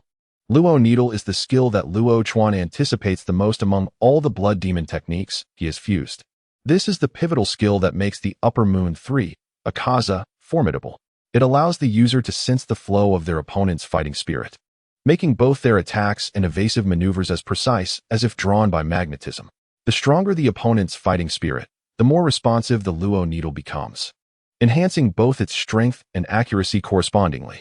However, the Luo needle has its drawbacks. When unable to discern the opponent's fighting spirit or if the opponent conceals it, the effectiveness of the Luo needle diminishes significantly.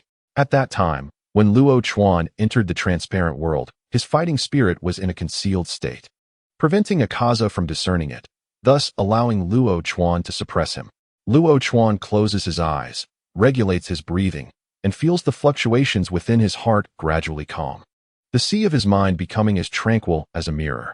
As his will concentrates, a thick aura of blood begins to pervade the room.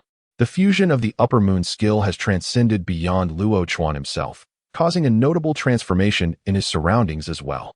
In Luo Chuan's mental vision, the blood demon technique, destruction kill, Luo needle manifests in the form of a hexagram symbol. This symbol is filled with dynamic patterns, each line embodying the essence of Akaza's combat experience and precise control when utilizing this skill. Upon touching this symbol, Luo Chuan immediately feels a torrent of information flooding into his consciousness, revealing the core mechanism of fighting spirit sensing and guidance inherent to the Luo needle. Every detail of the skill, every flux of fighting spirit, unfolds within his perception, allowing him to feel the flow of his opponent's fighting spirit directly and to capture even the slightest changes with precision. As the fusion deepens, the surrounding space seems to be enveloped by an invisible net, with every breath of air becoming part of his awareness. When his consciousness fully merges with the Luo needle, Luo Chuan feels his vision redefined by an indescribable force. His closed eyes appear to perceive every corner of the room, with each object surrounded by fighting spirit of varying densities and colors. His own fighting spirit is the most vibrant, gleaming with a golden hue, akin to the brightest star in the night sky, while that of other objects appears feeble and stable, like grass swaying gently in a breeze. As the fusion progresses, Luo Chuan can distinctly sense the formation of new pathways within him. Pathways that not only enhance his perception of external fighting spirits, but also enable him to predict and evade opponents' attacks during battle or accurately identify their weaknesses. Finally, with a slight tremor, the fusion process reaches its zenith. Luo Chuan feels his spiritual world expand under a powerful force, as his realm begins to break through alongside the enhancement of his mental strength. The elevation of his realm from late grade C to early grade B and then mid-grade B gradually halts. In that fleeting moment of completion, Luo Chuan's breathing deepens, and he senses that each breath he takes contributes a slight enhancement to his physical strength. Though the increase is negligible, the sheer number of breaths he takes daily accumulates to a significant improvement. Luo Chuan slowly rises, a blend of anticipation and excitement swirling within him.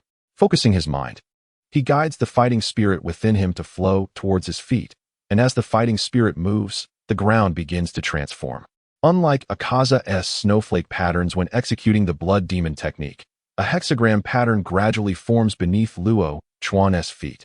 Each point of the hexagram shimmers with platinum light, interwoven with deep blue lines, exuding an aura of both mystery and strength. This hexagram pattern signifies the initiation of Luo Chuan's destruction kill, Luo needle. Each corner of the pattern seems to resonate with Luo Chuan's fighting spirit, continuously adjusting and refining, rendering the entire process of casting the technique more precise and efficient. Luo Chuan feels a tighter connection to his surroundings, with every subtle movement and thought inciting fluctuations in the fighting spirit around him. He gently waves his hand, attempting to unleash his first attack based on the destruction kill, Luo needle. With his motion, an invisible yet powerful wave of fighting spirit erupts from the center of the hexagram, hurtling towards the opposite end of the room. The air along its path howls violently due to the intense vibrations of the fighting spirit. With another swift gesture, the shockwave, about to collide with the wall, dissipates instantaneously, leaving only a gentle breeze that rustles the paintings and calligraphy on the wall. Luo Chuan raises an eyebrow, somewhat astonished by his newfound control and the precision this skill affords him. Not only that, he realizes that while using the destruction kill, Luo needle, he can more acutely perceive the flow and intensity of the opponent's fighting spirit, even detecting concealed fighting spirits subtly. What is happening? If Akaza could sense hidden fighting spirits, he would never have been so thoroughly suppressed by Luo Chuan during the Infinity Train. Luo Chuan meticulously examines the fighting spirit within his field of vision, finding no living beings, so he turns his attention to the swaying branches outside the window. After a moment, the faint fighting spirit surrounding the branches shows no change. However, just as Luo Chuan is about to give up, he inhales gently and notices a flicker of green deep within the fighting spirit of the branches, gently pulsating. Luo Chuan, upon seeing this, instinctively holds his breath and observes intently. Was that merely an illusion? The branches return to their previous tranquil state. Surprised, Luo Chuan tentatively sniffs again, and the green flicker reappears at the edge of the branches. Realization dawns. It's not that the destruction kill can detect concealed fighting spirits, but rather that the fusion of the void line and the blood demon technique has created a remarkable synergy. In the state of invoking the Luo needle, Luo Chuan perceives a deeper layer of fighting spirit through the void line. In other words, even if the opponent has mastered the transparent world, their fighting spirit remains undetectable to Luo Chuan's eyes. This is an unexpected gain. Feeling himself in the state of the Luo needle, Luo Chuan contemplates. If he combines the Luo needle with the transparent world, how powerful would he be? Capable of suppressing Akaza? No, he should be able to severely injure Akaza, and perhaps even have the opportunity to kill him? Luo Chuan is uncertain. Based on the power Akaza displayed during the Infinity Train, he has confidence in defeating Akaza. However, this judgment is contingent on Akaza not concealing too much of his strength. Nevertheless, even so, it signifies a significant enhancement. During the battle on the Infinity Train, while he managed to suppress Akaza and inflict some damage, those were merely superficial injuries that Akaza could recover from in seconds. The situation is different now. Inflicting severe wounds on Akaza implies that Luo Chuan has the potential to kill him. Suppression and killing should not be conflated. Having pondered this, Luo Chuan gradually retracts his hand. Now, he is on the cusp of receiving the greatest reward from the Infinity Train. Superior qualification. The allure of a single superior qualification may not hold as much appeal for Luo Chuan as a blood demon technique. However, 5 superior qualifications awaiting fusion would be an entirely different matter. 5 superior qualifications, superlative qualifications. Chapter 59, Grade B. A talent on par with the Mist Hashira, Takedu Mwichiru. In just 2 months, ascending from an ordinary person to the rank of Hashira, this alone illustrates the terrifying nature of superlative qualification. As the time of the Infinite Train draws to a close and the onset of the Entertainment District arc approaches, Luo Chuan finds it hard to believe that, despite possessing extraordinary qualifications, he has yet to break through to the Hashira level. It is not that Luo Chuan harbors an obsession with becoming a Hashira. Rather, after his battle with Akaza, he is certain that Muzan will take notice of him. Should any unforeseen complications arise, it would be prudent for Luo Chuan to attain the strength to confront them. The requirement for promotion to extraordinary qualifications is 55 superior qualifications, which have been met. Would you like to choose to promote now? Yes. In that instant of confirming his promotion, Luo Chuan felt a powerful surge of internal energy pulsating within him. This force was akin to a colossal beast awakening from a long slumber, its immense potential coursing through Luo Chuan's meridians, granting him an unprecedented sense of exhilaration. Seated upon the tatami in the center of his room, he closed his eyes and focused on the newly generated qualifications within him. The 5 superior qualifications began to merge slowly under his mental guidance, each symbolizing a unique power and potential. As these qualifications gradually fused, Luo Chuan sensed a fundamental transformation occurring within him. With every breath, he absorbed more natural energy, and with each heartbeat, this power flowed through him, accelerating the conversion and sublimation of his inner energy. During the fusion, Luo Chuan's consciousness seemed to enter a vast cosmic realm, surrounded by flowing energy and shimmering lights. These lights, representing diverse energy qualifications, began to attract, collide, and merge under Luo Chuan's will. Ultimately, these lights coalesced into a dazzling sphere of energy, which bubbled with vitality, constantly shifting in form. Each transformation was accompanied by an enhancement of Luo Chuan's mental acuity and an expansion of his consciousness. This process was not merely a material fusion, but a profound integration of spirit and soul. When the final ray of light merged into the sphere, the entire process reached its zenith. Luo Chuan felt both his body and spirit undergoing complete purification and elevation in that moment.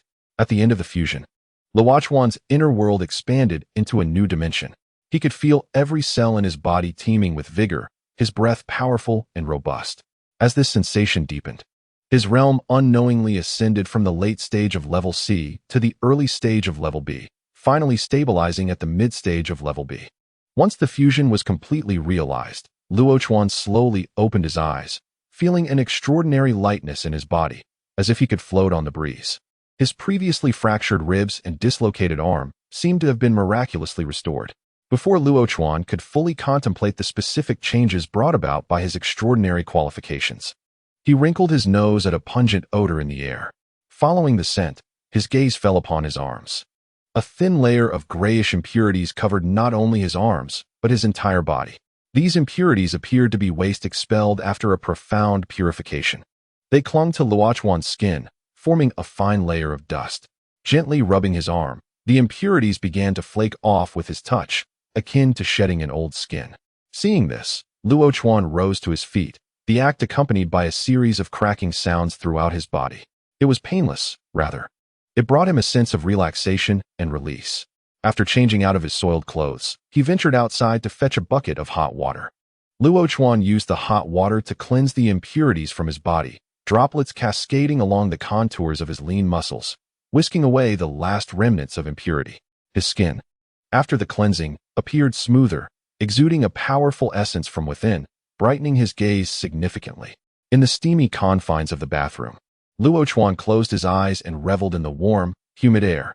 He inhaled deeply, each breath infused with moisture penetrating his lungs, as if directly reaching every cell within him. With each deep breath, Luo Chuan felt an unprecedented power surging through him, a new energy bestowed by his extraordinary qualifications. This force resembled a tumultuous tide, relentlessly coursing through his veins, propelling his body to new heights. At that moment, Luo Chuan sensed that his enhancements were not limited to the physical realm. His spirit and soul had also undergone a transformation, imbuing him with an ineffable sharpness. Slowly opening his eyes, his gaze was as keen as a blade. He lightly struck his palm, feeling the energy flowing within him, and couldn't he help but think of Akaza. Moments ago, he had harbored doubts about whether he could defeat Akaza in dual states. Now, he was certain that once he entered the dual state, Akaza would stand no chance against him. His extraordinary qualifications had not only endowed him with formidable power, but also granted him a fresh perspective, fundamentally altering his approach to problems and their resolutions. After his bath, Luo Chuan stood before the mirror in the bathroom, beads of water glimmering on his brows and lashes. His body appeared more formidable amidst the steam, with clearly defined muscle lines, resembling a meticulously sculpted work of art. Each muscle was accentuated in its rightful place, from broad shoulders to a robust chest and taut abdomen, all exuding a sense of balance and strength. He gently rotated his body, the muscles shifting fluidly with his movements. The biceps and triceps of his arms stood out prominently in the light, their contours sharp, each time he clenched his fist. The definition of his muscles became even more pronounced, radiating power. Now, he only had to await the unfolding of events in the entertainment district. The matters concerning the entertainment district fell under the purview of the Sound Hashira. If he dared to display arrogance again, Luo Chuan would certainly show him the might of a fist the size of a sandbag. His previous silence in the face of the Sound Hashira's arrogance stemmed from his inability to match him. This time, however, Akaza had been easily subdued in his dual state, let alone a Hashira nearly obliterated by the upper six. Chapter 60, A New Mission. Half a month later, Luo Chuan received his new Nichiren blade. The craftsman who forged the blade was named Tomoya, one of the oldest artisans in the swordsmith village, renowned for his unparalleled mastery in blade forging, having previously crafted Nichiren blades for Hashira-level warriors. Upon first meeting Luo Chuan, Tomoya did not immediately present the Nichiren blade to him. Instead, he scrutinized Luo Chuan. His eyes filled with both astonishment and scrutiny. The astonishment stemmed from Luo Chuan's youth. Could this young man, who looked as if he could be his grandson, truly have subdued an upper moon demon? That seemed utterly incredible. As for the scrutiny, Tomoya was assessing whether Luo Chuan was worthy of wielding the Nichiren blade he had poured his heart and soul into crafting. Luo Chuan sensed Tomoya's gaze but remained calm and composed, devoid of any nervousness. He firmly believed he was deserving of any sharp blade. Tomoya remained silent for a considerable time, his eyes behind the mask deep and contemplative, as if weighing and judging repeatedly. At last, He seemed to find a reassuring answer in Luo Chuan's determined gaze. Tomoya nodded slightly and handed the Nichiren blade, wrapped in cloth, to Luo Chuan before turning to leave. Luo Chuan wished to invite Tomoya in to rest a while longer, but Tomoya merely paused momentarily, saying, "No need. I hope this Nichiren blade does not bring dishonor to its name in your hands." "Absolutely." Luo Chuan replied affirmatively. Upon hearing his response, Tomoya glanced back at Luo Chuan, nodding once more before departing. Thus, Luo Chuan refrained from insisting that Tomoya stay. Standing in the gentle embrace of the morning sun, Luo Chuan delicately unwrapped the cloth that enveloped the radiant Nichiren blade. The fabric cascaded to the ground like rippling water, unveiling the true form of the sword. Bathed in sunlight, the newly forged Nichiren blade appeared poised for action, its brilliance reflected in Luo Chuan's eyes. He reached out to grasp the hilt. The intricate patterns of black intertwined with pale silver resembling the twinkling stars in a profound night sky, tranquil and far-reaching. The pale silver lines elegantly meandered across the black base, seemingly depicting the stillness of the night and the dance of starlight. The texture of the hilt, illuminated by the sun, exuded a warm, jade-like quality, merging with the warmth of Luo Chuan's palm, as if the sword were an extension of his very being. Upon closer inspection of the blade, Luo Chuan could sense a chilling aura emanating, not solely due to the properties of the crimson sand iron, but rather as a testament to the exquisite craftsmanship of the weapon itself. The smooth surface of the blade bore no embellishments, pristine and flat, akin to the stillness of a winter lake, serene and profound. Despite its lack of ostentatious decoration, this simple blade reflected the contours and colors of its environment at varying angles, showcasing its sharpness and purity. As Luo Chuan gently swung the Nichiren blade, the blade shimmered with a clarity akin to water, revealing the subtle hues reflected off its back. Drawing a deep breath, Luo Chuan, with his newly acquired extraordinary abilities, directed the surging power within him into the Nichiren blade, symbolizing a new chapter in his journey. As he concentrated his spirit, a force akin to lightning brewed within his palm. Soon golden light surged from his hand towards the hilt, racing along it to envelop the blade. Luo Chuan felt the intertwined black and pale silver patterns on the hilt undergoing a wondrous transformation, as if ignited, harmonizing with the impending golden lightning patterns. The profound black served as the backdrop for the lightning, while the pale silver lines traced the path of the electric arcs, inscribing the blade with the might of thunder. The blade's chilling aura intensified, yet under the illumination of the golden lightning patterns, that icy sensation was imbued with a vibrant warmth. The lightning patterns appeared as veins on the blade, each one pulsating with formidable vitality and destructive power. The Nichiren blade spun gently in Luo Chuan's grasp, its edge cleaving the air, stirring the winds around it. With each swing, the air was scorched, leaving trails of charred darkness in its wake. Then, with a sudden flick of his wrist, the amassed lightning erupted from the blade's tip, illuminating the entire courtyard. After a brief moment of play, Luo Chuan's movements gradually ceased, the blade coming to rest steadily by his side. The golden lightning patterns also began to recede, returning to a state of tranquility. Satisfied, Luo Chuan nodded and slowly turned, his gaze falling upon the crow perched under the eaves, which had been observing him for an indeterminate time. A new mission? After the events of the Infinity Train, Wayakanomori must have gained insight into his capabilities. The task at hand, involving missing persons, likely indicated a formidable foe. North-northwest, several individuals have gone missing. Proceed to investigate. The sharp voice of the crow reached Luo Chuan's ears. Missing several individuals? That indeed posed a significant issue. Not all demons behaved as recklessly as the 12 Kazuki, unperturbed by the Demon Slayer core. Most demons, if they desired to feast on humans, would do so with utmost caution, rarely resulting in the disappearance of numerous individuals. Such occurrences were no different from openly challenging the Demon Slayer core to seek them out. Were there demons that were unafraid of the core? Perhaps the 12 Kazuki? The lower moon demons had likely been dealt with by Muzan. Could it be an upper moon demon? Luo Chuan narrowed his eyes. With his current strength, he had considerable confidence in defeating most upper moon demons, save for Kokushibo and Doma, whose strength remained uncertain. Even should he encounter Kokushibo and Doma, he believed he could escape unscathed. Understood. I will gather my things and head over, Luo Chuan replied, returning indoors to prepare. After half a month, it was time to assess his own capabilities. Relying solely on his own conjecture left him with an unclear understanding of his true strength. Having packed his belongings, Luo Chuan passed by the Butterfly Mansion's yard, raising an eyebrow at the sight of Zenitsu and his companions diligently training. In the original narrative, the trio had dedicated themselves to relentless training following the death of their elder brother. Now, they were driven by guilt over their inability to contribute during the Infinity Train incident. While the circumstances differed, the outcome remained the same. Not wishing to disturb Zenitsu and his friends, Luo Chuan departed from the Butterfly Mansion. The trio had not only been training during these 4 months, but would also embark on individual missions. This presented a valuable opportunity for Zenitsu to enhance his strength, and Luo Chuan preferred not to interfere.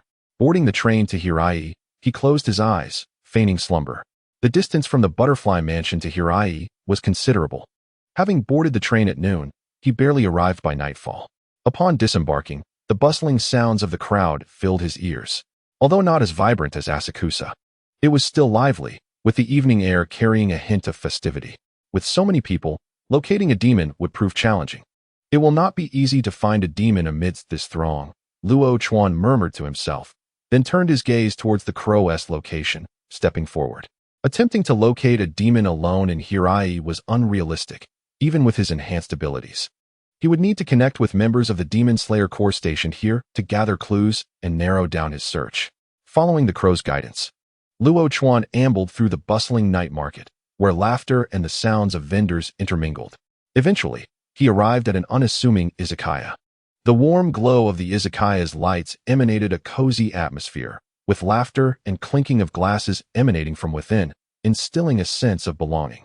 As Luo Chuan stepped over the threshold, he felt several gazes upon him, one belonging to the izakaya's owner. The owner, momentarily taken aback, approached Luo Chuan with a welcoming demeanor, guiding him through the lively hall to a room on the 2nd floor. Before he could push the door open, Luo Chuan overheard 2 male voices from within. Another woman has gone missing in the western district of Hirai. Has the headquarters support arrived yet? They say a swordsman has taken on this mission. He should be on his way. A swordsman?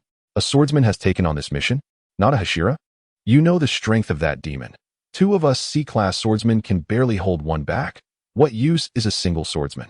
One voice, slightly raised, expressed confusion over why only one swordsman had been dispatched for an incident involving multiple disappearances. The flame Hashira was injured by an upper moon, and each of the Hashira has their own territories to guard. There may simply be no Hashira available for this task. The other swordsman sighed, his tone tinged with disappointment. The demons appearing in Hirai were not only powerful but numerous, each elusive and difficult to confront. They wished to resolve the situation themselves, yet felt utterly powerless. But we can't send just one swordsman, can we? Do you know what rank that swordsman is? B-class. Luo Chuan pushed the door open and spoke slowly. Upon seeing the door swing open unexpectedly, the 2 demon slayers instinctively reached for their swords, their expressions vigilant. Only when they recognized the izakaya's owner and Luo Chuan's crow did their tense bodies relax slightly. Who are you? Inquired a swordsman named Xiang. Luo Chuan, B-class swordsman of the Demon Slayer Corps, assigned to investigate the case of the missing persons in Hirai. I asked for the cooperation of the Hirai Demon Slayer Corps members. Luo Chuan introduced himself. Before he could elaborate further, the crow on his shoulder squawked loudly, echoing his command. Hearing the crow's directive, the 2 swordsmen promptly rose to their feet. If Luo Chuan were to proclaim himself a B-rank swordsman, doubts might still linger due to his youthful appearance, which resembles that of a mere child. However, with Suya's endorsement, Luo Chuan's status as a B-rank swordsman has been firmly established, as Suya is directly commissioned by the Lord, leaving no room for deceit on behalf of the Demon Slayer Corps. What has transpired? Xiang and Qing Ren exchanged glances and sighed, revealing that powerful demons had infiltrated Pinghai, abducting over 40 individuals during the night. The Demon Slayer Corps has a limited number of personnel stationed here. While they can manage to confront one demon, they cannot contend with the others. Noticing Luo Chuan's calm demeanor, Xiang felt compelled to add, even your presence may not make much difference. One of the wolf-toothed demons has reached A rank, necessitating the arrival of a Hashira to resolve this. It is an undeniable truth that demons surpass humans in strength at the same level. The regenerative abilities and stamina of demons are unparalleled, and if the situation drags on, humans will inevitably succumb. The notion that a B-rank swordsman could defeat an A-rank wolf-toothed demon seems rather unrealistic to Dexiang. Luo Chuan, observing Dexiang's silence, simply inquired, "Do you know the specific area where the wolf-toothed demon is active?" Dexiang was taken aback, quickly realizing Luo Chuan's intent. But he did not mean it in that way. He wished to dissuade Luo Chuan, urging him to retreat and allow the higher-ups to send a Hashira to handle the situation, not to send Luo Chuan into a perilous encounter with the wolf-toothed demon. Seeing the pleading look in Dexiang's eyes, Qing Ren sighed helplessly. How could someone so young withstand such provocation? "Sir, the strength of the wolf-toothed demon is genuinely formidable. This is no jest. Who is the commander of this mission?" Luo Chuan interrupted Qing Ren, fixing his gaze on him. "It's you." As their eyes met, Qing Ren found himself at a loss for words, swallowing his response as he felt a tightening in his chest from Luo Chuan's calm, yet penetrating gaze. What kind of gaze is this? Why does a child's eyes instill such a sense of pressure? In that case, please inform me of the wolf-toothed demon's activity range. Luo Chuan understood that the two were skeptical of his abilities, but he felt no need to prove himself. The western district of Pinghai. There lies a deserted area currently under the watch of Hongji. Qing Ren swallowed hard, his throat dry as he spoke. One person guarding against a wolf-toothed demon was likely to encounter trouble, yet their numbers in Pinghai were woefully inadequate. He and Dexiang had just returned from their respective posts. Understood. Luo Chuan pushed open the window and disappeared in a flash. Witnessing Luo Chuan's abrupt departure, Qing Ren and Dexiang exchanged bewildered glances. Is he really going alone? Dexiang felt a pang of guilt for having uttered that remark, which may have sparked Luo Chuan's competitive spirit. What can we do? We have to follow him. Don't be too hard on yourself. Perhaps there is still a chance. Qing Ren rolled his eyes at Dexiang and leaped from the window. A chance? What do you mean? Dexiang hurried after him, seeking clarification. This Luo Chuan may be unlike your ordinary B-rank swordsman. Huh? Could you be more straightforward? What do you mean by unlike? Dexiang replied impatiently, exasperated by the roundabout manner of speech. The look he gave me wasn't that of a typical B-rank swordsman. I've encountered B-rank swordsmen before, and they exerted none of the pressure that he did. Moreover, did you not notice that when we mentioned the A-rank strength of the wolf-toothed demon, Luo Chuan's expression didn't waver at all? Such a person is either a complete fool or someone who dismisses the threat posed by the A-rank wolf-toothed demon. Dexiang struggled to process Qing Ren's analysis, his expression conveying disbelief. Are you seriously deducing so much from a mere glance? Are you joking? Suya has stated that Luo Chuan is a B-rank swordsman. No matter how skilled, he could only slay B-rank demons. If he could defeat an A-rank demon, he would have already ascended to A-rank himself. Chapter 62. Resolving the Battle. Seeing Dexiang's incredulous expression, Qing Ren shrugged. Sensing the absurdity of his own analysis, yet feeling an inexplicable conviction that he was correct. What about the Eastern District and the izakaya while we're gone? Dexiang paused, glancing anxiously toward the izakaya. Originally, one was to oversee the Eastern District, the other the area surrounding the izakaya. Now, with both absent, they feared that demons might take advantage of the situation. Let us head to Hong Ji's location. He is the strongest swordsman aside from that lord. Perhaps with our combined efforts, we may indeed have a chance to defeat the wolf-toothed demon. Qing Ren's reasoning was clear. Hesitating would only lead to more casualties. It was better to concentrate their strength on one point, resolving the most troublesome issue first before addressing the others. Qing Ren, are you out of your mind? 4 of us defeating a wolf-toothed demon? You tried before. Yumi, Hongji, and Xiaoing could barely hold off the wolf-toothed demon when it was uninterested in engaging us. And now, you think we stand a chance with Luo Chuan in the mix? Dexiang stared at Qing Ren in disbelief, struggling to comprehend the source of his confidence. We must at least try. What else can we do? In response to Qing Ren's challenge, Dexiang fell silent. With no better options remaining, they had no choice but to prepare for a desperate fight. They could only hope that Luo Chuan was indeed as Qing Ren had suggested, not an ordinary B-rank swordsman. Let us hurry. It won't be long before night falls. We need to regroup quickly, Qing Ren urged, quickening his pace. As C-rank swordsmen, their speed was commendable, and soon they arrived at the Western District. Qing Ren, Dexiang? From atop the ruins, Hongji spotted the two and paused momentarily. Shouldn't they have been guarding the izakaya and the Eastern District?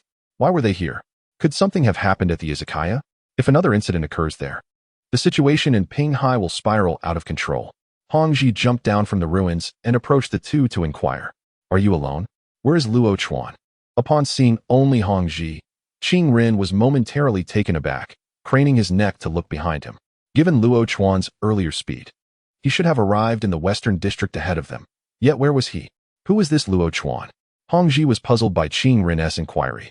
Luo Chuan, is someone from headquarters here to assist? Is it a Hashira?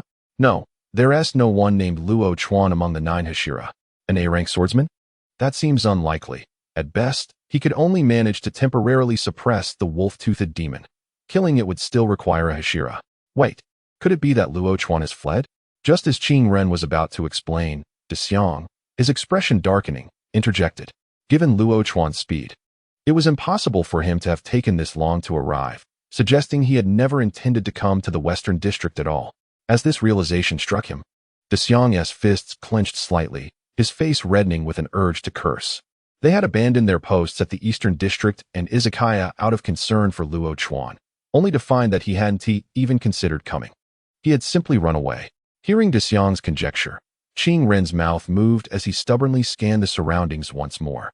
The western district, due to renovations, had seen most buildings flattened, making it hard for the eye to encounter any obstruction. After scanning the surroundings repeatedly, Haruto failed to spot the figure of Luo Chuan, causing his heart to waver. Could it truly be as De Xiang said? Had Luo Chuan really fled? What is the situation? Beside him, Hiroshi was utterly bewildered, questioning the mention of Luo Chuan and the idea of fleeing. After fruitless searches for Luo Chuan, Haruto seemed to have resigned himself to the grim reality of Luo Chuan's absence, muttering, Lord Luo Chuan is a B-rank swordsman dispatched by headquarters to handle the disappearance case in Hirai. B-rank? Hiroshi's eyes widened in disbelief. A B-rank swordsman? Their reports clearly stated the existence of A-rank demons. What use would a B-rank swordsman be? Were they merely feeding the Wolf Fang demon? Just as Hiroshi was about to inquire about Luo Chuan's whereabouts, a chilling aura suddenly enveloped the city. The air was thick with a suffocating sensation, and a gust of wind carried a faint scent of blood. In the distance, a towering figure slowly emerged from the shadows, revealing a fearsome visage. The Wolf Fang demon stood nearly 2 meters tall, his skin pale as that of a corpse, his face twisted, and his eyes a fiery crimson, akin to burning embers. His mouth was grotesquely split to the ears, showcasing a row of exaggerated fangs that seemed capable of severing iron.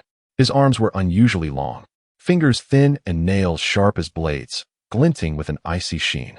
Most striking were the bony protrusions along his back, resembling the spine of a beast, adding a threatening aspect to his already menacing appearance. Ah, 3 of you are guarding me today?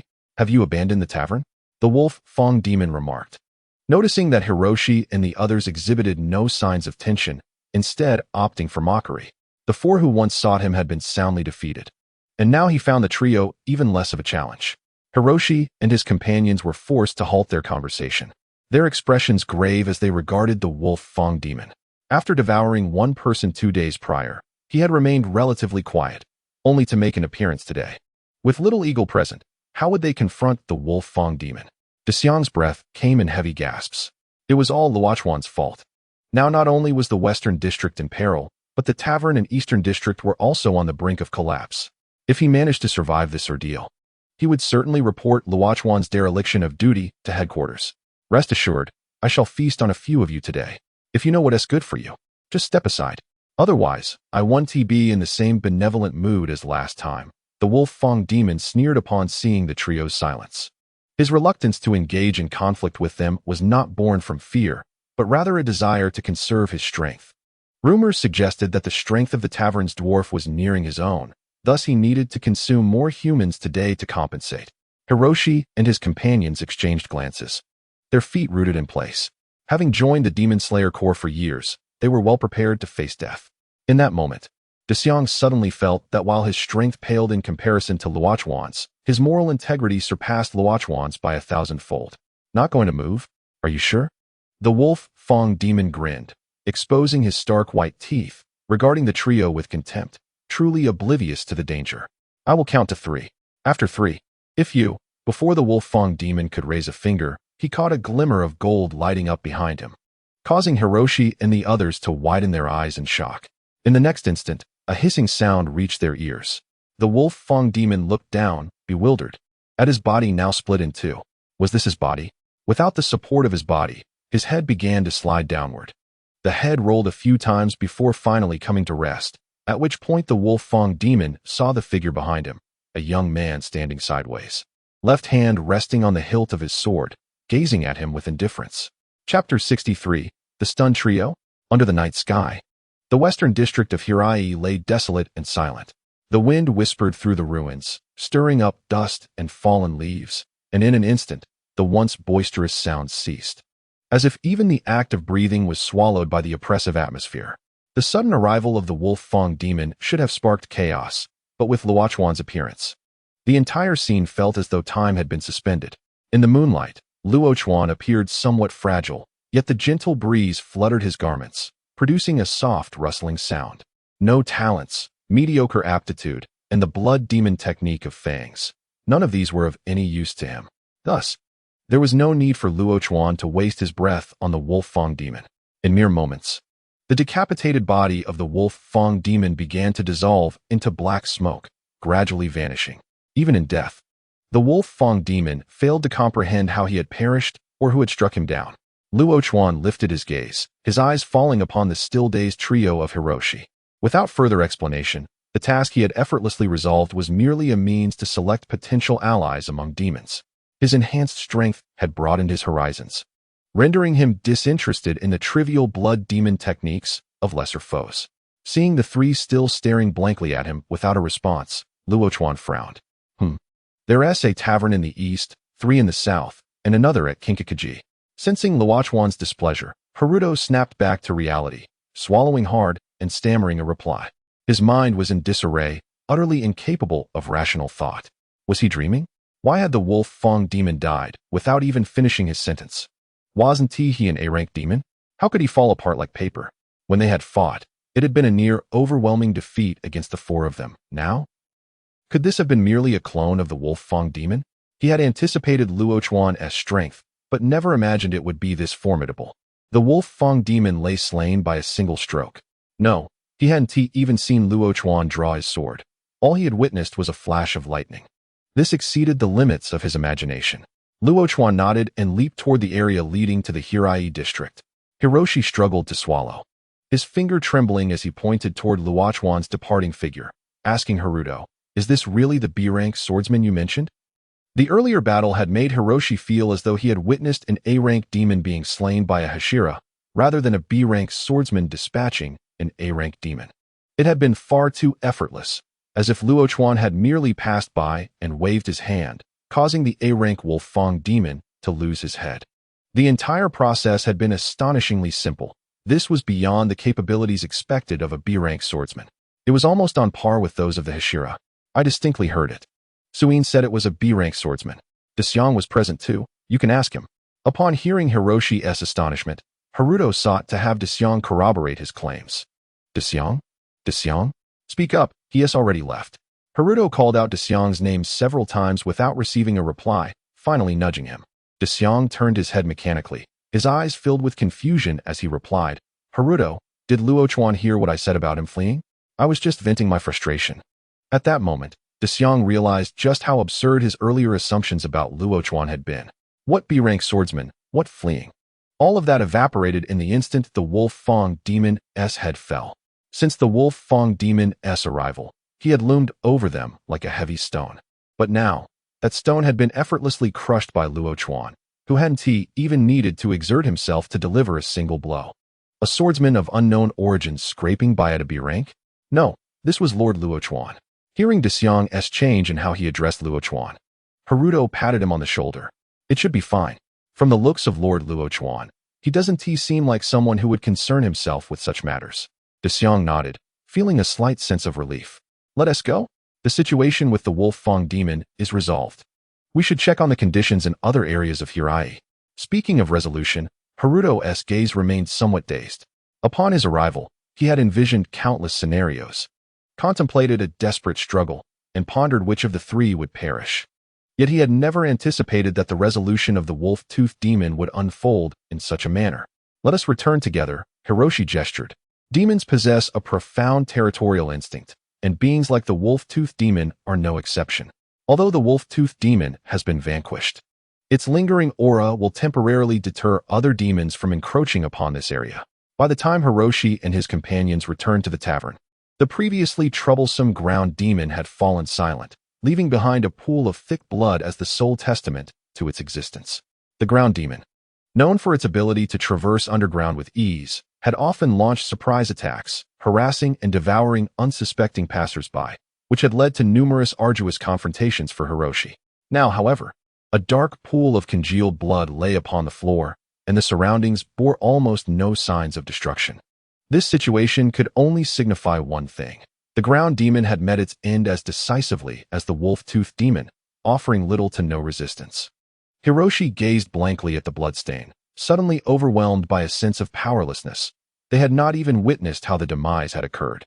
The prowess of Rokuchuan left them both reassured and helpless, reassured because Rokuchuan was present, effortlessly dealing with the ground demon, which had once caused him considerable distress. Yet helpless due to the stark realization of their own inadequacy compared to Rokuchuan's strength. If B-class swordsmen were thus, were they not somewhat feeble as mere C-class warriors? Confirming the death of the ground demon, the trio hastened towards the eastern district. This area was intricate, housing 3 demons. Although their strength paled in comparison to others, they would temporarily ally when facing the Demon Slayer Corps. 1 C-class and 2 D-class demons posed a significant concern, even for the mightiest Hiroshi. However, upon their arrival in the Eastern District, they were once again witnesses to Rokuchuan's overwhelming might. The 3 demons in the Eastern District included the Flame Fox Demon, which could manipulate fire, the Wailing Demon, known for its disruptive noise, and the Shadow Demon, adept at stealth. These entities had rendered the nights of Eastern District residents unbearable. Yet, under Rokuchuan's intervention, they seemed as if they had never existed, leaving only traces of their past. The Flame Fox Demon's territory lay in ashes and charred earth. The once lush cherry trees now mere blackened branches extending cruelly towards the overcast sky. The ground was fissured, as if scorched by immense heat from within. With smoke and a burnt aroma pervading the air, the residual warmth of past flames palpable even beneath their feet. The Wailing Demon's dwelling was engulfed in silence. Even the faintest whisper of wind seemingly stifled.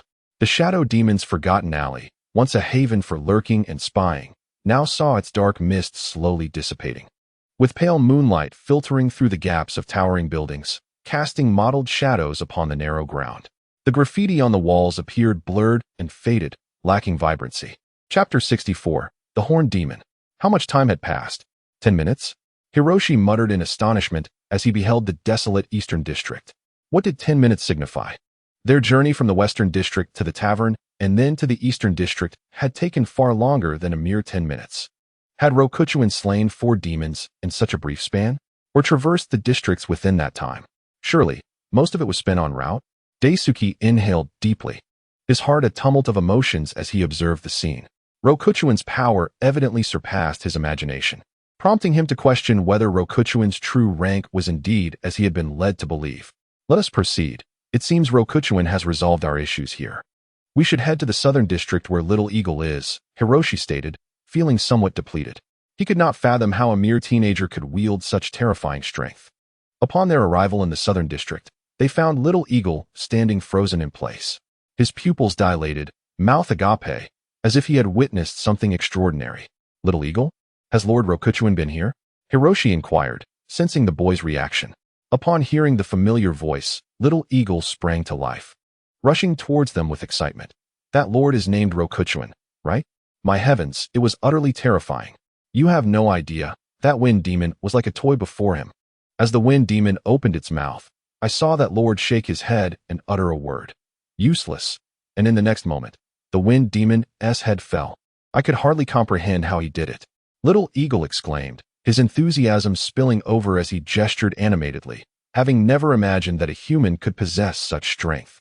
After all, the wind demon was a C-class entity that had caused him considerable distress in recent days.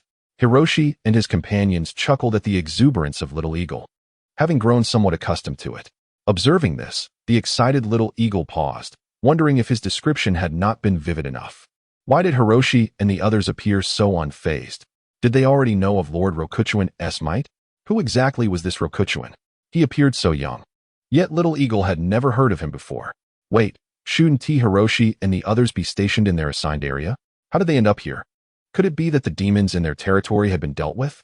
If Hiroshi is here, then that means the wolf-toothed demon has also been vanquished? Little Eagle suddenly shouted, recognizing that while a C-class demon was formidable, it could not be compared to an A-class demon. A-class demons typically required the intervention of pillar-level swordsmen. Had the boy before him truly been a pillar-level? No. He was well acquainted with the names of the 9 pillars and had never heard of a pillar-level swordsman named Rokuchuan. Could he instead be an A-class swordsman? Such a young A-class swordsman was indeed rare. He might soon ascend to pillar status. It was likely that significant effort had been expended to slay the wolf-toothed demon. Yet he still came here to assist him. What a burden. Yes, it was a single strike. The head of the wolf-toothed demon fell to the ground. And we scarcely had time to react, Hiroshi said with a wry smile. Anyone witnessing a creature they had approached with utmost caution being effortlessly dispatched would feel the same. One strike? Lord Rokuchuan killed the wolf-toothed demon with a single blow? Little Eagle's expression betrayed his disbelief as he sought confirmation. He could barely comprehend that Rokuchuan had dispatched the C-class wind demon with a single strike. But to think he had also resolved the A-class wolf-toothed demon in the same manner? Was this truly the strength of an A-class swordsman? Was this not the domain of pillar-level swordsmen? Now, only the monster at the Golden Pavilion remained. Should we pursue? Hiroshi glanced hesitantly at Hiroshi. The demon at the Golden Pavilion was not particularly strong. Any of the 4 of them could handle it. Moreover, the demon was relatively quiet, so they had assigned a weaker member of the Demon Slayer Corps to guard it. Given Rokuchuan's demonstrated power, there was no necessity for them to follow. Let us return to the tavern. Perhaps by the time we arrive, Lord Rokuchuan will have already returned. Hiroshi waved his hand, clearly understanding Hiroshi's intent. Meanwhile, within the Golden Pavilion, a demon sat upon the ground, continuously shifting backward, towering at a height of 2.5 meters. Its massive muscles seemed on the verge of tearing through its skin, while broad shoulders bore a rough texture reminiscent of ancient bark. Its head was disproportionately small, with eyes that glowed a fiery red, exuding a mixture of fear and rage. The demon's face contorted, revealing sharp fangs akin to those of a beast. With long strands of drool dripping from its mouth, carrying a potent scent of blood, the creature was adorned with imposing black and dark red horns, each resembling an ancient battle axe, serving both as a weapon and a symbol of its identity. Its skin was etched with archaic runes, each glowing faintly with a purple hue, reminiscent of some malevolent force. Yet, at this moment, this formidable entity quaked within the confines of the Golden Pavilion, emitting suppressed roars in an attempt to muster courage. Its massive form shuffled backward, each step seemingly taken with painstaking care to avoid making a sound. However, the weight of its bulk and sharp claws left deep gouges on the wooden floor of the temple.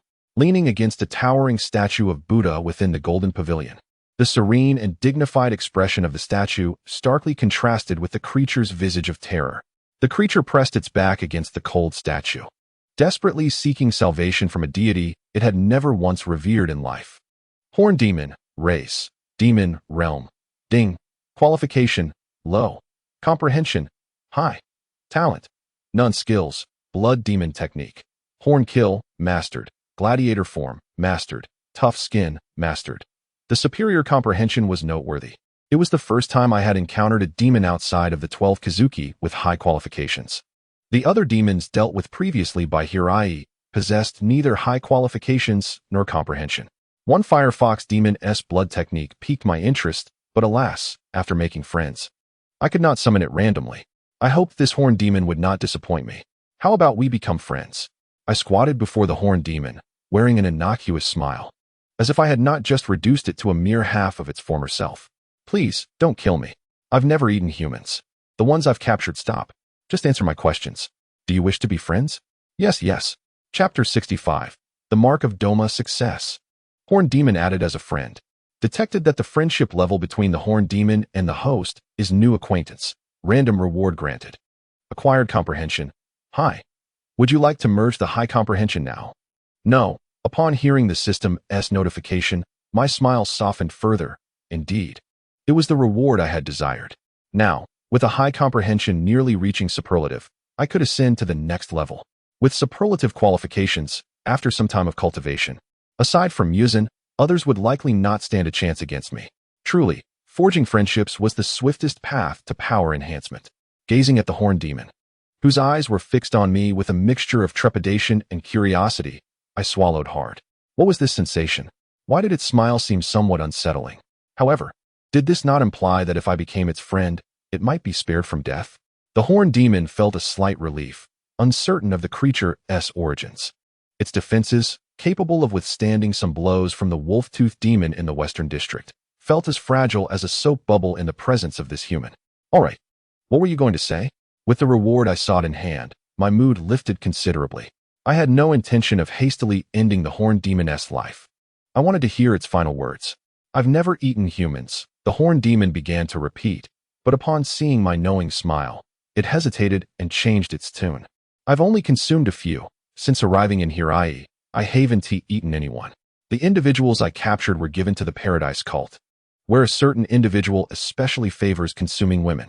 Through my efforts in capturing women, I garnered that individual's attention, who rewarded me with a small vial of his blood, which elevated my strength. The horned demon divulged its tale without reservation, aware that in this life-and-death situation, cunning would be of little use. The Paradise Cult? The Eternal Paradise Cult? I narrowed my eyes, the smile fading from my face. The Paradise Cult, known for its preference for female victims, was reminiscent of Doma, the second of the upper moons. Did this horned demon gain its strength through him? That seemed plausible. While the blood of the upper moons was not as potent as Muzan's, it was still a considerable boon for an ordinary demon. My curiosity had unexpectedly led me to a significant discovery. Nodding, I observed the horned demon's unease as my expression shifted. It regretted revealing so much detail, especially as my previous smile had vanished. Though its earlier demeanor had instilled some dread, it now felt that its chances of survival were slimmer. Where's the Paradise Cult located? The horned demon hesitated, shaking its head. I don't know. I'm responsible for capturing women in Hirai. Periodically, other demons come to take the women away. I scrutinized the horned demon's eyes, searching for truth in its words. After a moment, I pressed further. How often does this occur? When did the last group of demons come? I could not ascertain the veracity of the horned demon's claims. However, its calm demeanor suggested it was genuinely unaware of the cult's location. Thus, I could only extract other clues about the Paradise Cult, such as when the next demon might arrive. The intervals vary, but generally, it's about once a month. The last visit was 2 days ago. Upon hearing this, I fell into contemplation.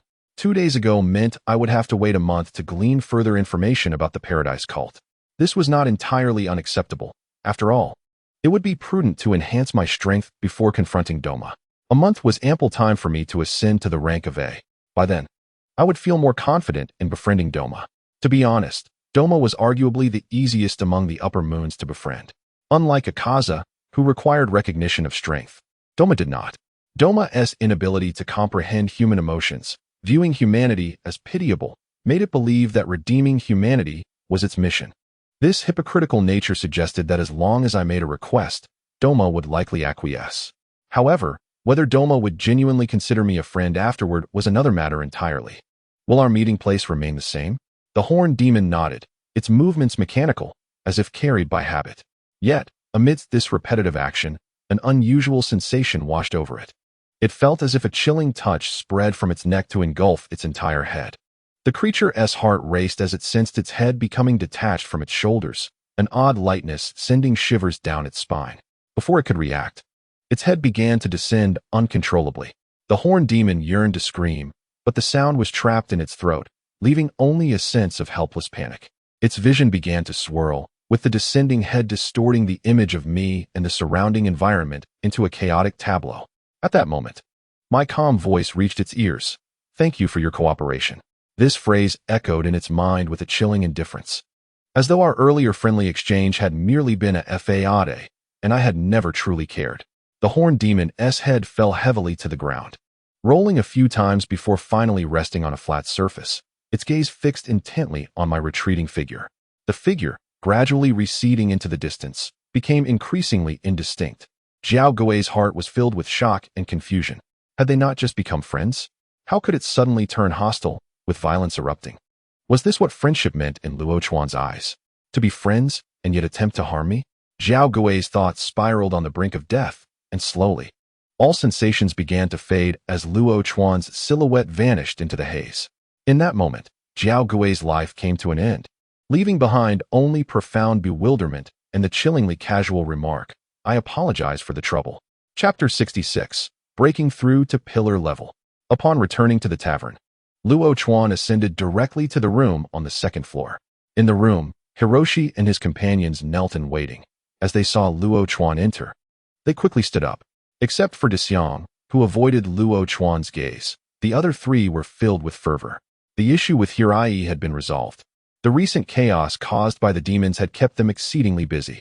Yet, with Luo Chuan's arrival, he had managed to eliminate all the visible demons in less than half an hour. "Prepare a room for me. Report to me if any demons appear," Luo Chuan calmly instructed from the doorway. The four, lacking exceptional talent, could not offer Luo Chuan the rewards he desired, and thus their focus shifted to Tamayo and other demons. A month later, at Kinkakaji, Luo Chuan sat quietly within the temple. The young monk, who had risen early to clean, had grown accustomed to his presence.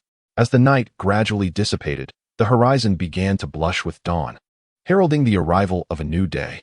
The tranquility of Kinkakaji enveloped the surroundings, with only the sound of the young monk sweeping echoing within the temple. Luo Chuan slowly opened his eyes, his gaze oscillating between the impending dawn and the firmly shut doors of the temple, filled with uncertainty. Had the news of his killing Zhao Gui leaked? Or had the Paradise Cult altered their schedule for collection? Doubt festered within Luo Chuan. According to Zhao Gui, other demons were supposed to arrive within a month, yet the temple doors remained tightly shut, the silence unbroken, devoid of any signs of activity. For several nights, Luo Chuan had taken refuge in Kinkakaji to ensure he missed no potential leads. But what if the demon intended to meet Zhao Gui? Could it be that Zhao Gui had spoken falsely? It was foolhardy to lie in such dire circumstances. Yet, it was not entirely fruitless. At least his own cultivation had become stable. On the 6th day since arriving at Hirai, he had made a breakthrough in his level.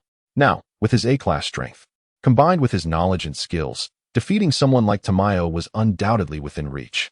As the first rays of dawn broke over the horizon, illuminating the eaves of Kinkakaji, the golden roof shimmered softly in the sunlight.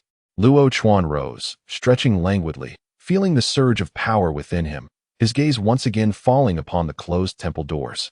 "I shall wait a little longer. I will return when the entertainment district incident commences." In the past month, several demons had appeared in Hirai of average strength. One had barely caught Luo Chuan's eye, but it failed to provide the rewards he sought. Unfortunately, that demon met a most gruesome end. At the fringes of the wilderness surrounding Hirai, two shadowy figures crouched behind a rock, their eyes fixated on the distant flickering neon lights. One, a demon adorned with tentacles on its face, while the other was a demon covered in mirrors. The tentacled demon spoke with a hint of desperation, its eyes glimmering with hunger and resentment. "Boss, must we truly abandon this place? There are so many people in Hirai, we could consume one or two without being noticed." Since the arrival of the swordsman named Luo Chuan, the ecological balance of demons in the area had undergone a drastic transformation. The once rampant Wio 5 demons were eradicated in less than half an hour by Luo Chuan, a revelation that filled the remaining demons with trepidation. Consequently, Hirai became a perilous territory, where any demon activity was severely curtailed.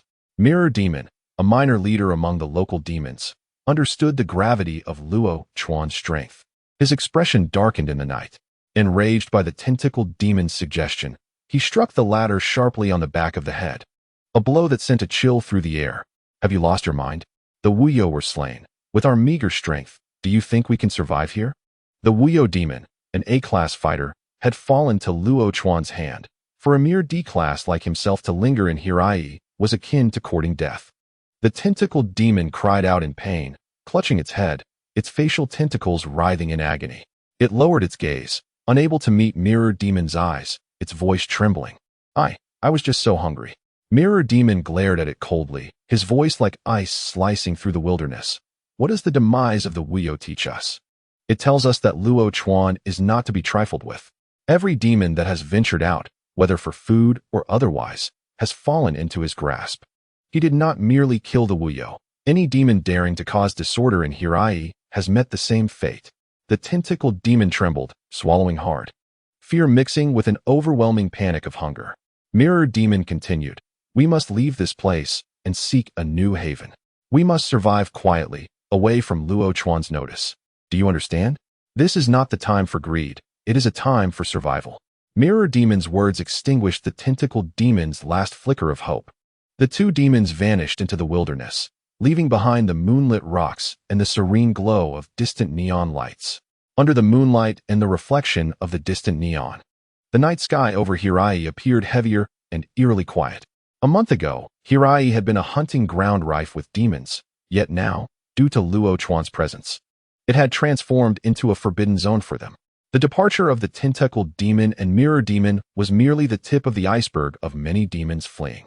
Rumors spread like wildfire through the demon realm, each tale concluding with the might of Luo Chuan. Some demons, undeterred by the legends, believed them to be exaggerated and infiltrated Hirai in search of sustenance. Yet, no matter how cautious they were, the outcome remained the same. They never emerged from Hirai again. Luo Chuan subdued these demons with absolute power, rendering Hirai a true sanctuary for demons. 2 months slipped by in tranquil silence, and Luo Chuan's training at Kinkikuji did not wane due to the external calm.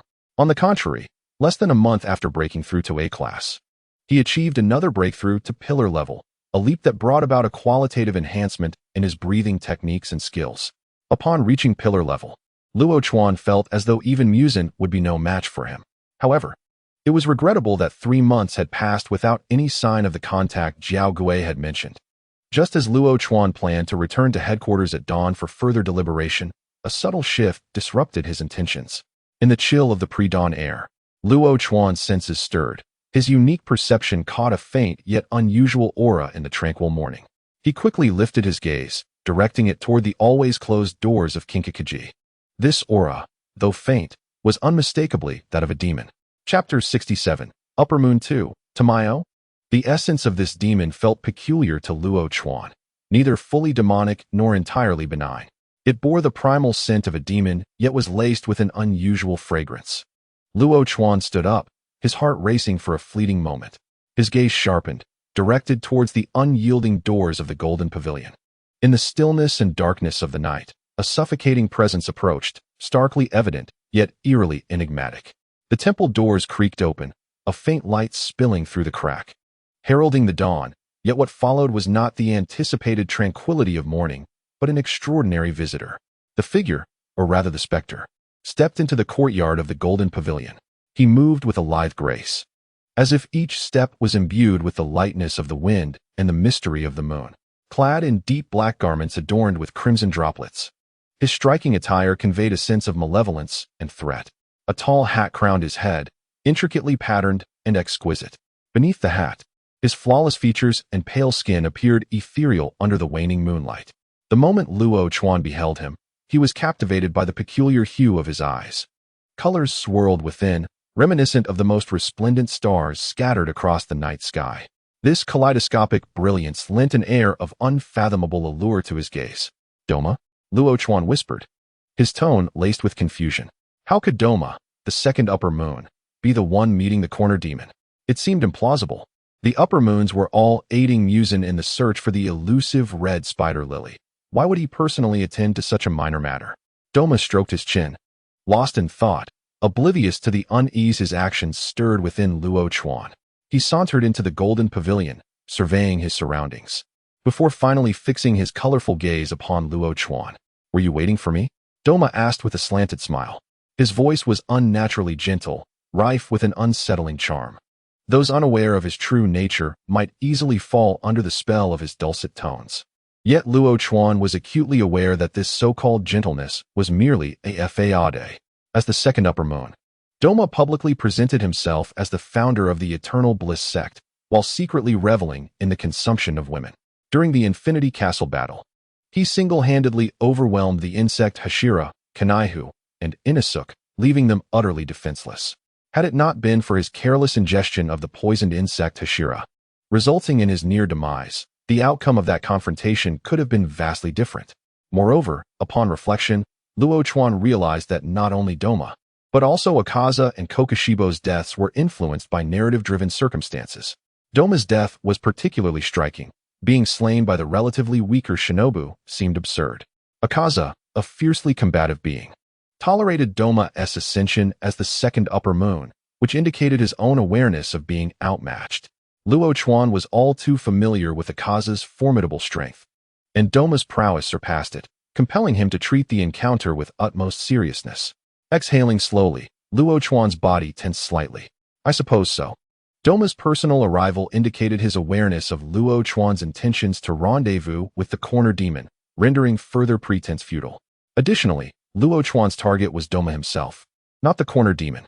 His hand rested lightly on the hilt of his blade, his breath growing heavier. The tension that Doma's presence should have incited gradually dissipated amidst his relaxed demeanor.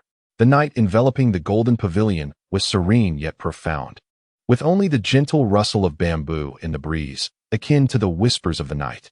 Doma slowly raised the fan in his hand, the golden surface shimmering faintly under the moonlight, with delicate pink lotus flowers and green leaves unfurling upon it, each stroke exquisitely detailed, as if real flowers danced in the wind.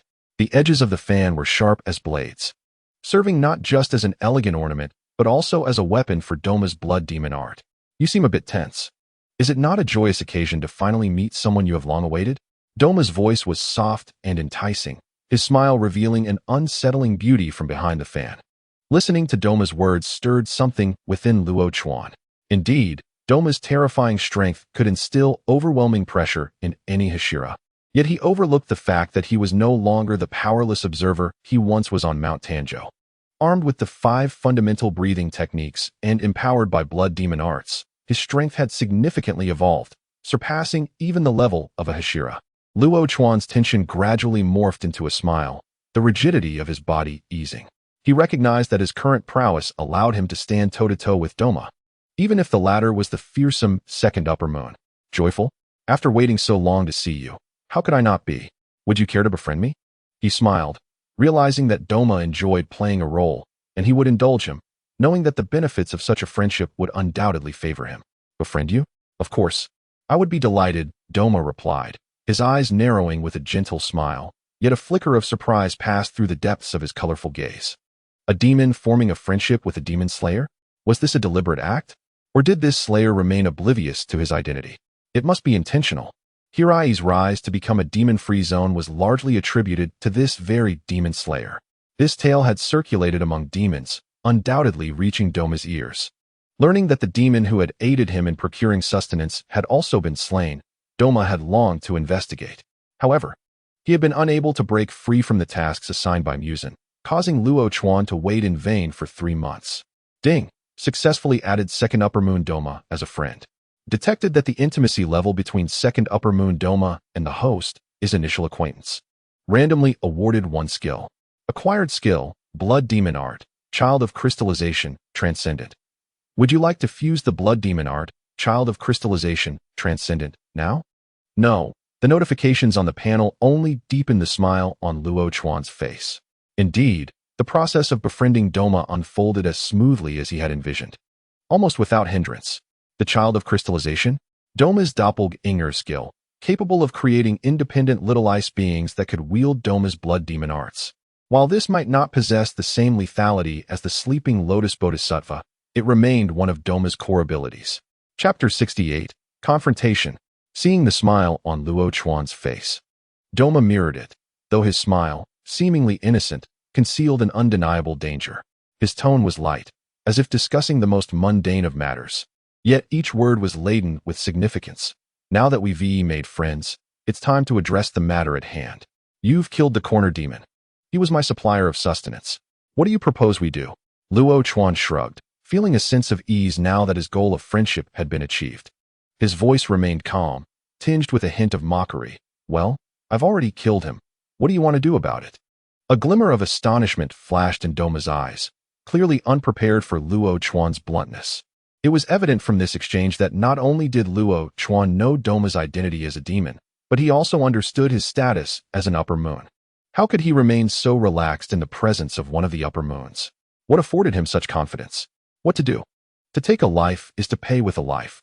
Does that not hold true for demons as well? Doma's voice, tinged with a childlike tone, belied the chilling nature of his words.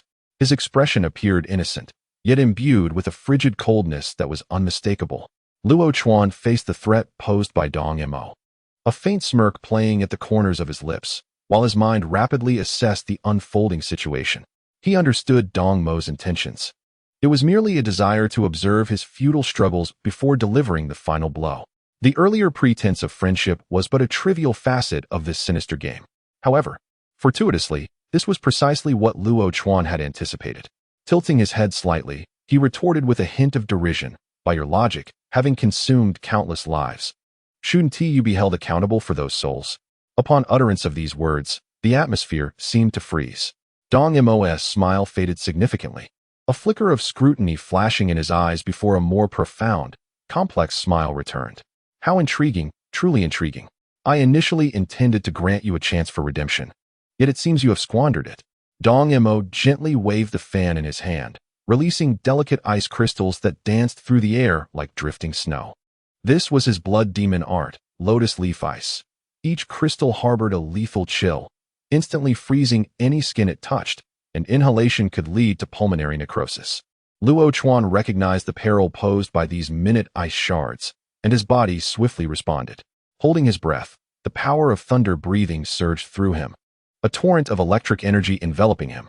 In the blink of an eye, he maneuvered to stand before Dong Mo, channeling the surging electricity into the Nichiren blade he wielded. Arcs of electricity leaped along the blade, crackling audibly as he swung with ferocious intent towards Dong Mo's neck. Dong Mo raised an eyebrow slightly, closing his fan to form a sharp barrier at his side. The moment the Nichiren blade collided with the fan, electric arcs and ice crystals intertwined violently, producing a dazzling display of light and a cacophony of sound. "Swift, indeed, but your attack lacks sufficient force," Dong Mo remarked, his tone tinged with admiration yet underscored by contempt. He acknowledged the speed at which Luo Chuan had approached. Even he could not deny it was impressive. However, to inflict harm upon him with such an attack was utterly insufficient.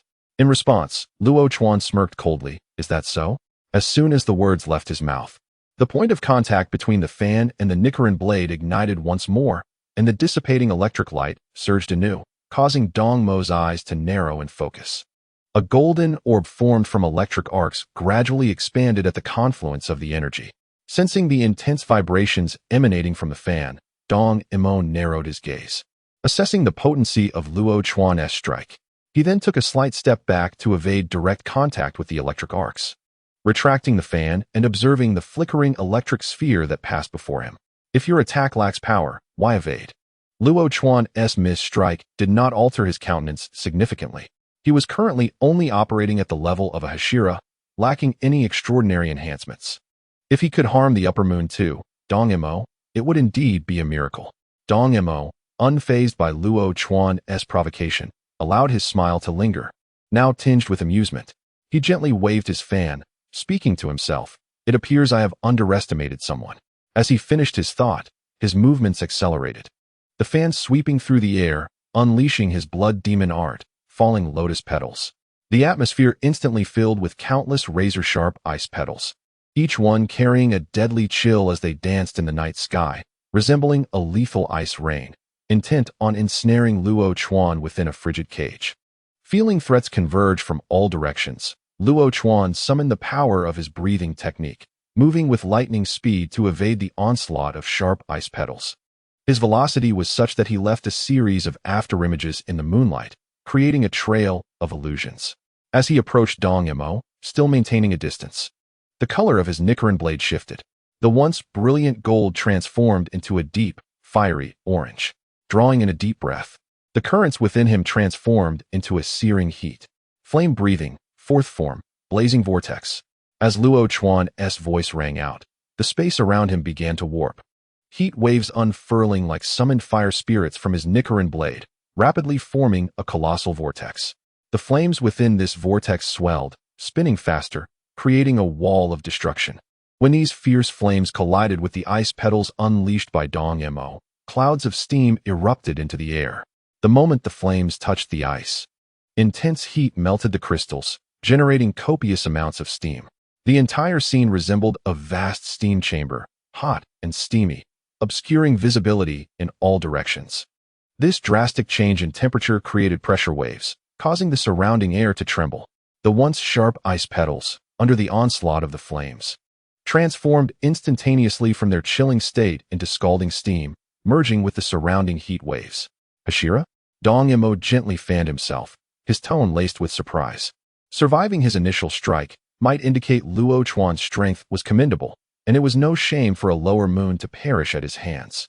However, to withstand even 30% of his blood demon art, falling lotus petals, suggested a power level far beyond that of an ordinary Hashira.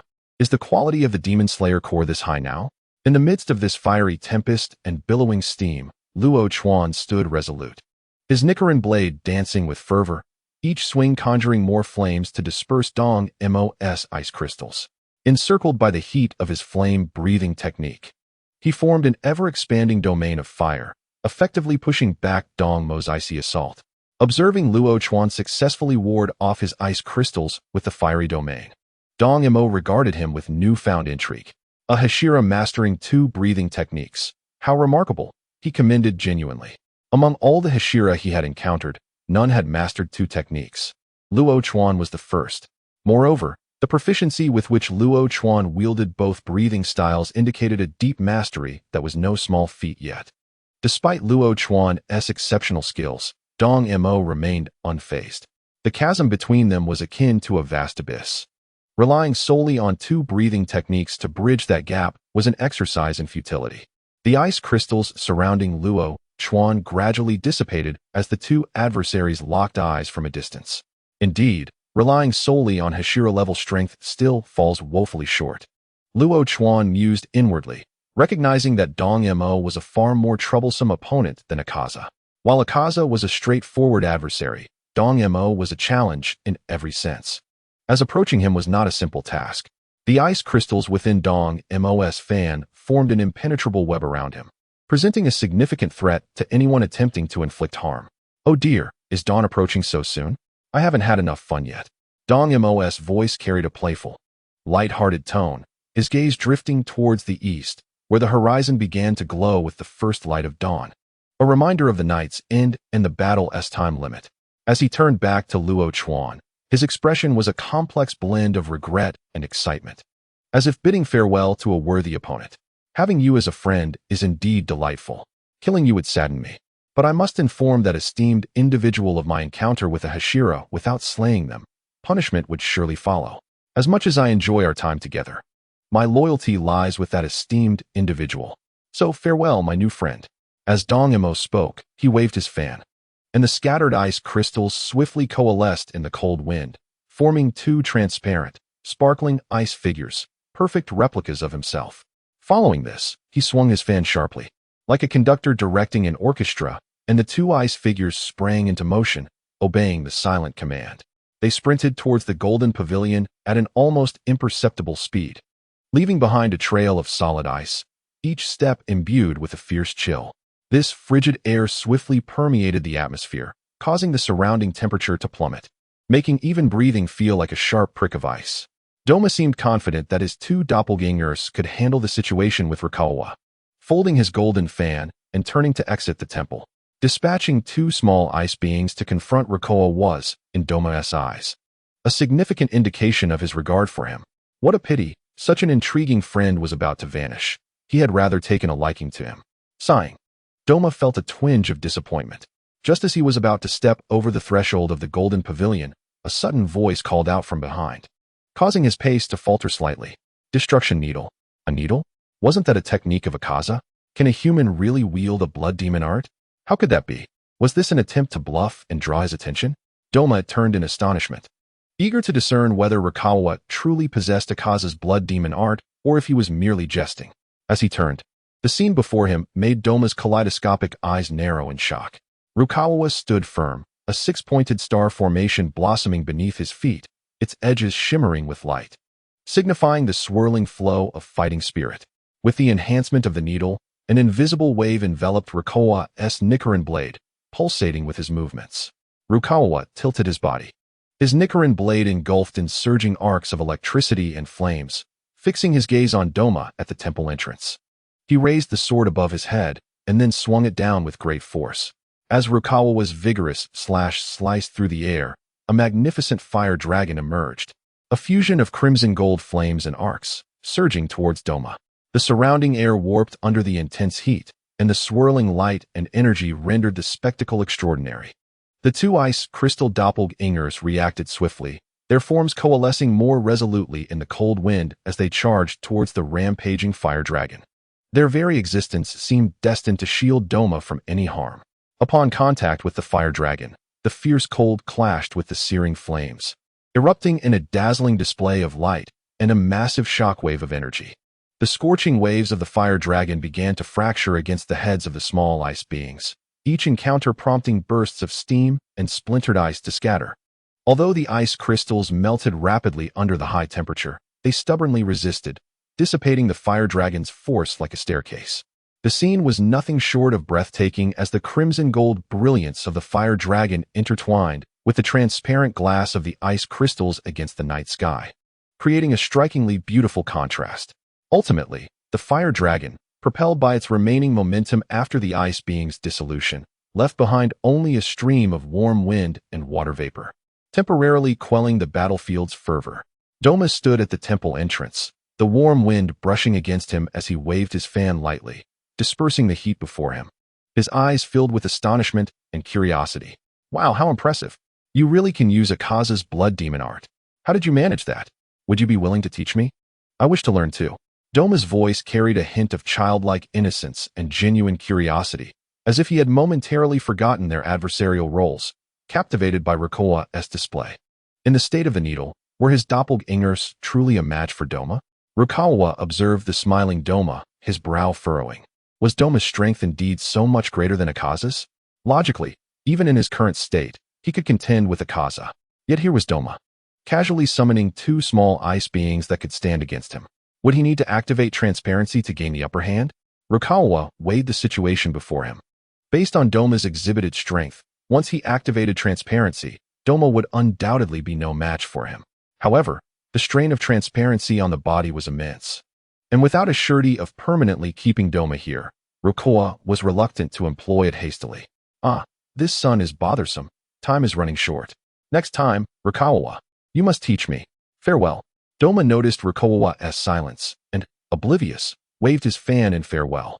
Chapter 70. The next mission, Yoshiwara Pleasure District. Rukawa watched Doma's silhouette fade into the dim night, loosening his grip on the sword hilt. After this battle, Rukawa had tempered the fiery impulsiveness of his heart considerably.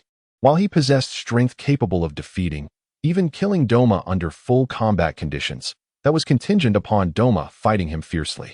If Doma continued to maneuver around him with his doppelgangers and attempted to flee, Rukawa realized he would have little means to stop him. If the lower moon 2 was like this, what of the upper moon 1, Kokushibo? Could he truly defeat Kokushibo? The successive breakthroughs had skewed Rukawa's understanding of his own prowess. Fortunately, Doma's presence gradually corrected this misapprehension. This outcome was somewhat acceptable. Rukawa exhaled a deep breath, sheathing his sword. Having assessed his current strength, forged a bond with Doma, and acquired a reward in the form of blood demon art. This journey was not entirely in vain. Once he integrated Doma's blood demon art, he would no longer fear Doma using ice beings to distract him. At that point, it would be a true contest of warriors. Even if Doma could not prevail, attempting to flee would require his Nichiren blade's consent. The sun rose gradually, its golden rays piercing through the fractured clouds of the pine forest, illuminating the wreckage within the golden pavilion. The shattered stone pillars scattered debris, and the wafting steam and melting ice fragments bore witness to a breathtaking battle. In a corner of the temple, a nervous little monk clutched his broom tightly, his timid gaze sweeping over the chaos. His hands trembled slightly, clearly shaken by the sight before him. Rukawa stood in the courtyard, his grip on the sword hilt relaxing somewhat. Although he harbored no fear of Doma, the warm sunlight brought a sense of calm. Just then, Haru and 3 other swordsmen hurriedly arrived. Their footsteps echoed crisply on the rubble, shattering the morning's tranquility. Upon seeing Rukawa, Haru called out loudly, "Lord Rukawa." But his voice abruptly faltered, captivated by the destruction before him. Haru swallowed hard. The scene exceeded his wildest imagination. Splintered wooden pillars, deep gashes on the walls, and the ground adorned with a chaotic blend of ice shards and charred black marks. Had a demon infiltrated the Golden Pavilion last night? Such audacity. To enter Hirai was one thing, but to dare breach the sanctuary that Lord Rukoa vigilantly guarded was truly reckless. Wait, something felt amiss. As this thought crossed Haru's mind, he noticed the discrepancies. Since Lord Rukoa had cleansed the demons from Hirai, he had effortlessly dispatched any demon, never allowing them a chance to retaliate. Yet, what was this situation? The extent of the destruction suggested a fierce struggle had occurred. A demon capable of standing toe-to-toe with Lord Rukoa? How strong must that be? An Upper Moon demon? Had an Upper Moon demon truly come to the Golden Pavilion last night? Handle the aftermath of the Golden Pavilion. I shall be departing today, Rukoa instructed Haru regarding the matters behind the Golden Pavilion, relieved of the burden of cleanup. Haru nodded eagerly, then hesitated before asking, "Are you really leaving today, Lord Rukoa?" A hint of reluctance surfaced in Haru's voice. During Rukawa's time in Hirai, their mission frequency had plummeted, making these past 2 months their most leisurely period. Yet, understanding that Lord Rukoa's strength was too great to be squandered in Hirai, Haru could empathize with his departure. Surely, the master had considered this issue when summoning Lord Rukoa back, hadn't he? Luo Chuan nodded, having already resolved matters concerning Ping Li. His primary objective was to trace the whereabouts of Dong Mao. With Dong Mao personally confronting him, the last remnants of Ping Li's issues could be deemed settled. However, Luo Chuan pondered whether Dong Mao would return to seek him out. The network of information surrounding Dong Mao was evidently more extensive than he had anticipated, as evidenced by the incident at the Golden Pavilion. Luo Chuan did not intend to conceal his departure from Ping Li. If it were another demon, he might have worried about the possibility of them failing to locate him and causing chaos in Ping Li. Yet, with Dong Mao, such concerns were unfounded. Firstly, all of Dong Mao's attention was entirely focused on him. Secondly, given Dong Mao's identity and temperament, engaging in such antics would only serve to complicate matters. After bidding farewell to Haru, Luo Chuan exited the Golden Pavilion. As he neared the izakaya, his familiar crow spiraled down from the heavens, landing gracefully on his shoulder. Southeast. Southeast. Investigate the suspected concentration of demonic entities in the Pleasure District. The Pleasure District?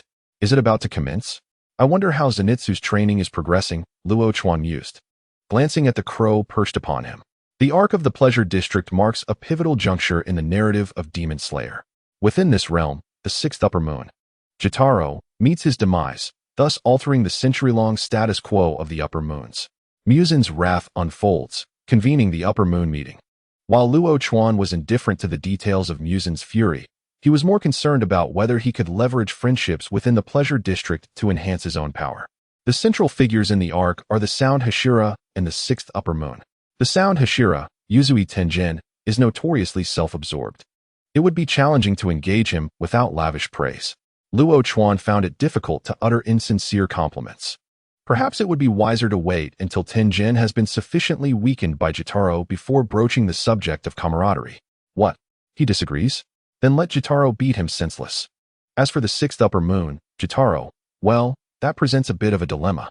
Not due to his strength, Luo Chuan, at full capacity, could easily best even the 2nd Upper Moon, let alone the 6th. The main complication arises from the ambiguity of whether the system recognizes the 6th Upper Moon as a singular entity or 2 separate beings. If the agreement of either individual suffices for the bond to be formed, then securing Daki's allegiance would be the most prudent course of action. Daki's fear of death would allow Luo Chuan to convince her to agree to a verbal commitment under his control. However, if both must consent for the bond to be deemed successful, that could prove troublesome. How does one approach Jotaro for friendship? Simply asking him outright. This tactic might work on other demons, as it merely requires some verbal finesse. But Jotaro is different. His traumatic past has instilled a deep resentment towards those who possess beauty. Although Luo Chuan may not be conventionally handsome, he is certainly striking, rivaling even Inosuke. Thus, it seems improbable that he could win Jotaro over through mere conversation. Perhaps he must explore alternative avenues. What does Jotaro value? Daki. Could he leverage her as a means of coercion? That might be a feasible strategy. One step at a time, I suppose. Chapter 71. Assemble. Yoshiwara Pleasure District. Accompanied by a harrowing scream, a shadow plummeted from the sky. Thud. The sound of something heavy hitting the ground attracted the attention of those nearby the theater, drawing a crowd. What happened? Who fell from the sky? Someone quickly. Is that the Madame Mitsu? Go summon the owner. The throng at the theater entrance erupted into chaos. While above, a graceful figure meandered along the eaves. Ribbons danced in the wind around her, and upon hearing the commotion below, her expression remained cold. The amber glow in her eyes confirmed her identity. The sixth upper moon, Daki. Daki moved with elegance, undeterred by the recent act of silencing the loud-mouthed Madame Mitsu. As she prepared to leap from the eaves and distance herself from the world outside, she unexpectedly caught sight of a scene in the room that caused her eyes to widen in shock, leaving her frozen in place. "How have you been, Muzan-sama?" Daki's voice wavered, uncertain whether her reaction stemmed from fear or surprise at Muzan's sudden appearance. "You seem to have consumed a fair number of souls. Your strength has notably increased since our last encounter. Quite excellent." "Yes." Daki, now bereft of her previous composure and grace, hastily knelt before Muzan, lowering her head. She was uncertain why Muzan had materialized before her and dared not speculate on his intentions. However, do not let your guard down. The moment of ease is when one is most susceptible to treachery. Understood. There are skilled individuals within the Demon Slayer Corps, such as the Hashira, who can easily discern our true identities. Yet, to the untrained eye, humans, aside from those of exceptional power like the Hashira, appear nearly indistinguishable. As for blood types, diseases, genetics, and the like, those distinctions are lost on humans, but we can recognize them. Daki. Muzan rose, his crimson gaze fixed intently on Daki. "Yes, I am here, Muzan-sama." Daki raised her gaze, her fervent admiration mingling with a hint of infatuation as she looked into his eyes. Muzan approached her, gently cupping her chin with his hand. "I have great expectations for you. You are more beautiful and powerful than anyone else. You have vanquished 7 Hashira. In the future, you shall grow even stronger and more ruthless, a truly exceptional demon." Daki's eyes glazed over, seemingly entranced by the crimson glow emanating from Muzan. "In the future, should you encounter this person, I expect you to demonstrate your strength and eliminate him. Do not allow me to be burdened by him any longer, Daki. Can you do that?" As Muzan withdrew his hand, a thread of crimson aura silently seeped into Daki's consciousness with the mere touch of his finger.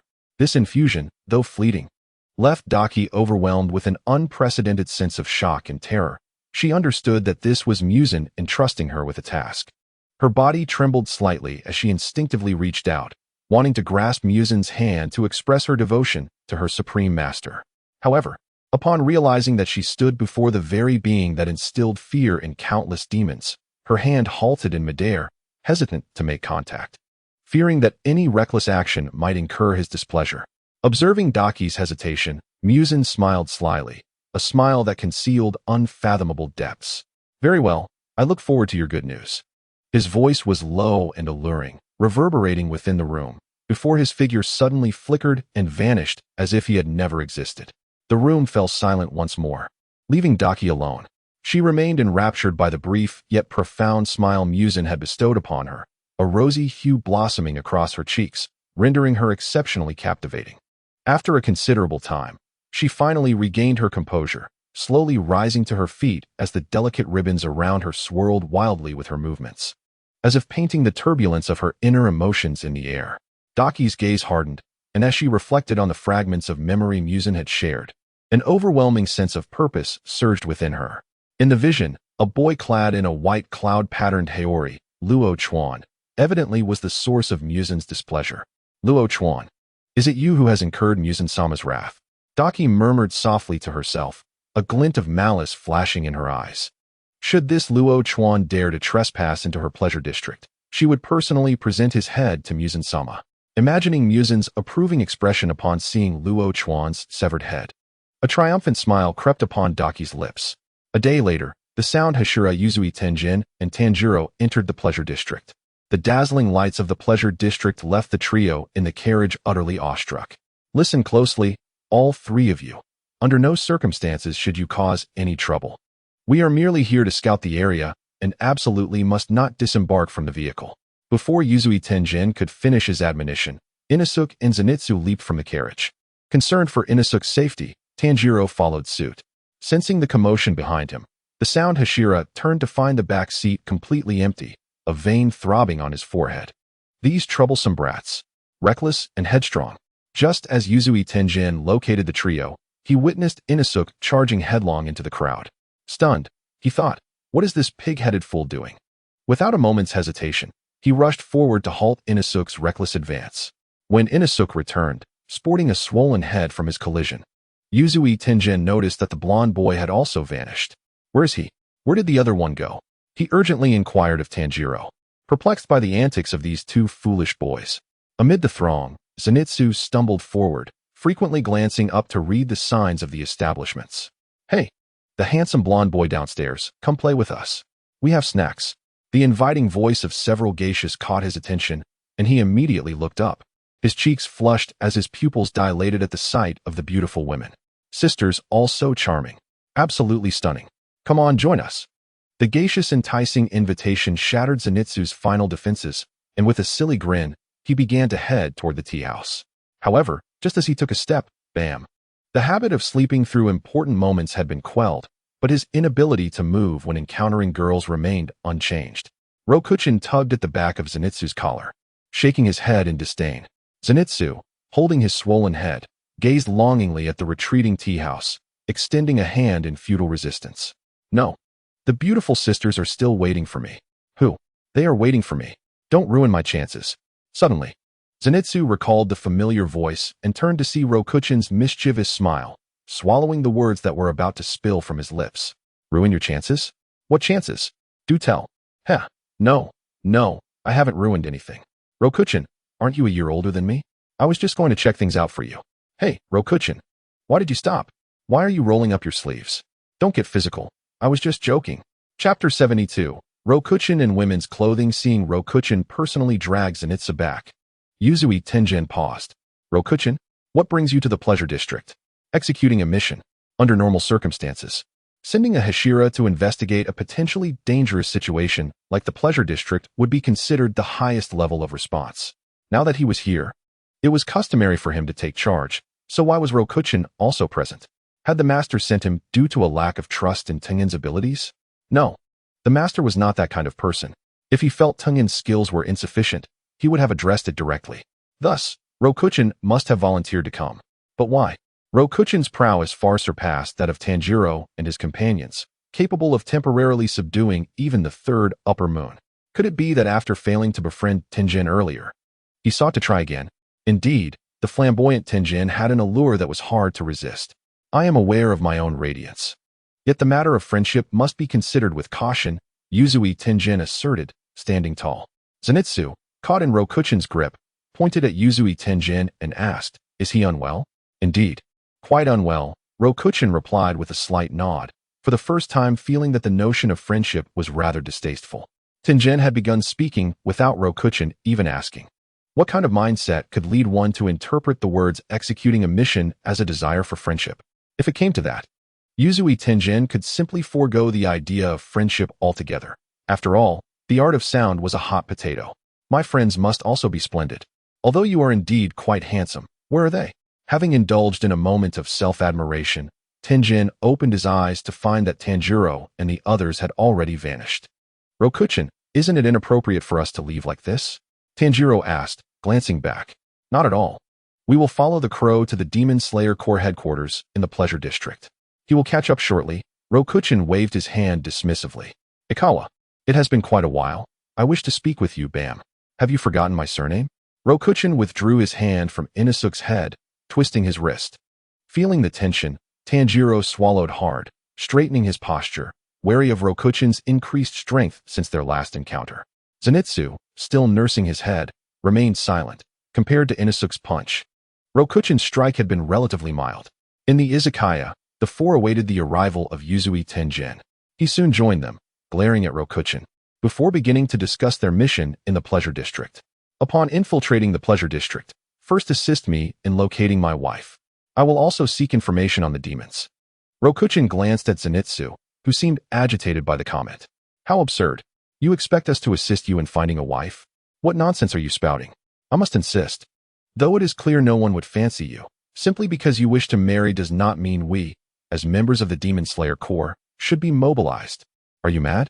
My wife has infiltrated the Pleasure District to gather intel on the demons. I came because communication was cut off. Seeing Yuzui Tenjin's face flush with anger, Rokuchin tugged at Zenitsu, sensing that the Hashira was becoming agitated. Ignoring Rokuchin's warning, Zenitsu exclaimed, "Are you imagining things? You brat." Yuzui Tenjin hurled a letter at Zenitsu's face. Rokuchin shrugged. There was no escaping Zenitsu's reprimand. Instead, he focused on the letters scattered before them. With so many letters, "Your wife must have been lurking here for quite some time," Tanjiro innocently remarked. "Because I have 3 wives. 3 wives? You have 3 wives? By what right?"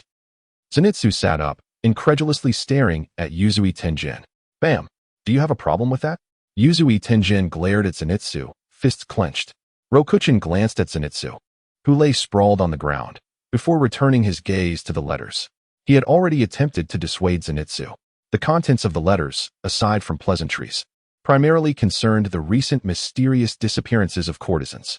When Tungin's 3 wives narrowed down their suspects to 3 tea houses, communication ceased, prompting the sound Hashira to arrive. "May I inquire how we are to avoid drawing attention, as emphasized in the letters?" Tanjiro raised the letter, seeking clarification from Yuzui Tenjin. "A disguise will suffice. Although it is not my preference, we must remain low-key. My 3 wives are skilled female ninjas. Upon realizing that the Pleasure District was an excellent hiding spot for demons, I infiltrated as a customer but found no leads. Hence, I instructed them to operate from within. They have already narrowed down the search to 3 establishments. Suma is at the Taminoya, Makio at the Ojaya, and Hinetsuru at the Kayagaku. Your wives are not dead, are they?" Inosuke speculated, digging his fingers into his pig-masked nostrils. "Bam! Excuse me, I have brought what you requested." A middle-aged subordinate pushed a bamboo-woven box into the room. Inside were kimonos prepared for the mission. Upon seeing Tanjiro and the others each take a kimono, Rokuchin felt a sense of foreboding as one remained in the box. Slowly turning to face Yuzui Tenjin, he thought, surely this is not meant for him? What a farce. There is no way he would don women's clothing for a mission. Isn't Jotaro capable of fighting back? He certainly won't.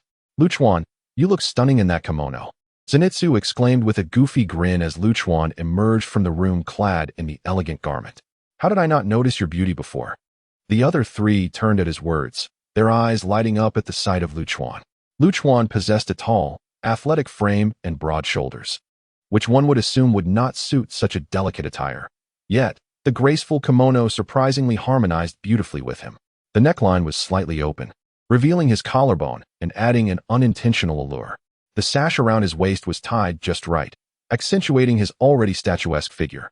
His hair was simply styled, with a few strands gently framing his face, contributing to a more delicate aura. A small cherry blossom ornament graced his ear, subtly highlighting his refined elegance. "I never expected you to embody such grace in a kimono," Yuzui Tenjin remarked with admiration. Luo Chuan adjusted his ample sleeves, casting a vexed glance at Yuzui. "Jotaro, you must redeem yourself and deliver a crushing blow to Yuzui Tenjin." Chapter 73. The Fusion of Blood Demon Art, the Child of Perfection. Inside the current residence, the proprietor and his wife were momentarily stunned by the appearances of Tanjiro and his companions. The sight of them had evidently made a profound impact. However, their gaze shifted to Luo Chuan, who was standing confidently with his arms crossed, and their eyes gleamed with newfound interest. "Her. If you entrust her to me, I assure you I can cultivate her into the next courtesan of this establishment." The proprietress, increasingly enamored by Luo Chuan's striking beauty, deemed him to be a perfect candidate for the role of courtesan. How could such a beauty be placed alongside these 3 disheveled individuals? "Absolutely not," Luo Chuan replied resolutely, catching Yuzui's inquiring gaze. It was clear he was intent on confronting Upper 6, as Daki, the courtesan of Kayagaku, was his target. Yuzui's forehead twitched in irritation. Luo Chuan's unabashed refusal led him to suspect that Luo Chuan might actually be a Hashira. If you were to consider another option, I believe that, with the proprietress's guidance, they could shine brilliantly. Emerging from behind Tanjiro and his friends, Yuzui stepped forward, the light illuminating his chiseled features, causing the proprietress to blush. "Well, taking one of them should not pose a problem. Then I shall entrust one to your care, my lady," Luo Chuan conceded, clenching his fists in frustration as he watched Yuzui employ his charm on the proprietress. Why couldn't it be Yuzui in women's attire instead? "Well, I suppose I shall choose the one in the middle. He appears rather earnest." The proprietress, infatuated with Yuzui's allure, ultimately selected Tanjiro. "I will work hard," Tanjiro exclaimed, his voice filled with excitement. Thus, leaving Tanjiro at the current residence, Luo Chuan and the others departed. While observing the courtesan Kyoka parading through the streets, Inosuke was also chosen by the proprietress of the Ajinomoto. As Luo Chuan's gaze fell upon Kyoka, he noted her amiable disposition, akin to Tanjiro's gentle nature. Yet, such qualities displeased Daki, who, on the eve of Kyoka's departure from the residence, intended to ensnare her with a ribbon. Tanjiro became aware of the brewing conflict, signaling the commencement of hostilities. Luo Chuan contemplated confronting Daki directly, compelling her to reveal her allies. However, the ribbon seemed to possess an independent will. Acting recklessly without confirming its position would lead to his own disadvantage. Thus, he decided to enter Kyogaku with Zenitsu, using himself as bait to ascertain the ribbon's location. Upon witnessing Tanjiro and Inosuke being accepted, Zenitsu, not wanting to be outdone by Yuzui, showcased his prodigious talent with the shamisen. Surprisingly, Zenitsu's performance of thunder breathing on the shamisen left Luo Chuan in awe. The electric resonance, charged with Zenitsu's pent-up frustration, crackled in the air. Is this the proper utilization of the echoing sound of talent?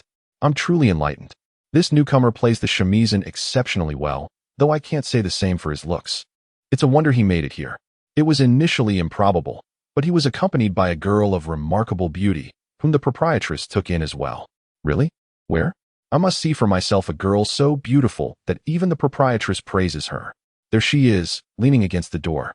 The geishas, following the direction of the pointing finger, soon spotted Luo Chuan by the door of Kyogaku. Though dressed in a kimono was not his usual attire, it was undeniable that he exuded a unique charm that captivated the gazes of the surrounding geishas. The kimono, soft to the touch and adorned with intricate yet elegant patterns, accentuated Luo Chuan's gracefulness. His hair was styled up, with a few strands cascading delicately along his neck, exuding an effortless allure. The subtle makeup he wore highlighted his features, particularly his deep-set eyes, which seemed to pierce through to one's soul. At that moment, Luo Chuan's focus was solely on the agitated Zenitsu, oblivious to the other geishas' glances.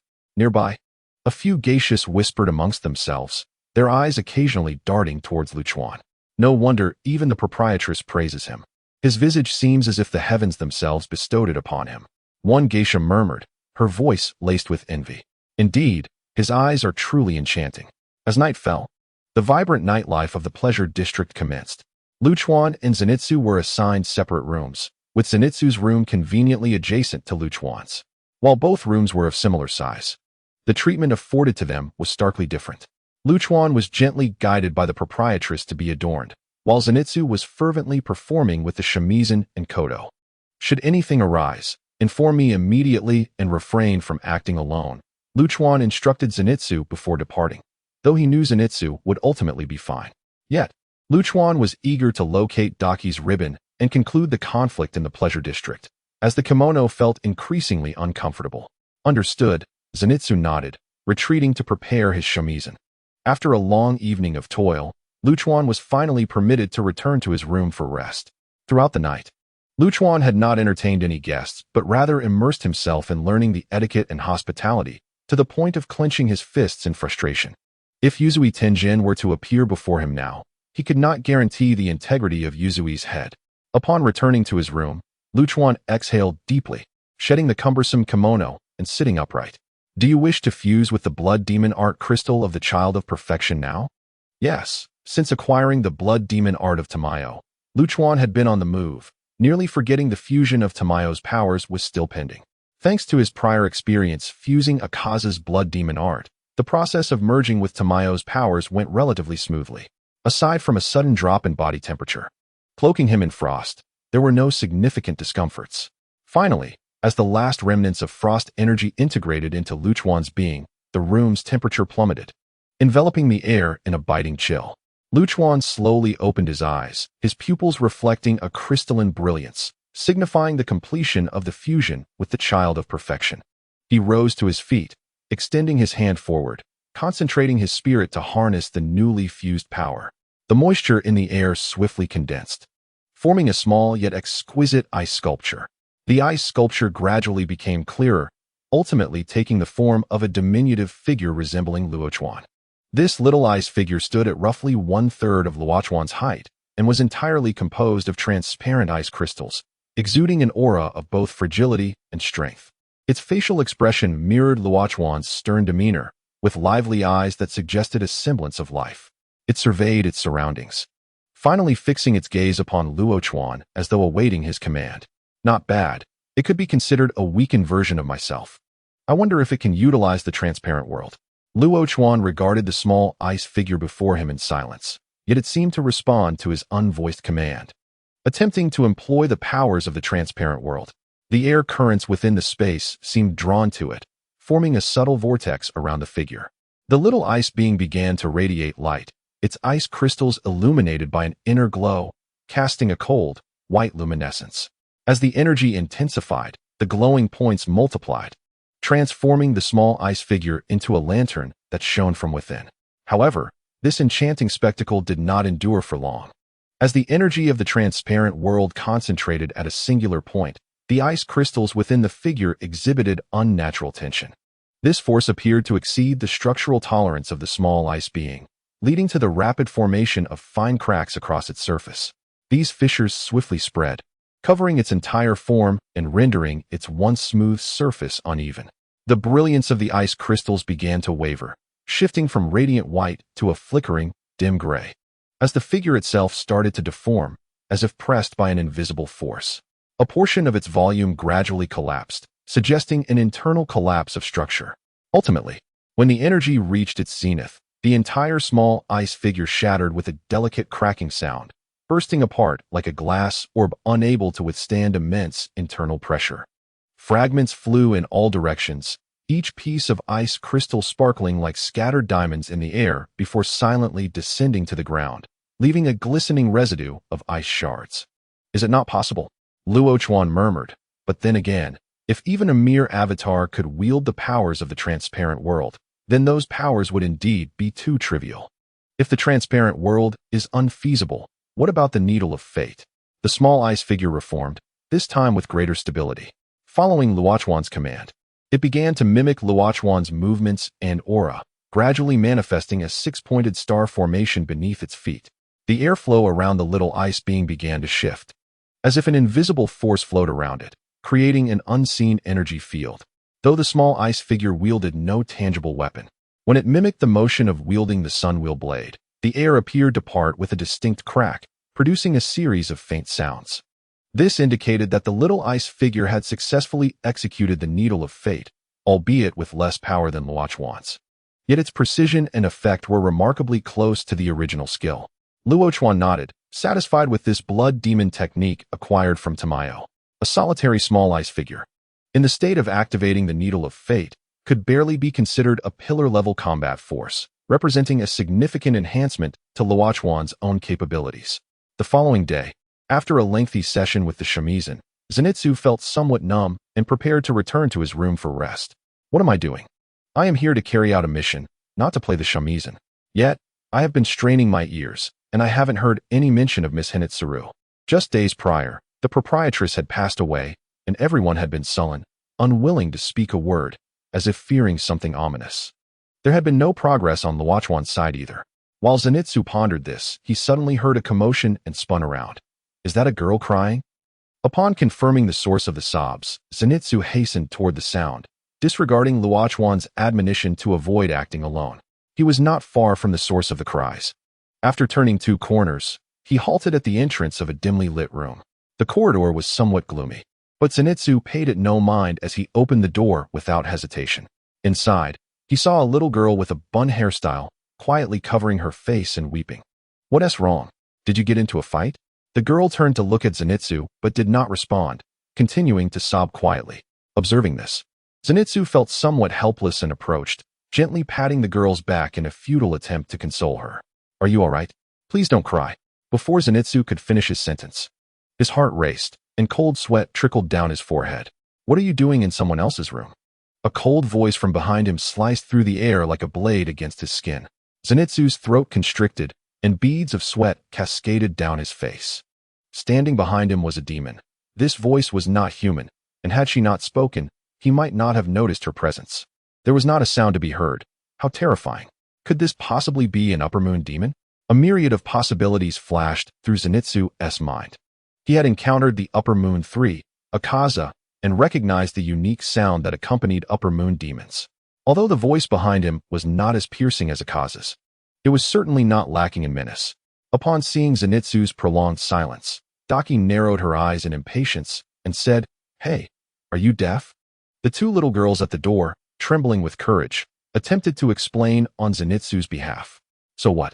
Daki interrupted, her gaze icy as she looked at the girls.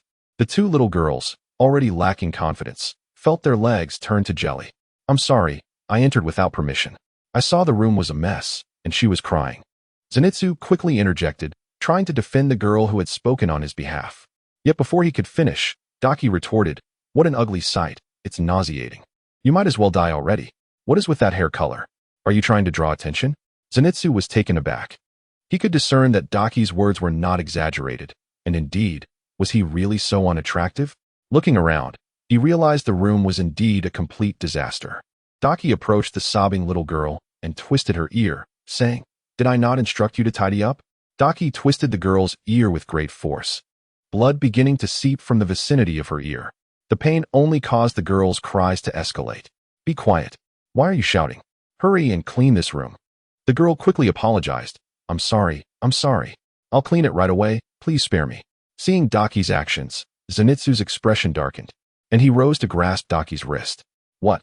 Daki looked down at the hand gripping her wrist, her gaze shifting to Zenitsu. "Please let go. Let go?" A flicker of disdain crossed Daki's face as she regarded Zenitsu with a shadowed expression. "Where is everyone? Didn't that courtesan say?" Zenitsu went back to his room to rest. Luo Chuan muttered to himself as he closed the door to the empty room. Suddenly, a realization struck him. No, surely Zenitsu wouldn't have encountered Daki at this moment. A sense of foreboding washed over Luo Chuan as he hurried upstairs. Though he had not gleaned detailed information about Daki that morning, he had acquired a general understanding of the layout of the Kayagaka house. Demons cannot tolerate sunlight, and Daki would have chosen a room on the shaded side. There were not many rooms on the shaded side of Kayagaka house, and the ones on the first floor could be immediately ruled out. After all, being a courtesan of Kayagaka house, it would be too chilling to reside on the ground floor. Luo Chuan had observed the two shaded rooms on the third floor earlier. One was a storage room, and the other was shared by two courtesans. Thus, only the shaded room on the second floor remained viable. As Luo Chuan arrived at the corridor on the second floor, he overheard Daki and Zenitsu's exchange. "Please let go." Daki narrowed her eyes, fixating on Zenitsu, her pupils resembling the slithering patterns of a venomous serpent. How dare this yellow-haired boy not only touch her wrist, but also raise his voice at her? Such insolence was unforgivable. Truly, a grotesque creature whose every action was fundamentally flawed. After a moment of contemplation, Daki abruptly swung her hand, attempting to shake off the boy's grip. Zenitsu barely had time to be astonished by the sheer strength of a woman before her whirling arm was upon him. Instinctively, he shut his eyes, bracing himself to endure Daki's assault. A loud clap rang out. Zenitsu, with his eyes still closed, found himself puzzled as he felt no pain. Given the speed with which the woman had launched her attack, he had anticipated not only an unavoidable strike, but also considerable harm. He cautiously opened his eyes to behold a hand, elegant and long-fingered, preventing Daki's impending blow. Turning to see the newcomer, he felt both guilty and aggrieved, exclaiming, "Rokuchin." His guilt stemmed from suddenly recalling Rokuchin's earlier admonitions, while his sense of grievance arose from feeling bullied. Rokuchin, grasping Daki's wrist, pulled Zenitsu behind him. Daki's gaze hardened at the unexpected interference, her mind racing with surprise. Though she hadn't exerted her full strength, as the sixth upper moon, even a casual strike from her could obliterate walls. How could anyone withstand her blow within the confines of the Kyogoka house? Could it be an infiltrator from the Demon Slayer Corps? Had they discovered her presence? Daki's eyes traced the elegant arm to its owner. With softly tinted lips, eyes as clear as autumn waters, and skin as smooth as porcelain, even Daki, who was accustomed to beauty, found herself momentarily taken aback. A new geisha, she mused, recalling tales of a stunning newcomer to the Kyogoka house. Yet she never expected such extraordinary allure. But why could a mere geisha withstand her attack? After all, she was the sixth upper moon. What could empower this individual? Was this person also a demon? Impossible. Surely she would recognize one. As Daki pondered, a jolt of realization struck her, conjuring an image in her mind. It was a visage transmitted to her by Musen. and the face in the image gradually aligned with the one before her. Was this the individual Muzan had commanded her to slay? Could this geisha be a man in disguise? At this thought, a terrifying aura surged from Daki, her eyes glinting with murderous intent as they locked onto Rokuchin. How audacious he was! Not only had he trespassed into the district of the pleasure quarters, but he had also invaded her sanctuary within the Kyugoka house. Oh, if she could eliminate this person, surely she would earn Muzan's greater favor. Yet, now was not the time. Daki glanced at the faint light filtering from the corridor, her expression shifting to one of caution. Had it been night, all witnesses would have perished, but at present, she could not act. To do so would not only expose her concealed identity, but also risk alerting others, allowing Rokuchin to escape. With this realization, Daki's formidable aura dissipated, as if the fierce being ready to strike moments before was no more. Shaking her arm, she withdrew her hand with an icy demeanor. "And who might you be?" she inquired. Rokuchin did not tighten his grip on Daki's wrist, recognizing that it was not yet the time to confront her regarding the location of her ribbon. However, he could not shake the memory of the menacing aura she had unleashed moments earlier. He had sensed a potent intent to kill directed at him, a sentiment he had never felt from Daki towards Zenitsu. If he recalled correctly, it was their first meeting, yet her reaction indicated a prior acquaintance. This could only mean one thing. Muzan had conveyed a command to Daki to eliminate him. Was Muzan truly so invested in his affairs? That was far from reassuring. Currently, while he could contend with demons ranked above the second upper moon, facing Muzan would present a daunting challenge, as the disparity in their power was overwhelmingly in Muzan's favor. Upon hearing Rokuchin utter his true name, Daki's gaze turned colder still. What an audacious boy! Do you think hiding your identity is a trivial matter? Or are you simply too naive to fear the tiger? Her voice dripped with disdain. Very well, remember this. Do not intrude upon others' rooms, especially mine. With a wave of her long sleeve, she spoke icily. Acknowledging that she could not strike now, Daki lost interest in engaging Rokuchin further. Rokuchin replied nonchalantly, his eyes scanning the room with impunity. It appears quite disordered, no other peculiar auras present. That ribbon should not be in Daki's room. Observing Rokuchin's audacity, Daki frowned. While her reluctance to act stemmed from her wariness of sunlight, it seemed to have emboldened Rokuchin. Daki began. But her reprimand was interrupted by the hurried sound of footsteps echoing from the corridor. It was the proprietor and two geishas, alerted by the commotion. Upon witnessing Daki's wrathful demeanor, the proprietor, without a second thought, knelt before her. "Senjihime, I implore you, show mercy and spare them. The shop is about to open, and guests will arrive. I shall ensure strict supervision. Please, for my sake, let them go." As the owner of the establishment, he should have wielded the most power within the brothel. Yet this scene of subservience unfolded before them, and apart from Rokuchin and Zenitsu, the onlookers appeared more fearful than surprised. Daki's expression shifted dramatically at his words. The gentle smile that replaced her previously cold demeanor dispelled the oppressive atmosphere. "I was perhaps too harsh on the newcomers. Tend to their injuries properly, owner. Please, rise. I owe you an apology. There have been too many unfortunate incidents of late. Prepare for the evening. Clean up swiftly." With that, Daki stepped into her room, quickly summoned those needed to tidy up, ensure Senjihime's quarters are immaculate. "And you too. Come here. Why did you trespass into Senjihime's room?" Chapter 76. Isn't that rather inappropriate? Daki coldly regarded the departing Rokuchin and Zenitsu. From their brief confrontation, she gauged that the yellow-haired boy was of average strength, yet Rokuchin's prowess was notable. Could he be a Hashira of the Demon Slayer Corps? Daki mused, her tone devoid of emotional fluctuation. Even if a Hashira were to arrive, it would be futile. Those destined to die would meet their end regardless.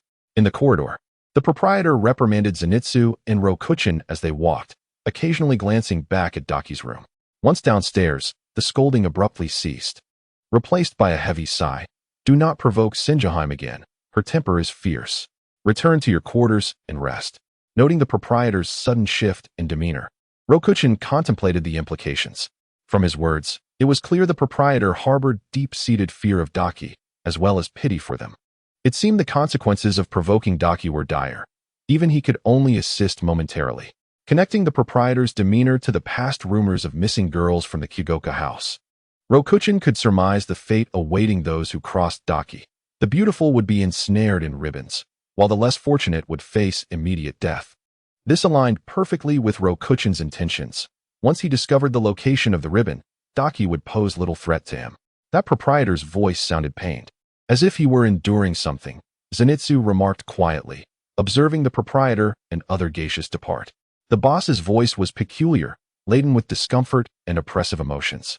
At first, Zenitsu assumed it stemmed from the trouble he and Luo Chuan had caused with the fern courtesan. However, upon closer listening, he realized the source of the boss's negativity was directed at someone else, likely that very courtesan. I understand. You will come to my room to rest shortly, right? How could one not feel anguish after losing a spouse and being unable to seek vengeance? Luo Chuan shook his head in resignation. Your room to rest? No, that might not be appropriate, Luo Chuan, Zenitsu stammered, his face reddening as he hesitated at the doorway. Luo Chuan turned, observing Zenitsu frozen in place, fingers fidgeting. He quickly discerned Zenitsu's thoughts. While you look splendid in a kimono, we cannot. With a playful smile, Luo Chuan raised his fist. Now, may I go to my room to rest? Well, if it's all right, Zenitsu murmured, gingerly sidestepping Luo Chuan while muttering under his breath. Luo Chuan used to be so gentle. Now, he resorts to violence at the slightest provocation. As night fell, the nightlife of the pleasure district commenced. The cacophony of voices and vendors melded together. While the vibrant neon lights flickered outside, Luo Chuan's gaze flickered with anticipation as he understood the likelihood of Duki taking action tonight. To avoid revealing her identity and disturbing others, her assault would likely occur during the interlude of his and Zenitsu's shifts. Remember, after you finish with the shamisen, you must come find me before returning to your room. Do you understand? Seeing Luo Chuan's serious expression, Zenitsu nodded, the morning's lesson fresh in his mind. After ensuring Zenitsu's compliance, Luo Chuan prepared to fulfill his duties for the evening, guided by other courtesans to entertain guests. The entire process involved learning rather than hands-on experience, thus sparing Luo Chuan the need for feigned smiles.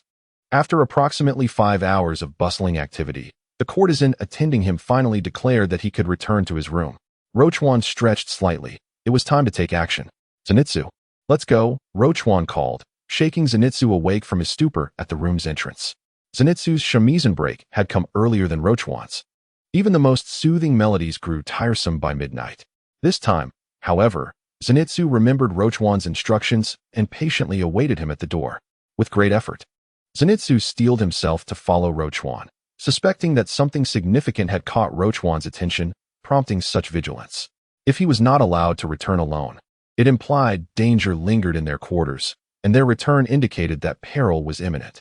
Upon entering the room, Luo Chuan began to tidy up as usual, while Zenitsu scanned the surroundings cautiously, puzzled, and then turned to Luo Chuan. Could it be that his concerns were unfounded? Was the room truly safe? Why then? Did Luo Chuan prohibit him from returning alone? Did Luo Chuan perhaps wish to share the same bed? A hint of embarrassment washed over him.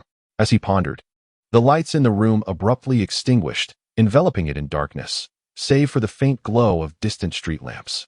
Zenitsu's eyes struggled to adjust when a chill breeze brushed his face, and the light from outside was gradually obscured by shadows. A graceful silhouette descended into the room, moving with the elegance of a nocturnal feline. The ribbons trailing behind her danced silently in the air, glimmering with a foreboding sheen.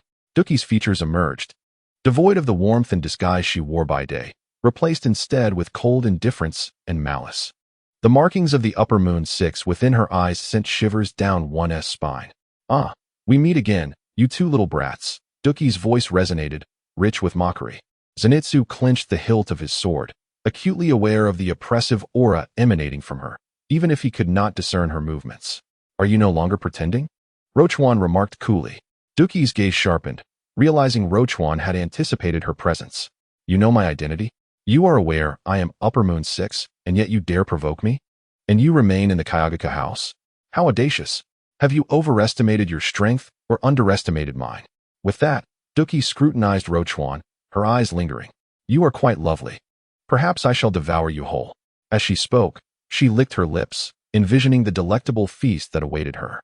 In the blink of an eye, a ribbon shot forth from behind Duki, hurtling toward Luo Chuan with remarkable speed. Chapter 77. Overwhelming Duki. As the ribbon approached Luo Chuan with an almost imperceptible swiftness, the air suddenly resonated with the sharp sound of a blade being unsheathed. With a slight shift, Luo Chuan's form flickered, and a flash of golden light pierced the air. As the blade met the ribbon, a shrill metallic sound echoed, and the ribbon was mercilessly severed in two, its threatening momentum dissipating as the tattered remnants drifted to the ground. Duki's expression shifted to one of unease. She squinted, taken aback by the speed of Luo Chuan's strike. This speed? Even I, an upper moon, cannot perceive it? This individual seems unlike any pillar I have encountered before. She had anticipated her attack would catch him off guard. Yet Luo Chuan's swift and precise reaction surprised her. Duki's face briefly displayed astonishment before her composure returned, though the vigilance in her eyes intensified. Luo Chuan stood firmly, his hand resting on the hilt of his sword, the severed ribbon lying at his feet, still stained with dark, uncured blood. He gazed steadily at Duki and said, "Hold on, I need to ascertain something first." Duki frowned, disliking the sensation of being at the mercy of another, especially after her attack had been so easily thwarted. "What is it that requires confirmation before you meet your demise?" Luo Chuan did not reply immediately. Instead, he sniffed the air. "Did you not bring it with you? No matter. I refuse to believe you would die without summoning it back." Not detecting the scent of the special ribbon, Luo Chuan felt a pang of disappointment. But he was unwilling to squander any more time. "What nonsense are you mumbling about?" Duki's irritation flared as she listened to Luo Chuan. "Nothing of consequence. Before we begin, I wish to pose a question to you. Miss Duki, would you care to be my friend?" Luo Chuan nodded slightly, fully aware that such overtures were unlikely to succeed, but compelled to try nonetheless.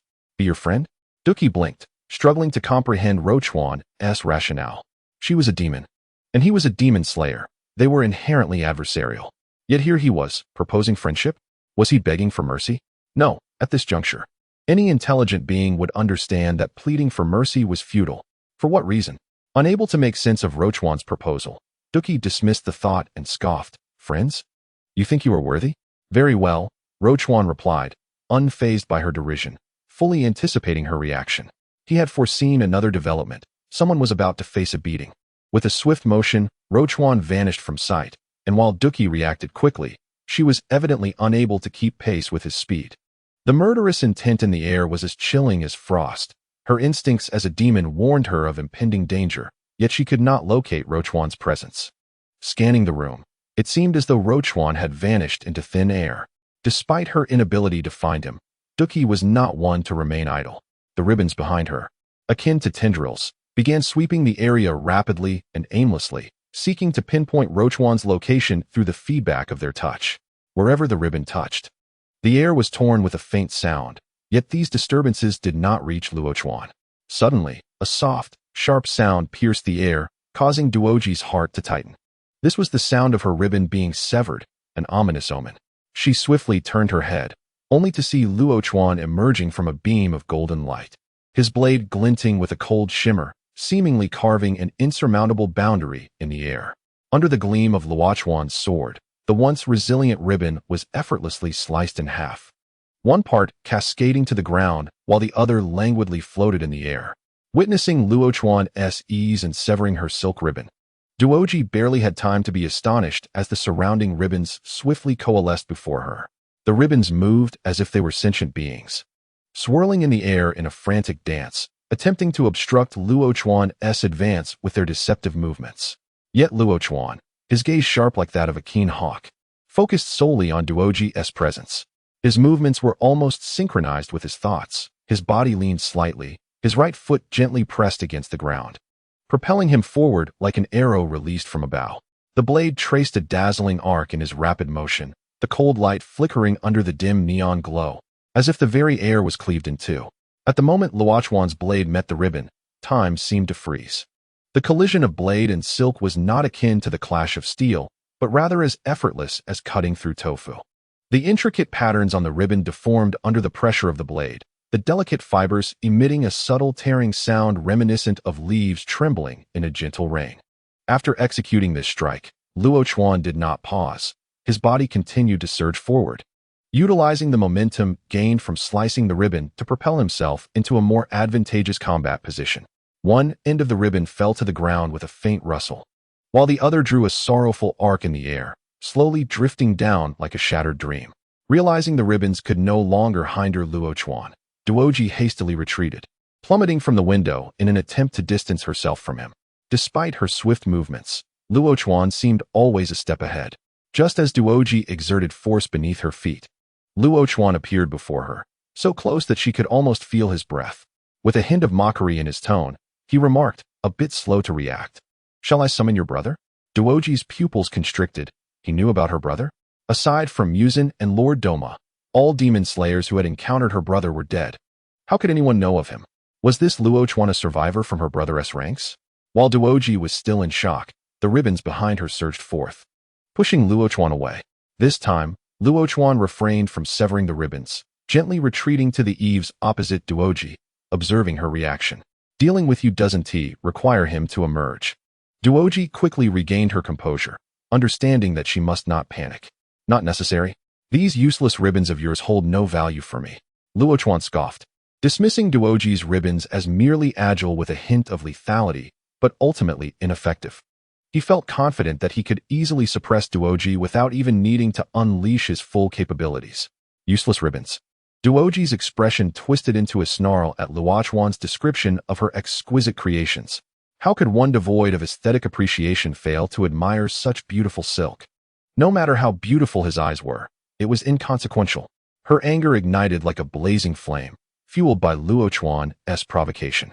Veins protruded on her forehead, her complexion flushed, a clear sign of blood surging.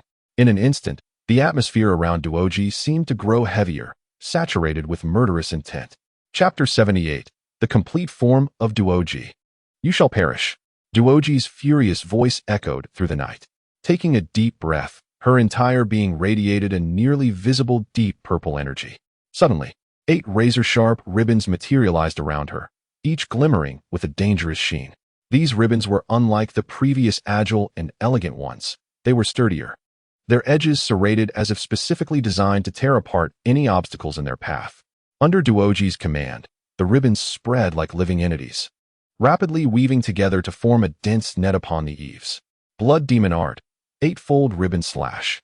Duoji shouted, and at her command, the ribbons surged toward Luo Chuan with astonishing speed and precision. They not only sealed off all of Luo Chuan's escape routes, but also interwove in the air to create an almost flawless assault network, launching slashing attacks from multiple angles.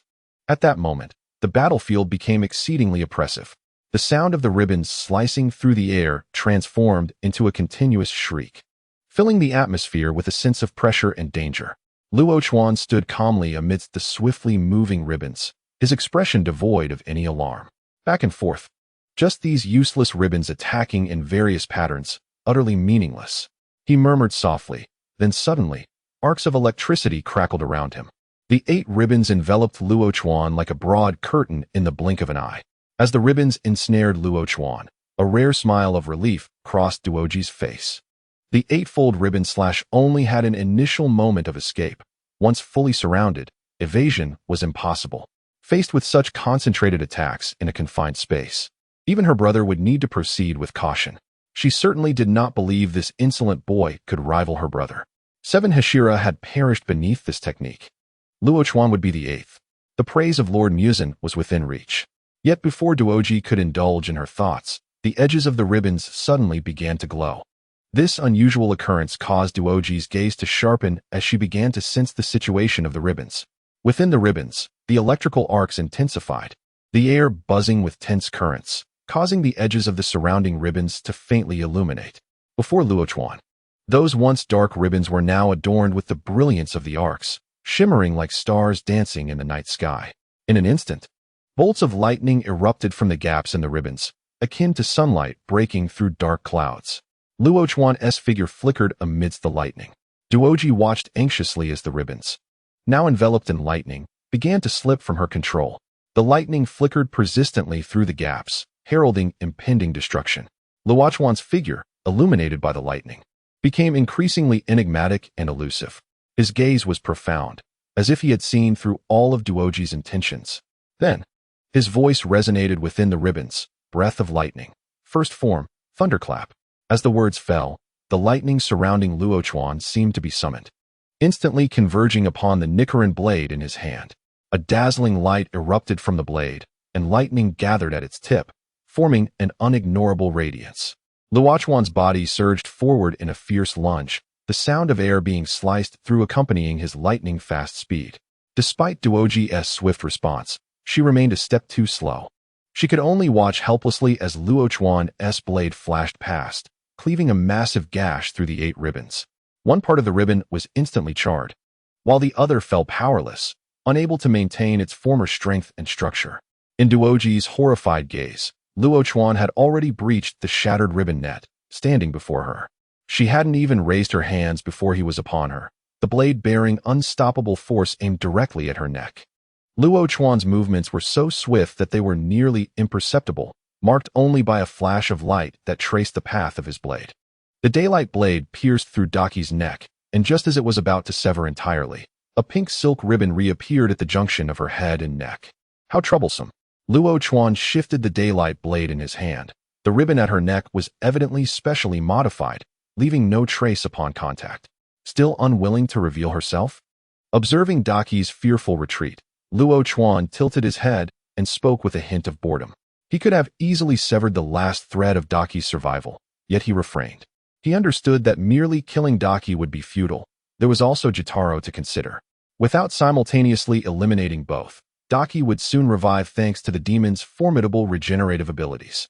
Truly powerful, but by taking your life, Muzan will surely delight.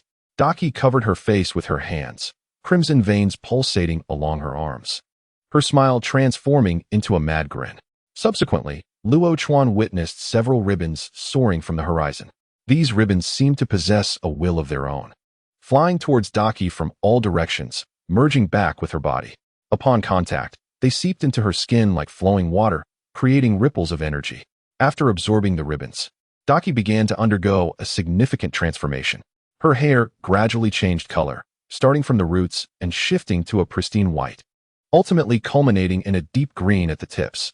With the complete fusion of the ribbons, Daki's aura intensified dramatically. The Daki whom Luo Chuan had previously deemed inconsequential now appeared to have undergone a qualitative leap. The air around her began to warp, forming an invisible force field. Almost forgot about this. I wondered how Daki, who had slain 7 Hashira, could be so weak. Luo Chuan muttered to himself as he observed her transformation. He had sensed a peculiar disparity in Daki's strength, easily dispelling her attacks with minimal effort, his exertion even less than that required to combat the wolf demon. Was it because Daki had not summoned the ribbons back? Daki rose, stretched her neck, and wore a mocking smile as she pointed. The ribbons behind her surged towards Luo Chuan. No, you still pretend to be strong? Do you truly believe that summoning a few tattered ribbons will suffice? Chapter 79, Jotaro's Appearance. Luo Chuan couldn't help but chuckle in amusement at Daki's arrogance. Why did she believe that summoning her ribbon clones would enable her to defeat him? What gave her such confidence? Ignorance. This is my true strength, and you?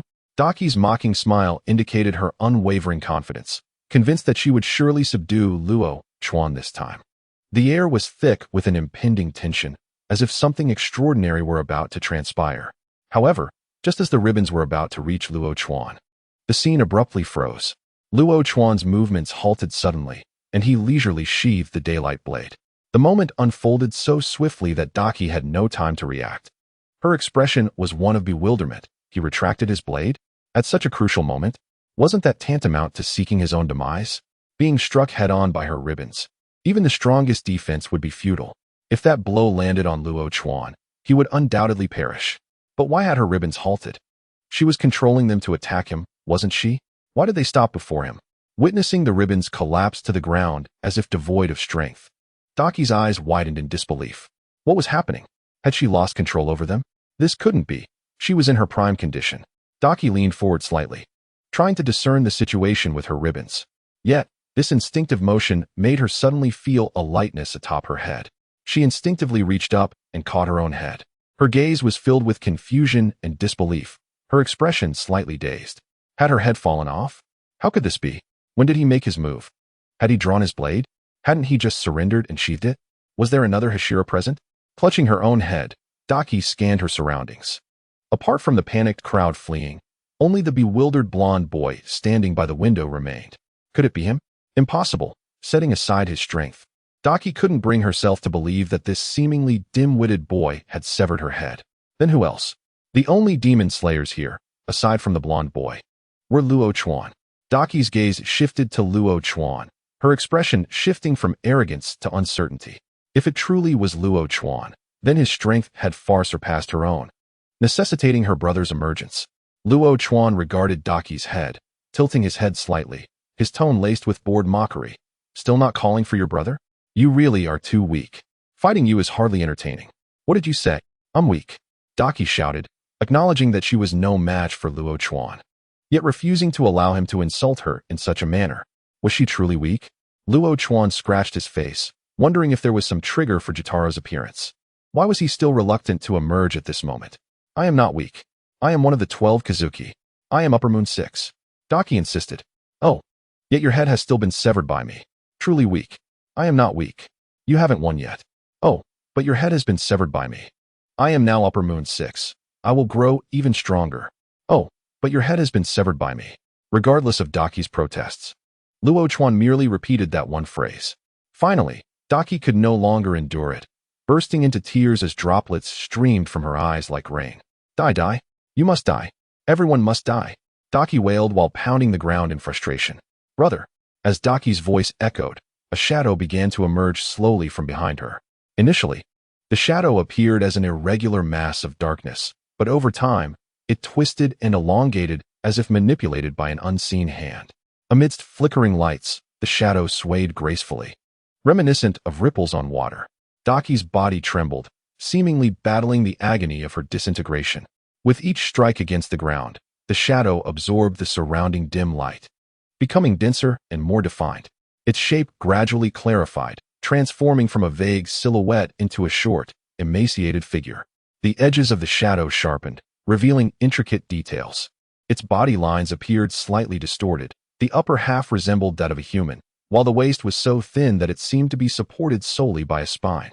Jutaro's image gradually materialized, his skin displaying a subtle grayish hue under the light, his body semi-transparent like a ghost, blending seamlessly into the shadows around him. When Jotaro opened his eyes, the yellow scara and the characters for Upper Moon inscribed within his irises burned like two flames. This was the true Upper Moon 6. After Jotaro's emergence, he did not even glance at Luo Chuan, walking directly to Daki. He placed her head back in position and gently stroked her head. Offering consolation, crying is of no use. It's merely a head. You can just put it back on, can't you? You really are lacking in common sense. Upon hearing Jotaro's words of comfort, Daki's tears subsided somewhat, though the lingering sense of grievance remained unabated. Do not weep any longer.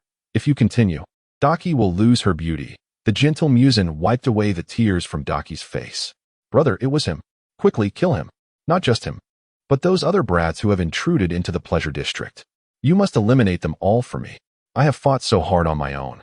Yet these people come together to disrupt and bully me. Upon hearing Daki's words, the expression on Rokushin's face twitched. How could Daki act like a child? Reporting grievances to Muzan? Fear not, brother will avenge you. I shall eradicate everyone who has wronged you. I will reclaim every debt, and all the injustices you have suffered will be addressed. As he spoke, Muzan slowly turned, gazing at Rokushin, who remained calm throughout the ordeal. The fact that this entity not only acknowledged his existence, but showed no fear was perplexing. Was this a Hashira of the Demon Slayer Corps? He had spared no member of the Corps. How did they know of his presence? It was futile to ponder such things. Since they had dared to bully Daki, they would pay with their lives today. Upper Moon 6, Muzan and Daki, race, demon, rank, lower Hashira, insight, moderate, talent, moderate, gift, dual existence, skills, accompanying silk, mastery. Blood demon art, eightfold ribbon slash, mastery. Blood demon art, flying blood scythe, mastery. Arc jump, mastery. Circular slash and return of the flying blood scythe, mastery. Poison scythe strike, mastery. Chapter 80, Battle with Muzan. As Rokushin examined the information provided by the detection technique, his brows furrowed. Did the system truly perceive Daki and Muzan as a singular entity? Were the attributes and insights derived from their combined essence? Alas, considering Muzan's prowess even before becoming a demon, despite his malnourishment, it was likely his potential was of the highest caliber. However, combined with Daki, it seemed to have diminished.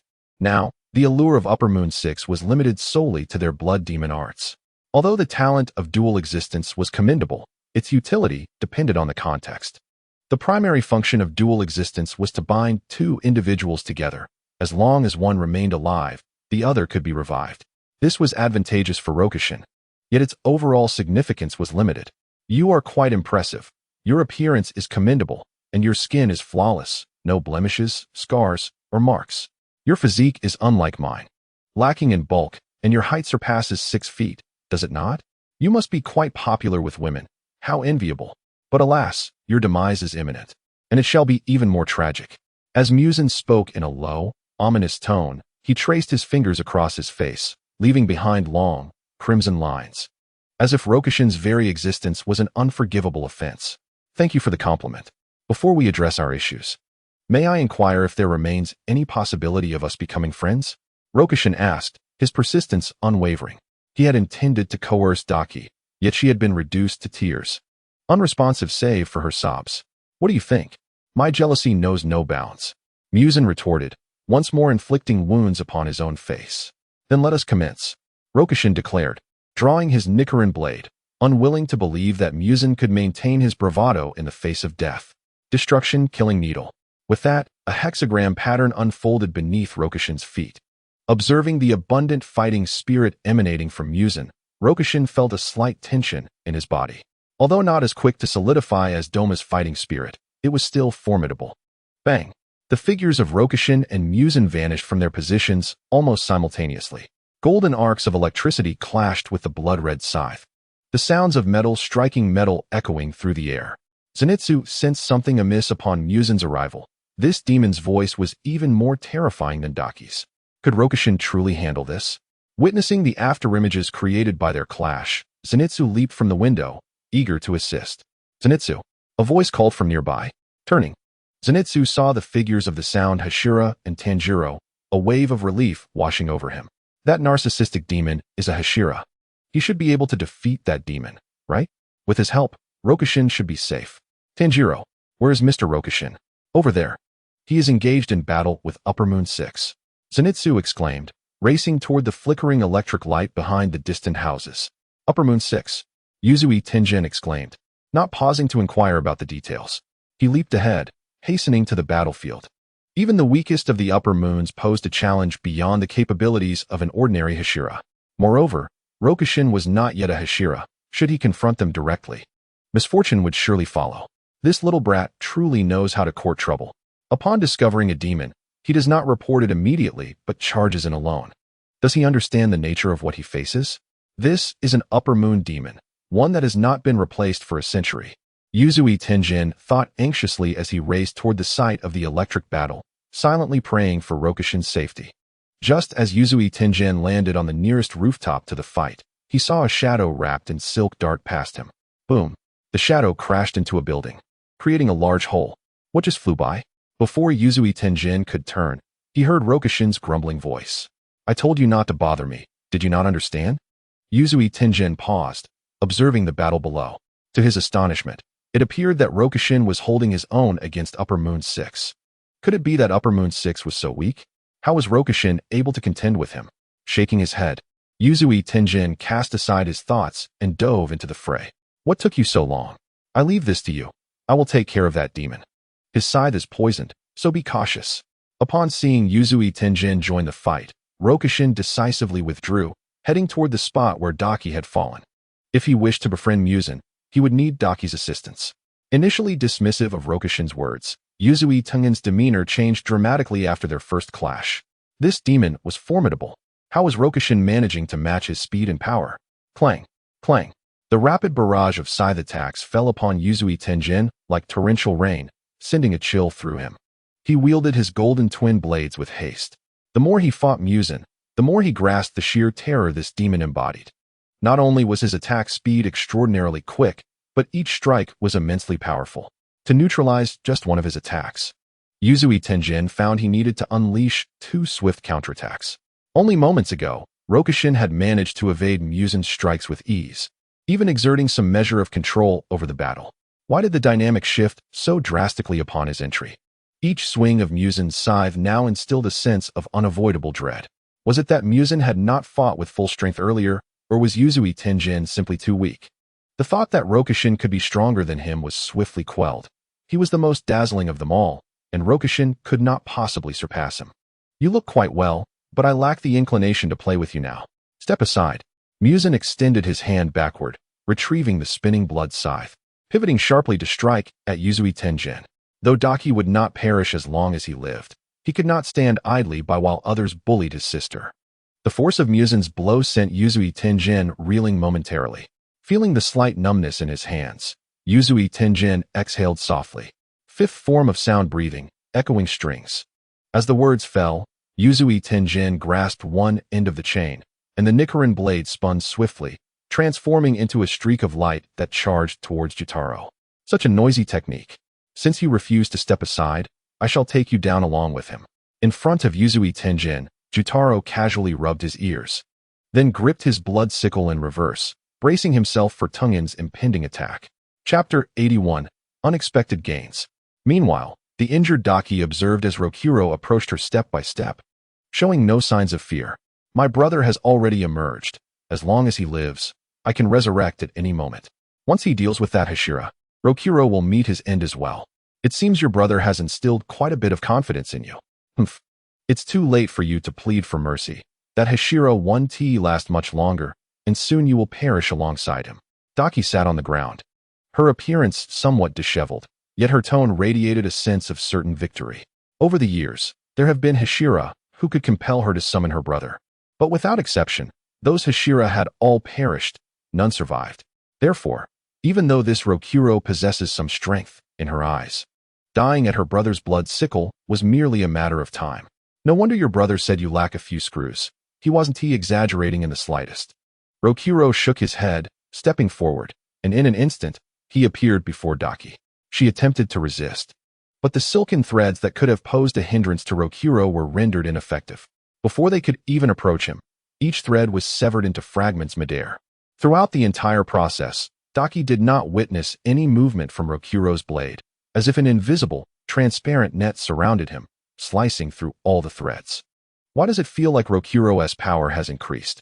No, it's not that Rokuro has grown stronger. It's just that he never took her seriously from the start. It was as if their fight was a mere game, and now that he had lost interest, Rokuro saw no reason to continue playing. Realizing this, Daki's eyes widened slightly.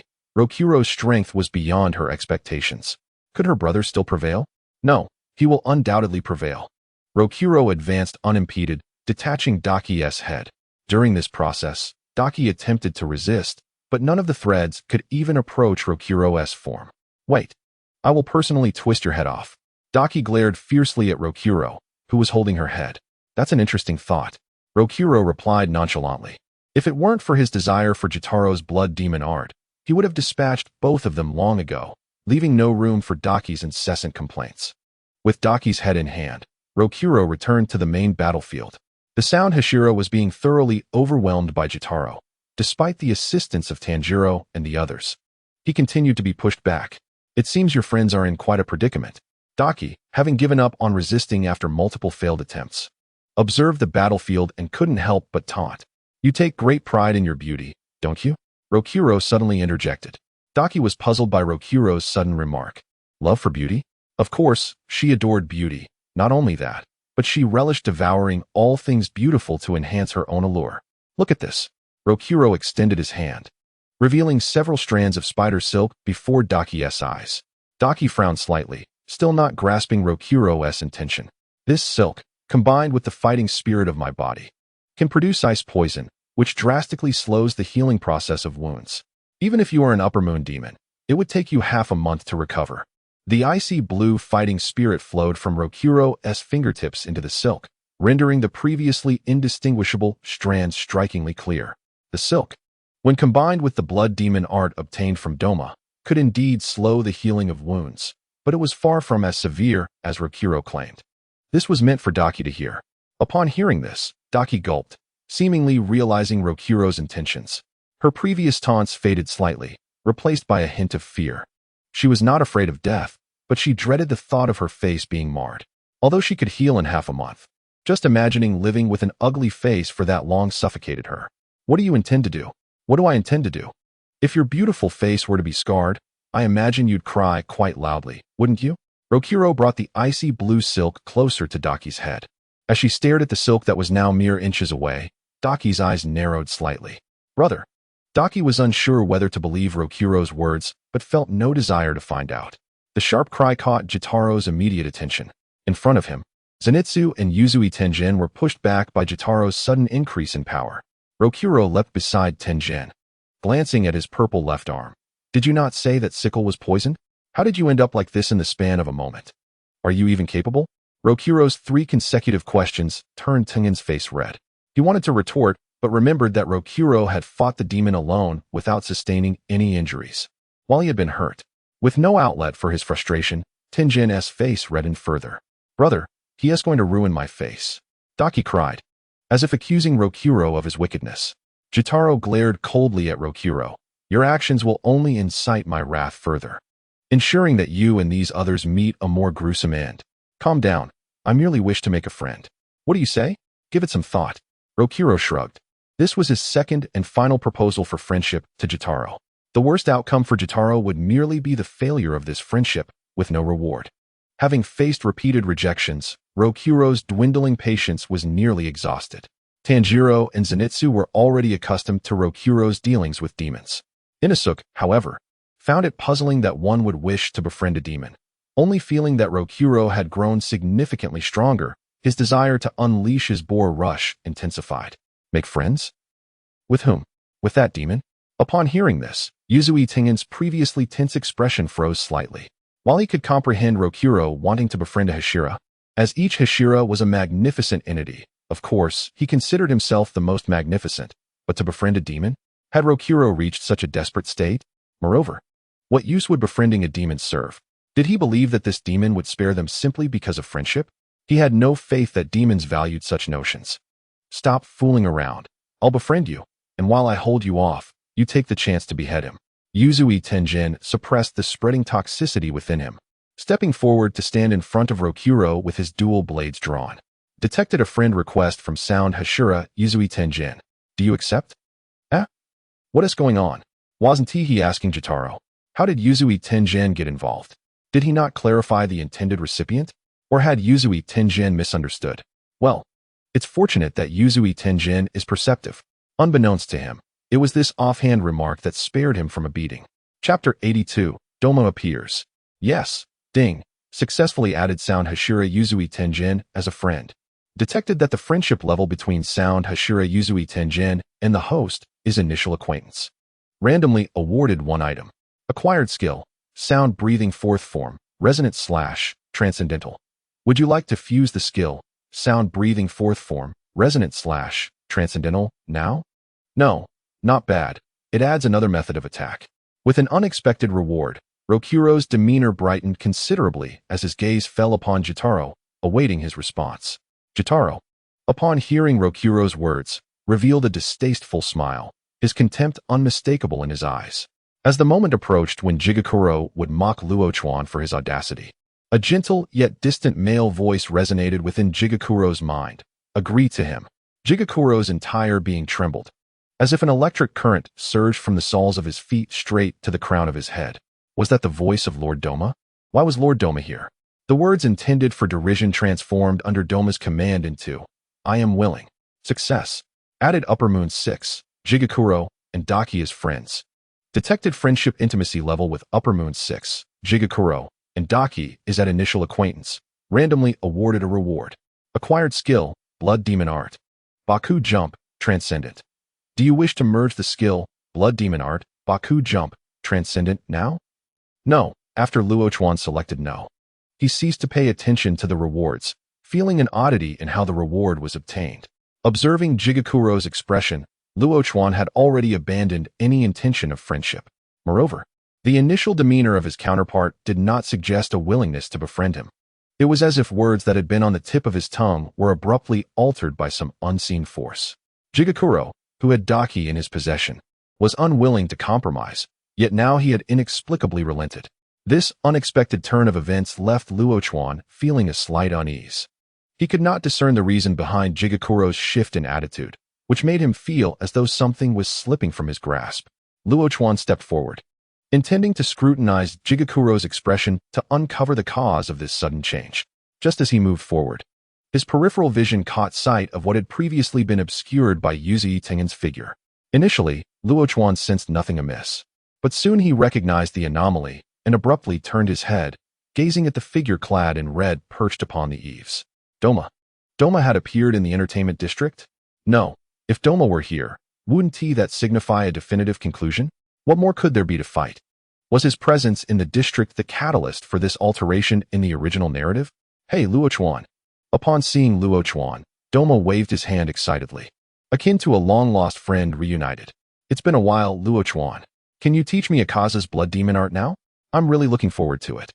Akaza is always so cold to me. I want to make him a bit happier. Doma chattered away without regard for whether Luo Chuan was listening. Yuzui Tengen, hearing the sudden unfamiliar voice, initially assumed it was a friend of Luo Chuan or an ally from the Demon Slayer Corps. However, upon turning, he was taken aback to see Doma. His pupils constricted in an instant, a demon, and a powerful one at that. The oppressive aura was familiar yet stronger than that of Upper Moon 6. Having finished speaking, Doma stood up, brushed off non-existent dust from his pants, and jumped beside Jigakuro. Jigakuro. The once arrogant Jigakuro now displayed an unusual respect in Doma's presence, not only because Doma had bestowed a new life upon him and his sister, but also due to Doma's formidable strength. The designation of Upper Moon 2 indicated that among all demons, aside from Muzan and Upper Moon 1, Kurizumi, no demon could contend with Doma. Jigakuro, hello? Your strength has certainly increased. It seems you've consumed quite a few humans, Doma remarked with a smile, his eyes shimmering with iridescent light, captivating yet disconcerting. Just focus on your matters. I'm here to find my friend Luo Chuan. With that, Doma turned his gaze to Luo Chuan, his lips slightly pouting. Last time, we didn't have enough time. This time, we have plenty. Can you teach me now? Upper Moon 2? Upon recognizing the number in Doma's eyes, Yuzui Tengen's heart sank. Even the strength of Upper Moon 6 had been challenging to manage. How could he possibly contend with Upper Moon 2? The disparity in strength between the two ranks was insurmountable. One could glean the difference from Jigakuro's reverence towards Doma. This mission was bound to encounter significant issues. It had been a mistake to summon Tanjiro and the others. Would he be able to protect Luo Chuan and Tanjiro from two Upper Moons? Yuzui Tengen began contemplating the worst-case scenario, unable to conceive a method for ensuring anyone's survival. Was he truly destined to perish here? Such an unceremonious death seemed far too ignoble. Have you prepared the score? As Yuzui Tengen pondered how to break the stalemate, a cold voice interrupted. He turned in astonishment to Luo Chuan. The score? Luo Chuan knows about the score? How does he know I'm adapting to it? Almost there. Hurry. Just leave Doma to me. With that, Luo Chuan's focus was completely devoted to Doma. Yuzui Tengen's score was a decent ability. By adapting to the opponent's attack patterns over a period, he could compile a score to create countermeasures. The ability was commendable, though its wind-up time was excessively long. In the original tale, Yuzui Tengen had been on the verge of death at the hands of Jigakuro before he could complete his score, and even then, he could only manage a stalemate. However, with his presence, Yuzui Tengen's hand remained intact, and he had the unscathed assistance of Tanjiro and the others. Once the score was completed, dealing with Jigakuro would pose no issue. Leave it to him. Yuzui Tengen was taken aback. Did Luo Chuan misinterpret the assignment? An Upper Moon demon was not merely defined by the increasing numerical strength. Upper Moon 2 should be his responsibility, while Luo Chuan ought to confront Upper Moon 6. Wait. Even if Luo Chuan was unaware of the correlation between the numbers and the demon's strength, wouldn't he understand the difference in strength from Upper Moon 6 demeanor towards Upper Moon 2? Luo Chuan was aware, yet he chose to proceed this way. This implied that Luo Chuan perceived himself as weaker than Jigakuro. Chapter 83. Doma's emergence of reluctance. How will you teach me, Luo Chuan? Doma tilted his head, a finger resting on his lips. Destruction, kill, chaos style. In an instant, Luo Chuan's figure vanished from Yuzui Tengen's view. Bang! The sudden sound caused everyone to turn abruptly, witnessing a scene they would never forget. Doma's smile remained intact, yet half of his face had been obliterated, leaving the other half's grin eerily distorted. This sight plunged the entire battlefield into an uncanny silence. Had Upper Moon 2's face been destroyed by Luo Chuan? With just one move? Was that previous speed genuine? How had Luo Chuan appeared there? What was happening? Not only Yuzui Tenjin, but even Jigakuro and Daki stared in disbelief. Lord Doma was hit? Is this truly the extent of Luo Chuan's power? Compared to the Luo Chuan who had just fought him, the current Luo Chuan seemed transformed. Jigakuro's eyes dimmed slightly, his gaze towards Luo Chuan growing increasingly hostile. Was he not employing his full strength against him due to a sense of superiority? This technique lacks the potency of Akaza's. Is it due to inexperience? Doma's smile remained unchanged as his destroyed face quickly reverted to its original form, his expression curious as he regarded Luo Chuan. Luo Chuan flexed his hand, observing Doma's recovery, and sighed. Relying solely on Destruction Kill is a bit too taxing. After merging Destruction Kill with Rasen, Luo Chuan had continued to study the other variations of Destruction Kill. Chaos Style was one of the variants he had mastered most proficiently. Yet, even with Chaos Style, the damage inflicted on Doma could only be described as minimal. Doma had not even attempted to evade, indicating he believed Luo Chuan's attack would not harm him. Luo Chuan, I don't want to learn this. I want to learn Destruction Kill Rasen, Doma said, his tone tinged with a hint of coaxing, which, if overheard by others, might lead them to misinterpret the nature of their relationship. Luo Chuan exhaled softly, his gaze cold as he regarded Dong Mao. Very well, I shall teach you. But the most effective learning occurs through demonstration. Luo Chuan's words were devoid of emotion, yet they caused Dong Mao's smile to falter slightly, as if Luo Chuan had undergone a subtle transformation, becoming significantly more dangerous. Just as this thought flickered in Dong Mao's mind, he observed a surge of energy erupting around Luo Chuan, clearing everything within a 2-meter radius in an instant. Moreover, as Luo Chuan slowly drew the Nichiren blade from its sheath, Dong Mao's smile vanished, replaced by a look of astonishment directed at Luo Chuan. The latter now appeared as though he had released some form of seal. Was it the state of Kokushibo? Boom. In that moment, as Luo Chuan moved, a massive crater approximately 2 meters in diameter formed beneath him. The explosive force made Dong Mao's brow furrow slightly.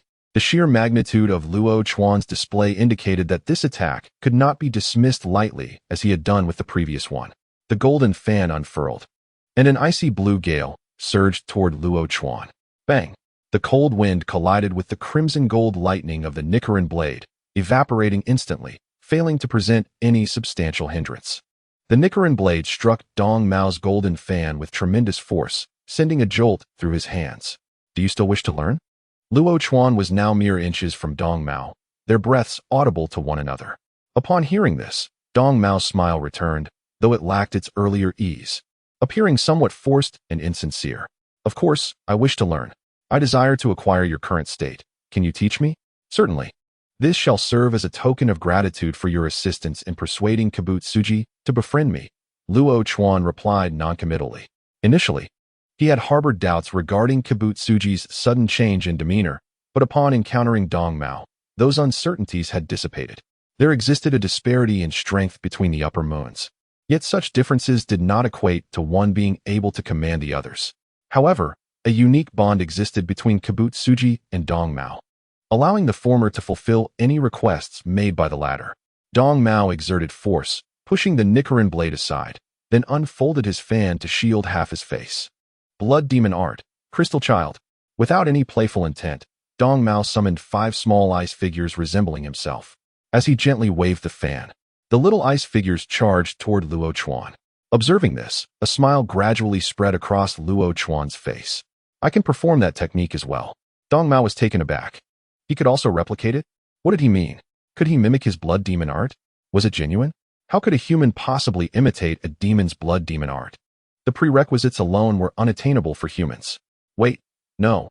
How had Luo Chuan used Akaza's destructive killing technique if he couldn't use blood demon art? Could he indeed wield blood demon art? Blood demon art, Crystal Child. Upon hearing the familiar name and witnessing the emergence of the small ice figures, Dong Mao's expression displayed rare astonishment. Luo Chuan was not deceiving him. He truly could utilize blood demon art, and it was indeed Dong Mao's own. More than a dozen small ice figures, resembling both Dong Mao and Luo Chuan, clashed together. Although Luo Chuan's ice figures were no match for Dong Mao's, they were bolstered by the destructive killing technique, preventing them from being swiftly defeated.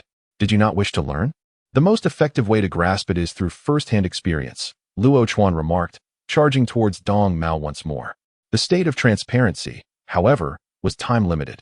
Once the duration expired, no matter how he overextended himself, he would still be at a disadvantage against Dong Mao. He needed to seize this precious window of opportunity. Clang! Clang! With just 2 strokes, Luo Chuan managed to send Dong Mao's golden fan flying. Had Dong Mao not suddenly exhaled a chill, Luo Chuan's Nichiren blade would have already struck his neck. This is pointless. After all this time, I haven't learned anything. Are you truly teaching me? Dong Mao lamented, shielding his face with the fan, his tone tinged with disappointment. Luo Chuan smiled faintly at Dong Mao's words. Had he not noticed the slight tremor in Dong Mao's hands, he might have believed Dong Mao was as composed as he appeared. So, you no longer wish to learn? Enhanced by the state of transparency, Luo Chuan possessed an exceptional sensitivity to the outside world. He could distinctly perceive the doubts and the desire to give up emanating from Dong Mao. Dong Mao offered no response, instead glancing at the small ice figures battling fiercely, his colorful eyes reflecting contemplation. The current state of Luo Chuan felt excessively perilous. He could inadvertently lose his head if he wasn't careful. With the little ice figures unable to gain the upper hand, ensuring his own safety became a daunting task. Daydreaming during battle was hardly a prudent habit. As Luo Chuan's blade appeared before Dong Mao's neck, Dong Mao instinctively attempted to withdraw.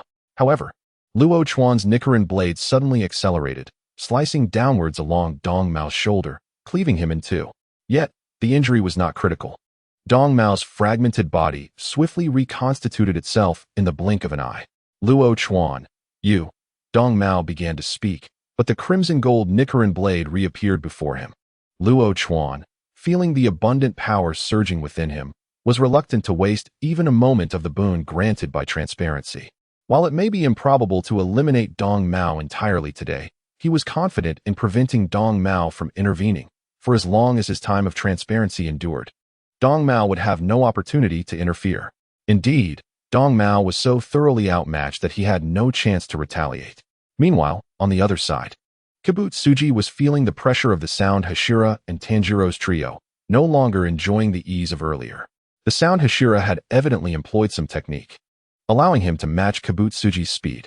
With the assistance of the 3 formidable lesser demons, even Kibutsuji had to respond seriously.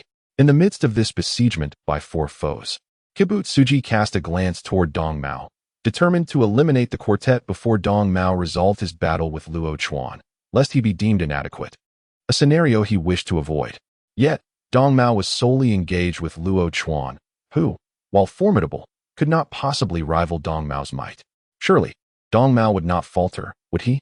Kibutsuji's thoughts swirled with doubts as he gazed toward Dong Mao's battlefield, his expression growing vacant. He barely managed to evade an incoming attack. Brother, what are you doing? On the eaves, overwhelmed by Zenitsu and Inosuke, Daki exclaimed in surprise as she witnessed Kibutsuji being sent flying. Why is he dawdling? Does he not realize Dong Mao is right beside him? In that moment, Daki turned her gaze to where Dong Mao was engaged in battle with Luo Chuan, her eyes widening in disbelief, her mouth slightly agape. Surely she had not misjudged. Was Dong Mao being suppressed?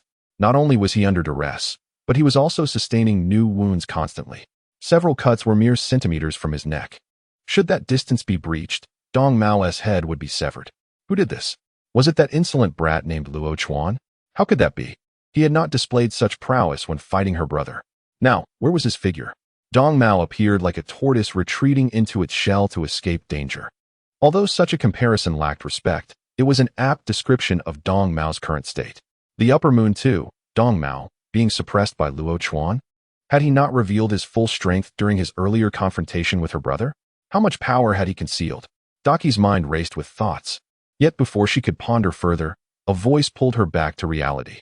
Thunder breathing, first form, Thunderclap and Flash. Charge! Charge! The golden lightning instantaneously engulfed the fallen princess. Had he just lost his focus? Yuzu Tenjin stood frozen in place, his gaze tinged with confusion after launching a blow that sent Kibutsuji Taro flying. Losing focus in their battle was no trivial matter, while demons could rely on their formidable regenerative abilities to recover from injuries. A lapse in concentration for the Demon Slayer Corps could mean facing death. This was a fight for their very lives. How could one afford to be distracted? Pondering this, Yuzu Tenjin instinctively glanced in the direction Kibutsuji Taro had been fixated upon. This fleeting glance rendered Yuzu Tenjin speechless. Was it an illusion, Or had the world gone mad? What was he witnessing? Was Rokuchin suppressing the upper moon too, Doma?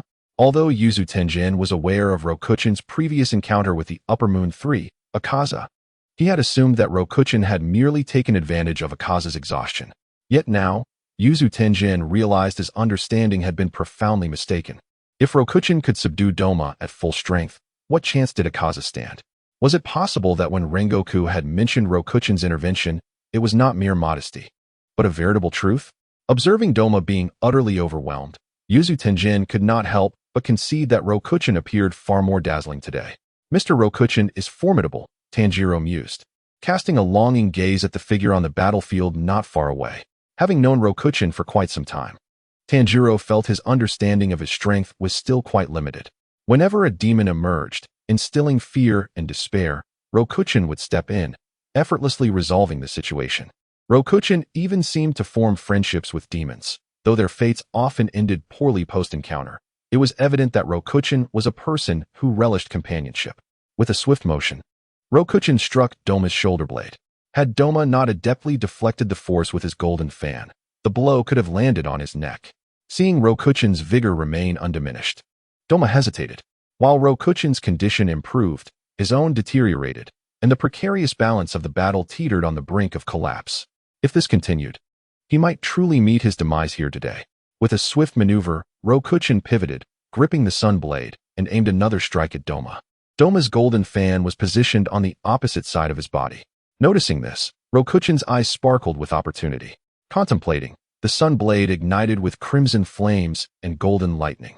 With a resounding crash, Doma's head was severed, rolling to rest at Rokuchin's feet.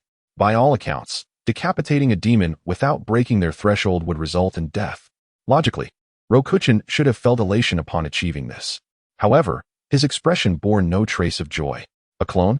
Rokuchin furrowed his brow, sensing something amiss as the sun blade met Doma's skin. It felt entirely insubstantial, akin to striking a mass of foam. Standing amid the battlefield, Rokuchin's gaze grew cold. Before him, Doma's head appeared to be under a spell, gradually freezing, crystalline frost spreading along delicate fissures, resembling a lake swiftly frozen in the heart of winter. Doma's facial expression retained a semblance of a battle smile, but soon those details were shrouded beneath a thick layer of ice, becoming obscured. Chill rose quietly in the night wind, and as the ice solidified, faint cracking sounds echoed, reminiscent of footsteps on snow in winter. Before long, the ice shattered like glass, scattering across the ground with a crisp clatter, reflecting a ghostly luminescence beneath the moonlight, both tragic and mysterious. Rokuchin's gaze shifted to the distant eaves, where shadows seemed thicker than the surrounding night, exuding an indescribable sense of oppression. His nostrils flared slightly, attempting to catch any unusual scent from the shadows. The wind brushed against the bells beneath the eaves, producing a faint tinkling sound, adding a layer of mystique and unease to the atmosphere. Just as Rokuchin prepared to advance and investigate further, the shadow beneath the eaves suddenly stirred. Doma's relaxed voice rang out. "Hey, Rokuchin, I'm done learning. You seem not to want to teach me Akaza's blood demon art. It feels like you want to kill me instead. Not fun. I'm leaving now. See you next time." With that, Rokuchin's figure appeared atop the eaves, but this time Doma seemed exceptionally prepared. The moment Rokuchin emerged, Doma transformed into ice, rolling off the roof. From then on, Doma's voice and presence vanished. Chapter 85, Upper Moon 6, Death. With Doma gone, Rokuchin's gaze shifted to Kabutsuji Taro. The friends had exchanged their farewells. The remaining time could be regarded as a gift to a companion. As Kabutsuji Taro was about to retaliate after blocking Tanjiro's attack, a figure appeared before him. Stunned, Kabutsuji Taro thought, Rokuchin? What is he doing here? If he is here, then what about Lord Doma? Surely he hasn't killed him. That is impossible. Rokuchin swiftly moved in front of Kabutsuji Taro, decisively severing one of his arms. The jarring sensation of pain jolted Kabutsuji Taro back to reality. Fear flickered in his eyes. Though he was uncertain if Lord Doma was alive or dead, the image of Rokuchin overpowering Lord Doma lingered vividly in his mind. If Lord Doma could not contend with Rokuchin, what chance did he have? A fleeting thought crossed Kabutsuji Taro's mind, quickly spiraling into madness. He could not die, and neither could Daki. Steadying himself, Kabutsuji Taro's arm magically restored itself, beckoning the blood sickle with a flick of his finger. The blood sickle heeded his command, carving a crimson-black silhouette through the air as it soared back toward Kabutsujitaro, aimed directly at Rokuchan's back. With a resounding clash, Rokuchan did not even turn, countering the blood sickle with an unparalleled speed. In his current state, Rokuchan was at his peak. Even Doma dared not challenge his brilliance, much less the lower-ranked Kabutsujitaro. Kabutsujitaro's pupils contracted slightly. This was different. The Rokuchan before him was entirely unlike the one he had fought moments ago. It was not just the aura but the sheer power as well. While Kabutsujitaro had not expected this attack to drive back someone who had bested Lord Doma, he was astounded at how effortlessly Rokuchan countered. Clang! Rokuchan's sunblade collided with Kabutsujitaro's blood sickle, producing a shrill metallic sound. Sparks erupted between them, akin to fleeting stars illuminating the night sky. However, this standoff did not endure for long. Kabutsujitaro gritted his teeth, veins bulging in his arms as he struggled to keep the blood sickle steady against Rokuchan's blade. Yet, Rokuchan's strength surged like an unstoppable tide, nearly overwhelming him. In this moment of confrontation, a glimmer of terror flickered in Kabutsujitaro's eyes as he felt the blood sickle trembling in his grasp, on the verge of shattering. Crack! Kabutsujitaro could hold on for but a moment before the sunblade, accompanied by a sharp, resonant hum, descended with momentum, severing the blood sickle under Rokuchan's relentless pressure. The shattered fragments flew apart with a metallic clang. Kabutsujitaro's eyes widened, but what panicked him more was that Rokuchan's blade continued its downward arc, striking with unstoppable force directly against Kabutsujitaro's arm. Crack! A chilling sound echoed as Kabutsujitaro's arm was severed. Blood gushed forth like a fountain, staining his skin and the earth beneath him. Jiguro staggered backward a few steps, clutching his severed arm in agony.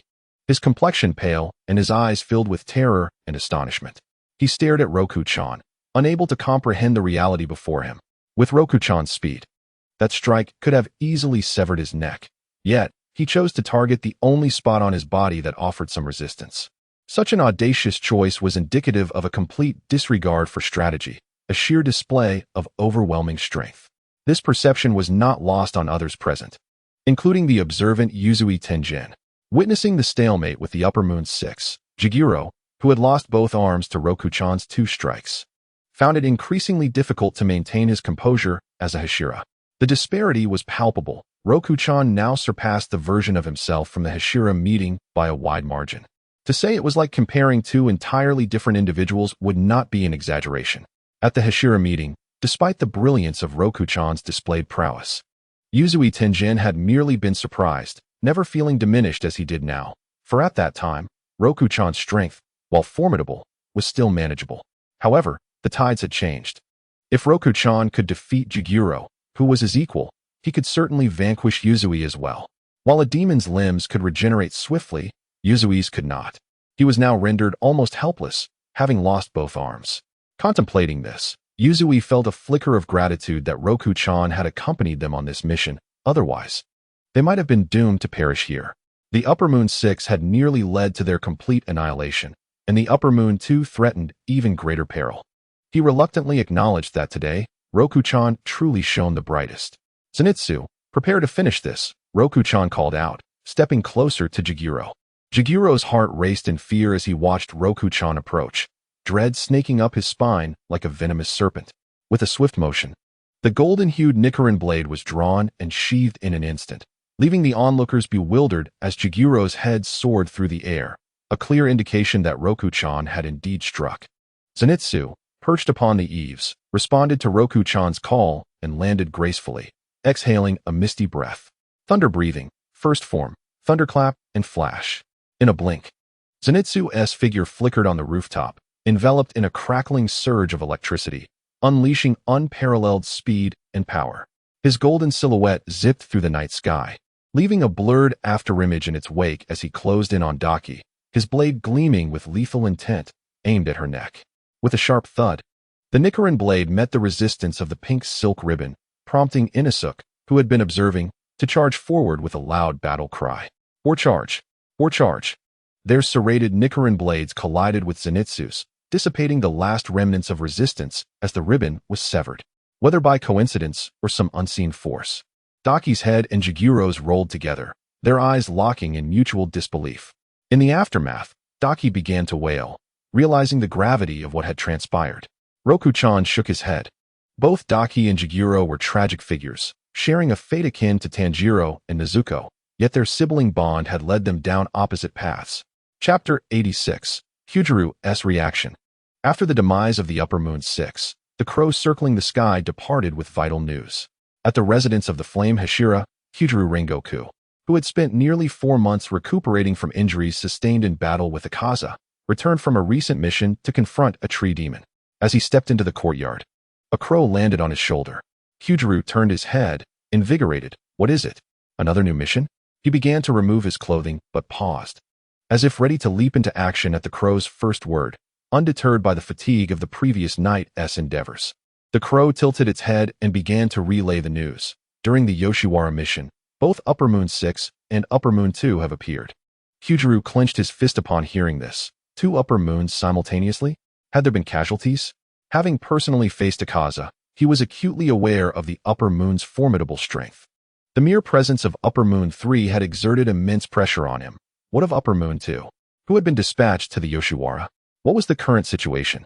Why had 2 demons suddenly emerged? Upper Moon 2, Doma, was repelled by Roku-chan, and Upper Moon 6, Jigiro, was slain. Jigiro's counterpart, Daki, was jointly defeated by Zenitsu and Inosuke. Kyujiro's apprehensions had not fully formed when the crow's subsequent words rendered him momentarily speechless. Surely, there was no issue with his hearing. The crow would not misreport such news. Thus, he understood that Roku-chan had not only repelled a demon stronger than Akaza, but had also slain Jigiro. Had Roku-chan's strength grown to such an extent? The image of Roku-chan raising his Nichiren blade to defend him flooded Kyujiro's mind, leaving him in a state of astonishment. The boy who had once relied on him for time was now capable of standing alone. Contemplating this, Kyujiro couldn't help but feel a surge of emotions. Noticing the flame Hashira's reaction, the crow hopped slightly on his shoulder, observing Kyujiro's eyes. Why was there no immediate response? Was he in shock? Other Hashira had reacted with astonishment, yet Kyujiro appeared unchanged, his eyes wide open as usual. Had he not heard the news? No, conveying this information was his duty. He could not delay. The crow prepared to reiterate the events of Yoshiwara. I understand now. Roku-chan is truly remarkable. Kyujiro suddenly exclaimed, his voice booming, causing the crow to flutter in surprise, feathers ruffled at the sudden outburst. You know that now, but why shout so loudly? I must continue my duties, Kyujiro declared, stepping out of his courtyard with a renewed sense of purpose. If Roku-chan could vanquish an Upper Moon demon, he, as a Hashira, must strive even harder. Though Roku-chan would undoubtedly ascend to the rank of Hashira upon his return, Kyujiro had already held that title for several years and could not allow himself to fall behind. In that moment, the weariness that had weighed on Kyujiro was replaced with vigor, his flame-patterned cloak shimmering in the sunlight. At the mansion of the Tsujikuni clan, what? The Upper Moon 6 is dead? The Upper Moon 2 has been repelled? The ailing Tsujikuni Yoya, upon hearing the crow's report, disregarded the blood seeping from his mouth and sat upright. Just moments before, when informed of the simultaneous appearance of 2 Upper Moons, his heart had plummeted. The mission to Yoshiwara was not only undertaken by the Sound Hashira, but also included Roku-chan and other promising newcomers. The loss of even one Hashira alongside these new recruits would be an unquantifiable blow to the Demon Slayer Corps. Yet, the crow's news took a sudden turn. Upper Moon 2, Doma, had been repelled by Roku-chan, and Upper Moon 6 was slain. Well done, Roku-chan. Tengen, Tanjiro, Zenitsu, Nezuko, Inosuke. As Tsujikuni Yoya sat up. His expression was grim, yet the excitement was unmistakable. The Upper Moon 6's death shattered a century-long stagnation. The nightmare of the Upper Moons could be vanquished, solidifying the possibility that the Demon Slayer Corps could indeed slay these formidable foes. If they could defeat the Upper Moons, then Musen Kibutsuji was no longer an unattainable dream. The more I contemplate Yakamahashiki, the more exhilarated I become. A century-old status quo has finally been shattered. However, my excitement is abruptly interrupted as a surge of stagnant blood wells up within me, twisting my expression into one of agony. Yet, this suffering does not linger long. Grasping my wife Amano's hand tightly, I gaze at her with a heart brimming with hope. The unchanging circumstances of 100 years have now transformed. Amano, do you comprehend? This is an omen, a harbinger of monumental shifts in destiny. The ripples of this transformation will undoubtedly spread far and wide, engulfing everything in their wake, causing tremendous upheaval. Ultimately converging upon that man, Muzan Kabutsuji. We shall eradicate you in our generation. We shall obliterate the sole blemish upon our clan. Having uttered these words, I can no longer withstand the tumultuous pain surging within me. I collapsed to the ground, coughing violently, crimson blood spilling forth as if it were of no consequence. You three, hasten to prepare hot water and gather medicine and towels. Observing my condition, Amano urgently instructs the two attendants. Quickly, father. As I gaze at the blood staining the ground, the surrounding sounds fade away into oblivion. Yet, amidst the crimson, I discern a figure, Rokuch. It was Rokuch who altered the unprecedented dynamics of this century, repelling D-Ma and slaying Kai-Gai, all within a mere 6 months. A prodigy surpassing even Mitsuri Kanroji has emerged. Though Mitsuri ascended to Hashira much earlier than Rokuch, her displayed prowess pales in comparison to his terrifying strength. With this thought, my eyes glimmer with renewed brilliance. With the death of the Upper Moon 6, how far can Muzan be? In the Infinity Castle, a realm beyond space. Akaza's expression bears a hint of confusion. He is still executing Muzan's orders, yet he has been summoned back to the Infinity Castle? This is peculiar. The Upper Moons do not return without reason. Does this imply that one of the Upper Moons has perished at the hands of the Demon Slayers? Which Upper Moon is it? A resounding sound of a pipa reverberates as a jade jar materializes near Akaza's feet. The jar sways slightly, drawing Akaza's attention. Is that not you, Lord Akaza? An unsettlingly androgynous voice emanates from the jar. Chapter 87, Muzan's Wrath. Accompanied by the sound of flowing water, for pale hands devoid of color extend from the jar's opening. The small hands grip the edges of the jar with sudden force, and a head with irregularly bound purple hair emerges. At first glance, the visage is grotesque, and upon closer inspection, it remains so. Green-tinted lips adorn the cheeks, while a solitary eyeball is embedded where a mouth ought to be, staring back at a vertical pupil on the forehead. Descending from the head, for small hands extend from the neck, and two strange hands flutter at the arms. The striking contrast of a robust upper body and a serpentine lower half embodies the essence of this singular demon. It is good to see you, Lord Akaza. It has been 90 years, has it not? I had feared you had met your demise. My heart aches at the thought. The jade jar's green-lipped face speaks. Akaza gazes at the jar with indifferent eyes, suddenly sensing something anew, turning his head sharply. In the dim light beneath the staircase, a hunched figure appears within Akaza's line of sight. How terrifying, how terrifying. It has been some time, and I can no longer count. The last time I was summoned back here was 113 years ago, an inauspicious number, an ominous oddity. Half Tengaku trembles as he clutches the staircase railing, peering out. The Upper Moon 5, the Jade Jar, and the Upper Moon 4, Half Tengaku, still live. Which of the Upper Moons has fallen? Kai-Gai, D-Ma, or Kokoship? Not wishing to indulge in wild speculation, Akaza shifts his gaze back to the People Player.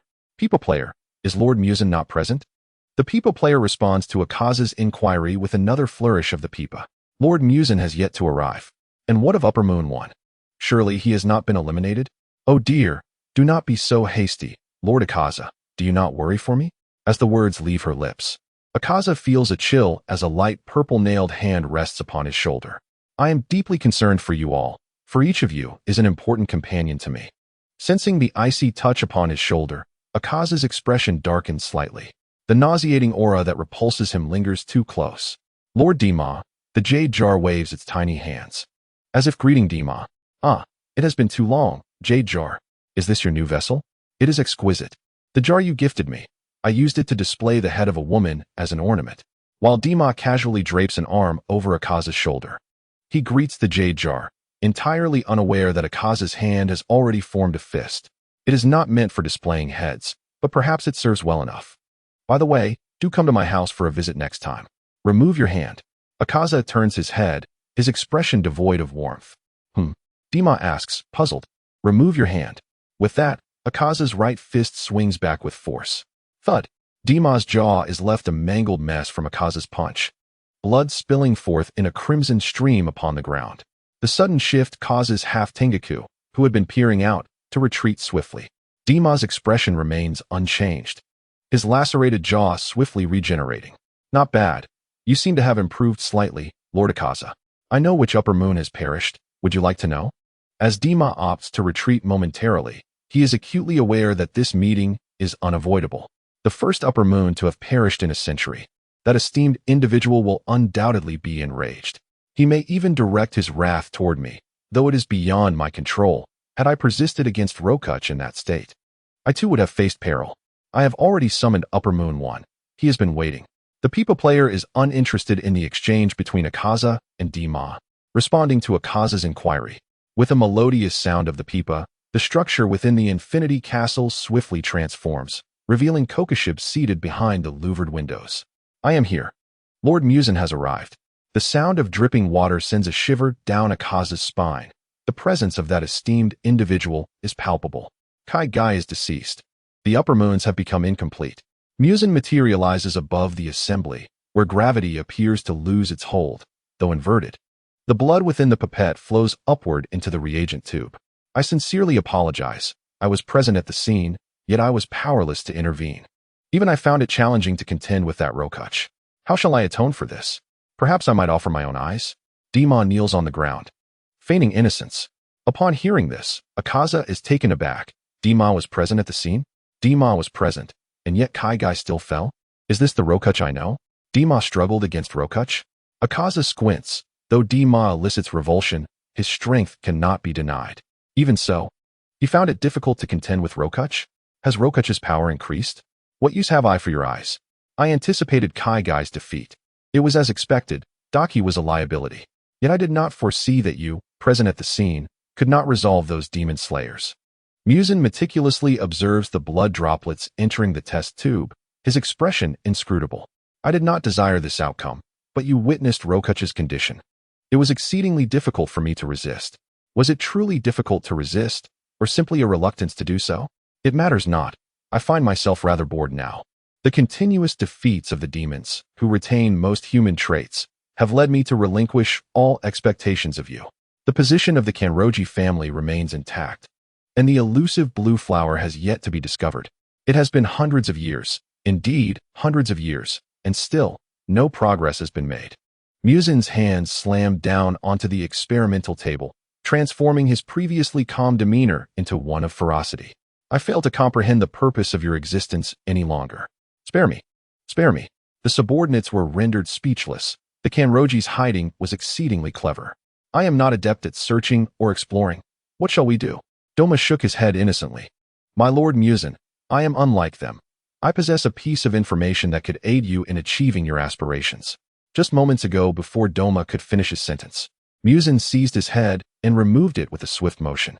I abhor change. Changes in circumstances, alterations in the body, fluctuations in emotions, all changes, in most instances, signify deterioration and weakness. I admire constancy, the preservation of perfection, eternal and unyielding. After 113 years, another upper moon has been slain. My current mood is far from pleasant. Do not come to me boasting unverified information. With a clang, Muzin released Doma's head, which fell directly to the ground.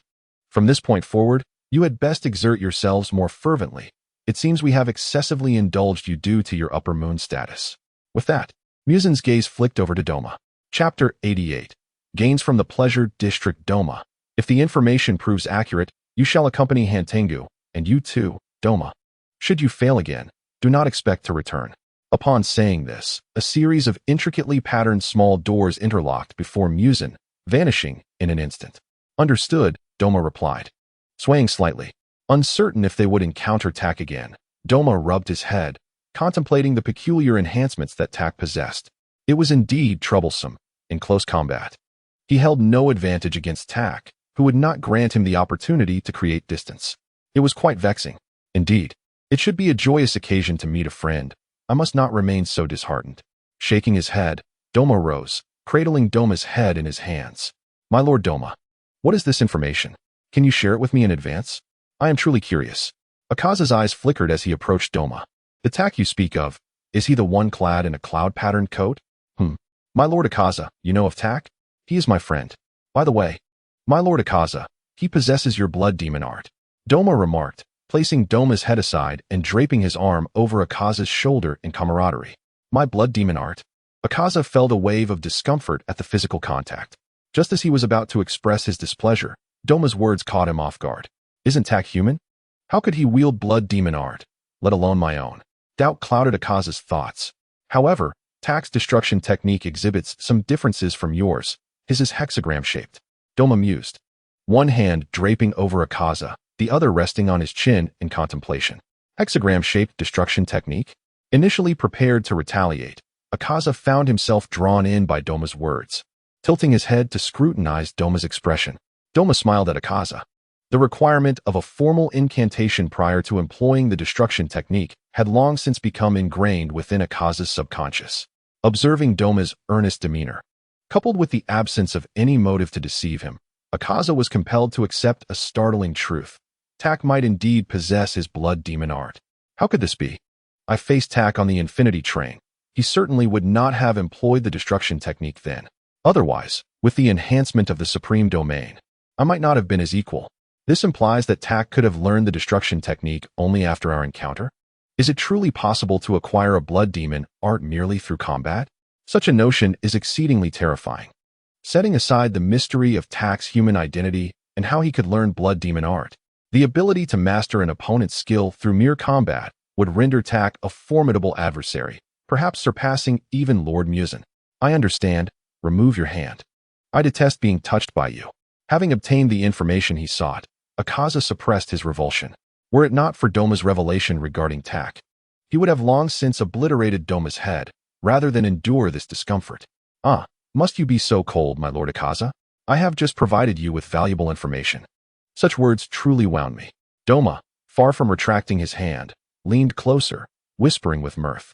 With a scoff, Akaza could no longer contain his disgust and swiftly turned, obliterating half of Doma's head. Clang. As Doma's head was shattered, the sound of a blade being drawn echoed simultaneously. Akaza, you have gone too far. In the next instant, the crimson-haired, violet-clad Kokushibo appeared beside Akaza. The once familiar sound of footsteps now felt like an invisible hand gripping Akaza's heart. Fear not, Kokushibo. I am not the least bit concerned. Doma, his face adorned with a radiant smile, appeared unaffected by the recent incident. I do not intercede on your behalf. My concern lies in the disruption of hierarchy and respect. Akaza, should you find this intolerable, you may apply for a blood battle to replace the upper ranks. Akaza clenched his fists in silence, veins bulging along his forearms. Ah, but even if you apply, my lord Akaza, you would not prevail against us. Moreover, I ascended to a higher position than you despite becoming a demon later. He must harbor some resentment. Please do understand him. Besides, I intentionally did not evade, merely engaging him in play. This is how we strengthen our bonds. Those in higher positions need not display anger towards those below. Maintain your composure. Kokushibo disregarded Doma, standing resolutely behind Akaza. Akaza, do you comprehend my words? A menacing aura enveloped Akaza the moment Kokushibo's voice fell. Akaza trembled slightly, stifling his rage. I understand. I shall kill you. Is that so? Strive with all your might. With that, Kokushibo vanished within the Infinity Castle. Farewell, Lord Kokushibo. Goodbye. I have a feeling I was not included in your conversation. Was I merely overthinking? Doma sat cross-legged on the ground, somewhat chagrined. Akaza exhaled and opted to depart. My lord Akaza, I have yet to finish. Please take me and Han Tengu to the same location. Doma, propping his head with two short arms, called out to the Biwa girl. I must decline. Clang, clang, clang. The three sounds of strings being swept rendered the Infinity Castle utterly silent. At the Wisteria house, Tak closed the door, gazing at the familiar interior and gradually relaxing his body. After dealing with the Upper Moon 6, Jotaro, they did not return to headquarters immediately, but instead sought refuge at the nearby Wisteria house for respite. During the recent Pleasure District incident, Yuzui Tenjin and Tanjiro sustained only minor injuries. Primarily, the poison from Jotaro's scythe was the cause, but with Nezuko's blood demon art, the resulting injuries had nearly healed. After resting for a day at the Wisteria house, they would return to headquarters. This moment provided Tak with the opportunity to consolidate his gains from the Pleasure District event. The most significant achievement was forming a friendship with Yuzui Tenjin and Upper Moon 6, Jotaro. The rewards obtained from Yuzui Tenjin include not only the initial connection sound breathing, fourth form, resonant slash of the infinite, a transcendent technique, but also a second reward, superior insight, gained after slaying Jotaro, which elevated his intimacy level with Tenjin. With this newfound superior insight, Luo Chuan is now merely one step away from merging it into transcendent insight. Upon returning to headquarters, he intends to diligently enhance the intimacy levels with others. Only by gathering both transcendent talent and insight can Luo Chuan face Muzan lurking in the shadows with a semblance of confidence. Chapter 89. Merging Rewards, Power Enhancement. The Blood Demon art obtained from Jotaro is the Blood Demon technique, Boisterous Leap, a defensive technique that envelopes the user in a shield of blood through slashing strikes. Luo Chuan's fusion of this technique is not driven by a desire for its offensive prowess, as his arsenal of attacks is already ample. Instead, he seeks the elevation in his realm that it promises. Stretching his limbs, Luo Chuan prepares to merge sound breathing and the Blood Demon art. Do you choose to merge sound breathing, fourth form, resonant slash of the infinite, transcendent? Yes, sitting upon a simple tatami mat, he closes his eyes, regulating his breath. As an almost visible flow of energy begins to swirl around him. With his confirmation, a subtle transformation begins within him, akin to delicate notes dancing in his blood. With every cell responding to the rhythm, his breath gradually synchronizes with Yuzui Tengin's unique sound breathing, allowing him to perceive the melody and cadence behind each inhalation and exhalation. During this process, his consciousness becomes exceptionally lucid. He can sense every detail of the fourth form of sound breathing, as though each slash of his blade is prefigured in his mind. His inner world transforms into a serene yet vibrant symphony, akin to a complex composition unfolding in solitude. As time passes, Luo Chuan enters a wondrous state, his body instinctively replicating the motions of sound breathing, each breath seeming to stir the surrounding air, creating a silent resonance. Every subtle change within him is imbued with power and rhythm, reminiscent of a musician striking their instrument with precision to produce resonant notes. At the conclusion of the fusion, Luo Chuan experiences a refreshing thrill and sense of fulfillment. What a remarkable merging process. Opening his eyes, he stretches his arms. The fusion of sound breathing was devoid of discomfort, akin to listening to a melodious song, and thus it concluded. Assessing the enhancement in his realm from sound breathing, he acknowledges a slight improvement. Though it is not substantial, the path to ascending to the Hashira remains lengthy. His emotions remain largely unchanged. For the strength of the sound Hashira ranks only in the middle among the 9 pillars, and he had anticipated the modest boost in realm from merging such skills. Do you choose to merge the Blood Demon art, Boisterous Leap, Transcendent? Yes. With a flick of his wrist, Luo Chuan begins to merge Jotaro's Blood Demon art. As the merging commences, he feels his blood seemingly boiling, each vein pulsating with strength. His body involuntarily shivers as surges of heat course through him, the sensation of the Blood Demon art forming within. This feeling had also accompanied his previous fusions with Akaza and Doma's Blood Demon arts. His blood appears to possess a life of its own, flowing along some mysterious trajectory. In Luo Chuan's mind, scenes of Jotaro executing the Boisterous Leap gradually materialize. He witnesses Jotaro's agile leaps, each movement exuding power and grace. Luo Chuan is enveloped by a peculiar sense of synchronicity, feeling Jotaro's calm and focused mindset reflecting his own inner world. At the moment Jotaro utilizes the explosive propulsion of the Boisterous Leap, Luo Chuan observes the rapid contraction of his leg muscles, akin to a taut bow, channeling strength along the most efficient path throughout his body.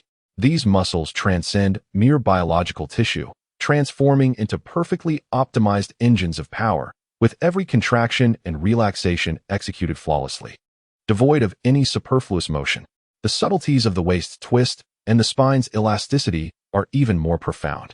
Luo Chuan perceives the slight undulations and vibrations of Jotaro's muscles as he adjusts his posture in midair, the key to maintaining balance.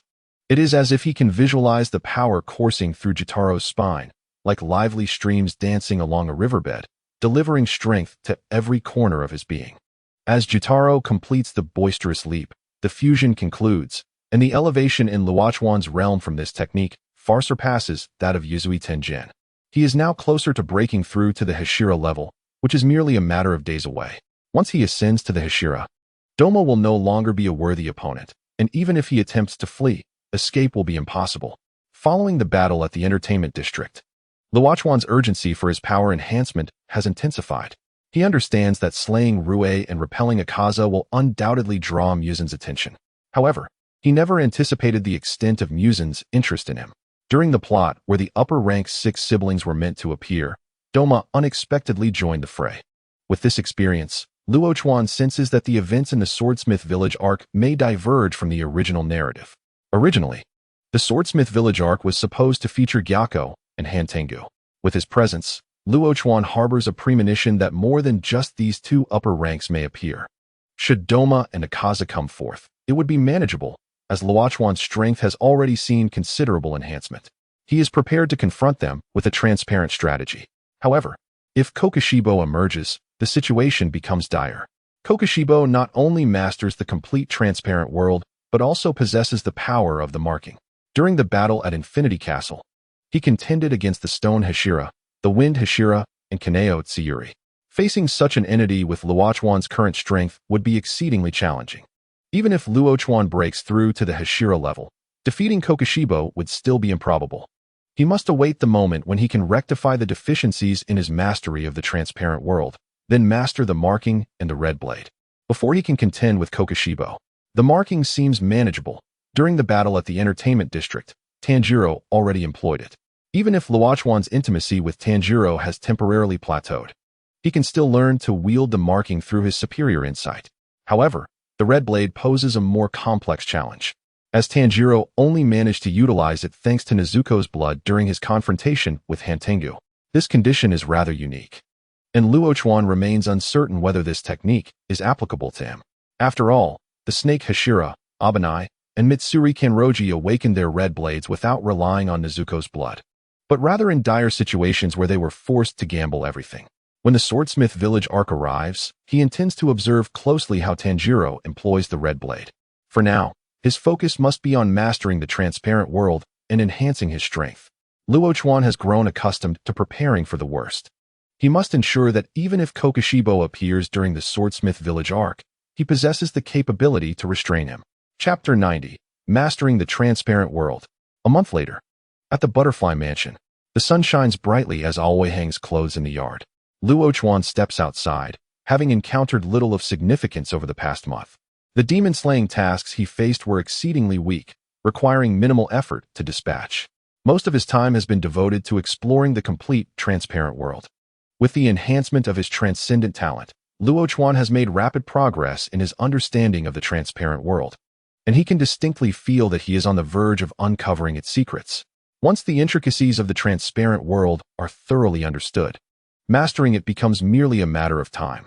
In terms of progress, Luo Chuan has not lagged behind. He broke through the middle pillar half a month ago and is now closing in on the upper pillar. However, there remains a considerable distance to the upper pillar, and Luo Chuan estimates it will take him at least a month or 2 to reach that level.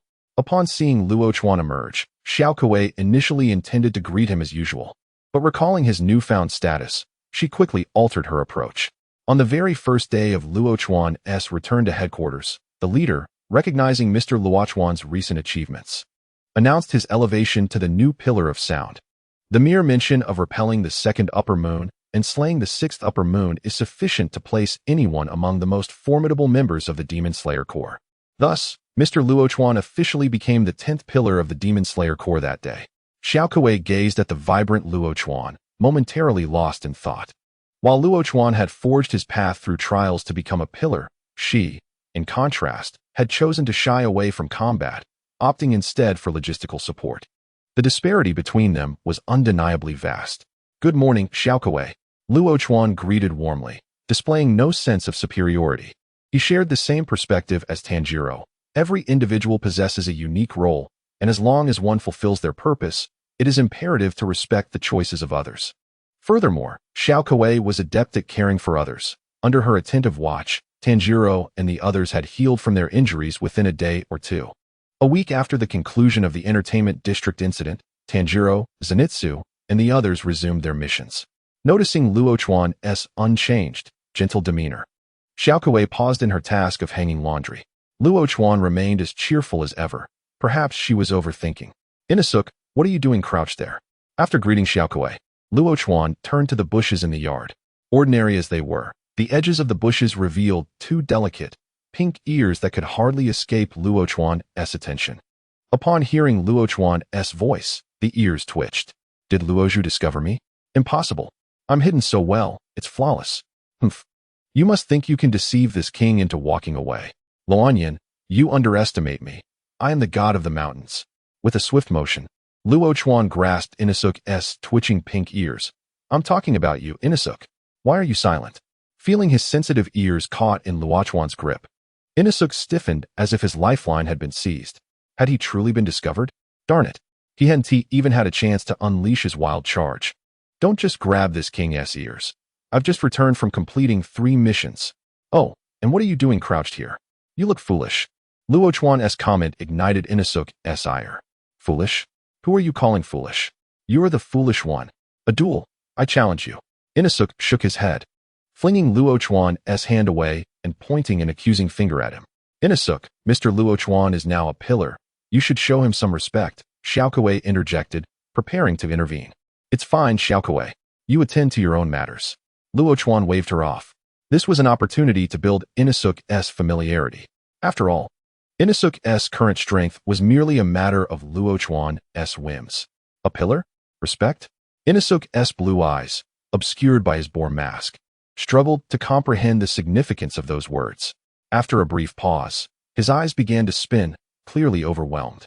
Nonetheless, this did not deter Inasuk from pursuing a duel. I'm coming, Fishcake Chuantaro. Inasuk brandished a pair of Nicaran blades, charging vehemently at Luo Chuan. Bang! A shadow quickly flew backward in Xiaokuei's line of sight. Inasuk, for the 93rd time, you have been defeated by Luo Chuan. Xiaokuei observed Mr. Luo Chuan clapping his hands while watching Inasuk slide down the courtyard wall, her expression one of resignation. The outcome of this duel had concluded as swiftly as ever. Over the past month, Inasuk had been thrown out countless times in similar fashion. As Zenitsu entered the courtyard, he quickly noticed Inasuk against the wall, but his gaze swiftly shifted to Luo Chuan. Zenitsu required no further thought to understand the reason behind Inasuk's current state. The boar-headed warrior's relentless energy demanded a reckoning, and without a few blows, he would find it abnormal.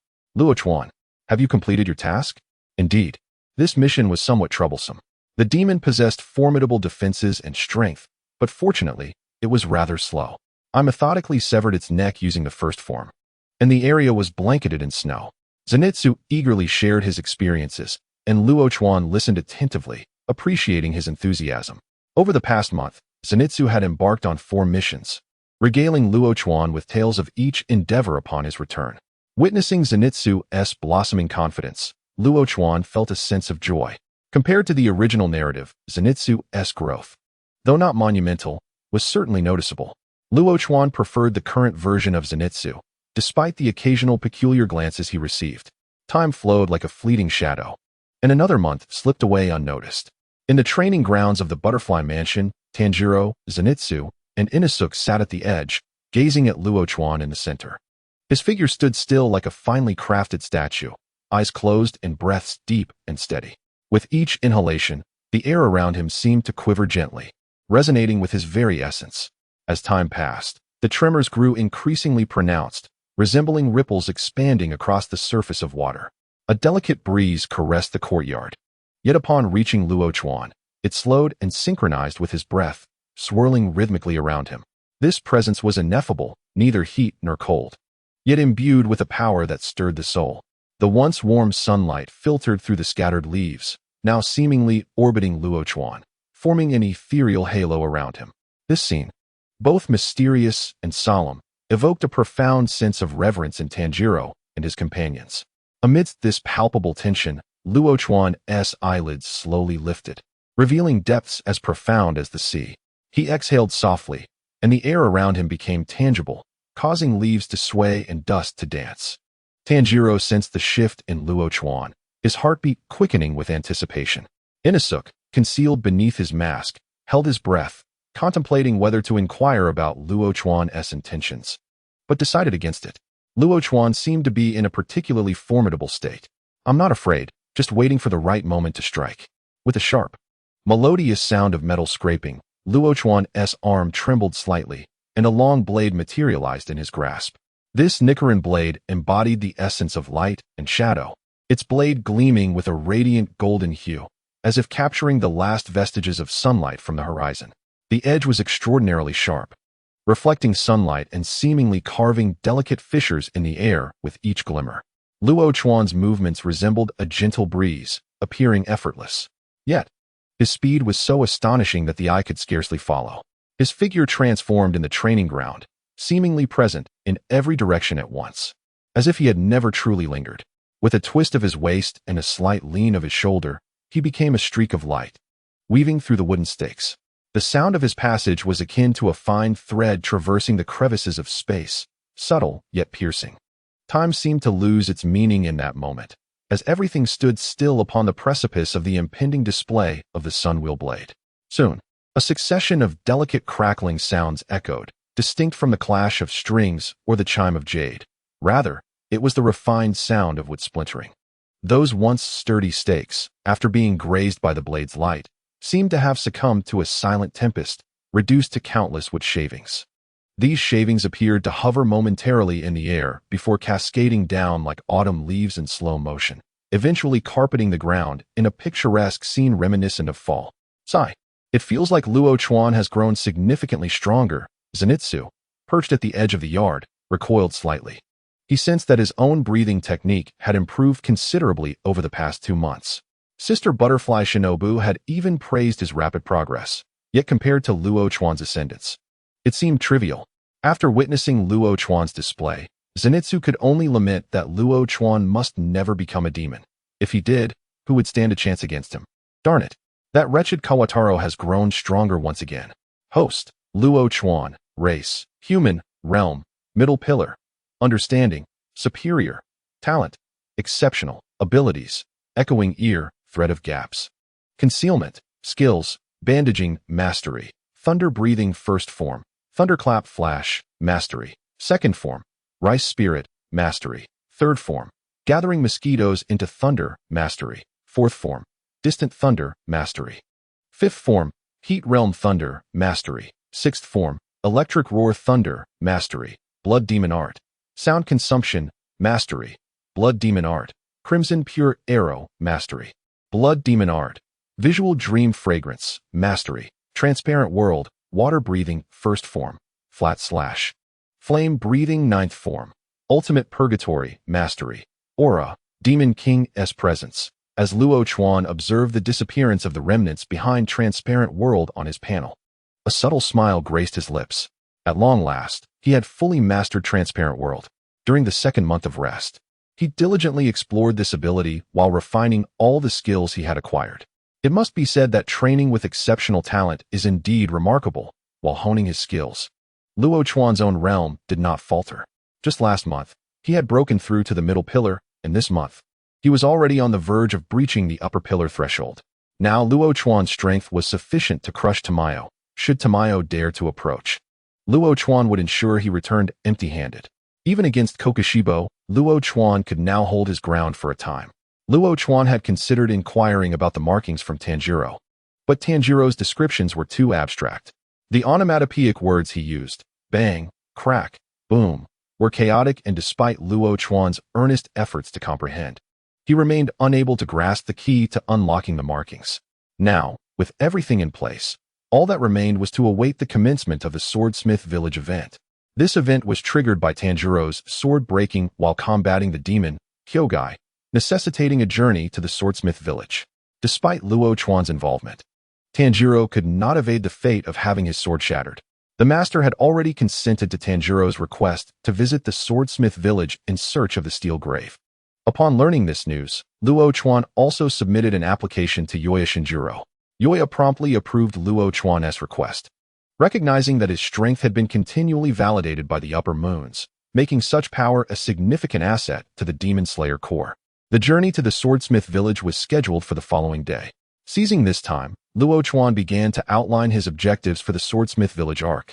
The primary characters to be encountered there included the Mist Pillar, Love Pillar, Jinya Shinazugawa, Upper Moon 5, Gyako, and Upper Moon 4, Hantengu. Establishing a rapport with the Mist Pillar would require Tanjiro's guidance, while the Love Pillar was already a friend, making the visit primarily a means to enhance their bond and perhaps acquire superior understanding.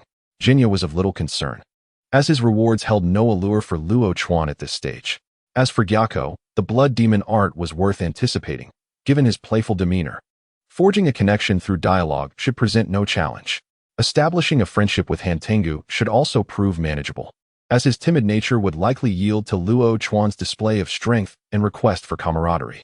In considering these aspects, Luo Chuan realized that during the Swordsmith Village event, he merely needed to be mindful of the changes he instigated. Which upper moon would emerge? Tamayo and Akaza posed little threat, while Kokushibo was a foe he could confront. Chapter 92. Where on earth are you rushing to? The next day, Luo Chuan prepared his belongings for the journey to the Swordsmith Village. Upon opening the door, he encountered Zenitsu, already packed and ready in the courtyard. What is this? Have you received a new mission? Yes, to the Swordsmith Village. Zenitsu grinned, aware that Luo Chuan was also bound for the Swordsmith Village. It had been 2 months since they had last undertaken a mission together, and he found himself somewhat unaccustomed to it. Slaying demons without Luo Chuan's accolades felt utterly lackluster. The Swordsmith Village? Luo Chuan paused, recalling that in the original story, Zenitsu and Inosuke had also been involved in the Swordsmith Village arc. Why was Zenitsu going now? Was it due to his own presence? Yes. Zenitsu nodded eagerly. All right then, let us go together. Though surprised by Zenitsu's company, Luo Chuan's plans for the Swordsmith Village remained unaffected. Just as he was about to take a step, another figure appeared before him. How could this great king go to the Swordsmith Village without me? Humph. Inosuke puffed out his chest, the edges of his boar mask exhaling 2 puffs of white steam. Luo Chuan twitched his lips and turned to Zenitsu. He is going to? Yes, it seems. What? Are you intimidated by my presence? Haha. In a swift motion, Luo Chuan gestured aside, and an invisible crimson pure arrow instantly whisked Inosuke away from his sight. I am Luo Chuan, he said, gritting his teeth with a calm demeanor. Although Zenitsu joining him posed no issue, he could only wonder how many new names Inosuke would inspire along the way. Let us go, Luo Chuan remarked to Zenitsu as they stepped outside the courtyard. Outside, 3 demon slayers awaited to escort them. Tanjiro had already departed for the Swordsmith Village earlier that morning, and these 3 members of the Demon Slayer Corps were responsible for accompanying Luo Chuan and Zenitsu. Lord Mitsuri, here are your items. One of the Demon Slayers presented Luo Chuan with earplugs and other gear, which he adeptly inserted into his ears. The location of the Swordsmith Village was known only to the master, making its secrecy quite understandable. However, Luo Chuan was not only sensitive to sound. His sense of smell was also remarkably acute, a fact that Yoya Shinjuro seemed to have overlooked. Nonetheless, Luo Chuan held little concern for the location of the Swordsmith Village. His primary interest lay in the friends he could make and the rewards he could earn there. After several transitions between demon slayers, Luo Chuan finally arrived at the Swordsmith Village. Upon removing the blindfold, a brand new world unfolded before his eyes. Sunlight filtered through the leaves, casting a soft golden hue over the rooftops and alleys of the village, imbuing the entire area with a gentle glow. Each building's architectural style encapsulated traditional Japanese aesthetics. The wooden structures boasted smooth, clean roofs paired with white walls, evoking a sense of simplicity and exquisite beauty. The natural surroundings seamlessly blend with the village, where towering rocks and lush trees encircle the settlement. After a brief negotiation with the village chief, Luo Chuan and his companions swiftly met with Tanjiro. They followed the guidance of the blacksmiths to the hot springs nestled at the foot of the mountain. Our village's hot springs possess a myriad of benefits, aiding in the healing of cuts, burns, hemorrhoids, anal fissures, constipation, gout, and even heartache. Please be sure to soak and rest well, the blacksmith elaborated. Hearing this, Luo Chuan's eyes darted around. Hemorrhoids? Anal fissures? Is this a paradise of sorts? He hesitated to speak, choosing to remain silent. I will prepare the meal below, called out Luo Chuan, along with Tanjiro. As the love Hashira, Kanroji Mitsuri rushed towards them, Luo Chuan instinctively tugged Tanjiro closer to him. With a swift motion, Mitsuri seized Tanjiro's hand and executed a full 720-degree spin. She then began lamenting about being ignored when greeting Shinazugawa Jinya. I didn't know his name, yet he completely disregarded me. Isn't that unfair? I'm a Hashira. My good mood after the hot springs is completely ruined. Just as Tanjiro mentioned that dinner would soon be served, he noticed that Mitsuri had vanished. Staring at her departing figure, Tanjiro was taken aback. A woman so gluttonous usually doesn't last long, Inosuke scoffed, pinching his pig mask. Luo Chuan glanced at Inosuke and sighed, resigned to the fact that the boar-headed one would always be this way. Let's go up as well, he suggested, following the stone steps up the mountain. They arrived at the designated hot springs, and Luo Chuan, aware of the impending encounter between Tanjiro and Shinazugawa Sanemi, deliberately chose a pool adjacent to Tanjiro. He wished to avoid disrupting his own relaxing soak due to Jinya's temper. Hey, Inosuke, could you take off that ridiculous mask? Why wear it in the hot springs? Isn't it stifling? Luo Chuan remarked, slightly exasperated by Inosuke's antics. The pool was ample enough, yet Inosuke's boisterous splashing made it challenging for Luo Chuan to unwind. Indeed, Inosuke, why wear your mask while soaking? Can't you do it like me? Zenitsu chimed in. Luo Chuan turned to Zenitsu, who was clinging to the edge of the pool. Did he mention you? This is a large pool. Could you not crowd me so closely? You're practically glued to me. I won't. Zenitsu pouted, scooting away. As Luo Chuan conversed with Zenitsu, Inosuke's mask slowly submerged into the water. Underwater, Inosuke scanned his surroundings, finally spotting his target. Eyeing the bulge between Luo Chuan's legs, Inosuke's gaze sharpened. This must be Luo Chuan's weak point.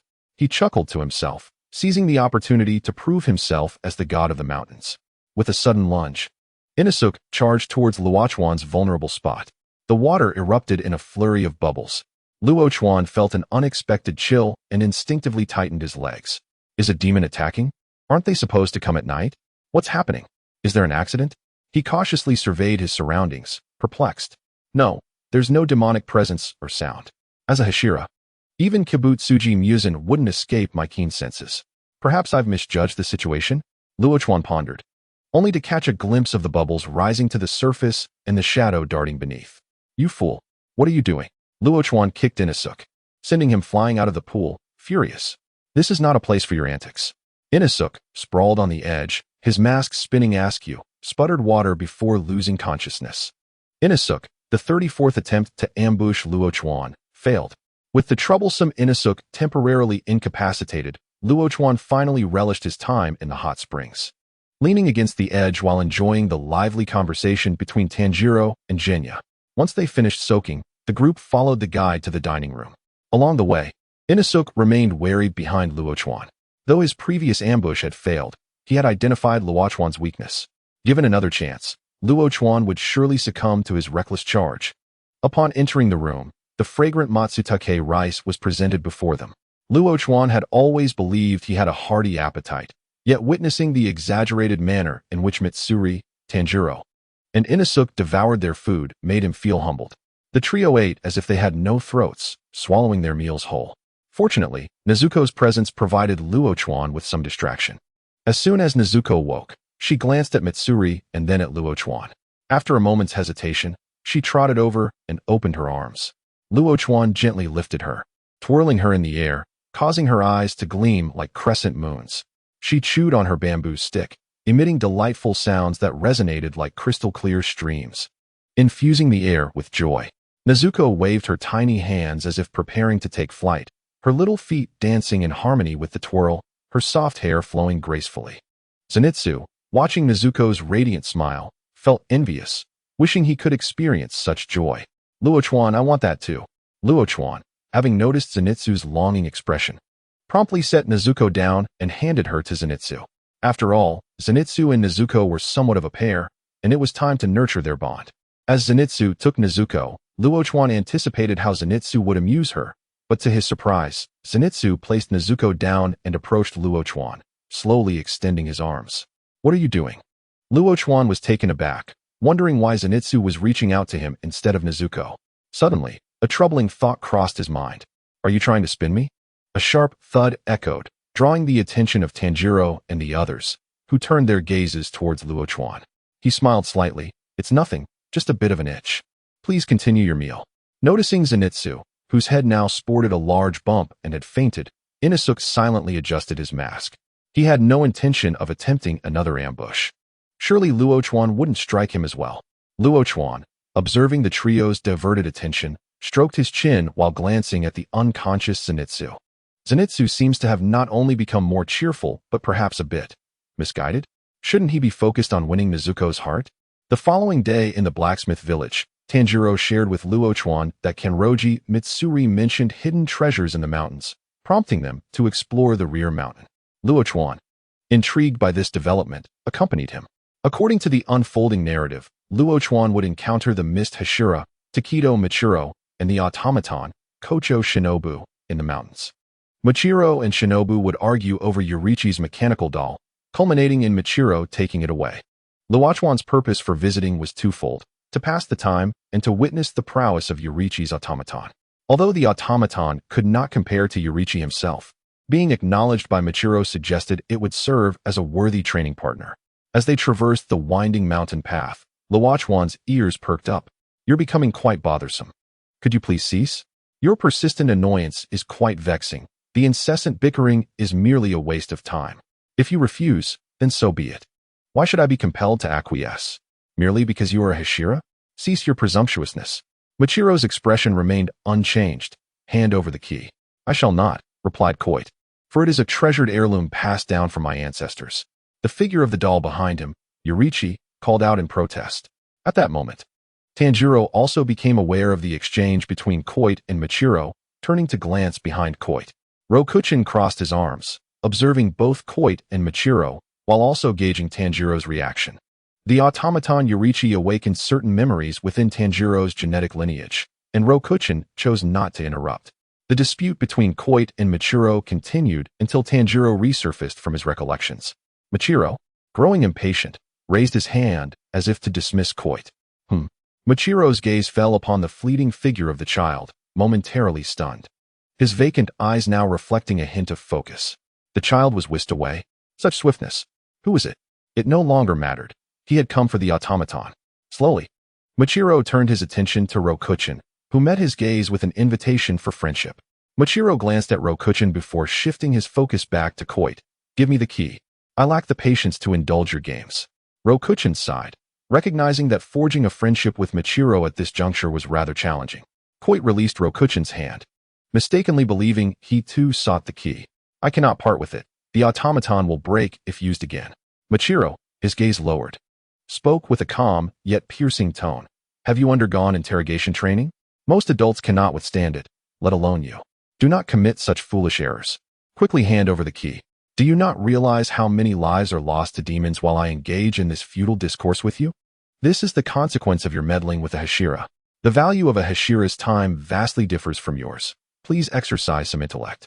A blacksmith cannot fight. They cannot save lives. Beyond crafting weapons, they are of little use. Therefore, please comprehend your own identity before acting. You are not a mere child."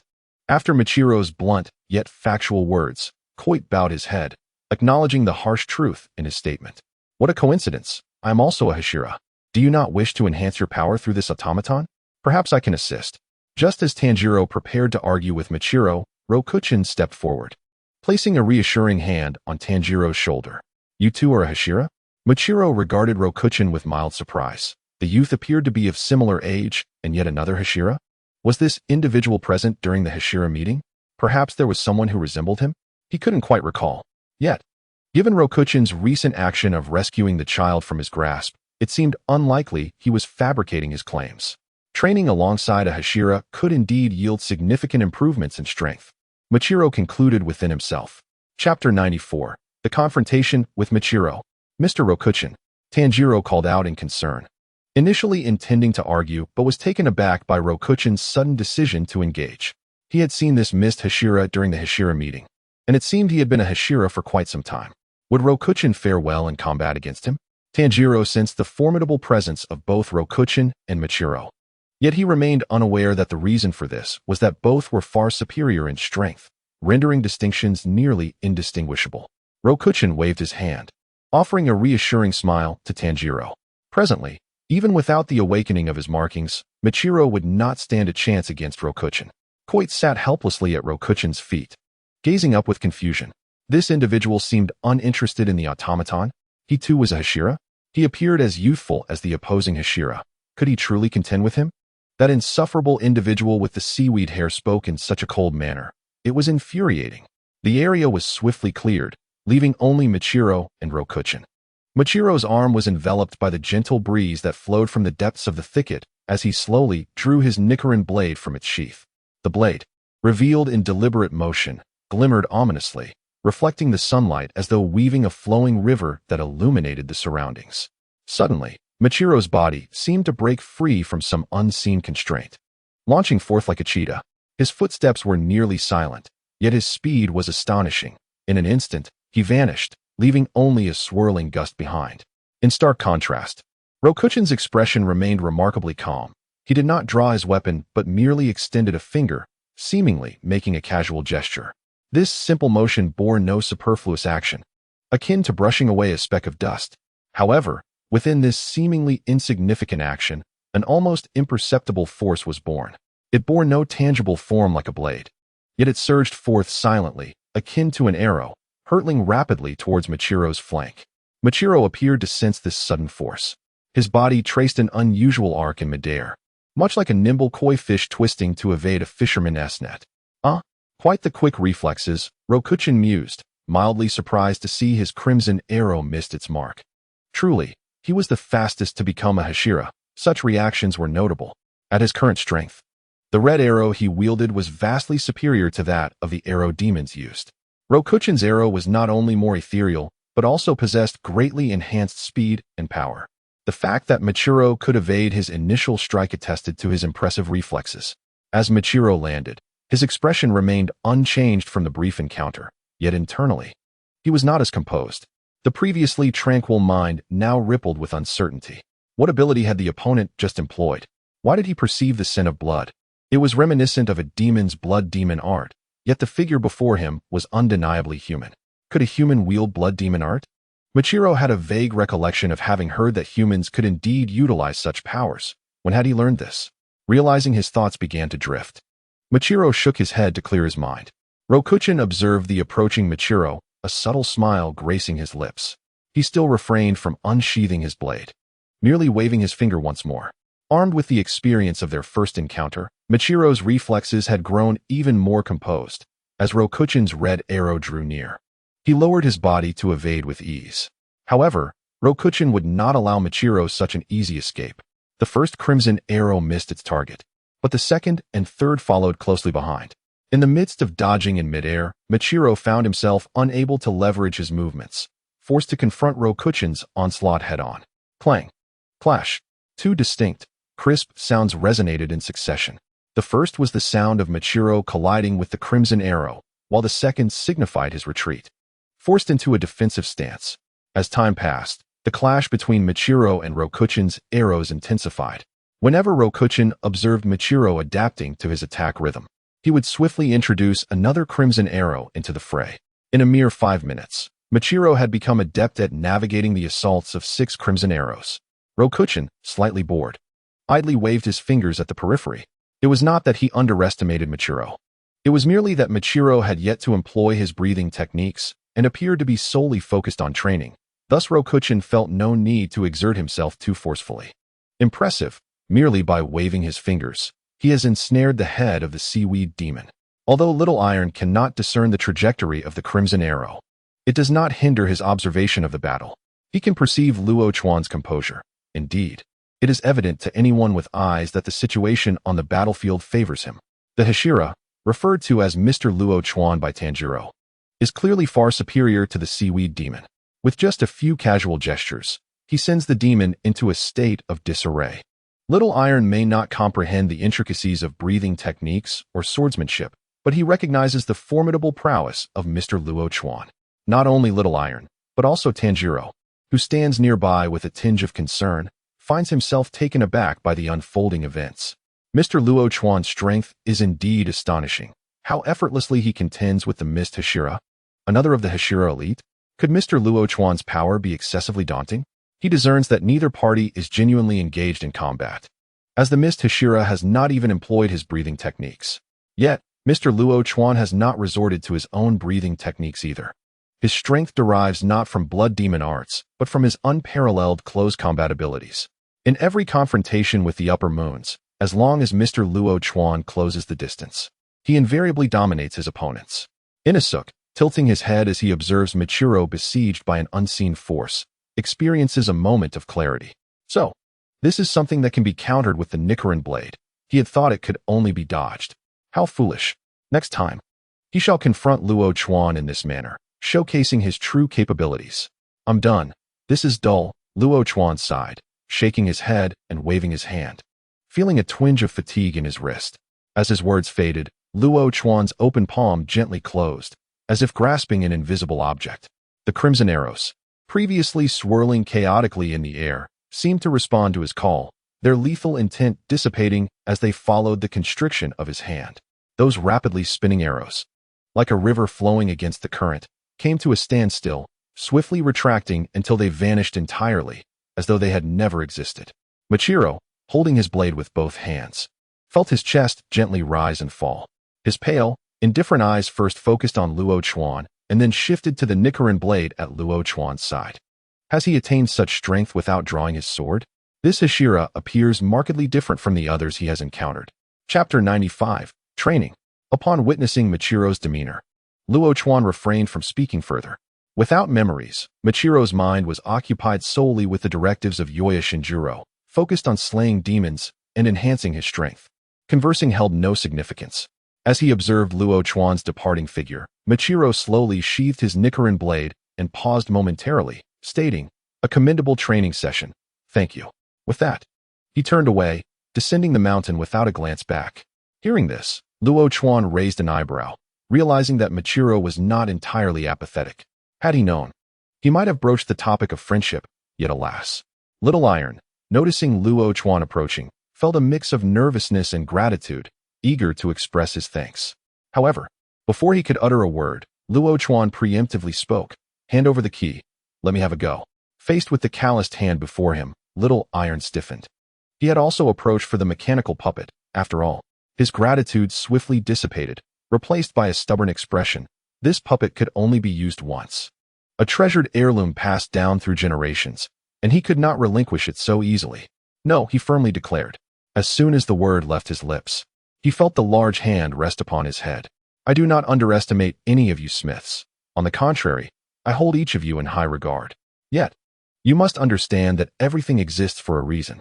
I believe the original purpose of this mechanical puppet was to prevent more lives from being consumed by demons, not to be placed on a shelf as a mere exhibit for study.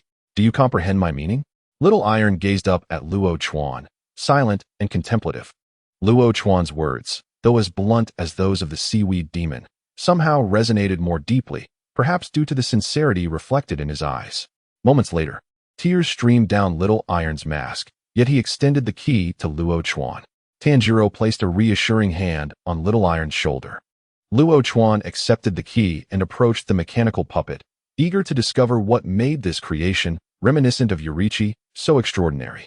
As for Little Iron, Luo Chuan was not concerned. His obsession with the puppet was what led him to guard it so fiercely. In the original narrative, after Tanjiro's encouragement, Little Iron even allowed Tanjiro to dismantle the mechanical puppet. As Luo Chuan inserted the key, the puppet trembled violently, and its previously rigid 6 arms gradually rose. The hollow eyes of the puppet slowly turned, locking onto Luo Chuan. "So, you possess such strength without unsheathing your blade. This Hashira seems to differ from the others I have encountered." Luo Chuan stood before the mechanical puppet, his gaze calm and unwavering, devoid of contempt or impatience. He maintained an ethereal detachment during combat, a confidence stemming from both formidable strength and extensive experience. The puppet sprang to life, its movements abrupt and swift. 6 arms acting as independent serpents. Each strike sliced through the air, hurtling toward Luo Chuan. In the initial exchanges, Luo Chuan found himself somewhat unprepared and was forced to retreat. The multitude of arms proved advantageous, as each attack was calculated to anticipate his evasion. In such circumstances, Luo Chuan could only withdraw momentarily, observing the movements of the mechanical puppet. His eyes closely tracked the extraordinarily swift arms, attempting to discern a pattern. The battle raged on. Luo Chuan's form danced across the arena. His steps were light, and as time progressed, his actions grew increasingly composed. The previously overwhelming barrage of attacks seemed to transform in his eyes into a rhythm he could predict and manipulate. Finally, with a leap, Luo Chuan soared into the air. In that instant, his gaze seemed to pierce through the puppet's every movement. His blade glided through the air with grace, akin to an artist's brush tracing a flawless curve on rice paper. Upon landing, the puppet's assault halted abruptly. Luo Chuan's blade pointed precisely at the puppet's keyhole, a crucial juncture for activating or deactivating it. It was also possible to shut it down via other means, such as a verbal command from Little Iron. The puppet's 6 arms froze in place, then gradually lowered, losing their former liveliness. Its eyes ceased their rotation, ultimately fixating on Luo Chuan's figure. Not too shabby, was Luo Chuan's assessment of the mechanical puppet. It might yield beneficial training for Zenitsu and the others, yet for him, it was of limited value. Many attacks he evaded solely through speed, which did not impose any real pressure upon him. Training without pressure carries little significance. Who among you wishes to try this puppet? Allow this king to give it a go. If you find it so effortless, surely I can withstand the might of the mountain god, Inasuk. Before Luo Chuan could finish his sentence, Inasuk leapt forth, eager to engage. Observing the boar-headed youth's impatience, Luo Chuan chuckled. His ease stemmed from the undeniable strength he possessed. How could the puppet compare to a Hashira? Replacing the puppet's blade with a wooden stick, Luo Chuan instructed Inasuk to activate it. This time, upon activation, the puppet moved fluidly, raising its arm to strike at Inasuk's head. Inasuk reacted swiftly, raising 2 Nichiren blades to block the incoming blow. Just as he prepared to flaunt his prowess to Luo Chuan, the puppet's second strike landed squarely on Inasuk's abdomen, causing his eyes to bulge in shock beneath his mask.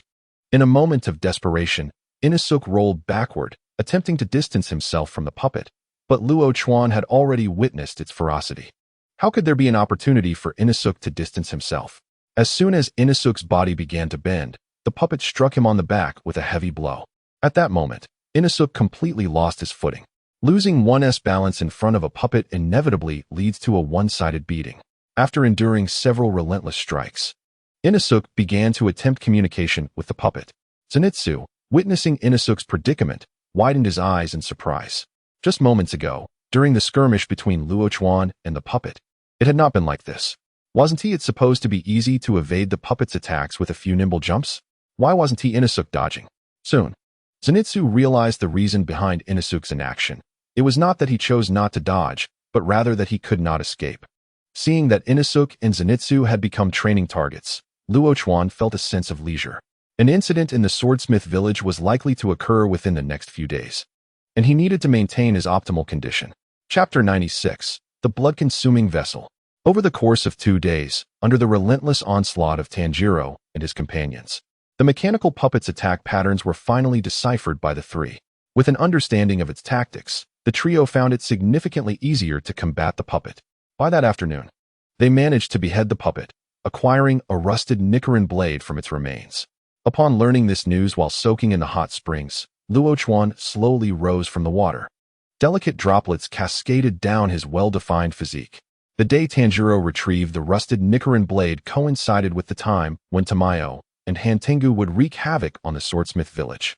Although the appearance of Zenitsu and Inasuk might alter the timeline of events, Luo Chuan decided it would be prudent to venture into the back mountains that night.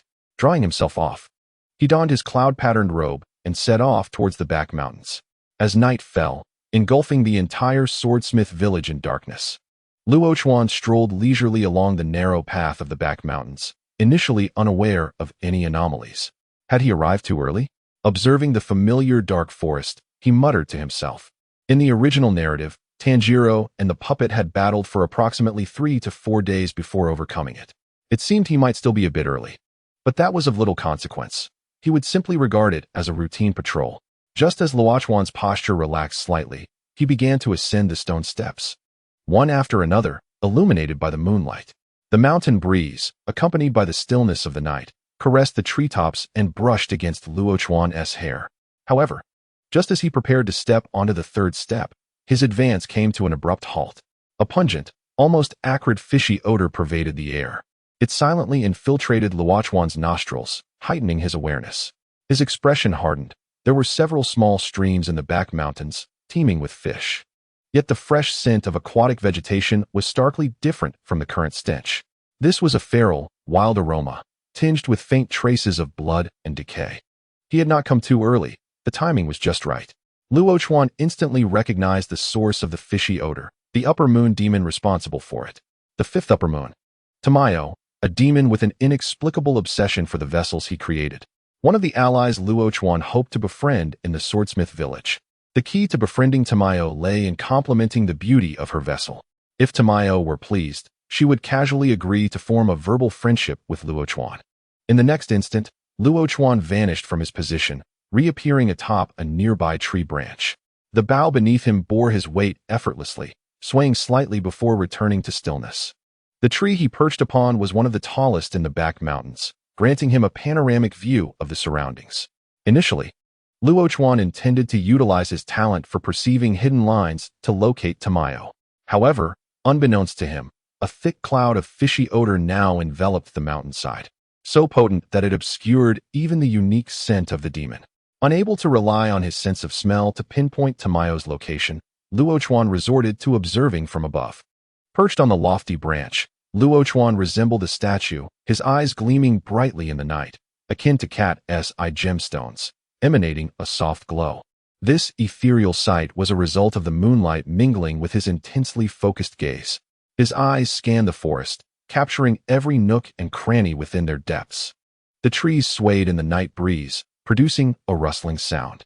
Amidst this silent observation, the faint rustling of birds and beasts reached Luo Chuan's ears.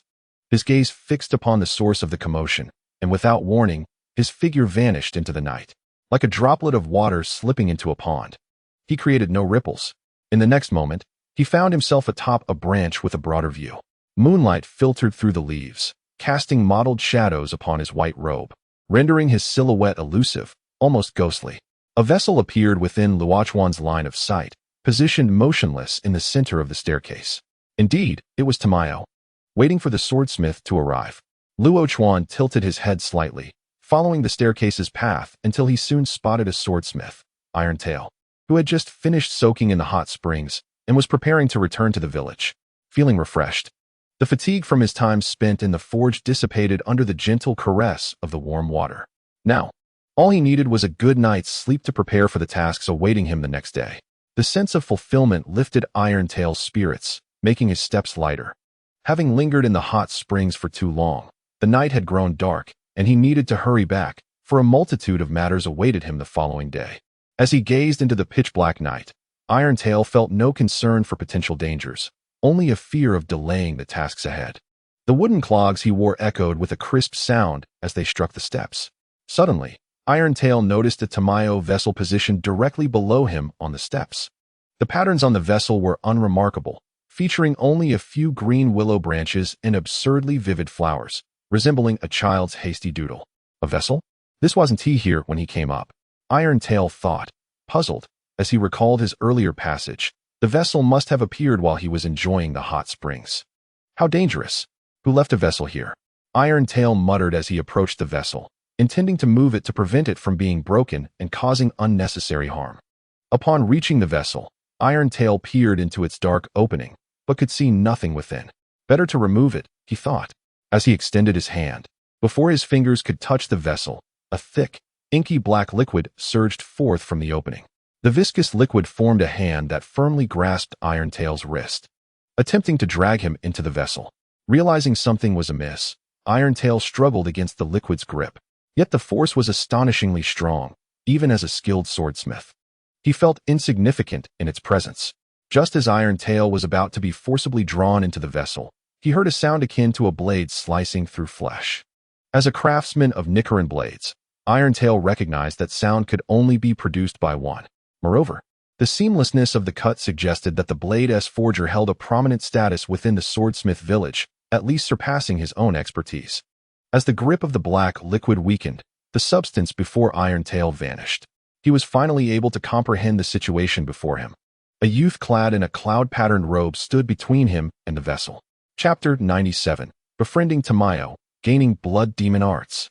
The youth possessed sharp brows and bright eyes, one hand resting on the Nichiren blade at his side, while the other hung naturally by his side. Upon the instant he beheld Luo Chuan, Tai Wei's immediate reaction was to marvel at the handsome youth. Was he not the one who had just intervened to save him? Surely, he must be a swordsman of the Demon Slayer Corps. How fortunate it was that he had arrived in time.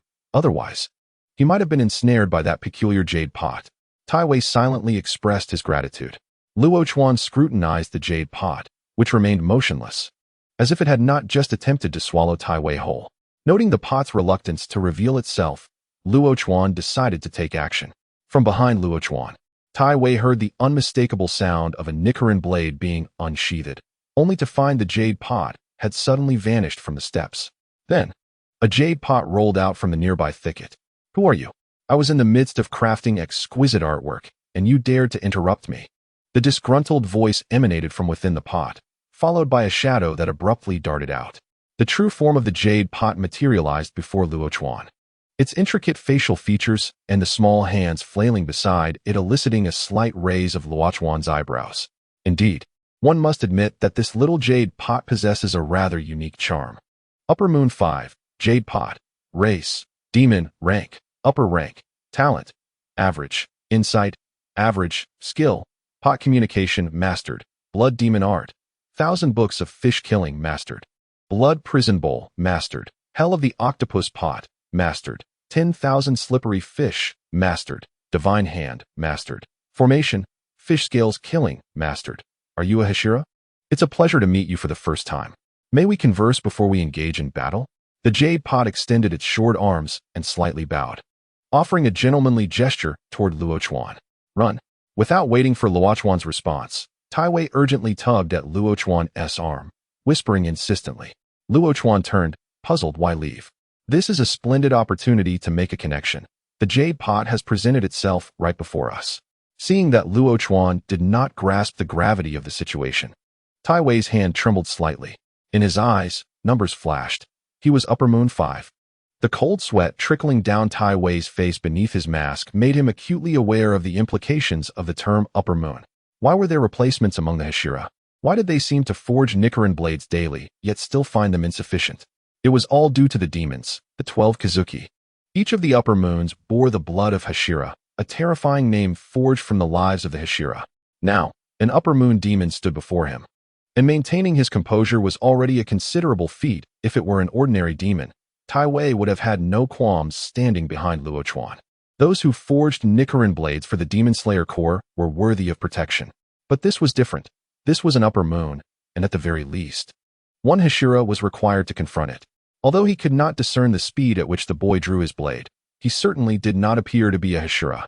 We must return to the village at once, he thought, to inform the village chief that our location has been compromised, and to seek the assistance of the Hashira from the Demon Slayer Corps.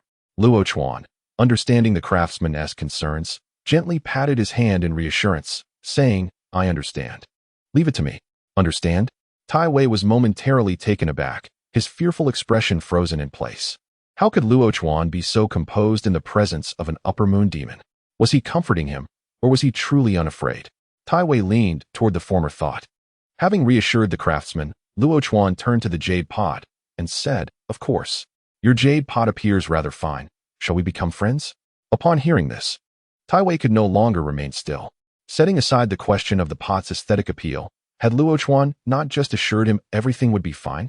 How could he so quickly turn around and attempt to befriend a demon? Was this not akin to an ant attempting to mount an elephant? Tai Wei pinched his arm hard, questioning whether this was a dream. Had he exhausted himself to the point of conjuring such absurd fantasies?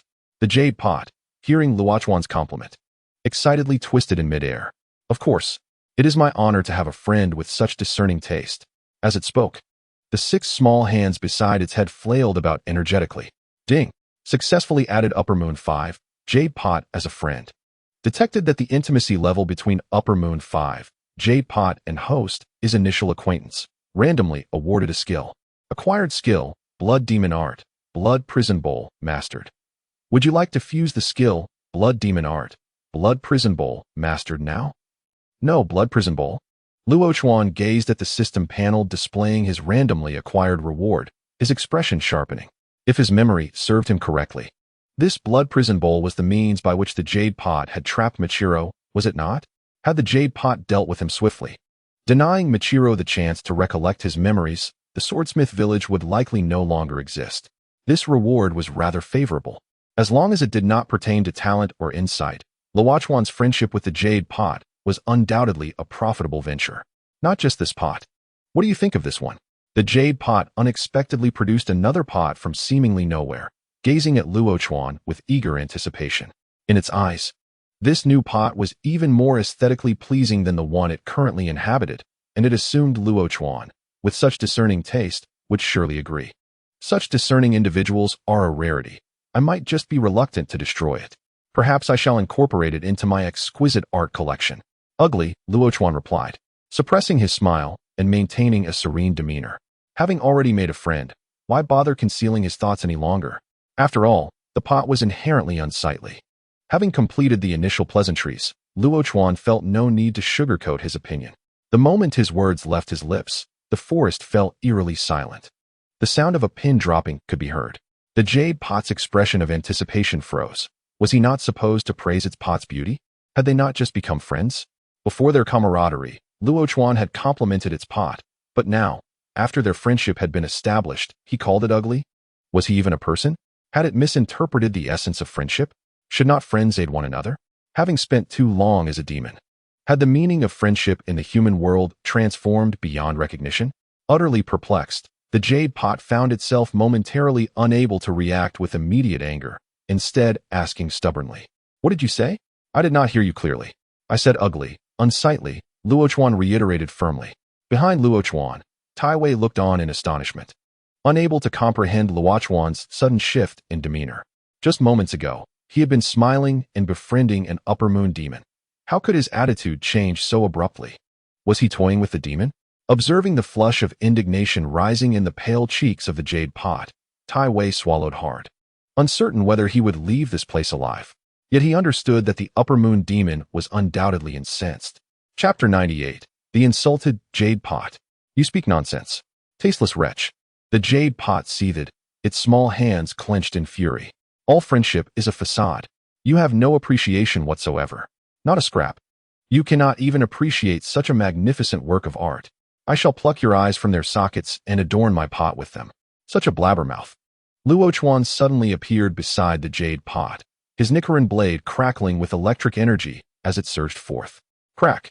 The jade pot was cleaved in two, and Luo Chuan's gaze shifted to the treetops. You can move between pots? This certainly complicates matters.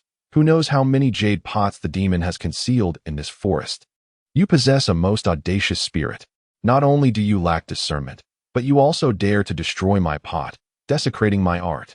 You wretched, tasteless monkey. Your kind are nothing but muscle-headed fools. However, never mind. After all, you shall become a part of my exquisite artwork. The jade pot extended its hand. From the center of its palm emerged a jade vessel, from which two grotesque, plump goldfish surfaced. Despite the absence of water surrounding them, these two fish floated effortlessly in the air. Their fins fluttered lightly, as though they were gliding through an invisible stream. The thousand-needle kill, upon hearing the sound. The two corpulent, odd-looking goldfish puffed their cheeks slightly. As the eyes of the goldfish rolled, they suddenly expelled countless iron needles from their mouths. The threat of thousand-needle kill to Luo Chuan was virtually negligible. The linear attack was preceded by a conspicuous charging motion. Luo Chuan felt that even if Zenitsu arrived, he would easily evade it. Ducking away from the thousand-needle kill of the jade pot, Luo Chuan reappeared beside it once more. Yet again, he sensed a lack of tangible feedback, indicating that the jade pot had fled. How tiresome. Do you only know how to run? Luo Chuan remarked with mild boredom as he watched the jade pot roll away again on the distant steps. Under normal circumstances, he found it somewhat challenging to eliminate the jade pot, yet he dared not rashly activate the transparent world. Luo Chuan did not believe that only the jade pot and the half-day dog had come to the swordsmith village. There must be other upper moons lurking about. The transparent world was reserved for the upper moon concealed behind the scenes. It would be a grave misfortune to waste the transparent time on the jade pot. Who do you look down upon, you little brat? The jade pot exclaimed, and the vessel on the steps vanished, replaced by a deep blue pot that appeared behind Luo Chuan. Countless live fish, rolling their eyes, surged forth from the pot towards Luo Chuan. However, before many of these fish could escape the pot, Luo Chuan's figure swiftly followed, slicing the pot in two with a single stroke. I told you, I have no time to play with you and your pots. Luo Chuan rested his left hand on the hilt, the sun blade remaining sheathed. If it weren't for the occasional flicker of electric light and blade gleam behind him, one might mistakenly believe Luo Chuan had never drawn his sword. This young man's strength is formidable, truly formidable, strong enough to suppress even the Upper Moon 5. To be able to single-handedly dominate an Upper Moon demon places him among the most powerful even among the Hashira. As the jade pot reappeared, the contempt in its gaze gradually dissipated. The opponent's speed was beyond the comprehension of the swordsmith behind it, and even the jade pot itself struggled to grasp it. In the brief exchanges, although it seemed the jade pot easily evaded Luo Chuan's attacks, each maneuver was a testament to instinctive survival. In other words, it was not merely quick reflexes, but rather, its subconscious was preemptively aiding it in dodging Luo Chuan's strikes. You must be a Hashira, right? Among those I have hunted, you are the strongest I have encountered. And so, Luo Chuan replied nonchalantly, not feeling the slightest honor in the jade pot's words. So, do you truly not wish to become a part of my artwork? The smile on the jade pot's face twisted into something almost maniacal. Firstly, you are unworthy. Secondly, your pot is quite ugly and hardly qualifies as art. As Luo Chuan extended his hand, counting off the reasons, the small hand beside the jade pot clenched once more. Indeed, a blind, foul-mouthed monkey. The jade pot was ready to retort when Luo Chuan interrupted. Aside from the half-day dog, who else accompanied you? Tamayo or Kokoshibo? The jade pot paused, its enraged expression freezing on its face. Even the words it had prepared to hurl back at Luo Chuan were swallowed. The opponent knew of their plan this time. They even knew the names of Lord Tamayo and Lord Kokoshibo. How could that be? This plan was known only to the Upper Moons and Muzan. How could it have leaked? Was there a traitor among the Upper Moons? Impossible. Each Upper Moon's thoughts were transparent before Muzan. If anyone had the notion to disclose the plan, Muzan would surely be the first to notice. So why does this person before me know of their plan? The jade pot, in shock, found its vision suddenly blurred. Then a figure gradually came into focus. This was not his memory. It was information transmitted through Muzan's blood. Luo Chuan. This foul little brat is the one who repelled Lord Tamayo and killed Kabutsuji Taro? No, that's not right. While this opponent is indeed somewhat troublesome to handle, he is not unbeatable. How could someone of such strength have repelled Tamayo? Tamayo's prowess ranks just below Kokoshibo and Muzan. It's rare for you to think of me. Luo Chuan, you are far better than Akaza and the others, who have grown quite indifferent. From behind the locust tree next to the jade pot, a figure stepped forth, lightly fanning themselves as they strolled beside the jade pot. Tamayo? Luo Chuan recognized the familiar silhouette, secretly relieved. It was Tamayo, with him present. The affairs of the swordsmith village were secure. If Kokoshibo had come, many lives would surely have been sacrificed. Wait, something feels amiss. As Luo Chuan gazed at Tamayo's smiling face, unease surged within him. Tamayo was no fool. Having experienced the battle at the Yoshiwara, he surely understood that Luo Chuan could enter the transparent world. Yet, now the jade pot had not yet forced Luo Chuan's transparent state out, and Tamayo appeared. This was rather unusual. Could it be that he realized the jade pot could not compel me into the transparent world and thus abandoned the attempt? Or does he possess some method to restrict me? Ah, it is indeed I. Long time no see. Tamayo, upon hearing Luo Chuan utter his name, cheerfully waved his hand at Luo Chuan. Lord Tamayo, you emerged too soon. I can handle him. The jade pot waved its small hand, subtly expressing its dissatisfaction to Tamayo. No, I did not mean to underestimate you, jade pot. I merely grew excited upon seeing an old friend and could not restrain myself, Tamayo said with a smile. Yet his thoughts were entirely contrary. Initially, he intended to use the jade pot to force Luo Chuan's transparent world state, then step in to eliminate Luo Chuan. Although this approach might risk the jade pot's life, it was of no concern to him.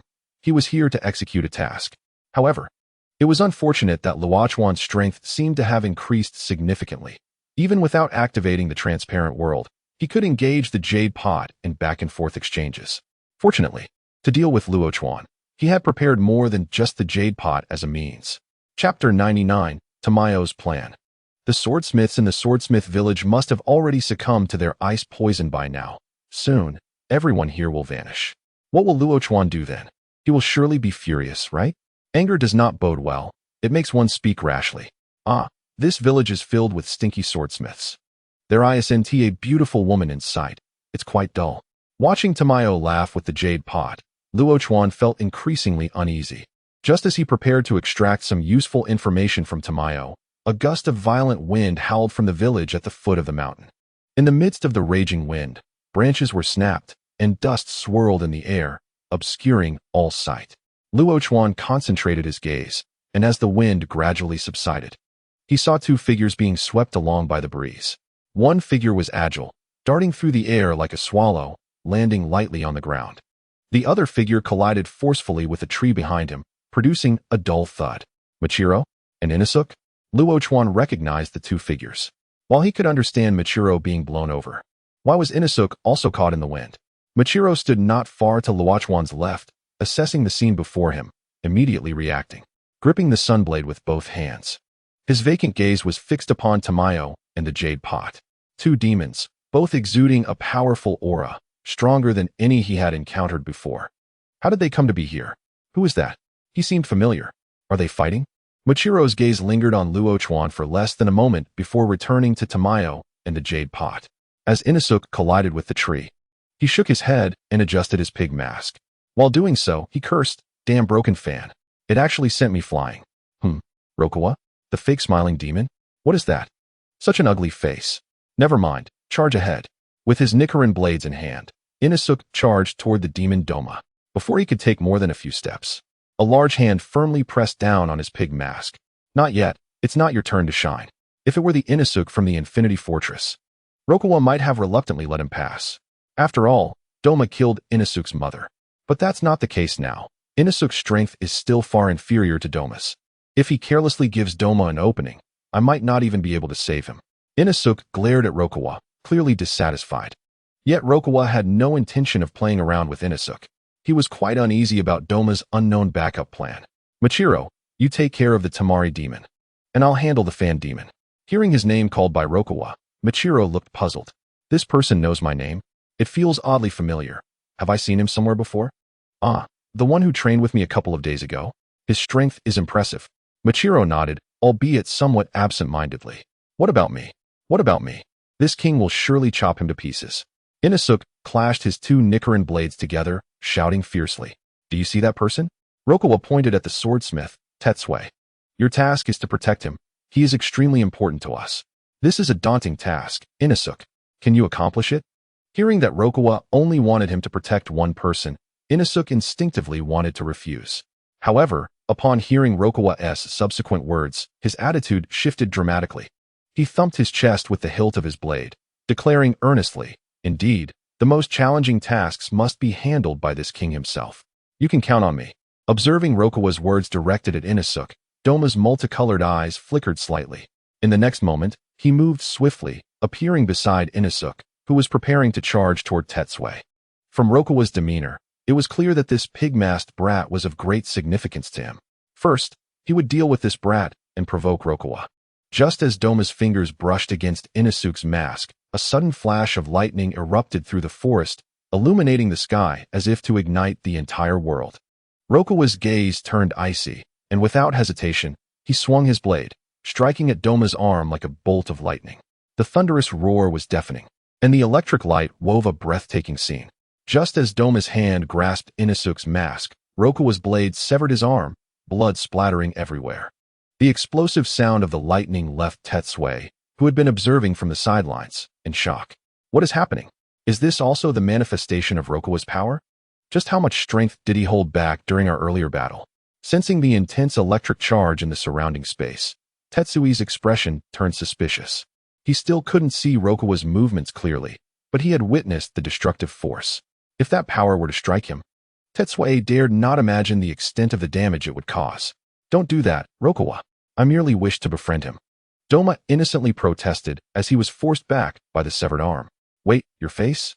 No, I remember seeing you before. Although Rokawa had pushed Doma back, at the last moment, Doma managed to knock off Inosuke's pig mask, revealing his handsome face. Rokawa realized that he could no longer conceal the truth about Inosuke's mother and Doma.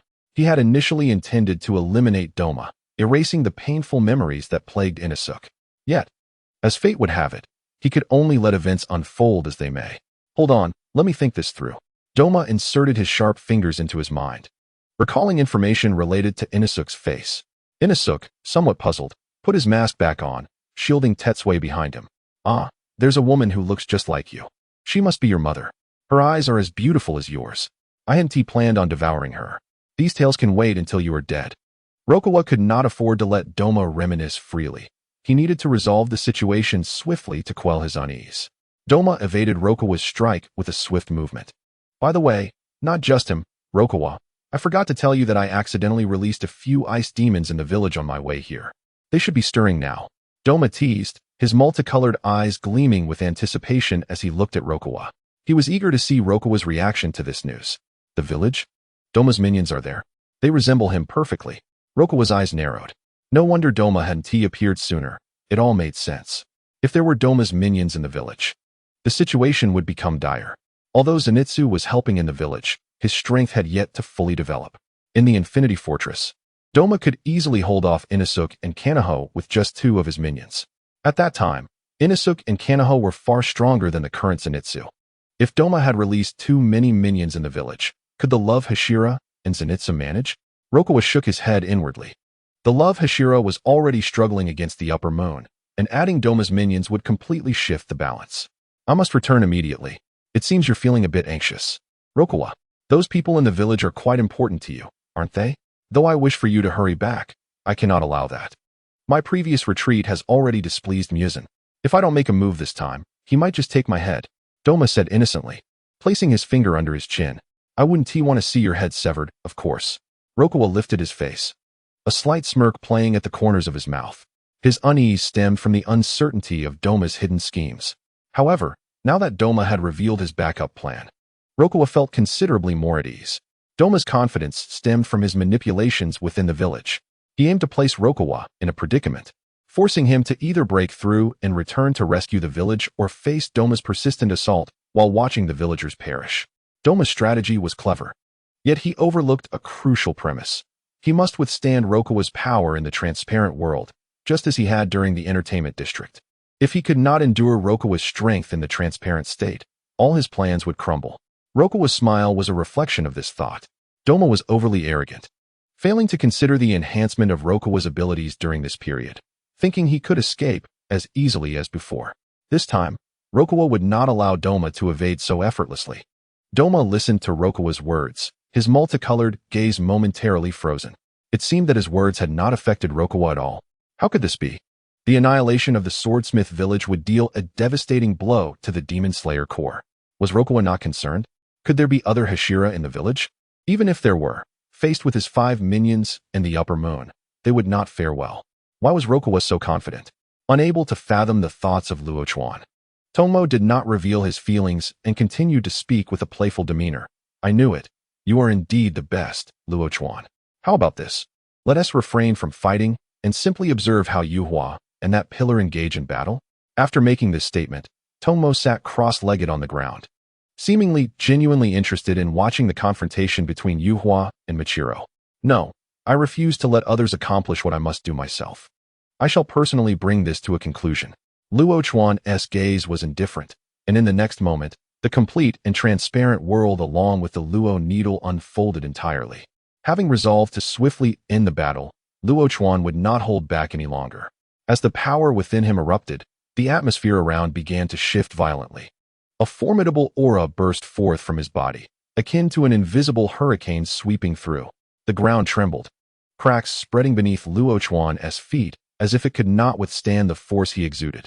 The cloud-patterned coat he wore began to sway in rhythm with his overwhelming presence, the patterns fluttering gently without wind, reminiscent of a drifting cloud that accentuated his formidable aura. The lines of the hexagram beneath him seemed to come alive, subtly pulsating with the fluctuations of Luo Chuan's inner turmoil, as if mysterious runes were shimmering. The entire atmosphere enveloped Luo Chuan, making it feel as though he stood at the eye of a storm. An intangible pressure weighed heavily, coalescing into an irresistible force surrounding him. Tomo was momentarily taken aback. Sensing the transformation in Luo Chuan, and a flicker of wariness surged within him. But in the blink of an eye, Luo Chuan had vanished from his original position. Suddenly, a gentle breeze brushed by, and Tomo sensed a presence beside him. Instinctively turning his head, he found Luo Chuan standing next to him, the Nichiren blade in his hand shimmering with dazzling lightning fire, radiating an aura of unmatched destruction. Tomo's heart raced, a chill coursing up his spine. Acting on instinct, he swung his iron fan to the side, attempting to unleash his blood demon art, Frozen Cloud. However, before he could even gather the ice crystals. An intense burning pain shot through both of his arms. Luo Chuan's speed was simply staggering. Tongmo had no time to react as Luo Chuan cleanly severed his raised forearms. The severed areas were charred black, and it felt as if the blood within Tongmo had ceased to flow. This boy, he is so fast. A wave of shock washed over Tongmo. Intense pain radiated from his arms, but he had no time to ponder. Preserving his head from Luo Chuan's blade was of utmost priority, far more critical than his quickly recoverable injuries. Tongmo opened his mouth, a chilling breath surging forth as he conjured several ice lotuses. He was fully aware that these ice lotuses were not intended to attack Luo Chuan. Their speed was insufficient even to graze the hem of his garment. Yet, Tongmo would not indulge in trivialities at this moment. The ice lotuses erupted in midair, releasing a multitude of ice crystals that sparkled brilliantly, coalescing into a massive ice wall that forced Luo Chuan back. The surrounding air grew frigid, as if plunging into a world encased in ice. Gazing at Luo Chuan, who stood a distance away with his blade poised, Tongmo's earlier playful demeanor vanished entirely, replaced by a grave expression. Powerful. Tongmo could find no other word to describe Luo Chuan's prowess. This was a stark contrast to the Luo Chuan he had encountered in the entertainment district. How could his strength have escalated so terrifyingly in such a short span of time? It had been ages since he felt his heart race this rapidly. Just a casual strike from Luo Chuan had generated such overwhelming pressure. Could he withstand a full-fledged assault using the breath of thunder? As an upper moon demon wielding ice, Tongmo should not have felt cold, yet a chill gripped his heart. Chapter 101. The Annihilation of Tongmo. Luo Chuan stood a short distance away on the steps, quietly observing as Tongmo's severed arms healed completely. It is time to put an end to this. Prolonging it would merely be a waste of time, Luo Chuan remarked softly, uncertain whether he was addressing Tongmo or himself. Upon hearing this, a tremor originating from the depths of Tongmo's soul coursed through his body. He had experienced this sensation once before, during his first encounter with Muzan. Tongmo subtly waved his fan, sending minute ice crystals drifting into the forest. The situation had deviated drastically from his expectations. The Luo Chuan in a transparent state was far beyond his capacity to contain, necessitating a change in strategy. He would have to rely on a clone to escape this place and destroy the village. Tricks that had been utilized once should not be employed a second time. As soon as Luo Chuan's words fell, a golden lightning bolt sliced through the sky, akin to a meteor plummeting to earth, instantly striking the ice crystals unleashed by Tongmo. The brilliance of the lightning was blinding, accompanied by a tremendous roar that reverberated through the valley as if it were shaken by the thunder. The ice crystals shattered into countless fragments under the force of the lightning, each piece tracing a magnificent arc through the air, scattering in all directions. This lightning was immensely powerful, heating the surrounding air and causing the chill of the forest to evaporate in an instant. The massive ice wall was obliterated, reduced to a flurry of ice shards and the residual shock waves of thunder. As Tongmo watched his efforts ruthlessly dismantled by Luo Chuan, a sense of despair settled in his heart. Not only had the other party's strength significantly increased, but so too had their perception and insight. During their encounter in the entertainment district, Tongmo had been able to escape undetected using ice crystals, yet now you are the first witness to my breath style. Consider yourself fortunate. Upon finishing his words, Luo Chuan's eyes were briefly shrouded in a faint golden hue. The sky transformed dramatically, and golden lightning bolts appeared as if summoned by the wrath of a deity, cleaving through the heavens with a deafening roar. The lightning swirled around Luo Chuan, as though paying homage to its master. Moreover, at the edges of the lightning, flames blazed like a roaring inferno. This was no ordinary fire. It was a golden flame, radiating intense energy and searing heat. The flames encircled the lightning, creating a spectacular and terrifying spectacle, the overwhelming heat washing over all. The commotion captured the attention of Yuhua and Michiro, who instinctively ceased their battle. Gazing at Luo Chuan, who resembled a thunder god, Yuhua's mouth fell slightly agape. What is happening? Is this still Luo Chuan? He had never shied away from killing swordsmen who wielded the breath of thunder, having even vanquished the Hashira of thunder. Yet those wielders were mere fireflies compared to the brilliance of the full moon that Luo Chuan now exhibited. They were utterly incomparable. Yuhua's throat felt dry. Could Tongmo really handle this? He didn't know, but he was acutely aware that had he found himself in Tongmo's position, Regardless of how many vessels he had scattered across the mountain, they would all be reduced to ashes under this spectacle. This was no exaggeration, but rather Yuhua's genuine realization of Luo Chuan's current state. He truly resembled a deity. Michiro, standing nearby, widened his eyes slightly, a hint of bewilderment in his pale, azure pupils. Such a powerful breath style. Although he was indifferent to matters beyond his master and the demons, the spectacle before him was impossible to ignore. While he might not fully grasp the terrifying nature of this breath style, the sheer force emanating from Luo Chuan's initial strike left little room for doubt. Thunder fire breathing, first form, thunder prison. As Luo Chuan swung his Nichiren blade, a deep rumble resounded across the heavens. The thunder and flames intertwined, creating a magnificent and fearsome sight. The lightning coiled around Luo Chuan like a majestic beast, paying homage to its master, showcasing unparalleled majesty and might.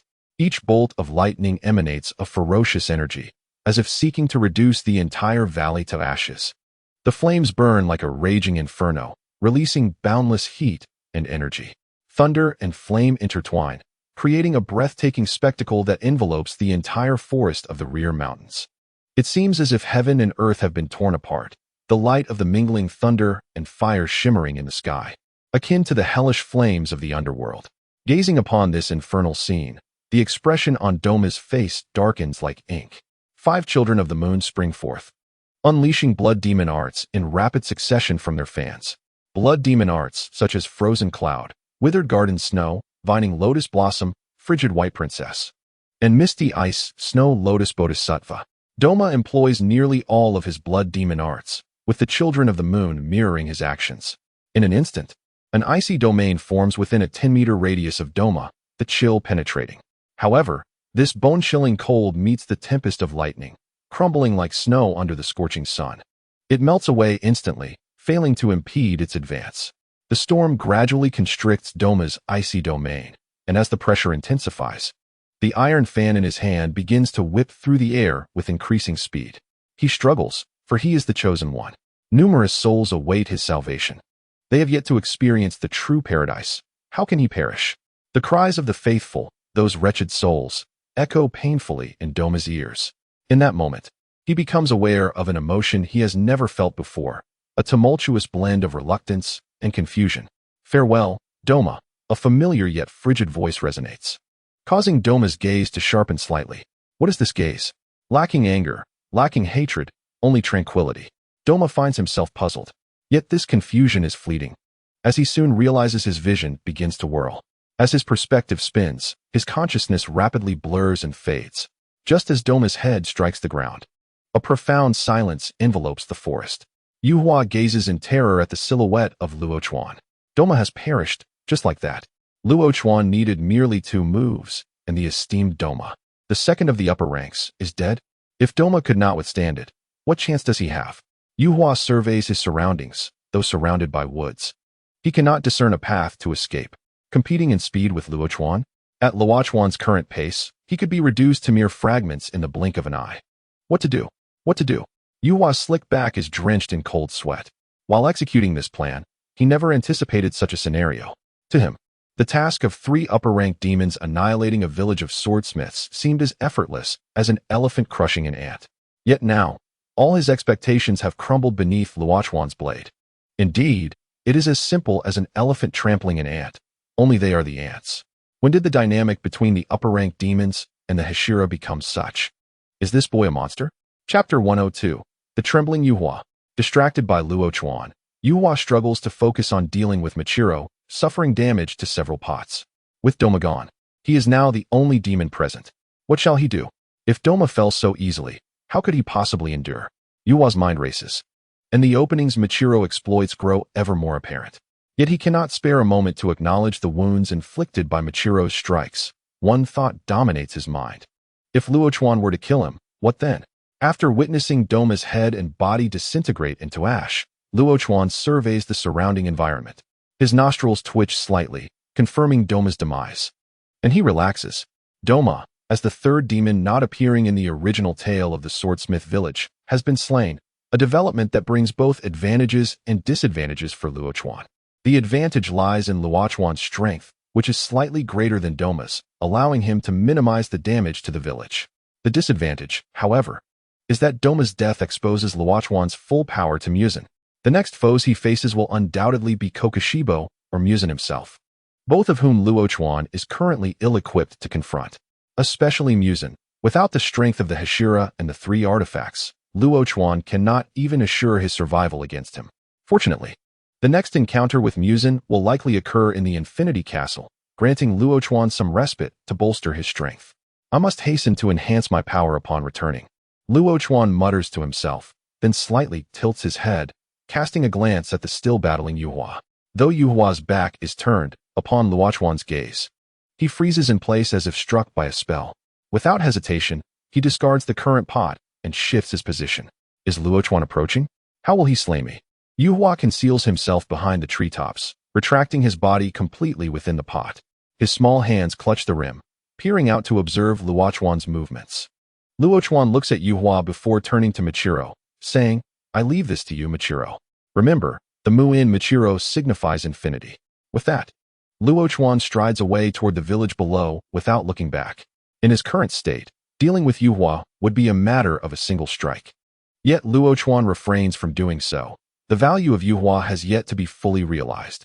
To forge a bond with Michiro, Yuhua must assist in restoring his memories. And Yuhua is the key to that restoration. In the original tale, Yuhua managed to subdue the unawakened Michiro in 3 moves, indicating that Yuhua possesses some strength. The reason he has not yet captured Michiro is that Luo Chuan is still present.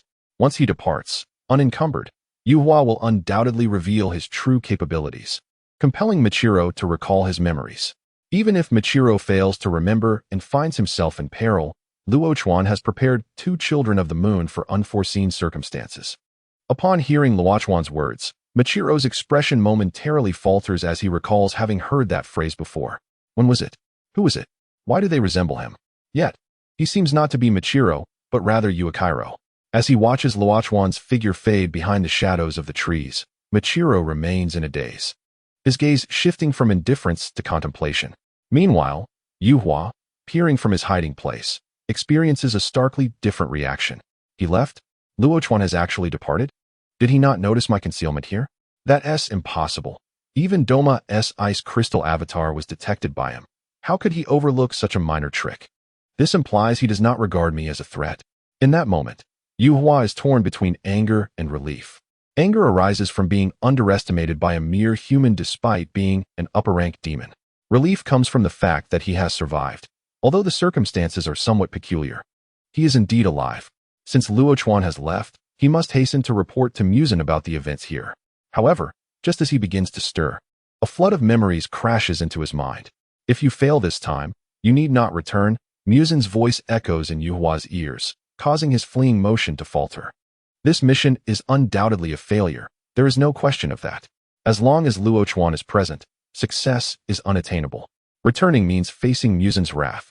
Though Yuhua relishes the sensation of Muzan's touch, yet, that enjoyment hinges on the presumption that Muzan does not genuinely wish to end his life. What to do? Returning is death. Remaining here is death. Can he and Handenga truly contend with Luo Chuan? Had he not witnessed Luo Chuan's defeat of Doma, Yuhua might have dismissed this notion. However, after witnessing Luo Chuan's prowess, such thoughts have long since vanished. Yuhua contemplated, her gaze gradually settling upon Michiro. This lad seems to be a Hashira as well, does he not? While slaying a Hashira may not entirely quell Muzan's wrath, it would certainly demonstrate one's worth.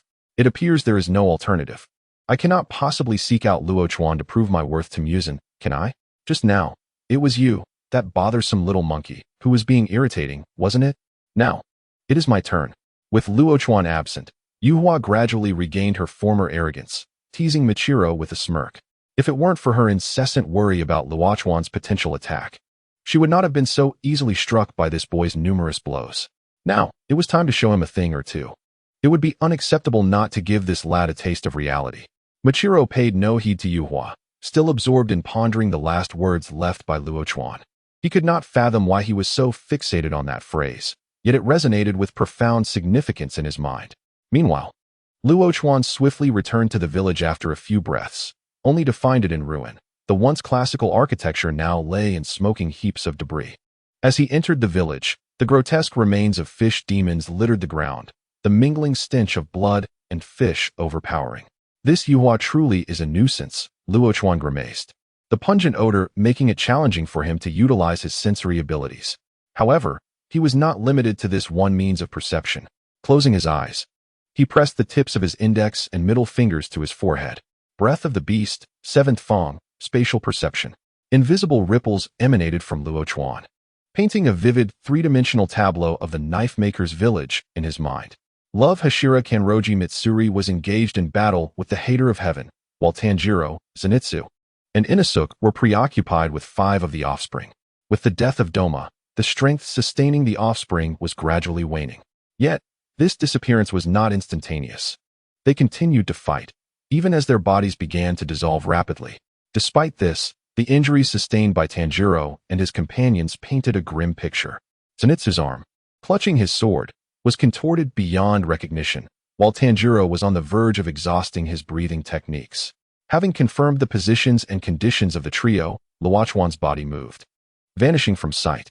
Chapter 103. The Hater of Heaven's Rejection of Friendship. Tanjiro, get up. Their bodies are on the brink of dissolution. Rise quickly. Zenitsu shouted as he narrowly evaded Doma's offspring's ice attack. The second upper moon, Doma, had appeared, and Zenitsu recalled whose visage this offspring bore. Doma had not manifested in the village. He was likely searching for Luo Chuan. Given the ice demon's current state, it appeared that Luo Chuan had triumphed. But they had reached their limits.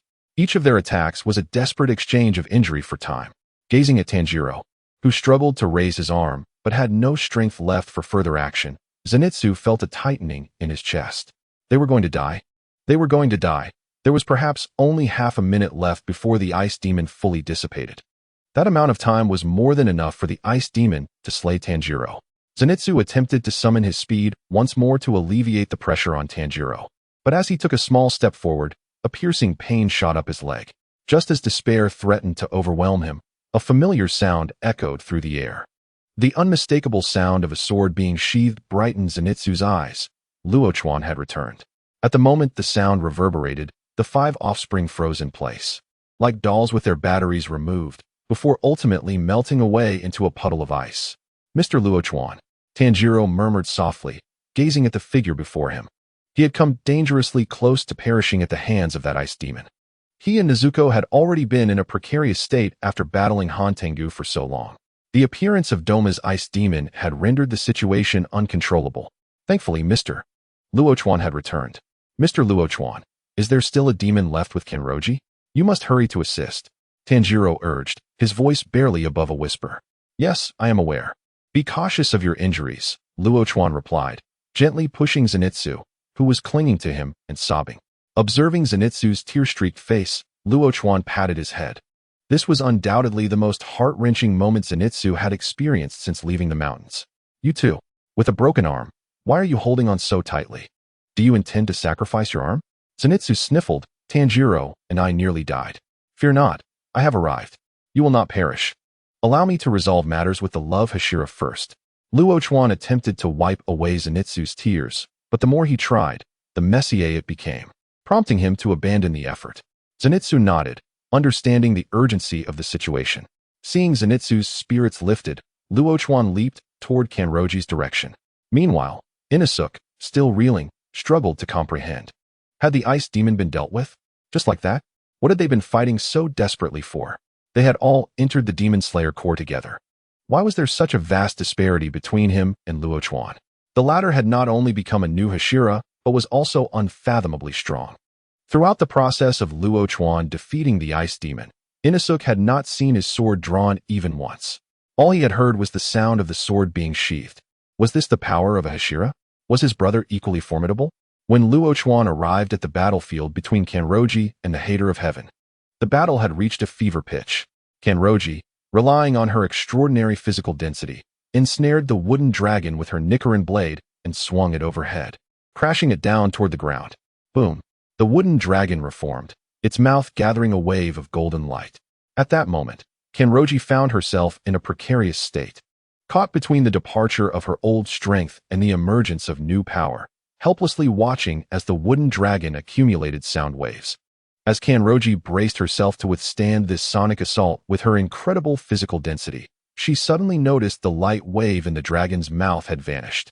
Not only the wave but the previously buoyant head of the wooden dragon seemed to lose its support, crashing down towards the ground. "Are you all right?" Luo Chuan extended his hand to steady Kanroji, preventing her from falling backward. "Luo Chuan, you've come. I almost thought I was going to die," Kanroji exclaimed, her voice tinged with a sense of profound grievance. Luo Chuan's lips twitched, his gaze briefly flickering to the markings on Kanroji's chest. While in this state, she might not be able to overpower the Hater of Heaven. She could certainly hold her own. Why did she sound as if she had only been on the receiving end of blows? "Do you know?" Kanroji continued. "That demon wouldn't let me get close, directing those wooden dragons to attack me relentlessly." Seemingly concerned that Luo Chuan might not grasp the situation, Kanroji gestured animatedly. "Who are you? Do you intend to bully the weak?" Hater of Heaven's eyes narrowed slightly, his deep voice rumbling like thunder above the village. From their brief exchange, it was clear that this newly arrived youth possessed remarkable strength. Realizing that now was not the time for lamentation, Kanroji quickly shifted her focus to eliminating the demon. "That demon seems to be speaking to you, Luo Chuan. But you're not reacting at all." Luo Chuan smiled at Kanroji before turning his attention to the Hater of Heaven. Kanroji felt her cheeks flush. Luo Chuan's smile was truly captivating. "How about we become friends?" Luo Chuan's smile was exceedingly genuine. Although Hantengo lacked the talent and insight, he still possessed blood demon arts. Merging those abilities could enhance Luo Chuan's strength, albeit marginally, but an enhancement nonetheless. Who could predict when Musen might come knocking? Those who bully the weak are unworthy of my friendship," the Hater of Heaven declared arrogantly as he regarded Luo Chuan. Luo Chuan shook his head at the Hater of Heaven. Although he was quite handsome, his logic was utterly absurd. It was clear that he was the one who bullied the weak, yet he could brazenly project that label onto others. There is little to discuss. Luo Chuan merely sought to test Zheng Pu Tian, harboring no genuine hope of forging a bond with him. Zheng Pu Tian's character is too abstract. One must seek out Ban Tiango instead. Zheng Pu Tian, however, did not elaborate further, slowly raising the peculiar drumstick in his hand, intending to summon the wooden dragon to attack Luo Chuan. Yet this time, when Zheng Pu Tian struck backward, the anticipated drumbeat failed to sound. Confusion flickered in his eyes. What was happening? "Are you looking for this?" Before Zheng Pu Tian could turn to assess the situation, a hand suddenly appeared, palm spread before his eyes. At the center of the palm lay a severed hand, gripping none other than Zheng Pu Tian's strange drumstick. A glimmer of recognition crossed Zheng Pu Tian's gaze. This hand felt so familiar. This drumstick, is it my hand? Realization struck, and Zheng Pu Tian's eyes narrowed. Is it that brat? When did he come so close? Wasn't he just at the position of the wooden dragon's severed head? How did he traverse such distance without my notice? Chapter 104. Add the Upper Moon 4, Ban Tiango, as a friend. This individual is also a Hashira? Why is there such a vast disparity in strength compared to that woman? Zheng Pu Tian found himself perplexed, yet there was no time for contemplation. Faced with Luo Chuan, now mere inches away, Zheng Pu Tian did not hesitate to execute a sidekick. While he excelled in controlling the wooden dragon, it did not imply his close combat prowess was lacking. "Is this all the strength you possess?" Luo Chuan remarked coolly, seemingly indifferent to the gust of wind generated beneath him. Zheng Pu Tian, taken aback, felt a surge of hatred. His movements paled in comparison to Luo Chuan's. The latter would undoubtedly perceive his approach. Yet, Luo Chuan showed no inclination to evade, indicating that Zheng Pu Tian's attack was dismissed entirely. Such arrogance. With that thought, Zheng Pu Tian squeezed forth a surge of power into his thigh, intent on delivering a blow that would cause this man's head to explode like a ripe watermelon. The sound was sharper this time. Almost as soon as it resonated, Zheng Pu Tian sensed something amiss. Pain, an indescribable searing agony. Lowering his gaze to his mangled thigh, astonishment was etched across his face. He still had not perceived the opponent's movement, despite their close proximity. Was the speed at which he drew his weapon not exaggerated? When did the Demon Slayer Corps acquire such a Hashira? Zheng Pu Tian's thoughts were tumultuous, yet his resistance did not wane. After his whip kick fell short, Zheng Pu Tian opened his mouth, golden ripples gathering within. This time, having learned from his previous attacks, he understood he was outmatched in speed. Thus, without waiting for the ultrasonic waves to reach their maximum potential, he expelled them forth. However, Zhang Putian still underestimated Luo Chuan's speed. As his ultrasonic wave exited, a crimson-gold Nichiren blade pierced directly into Zhang Putian's mouth. The so-called ultrasonic wave merely caused the strands of hair beside Luo Chuan to flutter. Do not scream. It is rather noisy, do you not realize? Luo Chuan's voice was as cold as the wind, imbued with an air of imperious indifference, as though Zhang Putian's actions were merely bothersome. Noisy. This is my ability. What can I do about it? A surge of insulted fury rose from the depths of Zhang Putian's heart, his expression of hatred intensifying. He clenched his jaw, ready to retort. Yet before he could utter a word, he felt his body ensnared by an invisible force. He struggled vehemently, attempting to break free, but it was in vain. In that moment, a sharp pain radiated from his mouth, and his head was held aloft by the Nichiren blade embedded within. Zhang Putian felt as though icy coldness surged through his veins, his eyes widening in terror and rage. His body was entirely beyond his control, crashing heavily to the ground, leaving only his head at Luo Chuan's mercy. I nearly forgot. You are not the main body. Severing your head is futile. Gazing at the flesh sprouting beneath Zhang Putian's neck, Luo Chuan frowned. The regeneration of this body is quite revolting. Suppressing his nausea, Luo Chuan's nostrils flared slightly. The absence of fishy and bloody scent suggested that locating Ban Tian Go's true form would not prove arduous. An invisible aura wound through the rugged forest, extending towards Luo Chuan's nose, where it was encased within a sphere of wood, concealed behind 3 overlapping trees. Kanroji, I leave him to you. I will go eliminate his true form. Luo Chuan flicked his blade, tossing Zhang Putian's head beside Kanroji. Kanroji stared at the continuously regrowing body of Zhang Putian, then glanced at Luo Chuan, bewildered. What just happened? Did Mr. Luo Chuan sever this demon's head in 3 strokes? Am I dreaming? Mr.